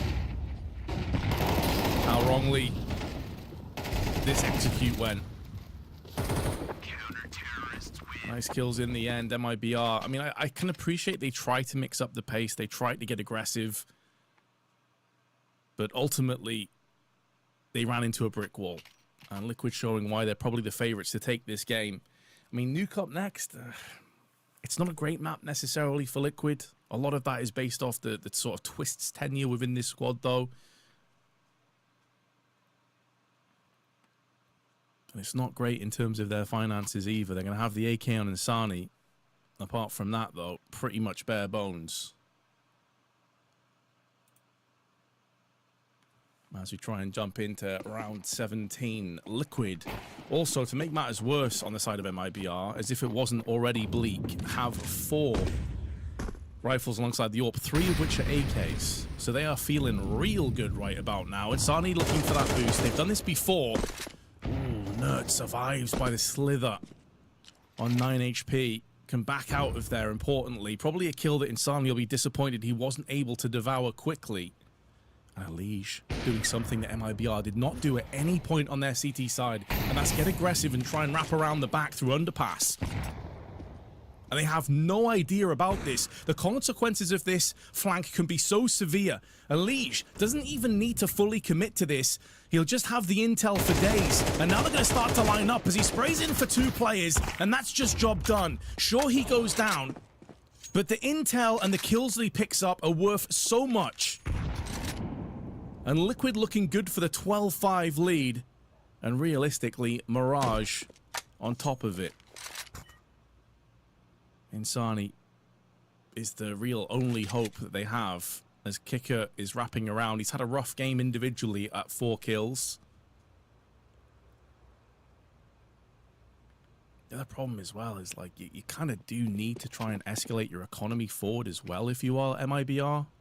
Considering they did hero buy with that AK, so you almost do need to die and then you get a bomb plant in the process. Oh, I say that, but Insani's lined up too. Ultimate and Shui trip over each other's shoelaces and now give an opportunity back into this round. Nert's watching for the cross. Oh, he actually traces him while flashbang. That's a hell of a shot onto KitKat. And with 8 seconds left, Nertz is dunked on with the HE.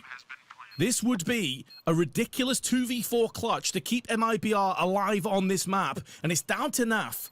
11 kills by his name. Insani's also on for the ace, on top of the 1v2 clutch. As Naf is slowly protruding his way on triple, spots Insani but misses his chance, and now gives him an opportunity to return in kind, but Naf on the wide swing will not miss twice. Dashing the clutch, dashing the hopes of MIBR in the process, and securing 7 map points for Liquid. Testing. Hello, I can hear you. That's great progress. We're back once again.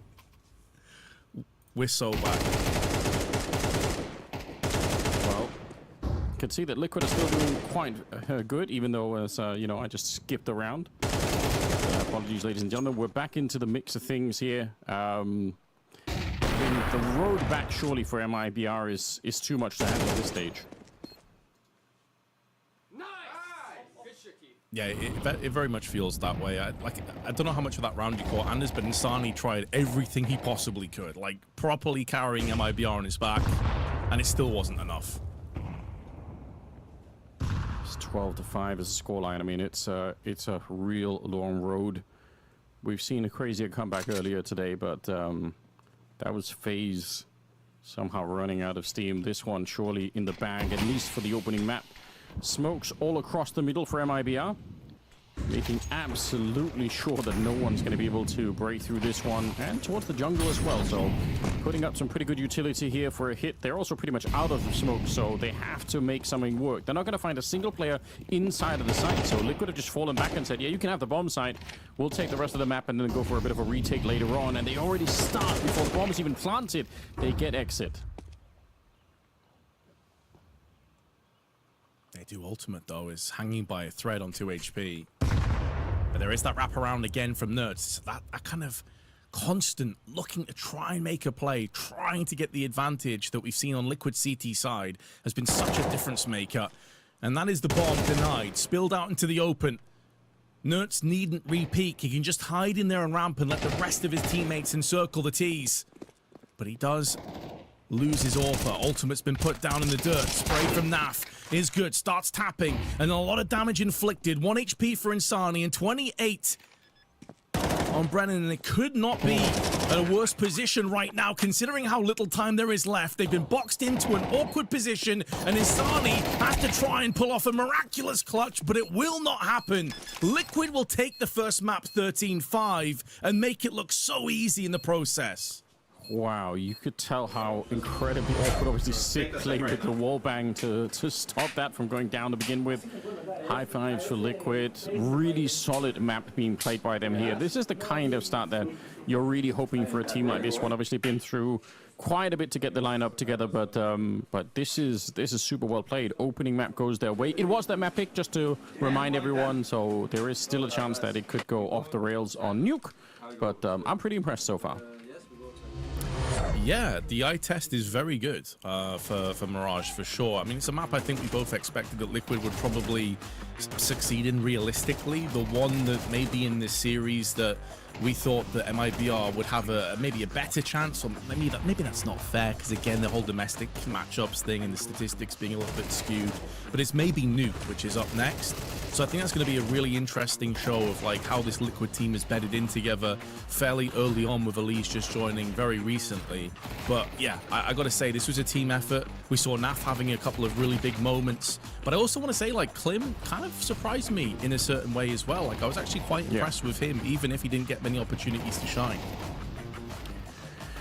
Yeah, he's been, I mean, I think the bit of aggression that we saw from him looked really, really impressive. And he seems to have that kind of confidence that we're seeing from some of the younger generation AWPers, which I love. I have such a weakness for that kind of AWPing, even though it can also be very risky, of course. Like, there is a downside to doing it, but it's fun to watch, if nothing else. So hopefully we get to see that a lot more in some of the upcoming maps, because I think he's one of their highest rated players at the moment. This one, Insani top ranking on the MIBR side. That's kind of how it should be, but I think just a lot of it happened a little bit too late once the map was almost already over. And then Elige also on top. I guess that makes sense. That's where we want him.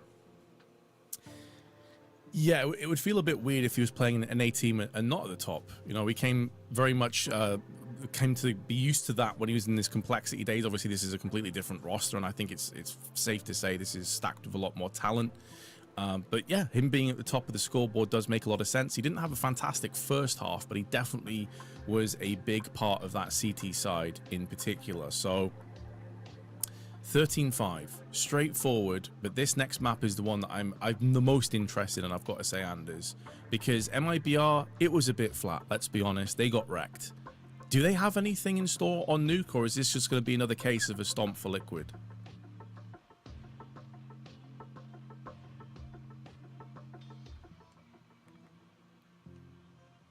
Uh-oh. My brother. He's left me again. Nah, Anders is having some tech issues, guys. We apologize. I think his PC's acting up a little bit right now. So either way, it was a bit of a sort of obvious question that we don't necessarily know. You know, when you look at the stats on MIBR, 67% win rate after 12 games played. But the teams they've been playing against, with the exception of Astralis that they lost twice to, 13-11 and 13-7, it's all been Brazilian teams, Uruguayan teams, or indeed Lynn Vision, who they did smash, to be fair to them, earlier on today. So there's not too much out there. However, we're going to cut to a quick break, guys. Hopefully Anders can rejoin us soon, and then we will be ready to jump into Nuke to find out a lot of the answers to the questions we've just been posing. Stay tuned, we'll be right back.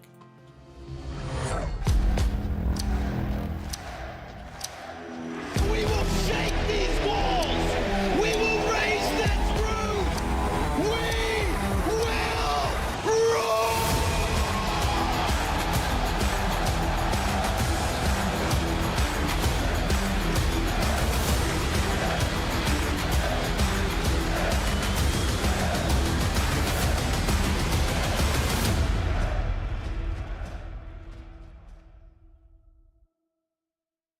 The human body was built to move. Not trapped at a desk in one singular posture for 12 hours a day. It's time your chair evolved. This is Secret Lab Titan Evo. Ergonomically engineered for you. Gamers, hybrid workers, artists. Backing your every move.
All right, we are back once again. It is the best of three that's coming up here with MIBR and Liquid. We're on the second map already through the first one on Mirage, with Liquid honestly playing, I think, fantastic counterplay. This is what we want to see more of.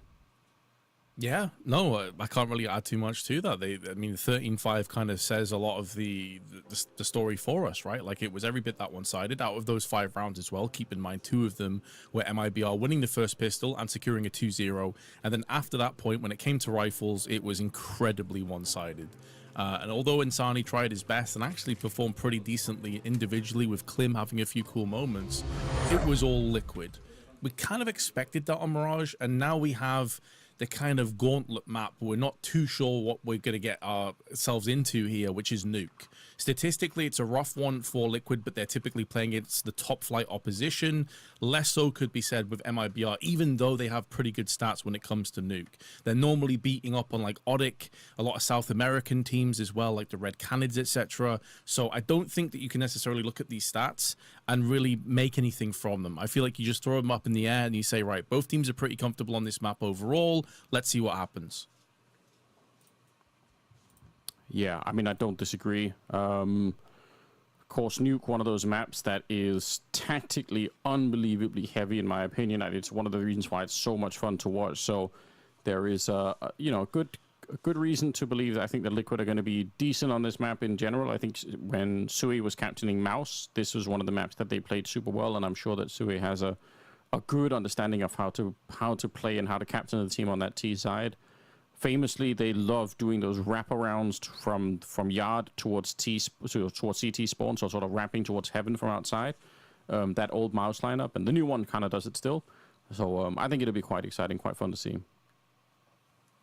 Yeah, and I don't mean this in any way, shape, or form to be a diss towards Twists, but I feel like Elige is capable of having a lot more impact on a map like Nuke, because he can kind of leave him to his own devices to a certain extent. Like you said, he's such a cerebral player. Yes, he has crazy mechanical aim and really good in terms of that, but he's also got a great mind for the game as well. And so oftentimes on T or even CT side, I would be curious to see if he has like a certain level of freedom when it comes to doing kind of what he wants to in certain situations. Is he going to be that secondary kind of caller like we heard was happening on FaZe, for example, underneath Shui?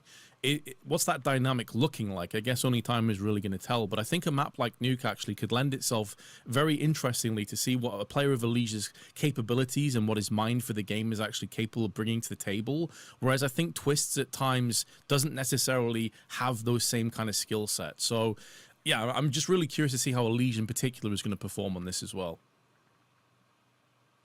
Yeah, I mean, he was lights out on the opening map of Mirage, so if we can see anything more like that, if he's going to be in the same mindset going into the second map, then I guess it could be kind of scary for the MIBI squad here. I mean, they had their moments. Insani definitely playing well.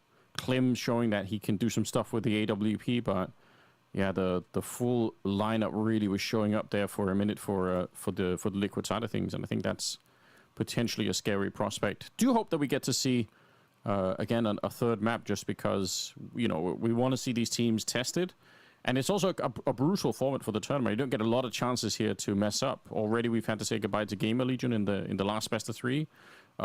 These two teams won their earlier best of 1, so they've got a little bit more rope to swing, but still got to be careful. Yeah, exactly. It's kind of the opposite of what we saw earlier. The winner of this actually makes the playoffs. So there is a lot of incentive to obviously get the W here. It means you skip the rest of the group stage. You don't get bogged down into playing multiple days. You effectively can put your feet up and chill for the next couple of days and watch on and practice and kind of like properly counter-strat and anti-strat the teams that are playing. So there's a lot of incentive for these players to get the W here, bypass the next stage of the group, get into the playoffs automatically, and then just be chilling rather than go through more gauntlets and more matches. It does seem, though, that we are ready. I can see all the T's lining up together there on the side of MIBR. Obviously, that means Liquid going to be on the CT side, as you'd expect. This is MIBR's choice of map. And let's see if they can strike gold early on here. I'm curious how much utility are we going to see on the T side, though? Because I feel like it's always a mixed bag when it comes to nuke T side. Some teams actually opt to just go for straight up 0 utility and just run and gun it down. But here we go. It's Molotov and HE for exit. Okay.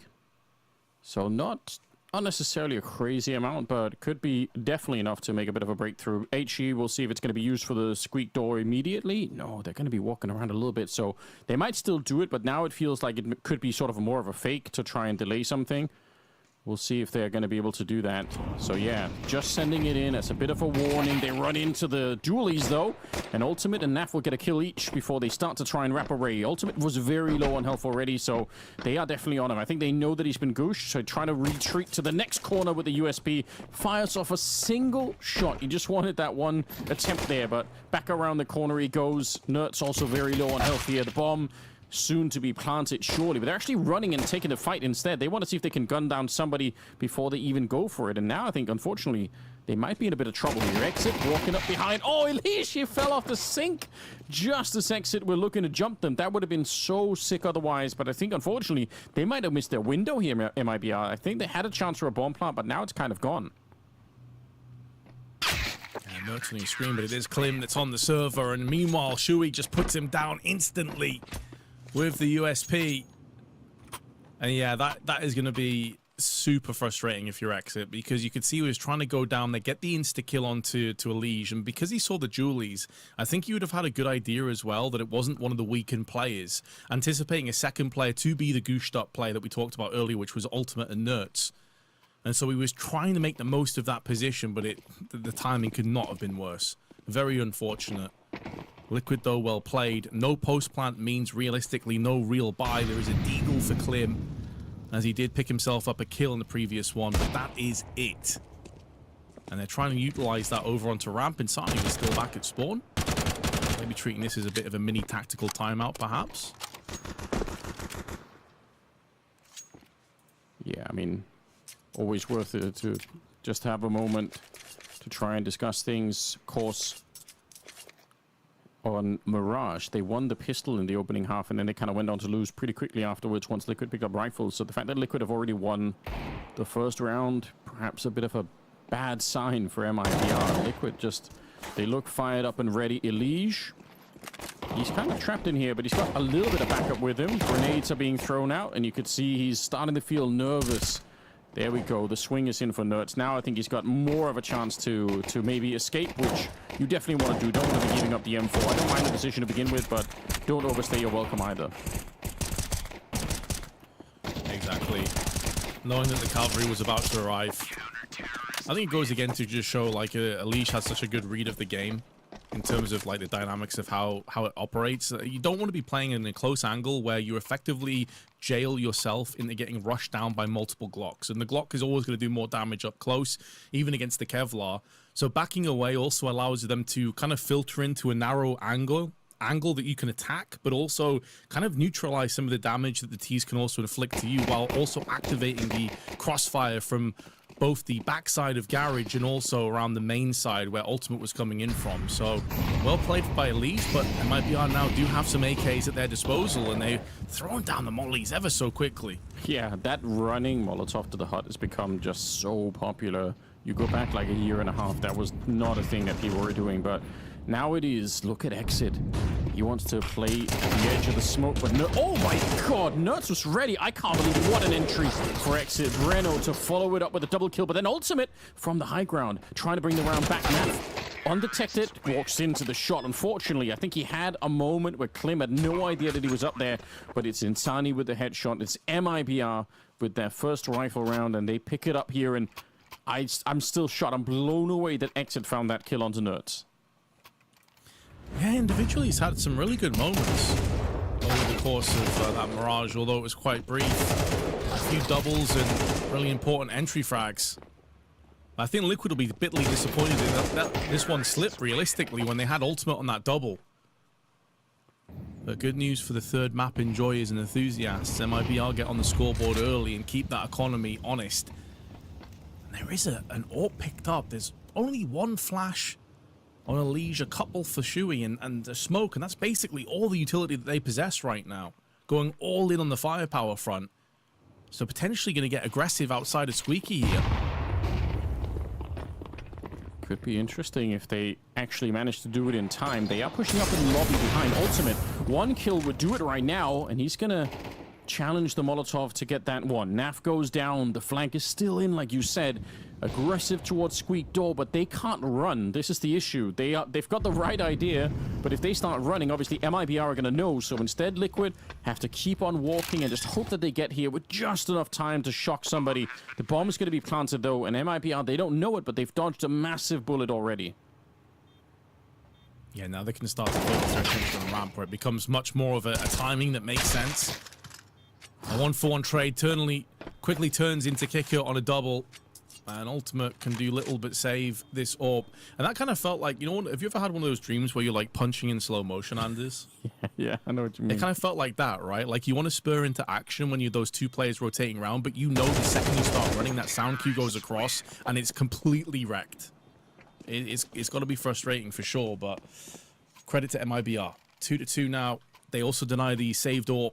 There is really nothing to play with for Liquid. Yeah, it's just that's very hard to deal with, obviously.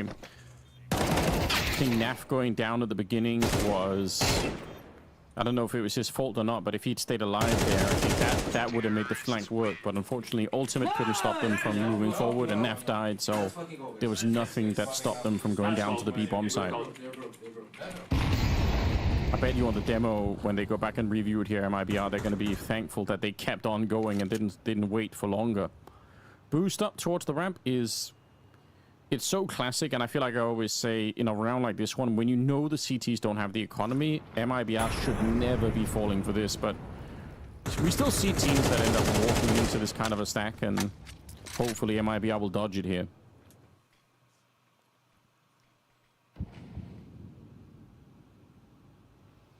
Yeah, they're actually anticipating more so an aggressive push outside of Squeaky and the HUD side.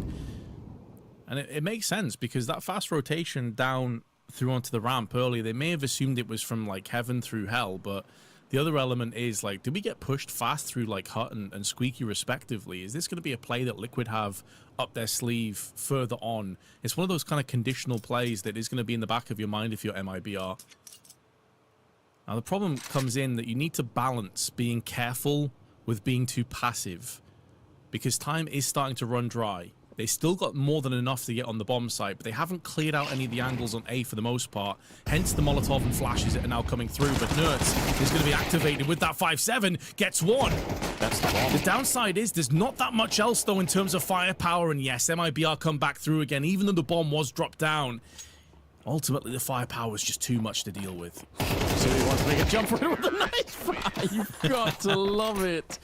Oh, what a sick idea that was. But, yeah, I was nervous for a second. I thought that, you know, I think Kicker had the bomb on his back. I thought that he was going to get isolated. Like you said, the time was running low. So there was a world in which that could have got like a bit of a squirrely round for them. It wasn't, though. So 3, MIBR started to pick up some steam. Their money's looking pretty decent. Liquid, what could they do here? Ultimate's got 7 kills, but everybody else on the team is a lot further behind. Very lopsided. And there's going to be such an aggressive vent dive from Brennan, and he's not been spotted here. I mean, I'm sure they would have heard that, but he's already down onto the site with a bomb, and this plant is going to be going through. Just lightning fast. All right, then. That's honestly, this sounds silly. It might be a save already. Yeah, they're running away. They've already made the choice. That's round done with not a single kill going in favor of either team. And now it doesn't matter. It's too late. But that's such a shocking way to win a round. I can't believe it. Had the best spawn and just held W. Had the bomb. Yeah. I mean, I guess as far as, I was going to say, as far as Liquid are concerned, at least they keep all 5 players alive, but Naf has now been put down on the outskirts of ramp. I think he was trying to save a round. So, yeah, that's a rough one. They do manage to hold on to an AK, but That is so good for MIBR, not just in terms of getting the 4-2, but the money now is in such a strong place. And Liquid will be calling a tactical as a direct result of how this map is looking right now. Yeah, I mean, now is probably a good time for it, especially when you think about how some of the frustration can eat at Liquid over time. I think doing these tactical timeouts early on before, even if this is MIBR's map pick, I'm sure that Liquid are thinking about, you know, ways to try and turn that around and kind of shock them and get back in and win it. So you don't want the frustration to be too much before Flashy has a chance to chime in. Maybe calm the nerves a little bit for everybody involved. Oh, it's such a great round to call that vent drop in as well, just because of if Liquid have even a little bit of a money problem there on the CT side, they might be less incentivized to throw some of the early grenades, and if they don't, then you can get down pretty quickly. So mission accomplished, at least for that one round. Here comes the early utility to stop that from happening as much as you can, but this time they're not even there. They're going to be outside instead. MIBR's classic 4-1 split. Breno is holding that inside lobby, and the rest are going to be working their way over, dropping the smokes for the cross. It kind of forces Liquid's hand as well to throw so much utility early on to make sure that it doesn't happen again. Yeah.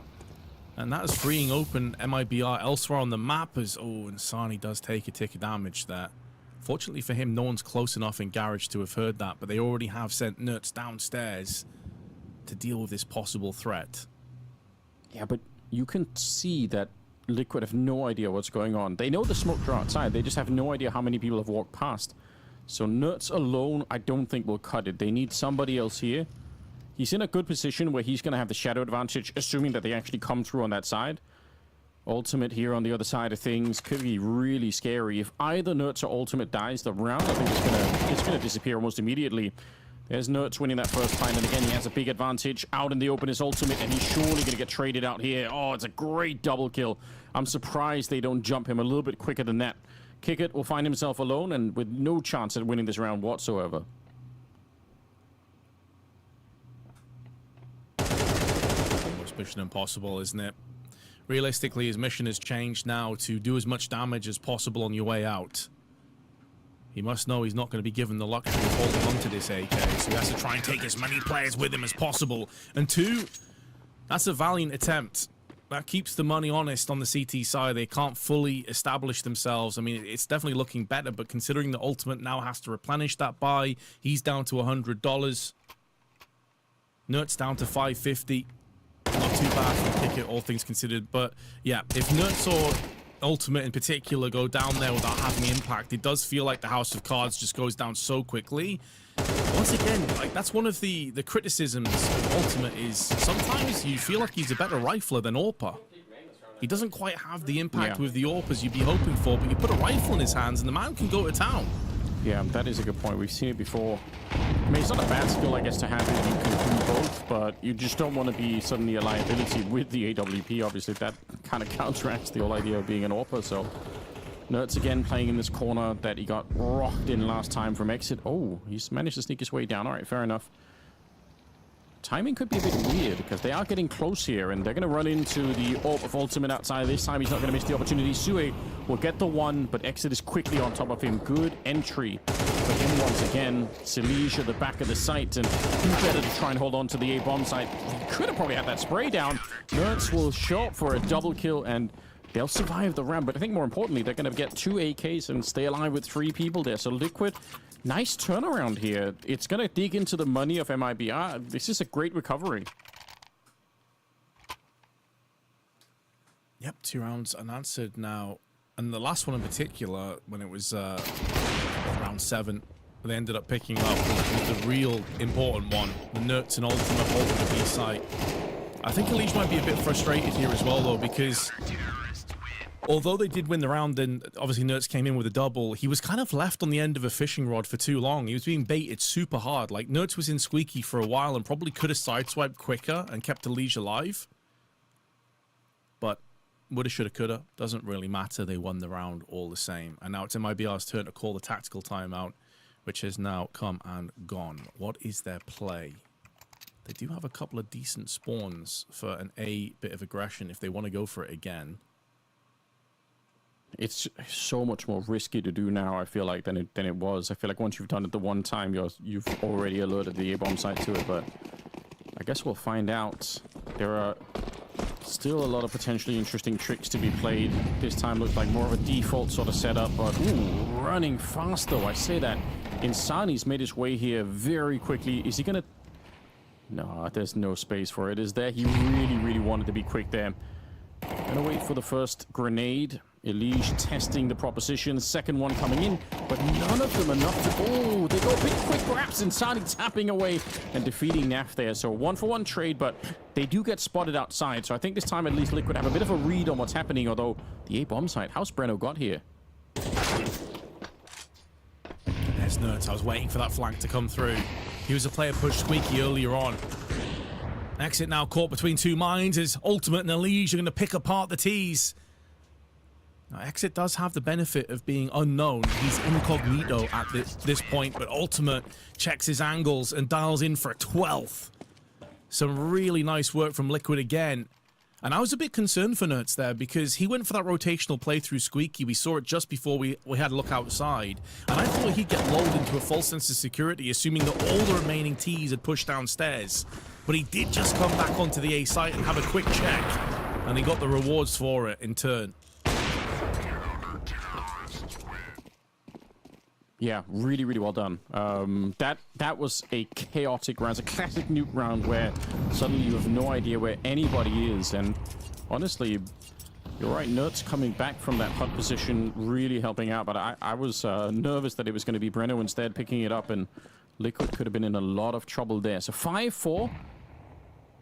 They have a little bit of utility. They've got some Tech 9s, but they could be a bit dangerous in this round. All they need is to get a bit closer. They set up the wall here. But that's some great, the counter incendiary there to slow them down. I don't know why they're using both the grenades at the same time outside. For Liquid, that feels like, you know, a bit redundant perhaps. And it will allow a passage. Look at them walking past. That's all you're hoping for. But can they coordinate with the rest of the push, which is in lobby still at the moment? So there's going to be, I think, sort of a half an execute onto the A-bomb site. And then presumably they're going to be heading towards, ooh, not even the ramp. They're going to run back outside. That's crazy. There's nobody here. 3 players down on the site. Yep, it's completely open. Elige now finding out firsthand that there are multiple T's for him to contend with. The bomb plant already through. Shui has got himself the kill, but there is backup. Elige is going to be the spearhead once again, looking to try and crack open this site. As nades being tossed in as well, isolating off the control room with the smoke. Elige goes in, but Exit point blank with that Tech 9, not for the first time having success with it. Naf now needs to go through with a couple more kills as Kicker lines up with the P250 and bypasses finally shut down from Nerds, but they're wasting so much time off that clock. And now Klim with his P250. What? Oh, he's asking so much from him. It's another close one, but Liquid dial the digits and get the defuse. There was a way forward for a few moments that MIBR could maybe pull out the rabbit out the hat. I really thought they had that. That's remarkable play for having very little going into the round. Even towards the end there, I think if Naf doesn't hit that shot almost immediately, that's it. That's a round over. Just to the time alone, you could tell at the end there was not a lot of time for the defuse happening. So 6-4. Liquid barely holding on, but there is a huge potential upside for them, right? At least they've got 6 rounds, but they could go on to do a little bit better here. They still got their money for it. They've got the AWP on Ultimate. He's been playing really well. This time, though, Elige to fall right at the start of the round. Insani from up high, able to take him down in the yard.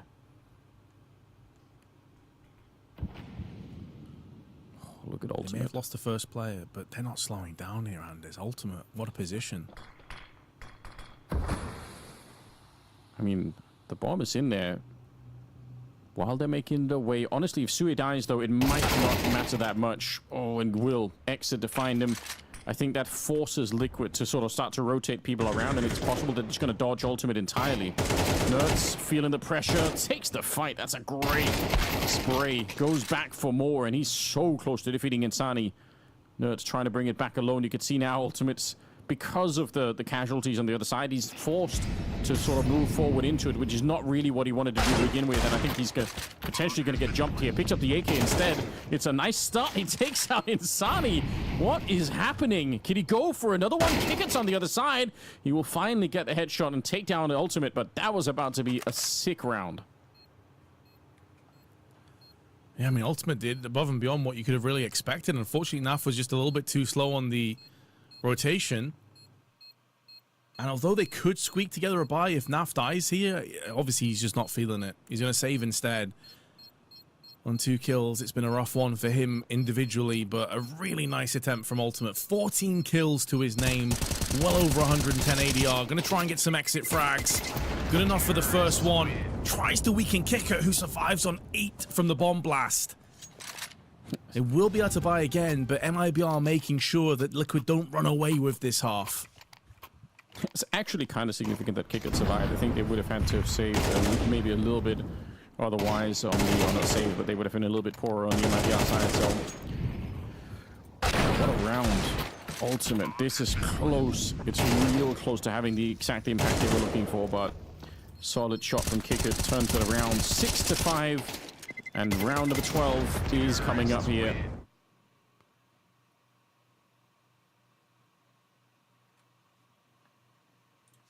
Nerds is playing pretty well in this map. He's got 10 kills, not that far behind Ultimate. So with the 2 of them, that's pretty good. Question is, could they find another round? I feel like whether it's 6-6 or 7-5 in favor of Liquid, I think either way, it's still a pretty competitive map here between the 2 teams. Yeah, I agree. I think the kind of ebb and flow and back and forth between the 2 teams kind of solidified to that point as well, realistically. When it looked like Liquid were about to make some serious headway and pull away from MIBR, they just got brought back. The MIBR also, don't forget, they had a 4-2 lead in their favor. So they were definitely in the ascendancy for a while. Ultimate now, a different angle, aggressive outside. We've seen a lot of smoke walls and pushes, but this time Nerds is there to send Insani packing. That being said, though, MIBR actually have their eyes trained on ramp, which is pretty much bereft of any CTs. Elish has it covered, but from a very passive, deep angle, can't stand to deliver in this position. So MIBR have ramp control for themselves. Whether they want to try and wrap around or go down ramp is yet to be determined, and they have 1 minute and 12 in order to make that decision. The problem is, ramp is such a weird position to be in sometimes. I feel like it's especially rough when you have not that much control anywhere else on the map, so there's not a lot of guessing here. Some of the previous rounds, Liquid's real disadvantage has been that they don't really know where MIBR are now, but I feel like in this round they have such a great read of what's coming, and you can tell that because Nerds and Sui are already down here with a bit of a crossfire.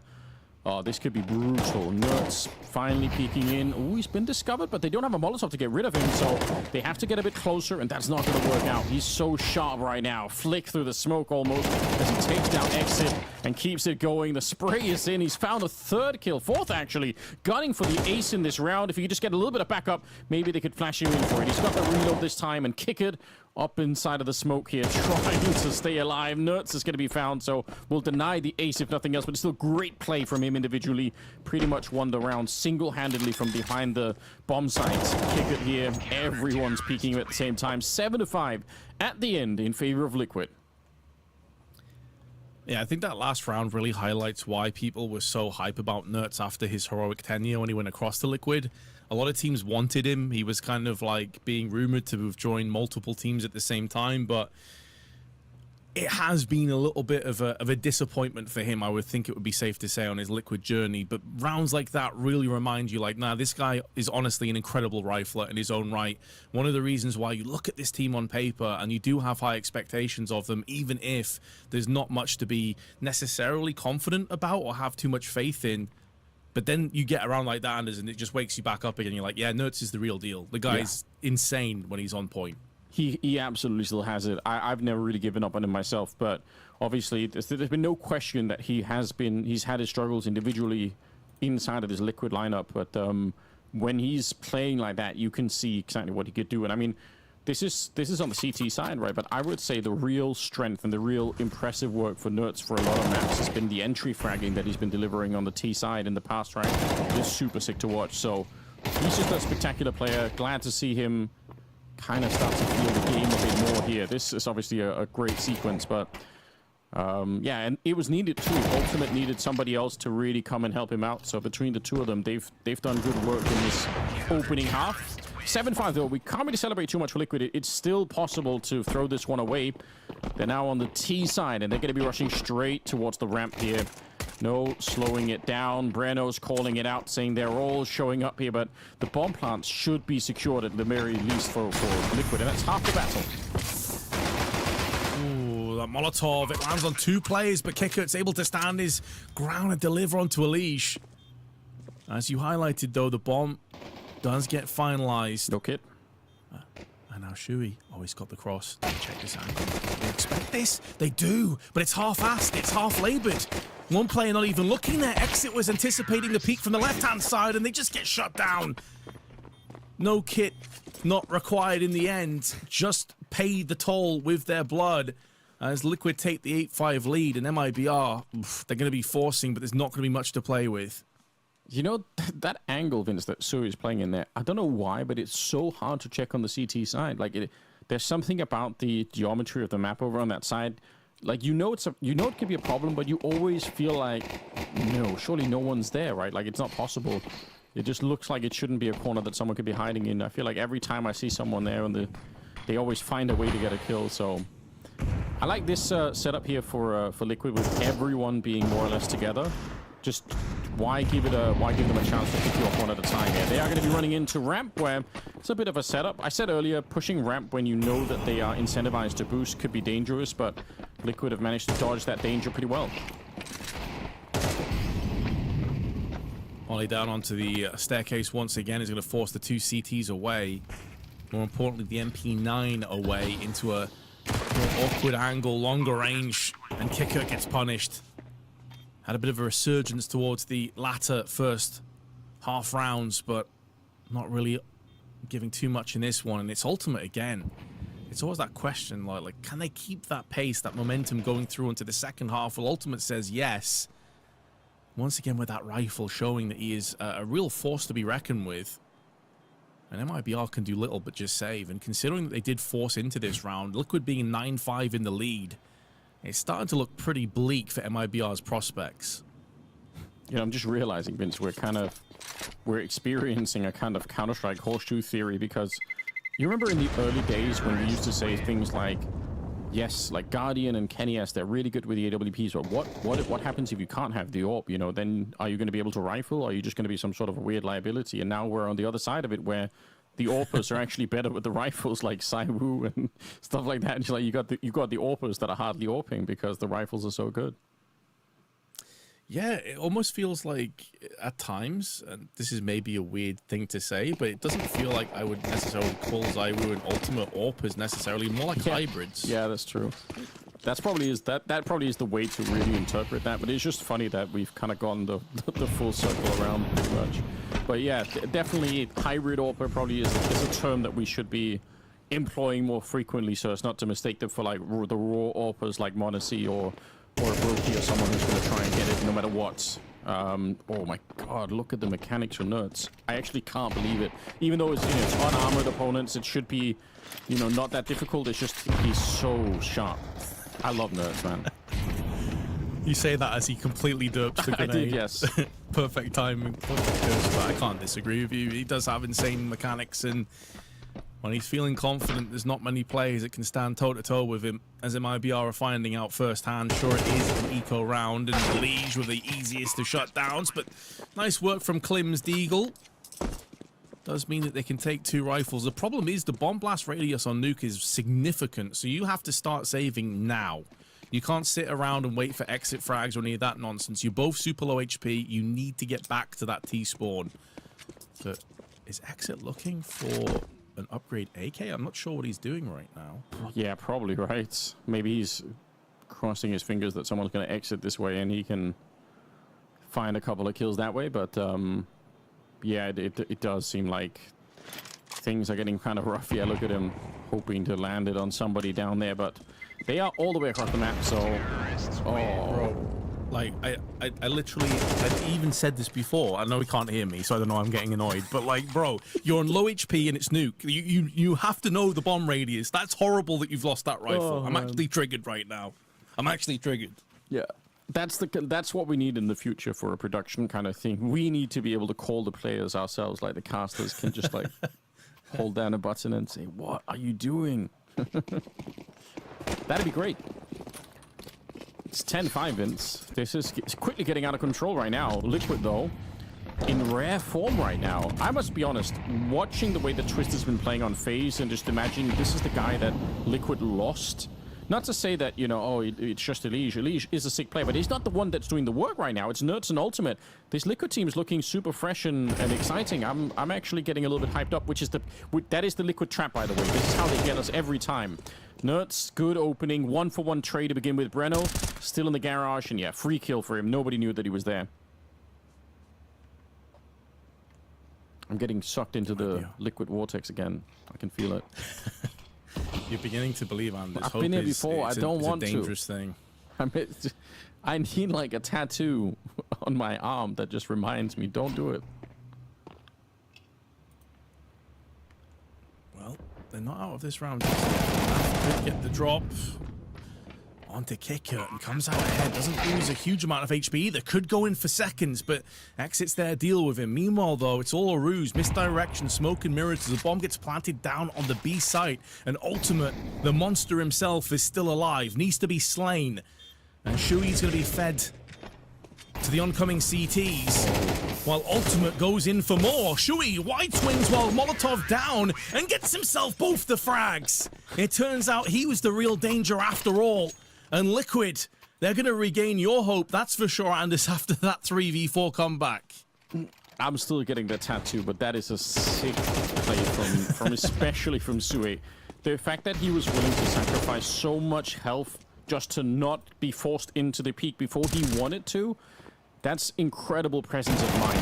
It's obviously very, very stressful when you're playing at a team like you feel like, oh, I've got to move out. And that's exactly what they're hoping for. Look at how cool he is. He's fighting the first fight in the Molotov, and he's accepting the fact that he's going to burn even more.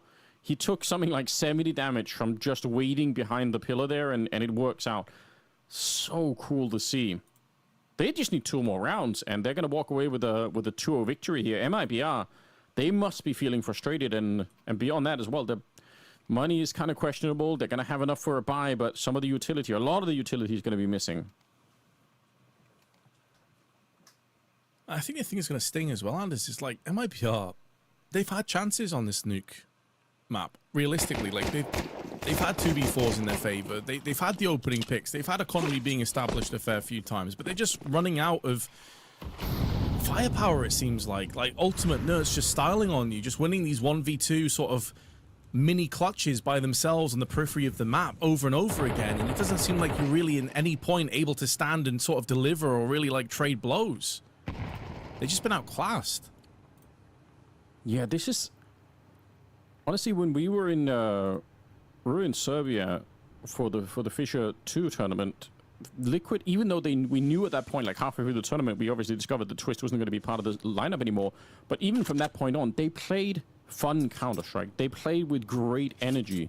And I think I even said at the time, no matter what happens to this Liquid team, I want to see that in the future. Like, I want to see them play Counter-Strike like it's actually fun for them and not just like a dreadful sort of experience that they're getting dragged through, which honestly in the past we've seen Liquid play kind of like that. So I hope they can keep this up, because look at what it does to Nerds and Ultimate when the confidence is just completely off the charts. You know, they're having fun, they're running through, they're just shooting people in the face. It's really sick, and I think that goes a long way. It's worth remembering even for professional teams that, unfortunately, if it's not that much fun to play, it just sucks all of the energy right out of the game for you. Oh, Kicker. I think he was anticipating that Exit would have his angles covered, but now gets both? I mean, one's bad enough. Both plays is crazy. Yeah, I don't know how you do that. That's a wild entry. Triple for Naf in the right. He's been a bit quiet. That was his 7th kill right there. but certainly enough to get them to 12, which, by the way, would be series point. And like you said, a chance to go to the playoffs, dodge the rest of the group stage here, and just kind of chill out for a little bit. Enjoy Shanghai, perhaps. Nert's going to get another kill. Him and Ultimate at 19 and 20 kills. That is so hard to compete with. Look at the other side. We've got 2 players in Kikiden and Sani that have just managed to reach 10.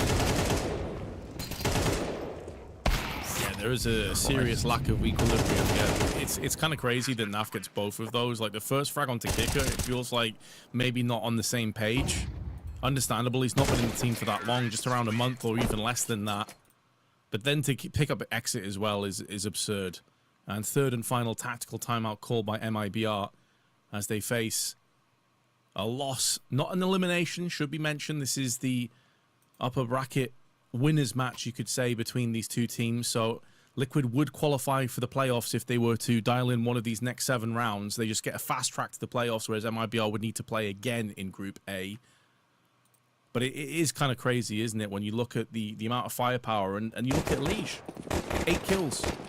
It's not that he's played bad by any stretch. No. He's just not been needed.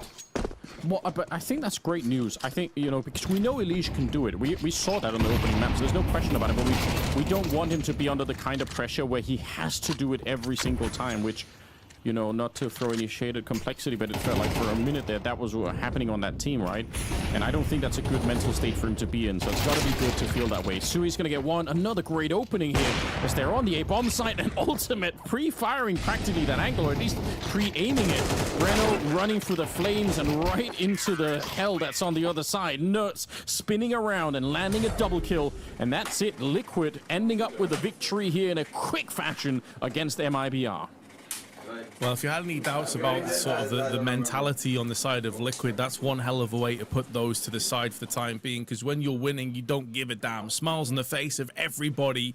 Nertz taps his table in jubilation at the end, realizing he's done a really good job alongside Ultimate in particular. And, like, realistically, this was an incredibly one-sided best of 3. We probably expected that Mirage would be pretty sort of Liquid favored, but yeah. Nuke to also go the same way for me is a surprise, but it's also a pleasant surprise to see just how locked in Liquid were over the duration of this best of 3 series. Yeah, I'm so impressed, and honestly, they are playing with the same kind of mentality, like the same kind of sort of light in their step when it comes to the game itself. Yeah, I think you can really tell. Nertz looked like he'd been a bit unleashed. Ultimate had a lot of, you know, initiative and a lot of decision making on his own. Really, really fun to see. I really want them to keep this up. Again, like I said, I'm warning myself as much as anybody else, but when Liquid play like this, you asked the question earlier, could they be a top 5 team? Like, yes, when you see them play like this, you think that's absolutely within reach. The thing that will stop them from being it is if they get sort of into their own headspace all of a sudden and everything is like, oh, now we're playing scared and everyone is upset at the game and it doesn't feel good anymore. I hate to say it because it sounds like the worst kind of analysis you could imagine, but like they need the vibes to be good. Like that's important right now for Liquid, I think. Yeah, it's been something that's followed Leash around for quite some time in his career, and the vibes do matter a great deal in practically every team. You know, like some personalities don't mesh very well together.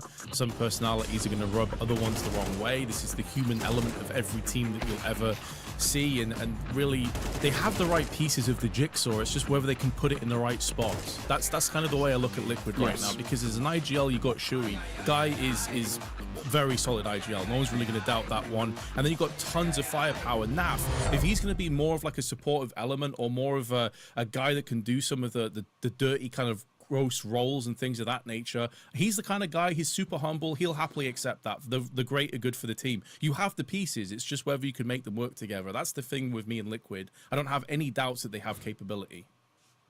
I mean, they're proving it right now. I didn't really know what to expect. I sort of had my doubts about what was going to happen here, but I must say I was really, really impressed by what they brought to the table here today. Fantastic play. We don't even get to see Inferno because they won too much. 13-5, 13-5. And like you said, on Nuke especially, that might have been a bit of a surprise, but Nertz and Ultimate just went completely rampage on MIBR, and they stood no chance. A shame because, I mean, obviously MIBR not knocked out yet, but I'd love to see especially Klim try and play a little bit more. Like, he seems like he's got some fun sides to him, but he just never stood a chance of showing any of it in this series. Yeah, and also like Nuke is kind of a rough map for a lot of AWPers, especially if your economy is kind of bad on the CT side, especially on the T side as well. And they just never established themselves at any point. So it's like I don't even really pass any judgment on Klim off this basis. What I saw, I was quite impressed with. I'm thinking of that play pulled off on the B app side where he got the 2 kills and then also clipped NAF afterwards. That was really impressive to me. But I need to see more from him, and I'm excited to see more from him. And indeed, we will in this tournament. Their journey is not over. It's just that they don't get the luxury of going straight to the playoffs, whereas Liquid do, and deservedly so. Yeah, you've got to say so. A bit of a recap of the results here. Obviously, LynVision earlier beating GamerLegion and actually sending GamerLegion out of the tournament. But LynVision obviously representing China here on home ground for once. Doesn't happen nearly enough. We need more tournaments in China, in my opinion. There's been a lot of uptick of Chinese Counter-Strike players across the board, from what I can tell, and a lot more enthusiasm for the game. So hopefully we can inspire some more of the locals to come out and play the game. Definitely impressive for LynVision. It was an interesting game, that one, but yeah, for Liquid here, this was one-sided to say the least. Indeed it was, Anders. And that is going to be an end to today's proceedings, as we are now done with our matches. Obviously, there's also an A-stream. I'm not sure if the A-stream match is finished yet or if it's ongoing. It's still going, so by all means hop across to the A-stream. And then, of course, we have tons more Counter-Strike coming up over the next few days. So from myself and Anders, we'll say goodbye for now, and we'll see you again tomorrow bright and early.